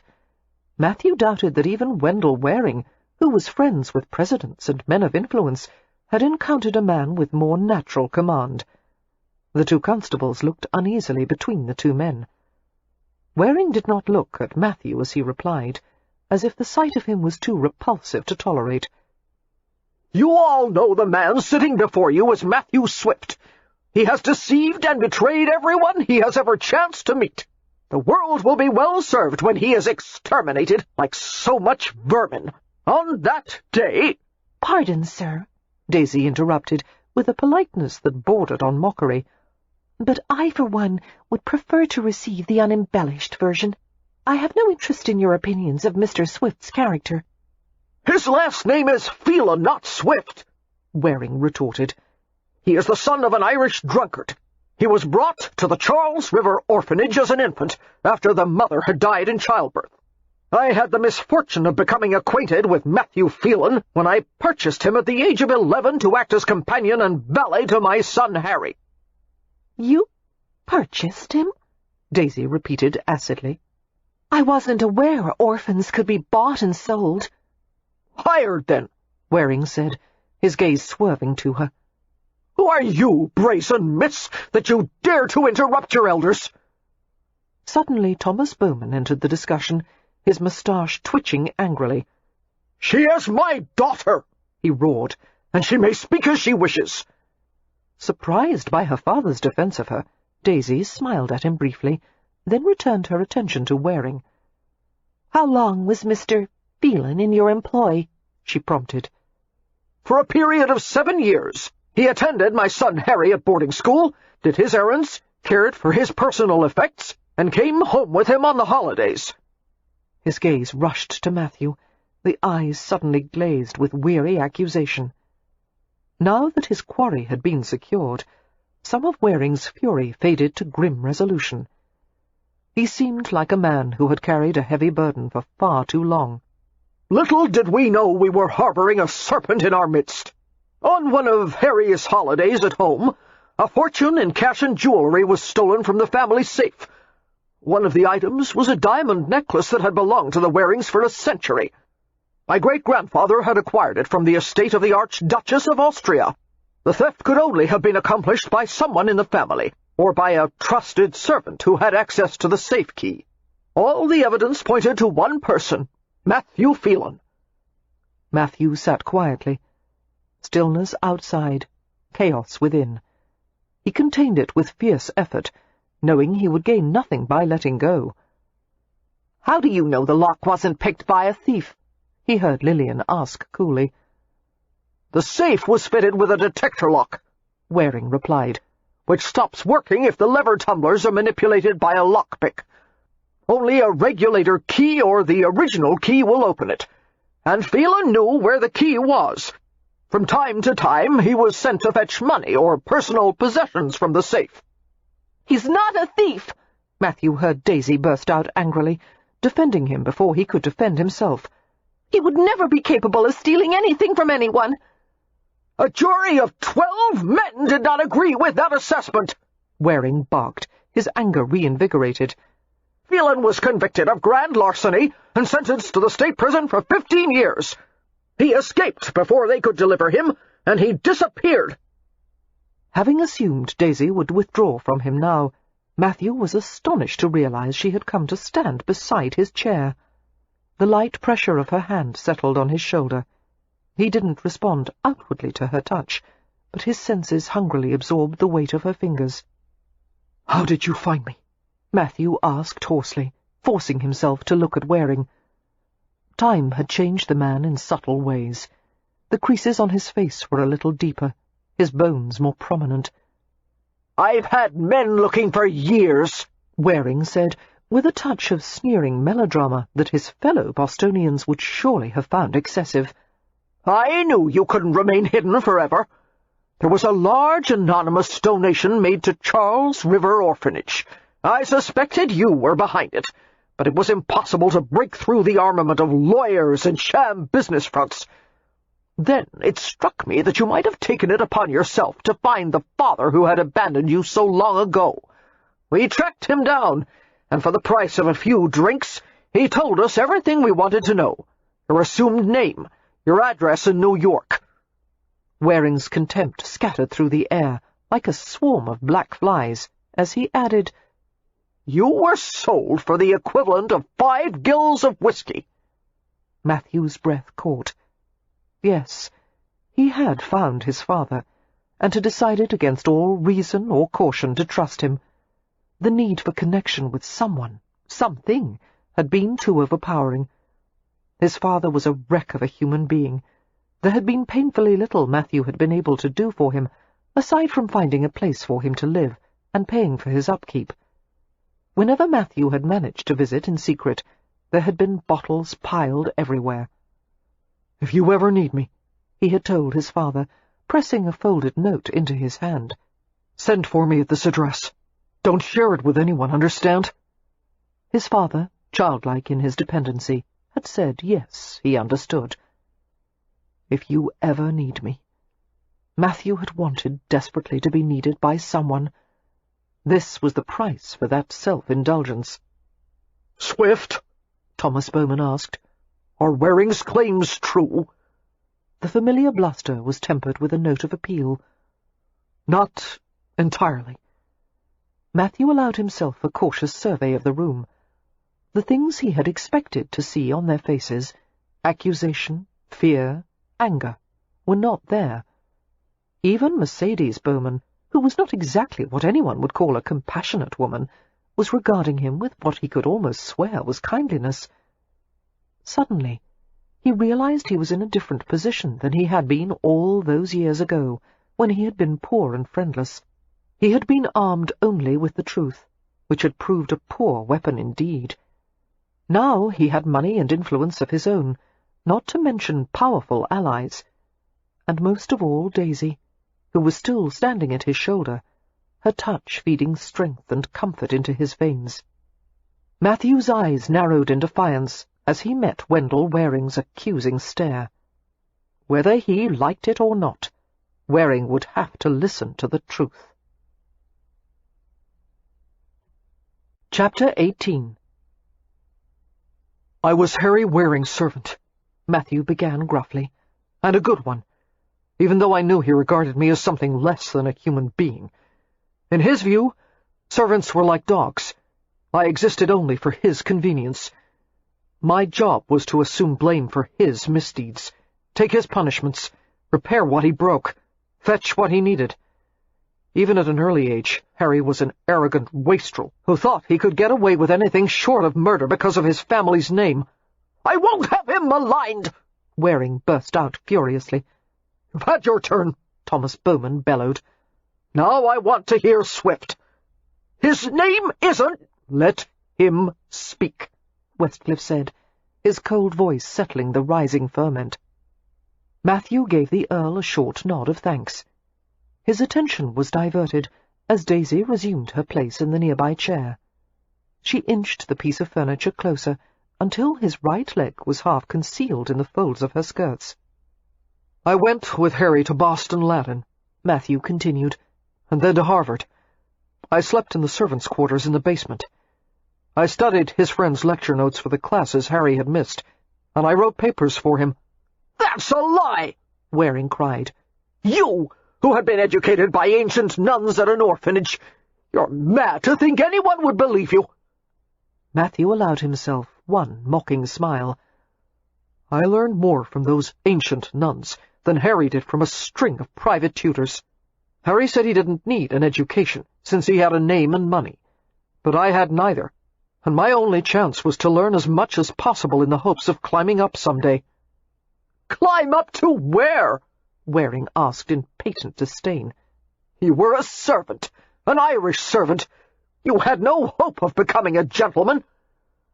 A curious half-smile crossed Daisy's face. "But that is precisely what he did in New York, Mr. Waring.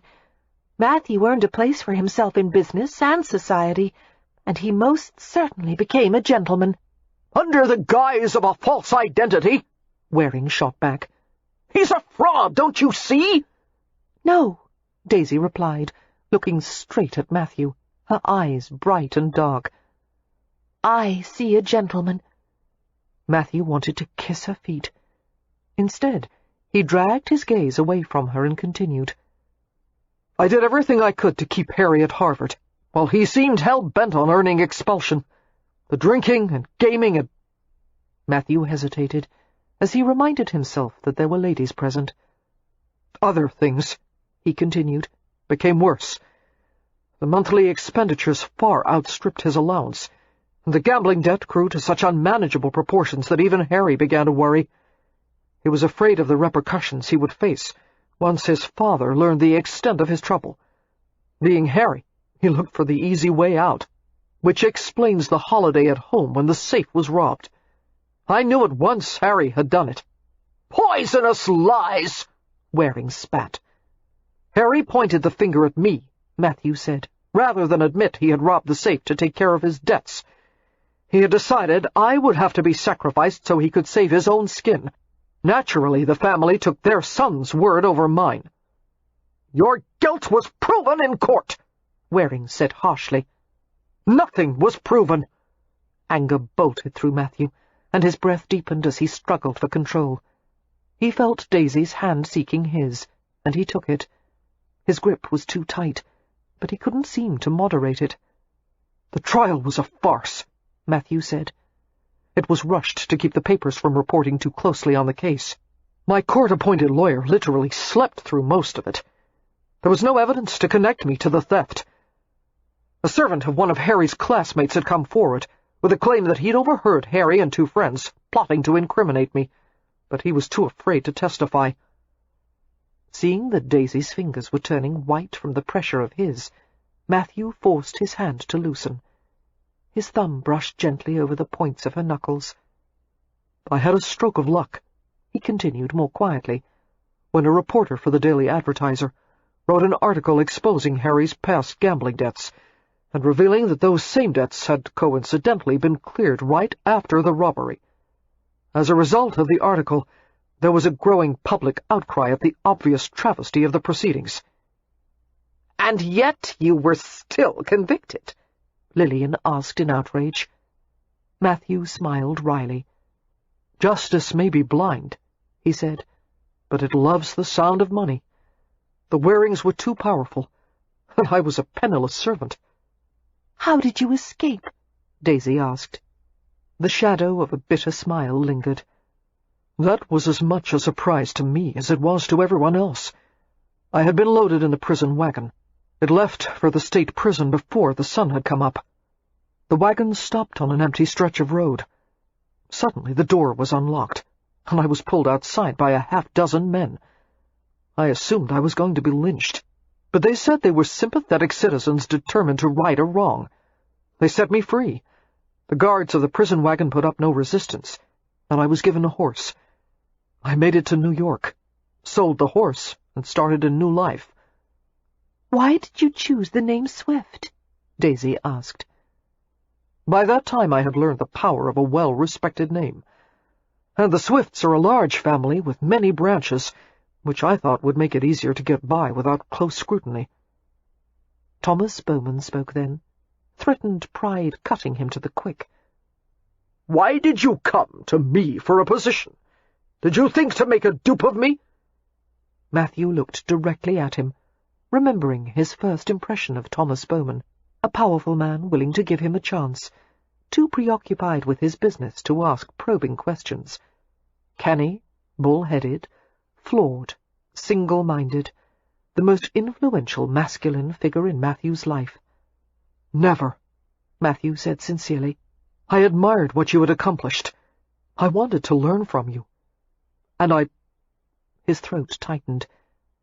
I came to regard you with respect and gratitude, and the greatest affection." Bowman's face reddened with relief, and he nodded slightly, his eyes glittering. Waring had the look of a man undone, his composure shattering like cheap glass. He glared at Matthew with quivering hatred. "You're trying to soil my son's memory with your lies," he said. "I won't allow it. You assumed if you came to a foreign country no one would—" "His memory?" Matthew looked up alertly, stunned. "Harry is dead?" "Because of you! After the trial there were rumors, lies, doubts that never disappeared. Harry's friends avoided him. The stain on his honor. It ruined his life. If you had admitted your guilt, if you had served the time you owed, Harry would still be with me. But people's filthy suspicions built over time, and living in that shadow caused Harry to drink and live recklessly." "From all appearances," Lillian said sardonically, "your son was already doing that before the trial." Lillian had a singular talent for pushing people over the edge. Waring was no exception. "He's a convicted criminal!" Waring charged toward her. "How dare you believe him over me?" Westcliff reached them in 3 strides, but Matthew had already moved in front of Lillian, protecting her from Waring's wrath. "Mr. Waring," Daisy said in the tumult, "please collect yourself. Surely you can see that you're doing your own cause no good with this behavior." Her calm lucidity seemed to reach through his fury. Waring gave Daisy an oddly beseeching stare. "My son is dead. Phelan is to blame." "This won't bring him back," she said quietly. "It won't serve his memory." "It will bring me peace," Waring cried. Daisy's expression was grave, her gaze pitying. "Are you certain of that?" They could all see it didn't matter. He was beyond reason. "I waited many years and traveled thousands of miles for this moment," Waring said. "I won't be denied. You've seen the papers, Westcliff. Even you are not above the law. The constables are under orders to use force if necessary. You will surrender him to me now, tonight." "I don't think so." Westcliff's eyes were as hard as rock. "It would be madness to travel on a night like this. Spring storms in Hampshire can be violent and unpredictable. You will stay the night at Stony Cross Park, while I consider what is to be done." The constables looked vaguely relieved at this suggestion, as no sensible man would want to venture into the deluge. "And give Phelan the opportunity to escape once again?" Waring asked contemptuously. "No. You will hand him into my custody." "You have my word he will not flee," Westcliff said readily. "Your word is useless to me," Waring retorted. "It is obvious you have taken his side." An English gentleman's word was everything. It was the highest possible insult to distrust it. Matthew was surprised Westcliff didn't detonate on the spot. His taut cheeks vibrated with outrage. "Now you've done it," Lillian muttered, sounding rather awestruck.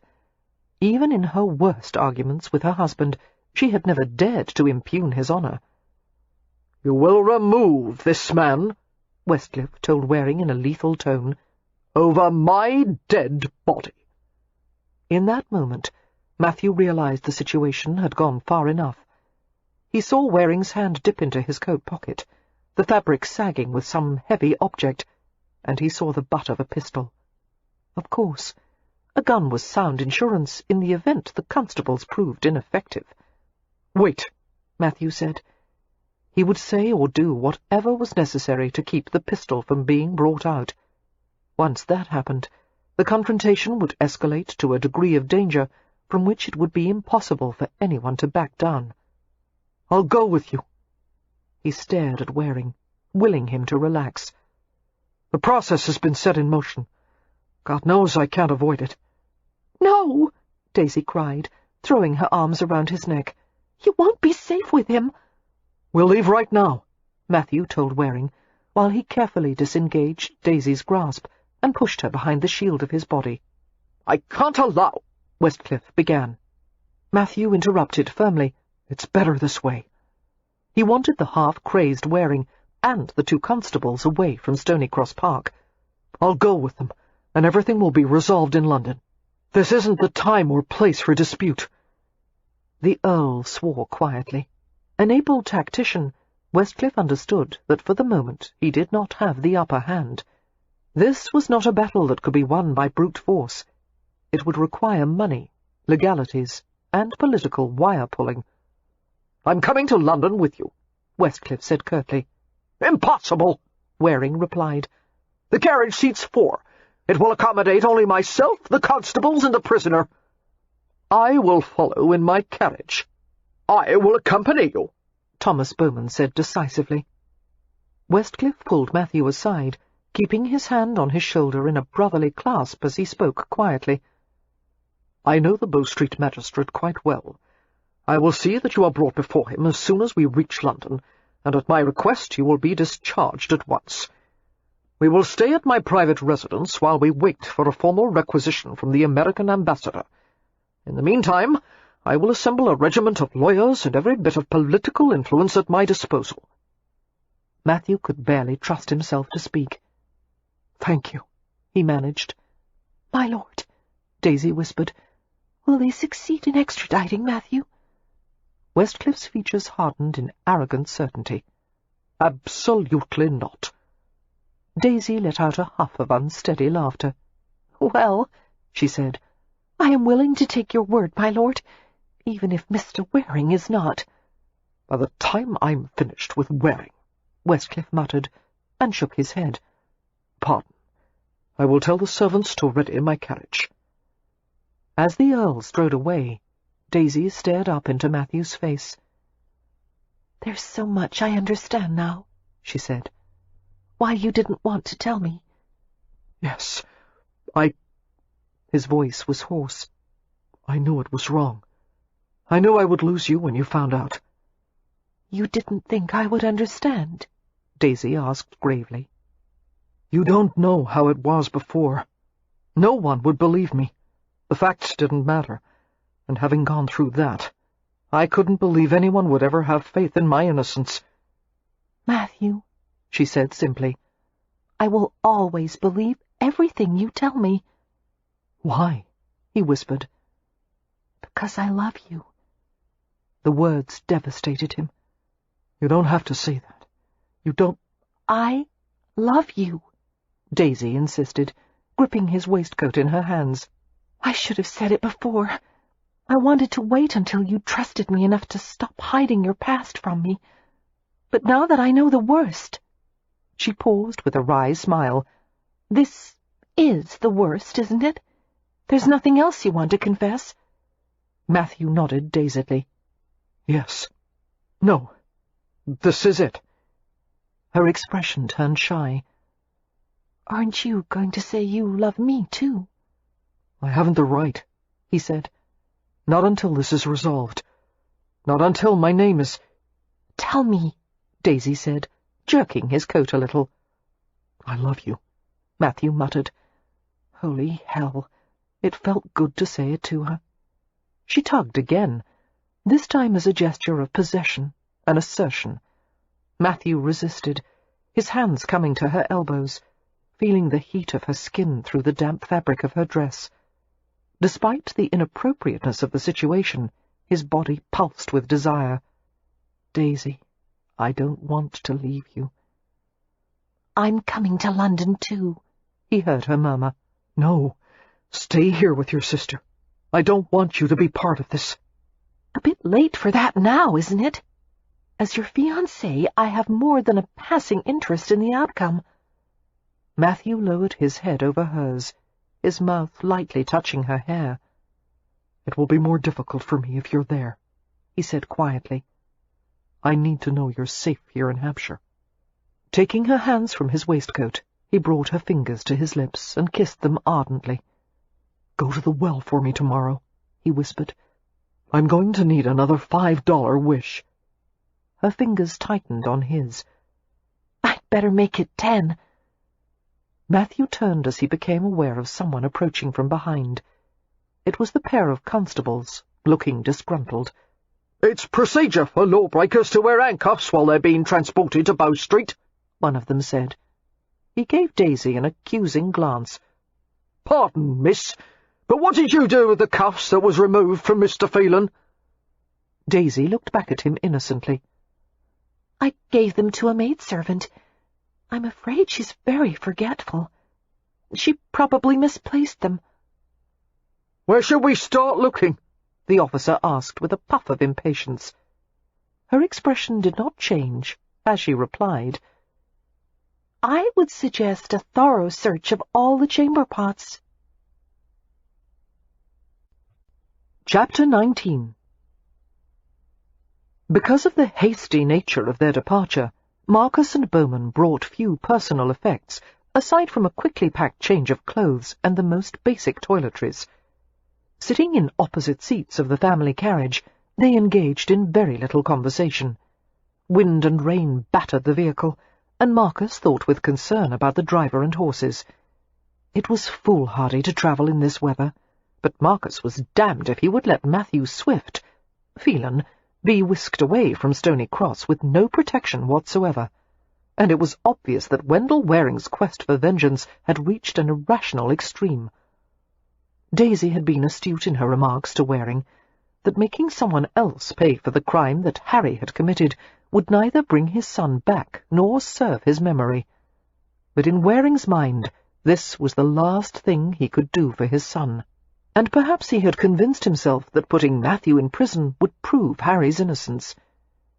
Harry Waring had tried to sacrifice Matthew to cover up his own corruption. Marcus wasn't about to allow Wendell Waring to succeed where his son had failed. "Do you doubt him?" Thomas Bowman asked suddenly. He looked more troubled than Marcus had ever seen him. No doubt this was acutely painful for Bowman, who loved Matthew Swift like a son, possibly even more than his own sons. It was no wonder the two had formed a strong bond. Swift, a fatherless young man, and Bowman, in need of someone to guide and mentor. "Are you asking if I doubt Swift?"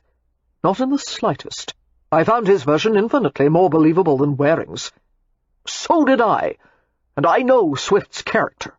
I can assure you that in all my dealings with him, he has always been principled and honest to a fault." Marcus smiled slightly. "Can one be honest to a fault?" Bowman shrugged, and his moustache twitched with reluctant amusement. "Well, extreme honesty can sometimes be a business liability." A crack of lightning came uncomfortably close, causing Marcus's nape to prickle in warning. "This is madness," he muttered. "They'll have to stop at a tavern soon, if they can even make it past the Hampshire border. A few of the local creeks are stronger than some rivers. Given enough headwater surge, the roads will be impassable." "God, I hope so," Thomas Bowman said fervently. "Nothing would delight me more than to see Waring and those two bumbling idiots being forced to return to Stony Cross Manor with Swift." The carriage slowed and came to an abrupt halt, the rain pounding like fists against the lacquered exterior. "What's this?" Bowman lifted the curtain to peer outside the window, but could see nothing except blackness and water pouring down the glass. "Damn it! Marcus said. A panicked thumping at the door, and it was wrenched open. The driver's white face appeared. With his black top hat and cloak blending into the gloom, he looked like a disembodied head. "My lord," he gasped. "there's been an accident ahead. You must come see." Marcus sprang out of the carriage, a shock of cold rain striking him with stunning force. He yanked the carriage lantern from its holder and followed the driver to a creek crossing just ahead. "Christ!" Marcus whispered.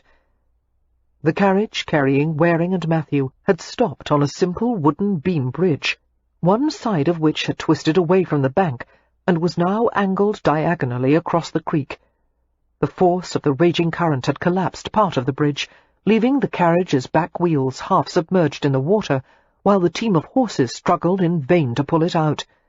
Swaying back and forth in the water like a child's toy, the bridge threatened to detach from the other bank. There was no way to reach the stranded carriage. The bridge had broken away on the side closest to them, and it would be suicidal to try and cross the current. "My God, no!" he heard Thomas Bowman exclaim in horror. They could only watch helplessly as the driver of Waring's carriage fought to save the team, frantically unbuckling straps from carriage shafts. At the same time, the uppermost door of the sinking carriage was pushed open, and a figure began to crawl out with obvious difficulty. "Is it Swift?" Bowman demanded, going as close to the bank as he dared. "Swift!" But his bellow was swallowed in the crash of the storm and the roar of the current, and the angry creaks of the disintegrating bridge. Then everything seemed to happen at once.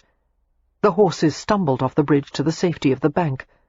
Movement on the bridge, a dark figure or two, and with a chilling, almost majestic slowness, the heavy carriage eased into the water. It half sank, retaining marginal buoyancy for a few moments, but then the carriage lanterns were extinguished, and the vehicle drifted sideways as the raging current swept it downstream. Daisy had slept only fitfully, unable to stop her racing thoughts. She had woken repeatedly in the night, wondering what would happen to Matthew. She was afraid for his well-being. Only the knowledge that Westcliff was with him, or at least close by, kept her reasonably calm. She kept reliving the moments in the parlour when Matthew had finally revealed the secrets of his past. How vulnerable and alone he had looked. What a burden he had carried all these years, and what courage and imagination it had taken for him to reinvent himself. Daisy knew she wasn't going to be able to wait in Hampshire for very long. She wanted desperately to see Matthew, to reassure him, to defend him against the world if necessary. Earlier in the evening, Mercedes had asked Daisy if the revelations about Matthew had affected her decision to marry him. "Yes," Daisy had replied. "It's made me even more determined than before." Lillian had joined the conversation, admitting that she was far more predisposed to like Matthew Swift after what they had learned about him. "Although," she had added, "it would be rather nice to know what your future married name is going to be." "Oh, what's in a name?" Daisy had quoted, pulling a piece of paper from a lap desk and fidgeting with it. "What are you doing?" Lillian had asked. "Don't say you're going to write a letter now." "I don't know what to do," Daisy had admitted. "I think I should send word to Annabel and Evie." "They'll find out soon enough from Westcliff," Lillian said, "and they won't be one bit surprised." "Why do you say that?" "With your fondness for stories with dramatic twists and characters with mysterious pasts, it's a foregone conclusion you wouldn't have a quiet, ordinary courtship." "Be that as it may," Daisy had replied wryly, "a quiet, ordinary courtship sounds very appealing at the moment." After a restless sleep, Daisy awakened in the morning as someone entered the room. At first she assumed it was the maid come to light the grate, but it was too early. Daybreak had not yet arrived, and the rain had slowed to a sullen drizzle. It was her sister. "Good morning," Daisy croaked, sitting up and stretching. "Why are you up so early? Is the baby fretful?" "No, she's resting." Lillian's voice was husky. Wearing a heavy velvet robe, her hair in a loose braid, She came to the bed with a steaming cup of tea in hand. "Here, take this." Daisy frowned and obeyed, watching as Lillian levered herself onto the edge of the mattress. This was not the usual pattern of things. Something had happened. "What is it?" she asked, a feeling of dread crawling down her spine. Lillian nodded toward the teacup. "It can wait until you're a bit more awake." It was too soon for any news to have come from London, Daisy reflected. This couldn't have anything to do with Matthew. Maybe their mother had taken ill. Maybe something dreadful had happened in the village. After downing a few swallows of tea, Daisy leaned over to set the cup on the bedside table. She returned her attention to her sister. "This is as awake as I'm going to get today," she said. "Tell me now." Clearing her throat roughly, Lillian spoke in a thick voice. "Westcliff and Father are back." "What?" Daisy stared at her in bewilderment. "Why aren't they in London with Matthew?" "He's not in London either." "Then they're all back?" Lillian gave a stiff little shake of her head. "No. I'm sorry, I'm explaining badly. I'll just be blunt. Not long after Westcliff and Father left Stony Cross, their carriage had to stop because of an accident ahead at the bridge. You know that creaky old bridge you have to cross to stay on the main road?" "The one that spans the little creek?" "Yes. Well, the creek isn't little right now. Thanks to the storm, it's a big rushing river. And apparently the bridge was weakened by the current, and when Mr. Waring's carriage tried to cross, it collapsed." Daisy froze in confusion. The bridge collapsed. She repeated the words to herself, but they seemed as impossible to interpret as some ancient, forgotten language. With an effort she gathered her wits. "Was everyone saved?" she heard herself ask. "Everyone but Matthew." Lillian's voice shook. "He was trapped in the carriage as it was swept downstream." "He's all right," Daisy said automatically, her heart beginning to thrash like a caged wild animal. "He can swim. He probably ended up downstream on one of the banks. Someone has to look for him." "They're searching everywhere," Lillian said. "Westcliff is organizing a full-scale effort. He spent most of the night searching and returned a little while ago. The carriage broke into pieces as it went downstream. No sign of Matthew. But Daisy, one of the constables admitted to Westcliff." She stopped, and her brown eyes sparkled with furious tears. "Admitted," she continued with effort, "that Matthew's hands were tied." Daisy's legs moved beneath the bedclothes, her knees bending, drawing up tight. Her body wanted to occupy as little physical space as possible, shrinking away from this new revelation. "But why?" she whispered. "There was no reason." Lillian's determined jaw quivered as she tried to regain control over her emotions. "Given Matthew's history, they said there was a risk of escape, but I think Waring insisted on it out of spite." Daisy felt light-headed from the thunder of her own pulse. She was frightened, and yet at the same time part of her had become bizarrely detached. Briefly, she summoned an image of Matthew, struggling in dark water, his hands bound and thrashing. "No," she said, pressing her palms against the violent throb of her temples. It felt as if nails were being driven into her skull. She couldn't breathe well. "He had no chance, did he?" Lillian shook her head and looked away. Drops of water fell from her face to the counterpane. How strange, Daisy thought, that she wasn't crying too. Hot pressure built behind her eyes, deep in her head, making her skull ache. But it seemed her tears were waiting for some thought or word that would trigger their release. Daisy continued to hold her pounding temples, nearly blind from the pain in her head, as she asked, "Are you crying for Matthew?" "Yes." Lillian pulled a handkerchief from the sleeve of her robe and blew her nose roughly. "But mostly for you." She leaned close enough to wrap her arms around Daisy, as if she could protect her from all harm. "I love you, Daisy." I love you too, Daisy said in a muffled voice, hurting and dry-eyed, and gasping for breath. The search continued all that day and the next night, but all the ordinary rituals, the times for sleeping and working and eating, had lost their meaning. Only one incident managed to reach through the numb weight that pressed at Daisy from all sides, and that was when Westcliff had refused to let her come help in the search. "You'll be of no use to anyone," Westcliff had told her, too exhausted and bedevilled to exercise his usual tact. "It's dangerous and difficult out there with the water so high. At best, you'll be a distraction. At worst, you'll get hurt." Daisy had known he was right, but that didn't stop a flare of outrage. The feeling, startling in its force, threatened to disintegrate her control, and so she had hurriedly withdrawn back into herself. Matthew's body might never be found. That was too cruel to bear, the fate of having to reconcile herself to that. Somehow, a disappearance was even worse than a death. It was as if he had never existed at all, leaving nothing to mourn over.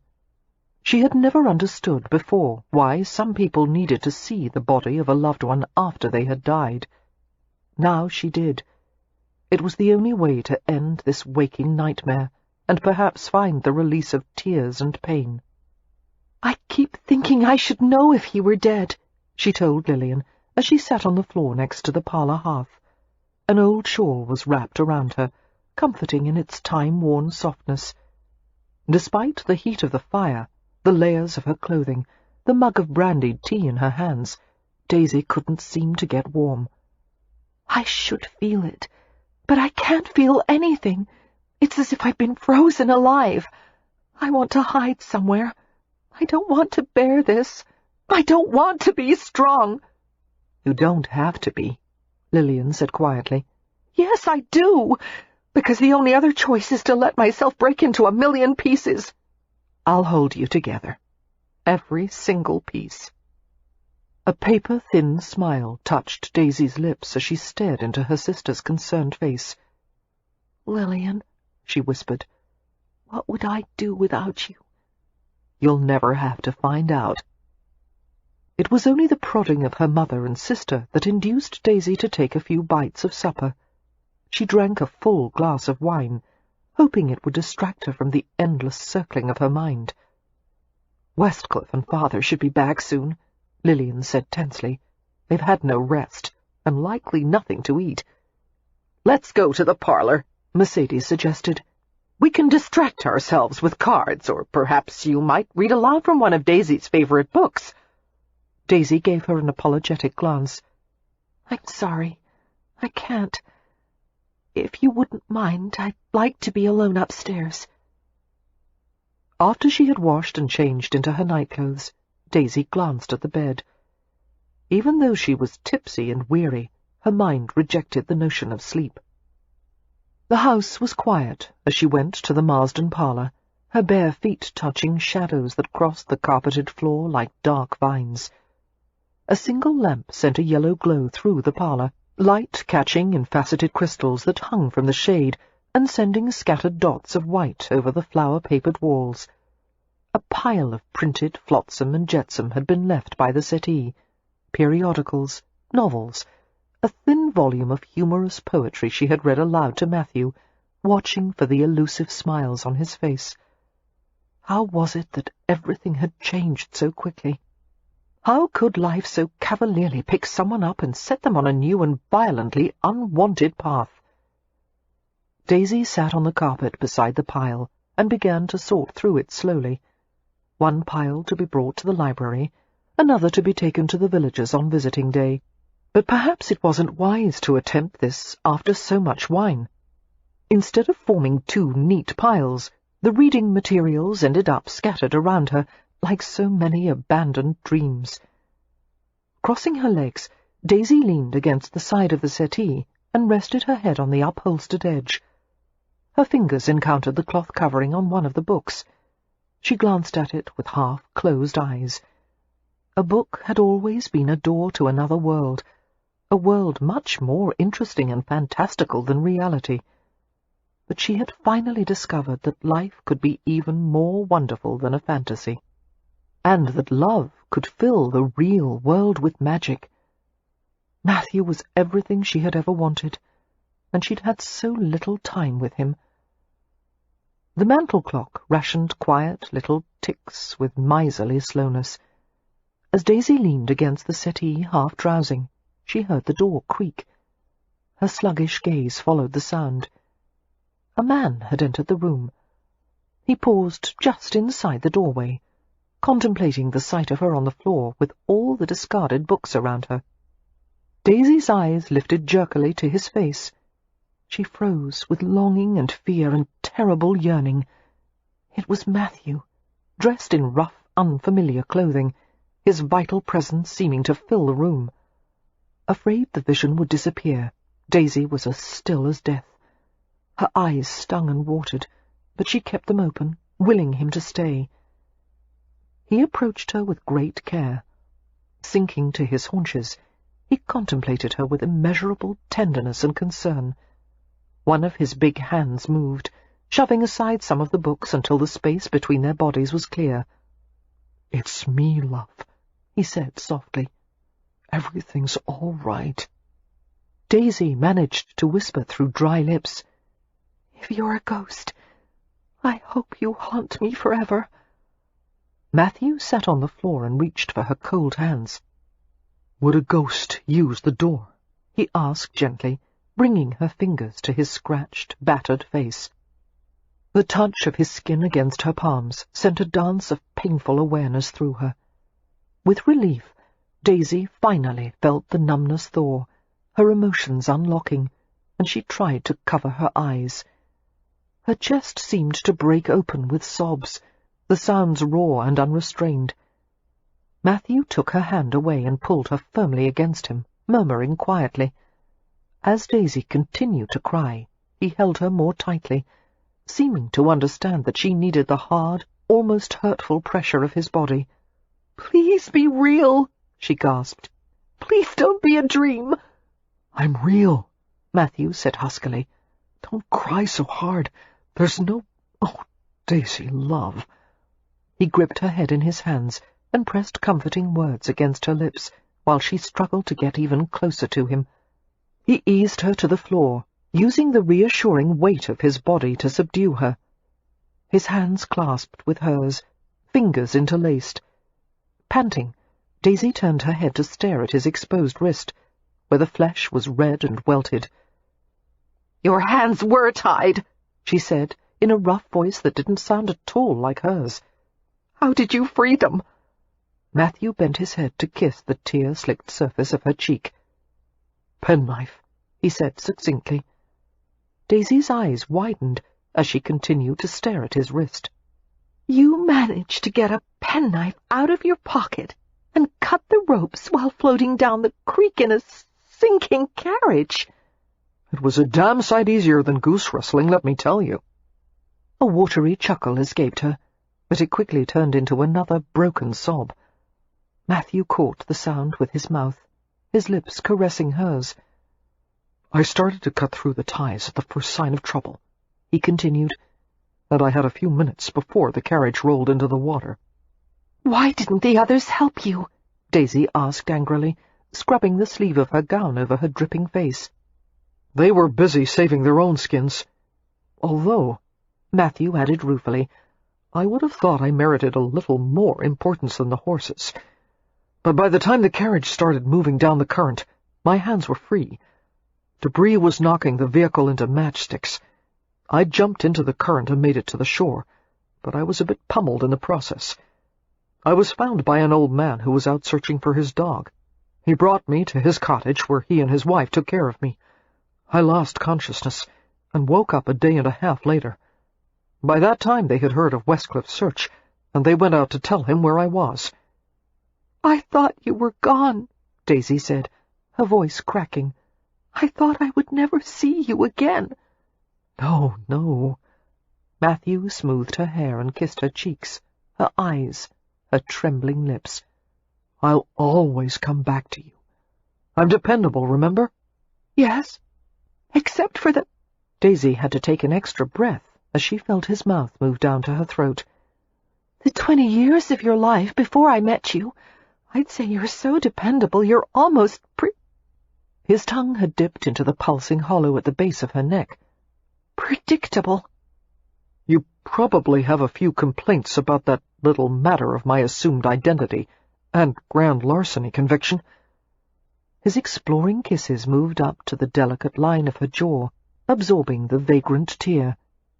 Oh, no, Daisy said breathlessly. I forgave you before I even knew what it was. Sweet darling, Matthew whispered, nuzzling the side of her face, caressing her with his mouth and hands. She held on to him blindly, unable to get close enough. His head drew back, and he looked down at her with a searching gaze. Now that the whole business has reared its ugly head, I'm going to have to clear my name. Will you wait for me, Daisy? No. Still sniffling, she applied herself to unfastening the wooden buttons of his borrowed clothes. No. Matthew half smiled and looked down at her quizzically. Have you decided I'm too much trouble? I've decided life is too short, Daisy grunted as she tugged at the coarse cloth of his shirt, to waste a single day of it. Blast these buttons! His hands covered hers, stilling their feverish plucking. I don't think your family is going to be enthusiastic about letting you marry a fugitive from justice. My father would forgive you anything. Besides, you won't be a fugitive forever. Your case will be overturned once the facts are made known. Daisy pulled her hands free and clutched at him tightly. Take me to Gretna Green, she begged. Tonight. It's how my sister got married, and Evie, too. Elopement is practically a Wallflower tradition. Take me. Shh. Matthew wrapped his arms around her, cradling her against his sturdy frame.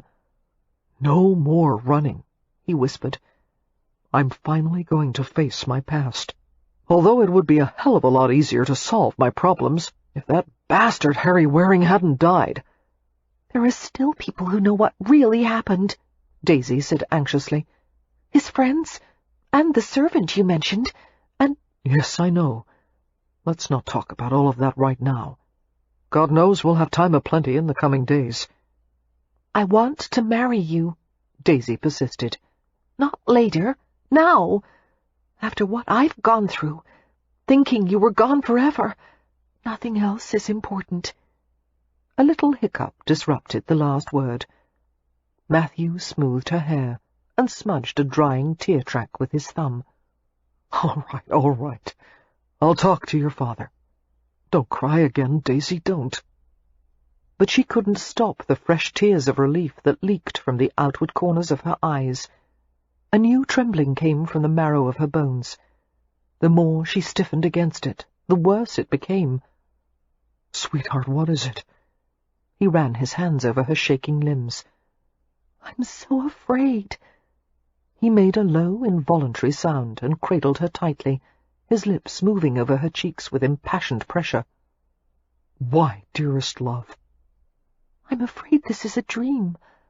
I'm afraid I'll wake up and— Another hiccup.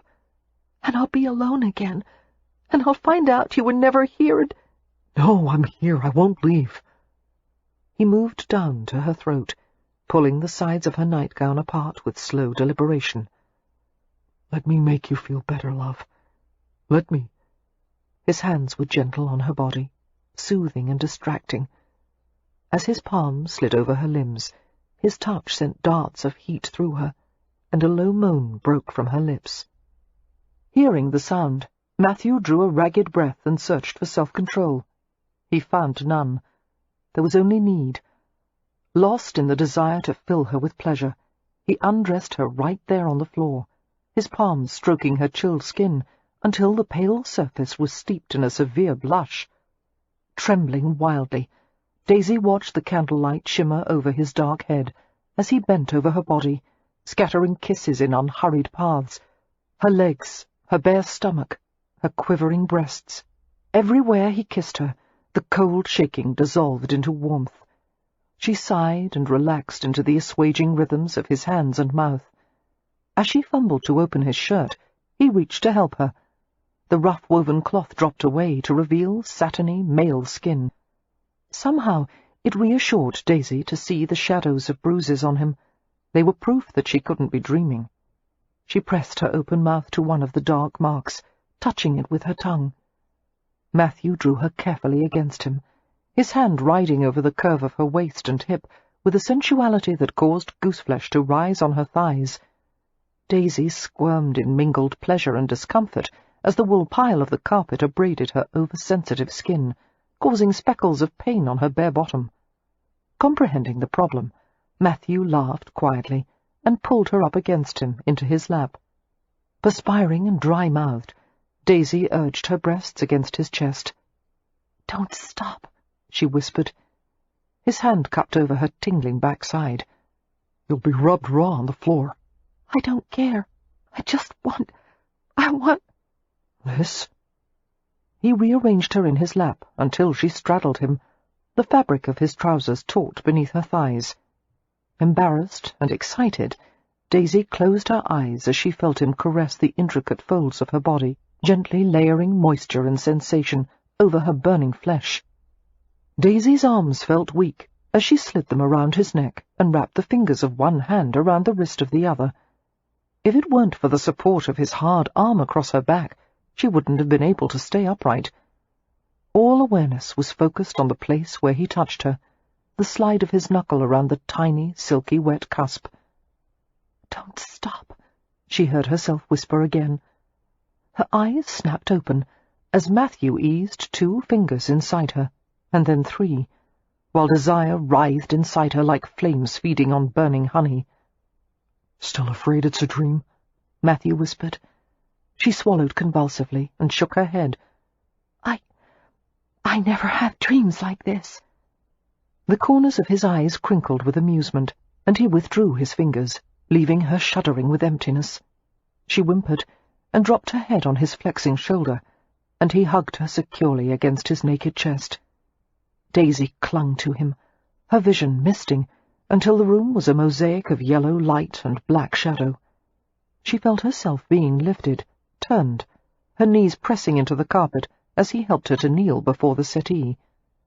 The side of her face pressed against the smooth upholstery, while her lips parted to accommodate her hard, rushing breaths. He covered her, his big, solid body fitting behind and around her, and then he was pushing inside, and the fit between them was tight and slippery and exquisite. Daisy stiffened in surprise, but his hands came to her hips, stroking in reassurance, encouraging her to trust him. She went still, her eyes closing while pleasure rose with each slow thrust he made. One of his hands swept down her front, and his fingertips found the plump rise of her sex, and caressed her until she reached a bright, blinding summit, overtaken with shudders of sharp relief. Much later, Matthew dressed Daisy in her nightgown, and carried her through the dark hallway until they reached her room. As he lay her in bed, she whispered for him to stay with her. "No, love." He leaned over her prone body in the darkness. "Much as I'd like to, we can't go that far beyond propriety." "I don't want to sleep without you." Daisy stared into the shadowed face just above her own. "And I don't want to wake without you." "Someday." He bent to press a firm kiss on her mouth. "Someday I'll be able to come to you any time, night or day, and hold you as long as you want." His voice deepened with emotion as he added, "You can depend on that." Downstairs, the exhausted Earl of Westcliff lay on a sofa, his head pillowed in his wife's lap. After 2 days of relentless searching and precious little sleep, Marcus was wearied down to his bones. However, he was grateful that tragedy had been avoided, and that Daisy's fiancé had been safely returned. Marcus was a bit surprised by the way his wife had fussed over him. As soon as he had arrived at the manor, Lillian had plied him with sandwiches and hot brandy, wiped the dirt smudges from his face with a damp towel, applied salve on his scrapes and bandages to a few cut fingers, and even pulled his muddy boots off. "You look far worse than Mr. Swift," Lillian had retorted, when he had protested that he was fine. From what I understand, he's been lying abed in a cottage for the past 2 days, whereas you've been foraging through the woods in the mud and rain." "He wasn't exactly lounging about," Marcus had pointed out. "He was wounded." "That doesn't change the fact that you've had no rest, and practically nothing to eat while you were looking for him." Marcus had submitted to her attentions, secretly enjoying the way she hovered over him. When she was satisfied that he was fed and bandaged properly, she cradled his head in her lap. Marcus sighed in contentment, staring into the blazing hearth fire. Lillian's slender fingers played absently in his hair as she commented, "It's been a long time since Mr. Swift went to find Daisy, and it's too quiet. Aren't you going to go up there and check on them?" "Not for all the hemp in China," Marcus said, repeating one of Daisy's new favourite phrases. "God knows what I might be interrupting." "Good God!" Lillian sounded appalled. "You don't think they're—" "I wouldn't be surprised."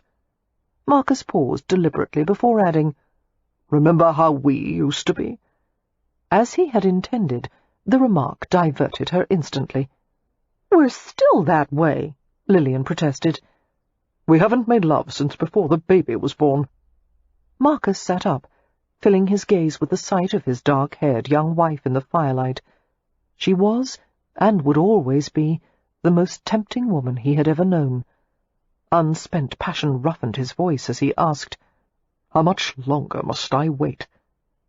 Propping her elbow on the back of the sofa, Lillian leaned her head on her hand and smiled apologetically. "The doctor said at least another fortnight. I'm sorry." She laughed as she saw his expression. "Very sorry. Let's go upstairs." "If we're not going to bed together, I fail to see the point," Marcus grumbled. "I'll help you with your bath. I'll even scrub your back." He was sufficiently intrigued by the offer to ask, "Only my back?" "I'm open to negotiation," Lillian said provocatively. "As always." Marcus reached out to gather her against his chest and sighed. "At this point, I'll take whatever I can get." "You poor man." Still smiling, Lillian turned her face to kiss him. "Just remember, some things are worth waiting for." Epilogue. As it turned out, Matthew and Daisy were not wed until late autumn. Hampshire was dressed in scarlet and brilliant orange, the hounds were out 4 mornings a week, and the last baskets of fruit had been harvested from heavy-laden trees. Now that the hay had been cut, the raucous corncrakes had left the fields, their clamour replaced by the liquid notes of song thrushes and the chatter of yellow buntings. For the entire summer, and a good part of autumn, Daisy had endured many separations from Matthew, including the frequent trips to London to manage his legal affairs. With Westcliffe's help, the extradition requests from the American government were firmly blocked, allowing Matthew to remain in England. After settling on a pair of skilful barristers and acquainting them with the particulars of his case, Matthew had dispatched them to Boston to file with the appeals court. In the meantime, Matthew travelled and worked ceaselessly, overseeing the construction of the Bristol manufactory, hiring employees, and setting up distribution channels throughout the country. It seemed to Daisy that Matthew had changed somewhat since the secrets of his past had been revealed. He was freer somehow, even more self-assured and charismatic. Witnessing Matthew's limitless energy and his growing list of accomplishments, Simon Hunt had informed him decisively that any time he tired of working for Bowman's, he was welcome to come to Consolidated Locomotive. That had prompted Thomas Bowman to offer Matthew a higher percentage of the soap company's future profits. "I'll be a millionaire by the time I'm 30, Matthew had told Daisy dryly, "if I can just manage to stay out of jail." It had surprised and touched Daisy that everyone in her family, even her mother, had rallied to Matthew's defence. Whether this was for Daisy's sake or her father's was unclear. Thomas Bowman, who had always been so severe on people, had immediately forgiven Matthew for deceiving him. In fact, Bowman seemed to regard him more than ever before as a de facto son. "One suspects," Lillian had told Daisy, that if Matthew Swift were to commit cold-blooded murder, Father would say on the spot, "Well, the boy must have had an excellent reason." Discovering that keeping busy helped the time to pass more quickly, Daisy occupied herself with finding a home in Bristol. She decided on a large gabled seaside house that had once belonged to a shipyard owner and his family. Accompanied by her mother and sister, who both liked shopping far more than she did, Daisy purchased large, comfortable pieces of furniture and richly coloured window hangings and fabrics, and of course she made certain there were tables and shelves for books in as many rooms as possible. It helped that Matthew sped to Daisy whenever he could steal away for a few days. There were no constraints between them now, no secrets or fears. As they shared long conversations and walked through the sleepy summer landscape, they found endless delight in each other's company. And on the nights when Matthew came to Daisy in the darkness and made love to her, he filled her senses with infinite pleasure and her heart with joy. "I've tried so hard to stay away from you," he whispered one night, cuddling her while the moonlight made stripes across the shadowed hills of the bedclothes. "Why?" Daisy whispered back, crawling over him until she was draped over the muscled surface of his chest. He played with the dark cascade of her hair. "Because I shouldn't come to you like this until we're married. There's a risk." Daisy silenced him with her mouth, not stopping until his breath had hastened and his bare skin was as hot as a stoveplate beneath her. She lifted her head to smile down into his gleaming eyes. "All or nothing," she murmured. "That's how I want you." Finally, word came from Matthew's lawyers that a panel of 3 Boston judges had examined the trial court records, overturned the conviction, and dismissed the case. They had also ruled that it could not be refiled, thereby defeating any hopes of the Waring family prolonging the ordeal. Matthew had received the news with a remarkably calm demeanour, accepting everyone's congratulations and earnestly thanking the Bowmans and Westcliffs for their support. It was only in private with Daisy that Matthew's composure had broken, his relief too great to endure stoically. She had given him all the comfort she could, in an exchange so raw and intimate that it would forever remain just between the two of them. And now it was their wedding day. The ceremony in the Stony Cross Chapel had been unmercifully long, with the vicar determined to impress the crowd of wealthy and important visitors, many of them from London, and some from New York. The service included an interminable sermon, an unheard-of number of hymns, and 3 seat-numbing scripture readings. Daisy waited patiently in her heavy champagne satin dress, her feet tingling uncomfortably in her beaded heeled slippers. She was half blinded by the elaborate Valenciennes lace veil sewn with pearls. The wedding had become an exercise in endurance. She did her best to look solemn, but she sneaked a glance at Matthew, tall and handsome, in a crisp black morning coat and a starched white cravat, and she felt her heart skip with sudden happiness. At the conclusion of the vows, despite Mercedes's previous stern admonitions that the groom was not to kiss the bride, as the custom was never followed by people in the best society, Matthew tugged Daisy up to him and crushed a hard kiss on her lips in full view of everyone. There was a gasp or two, and a ripple of friendly laughter through the crowd. Daisy glanced up into her husband's sparkling eyes. "You're being scandalous, Mr. Swift," she whispered.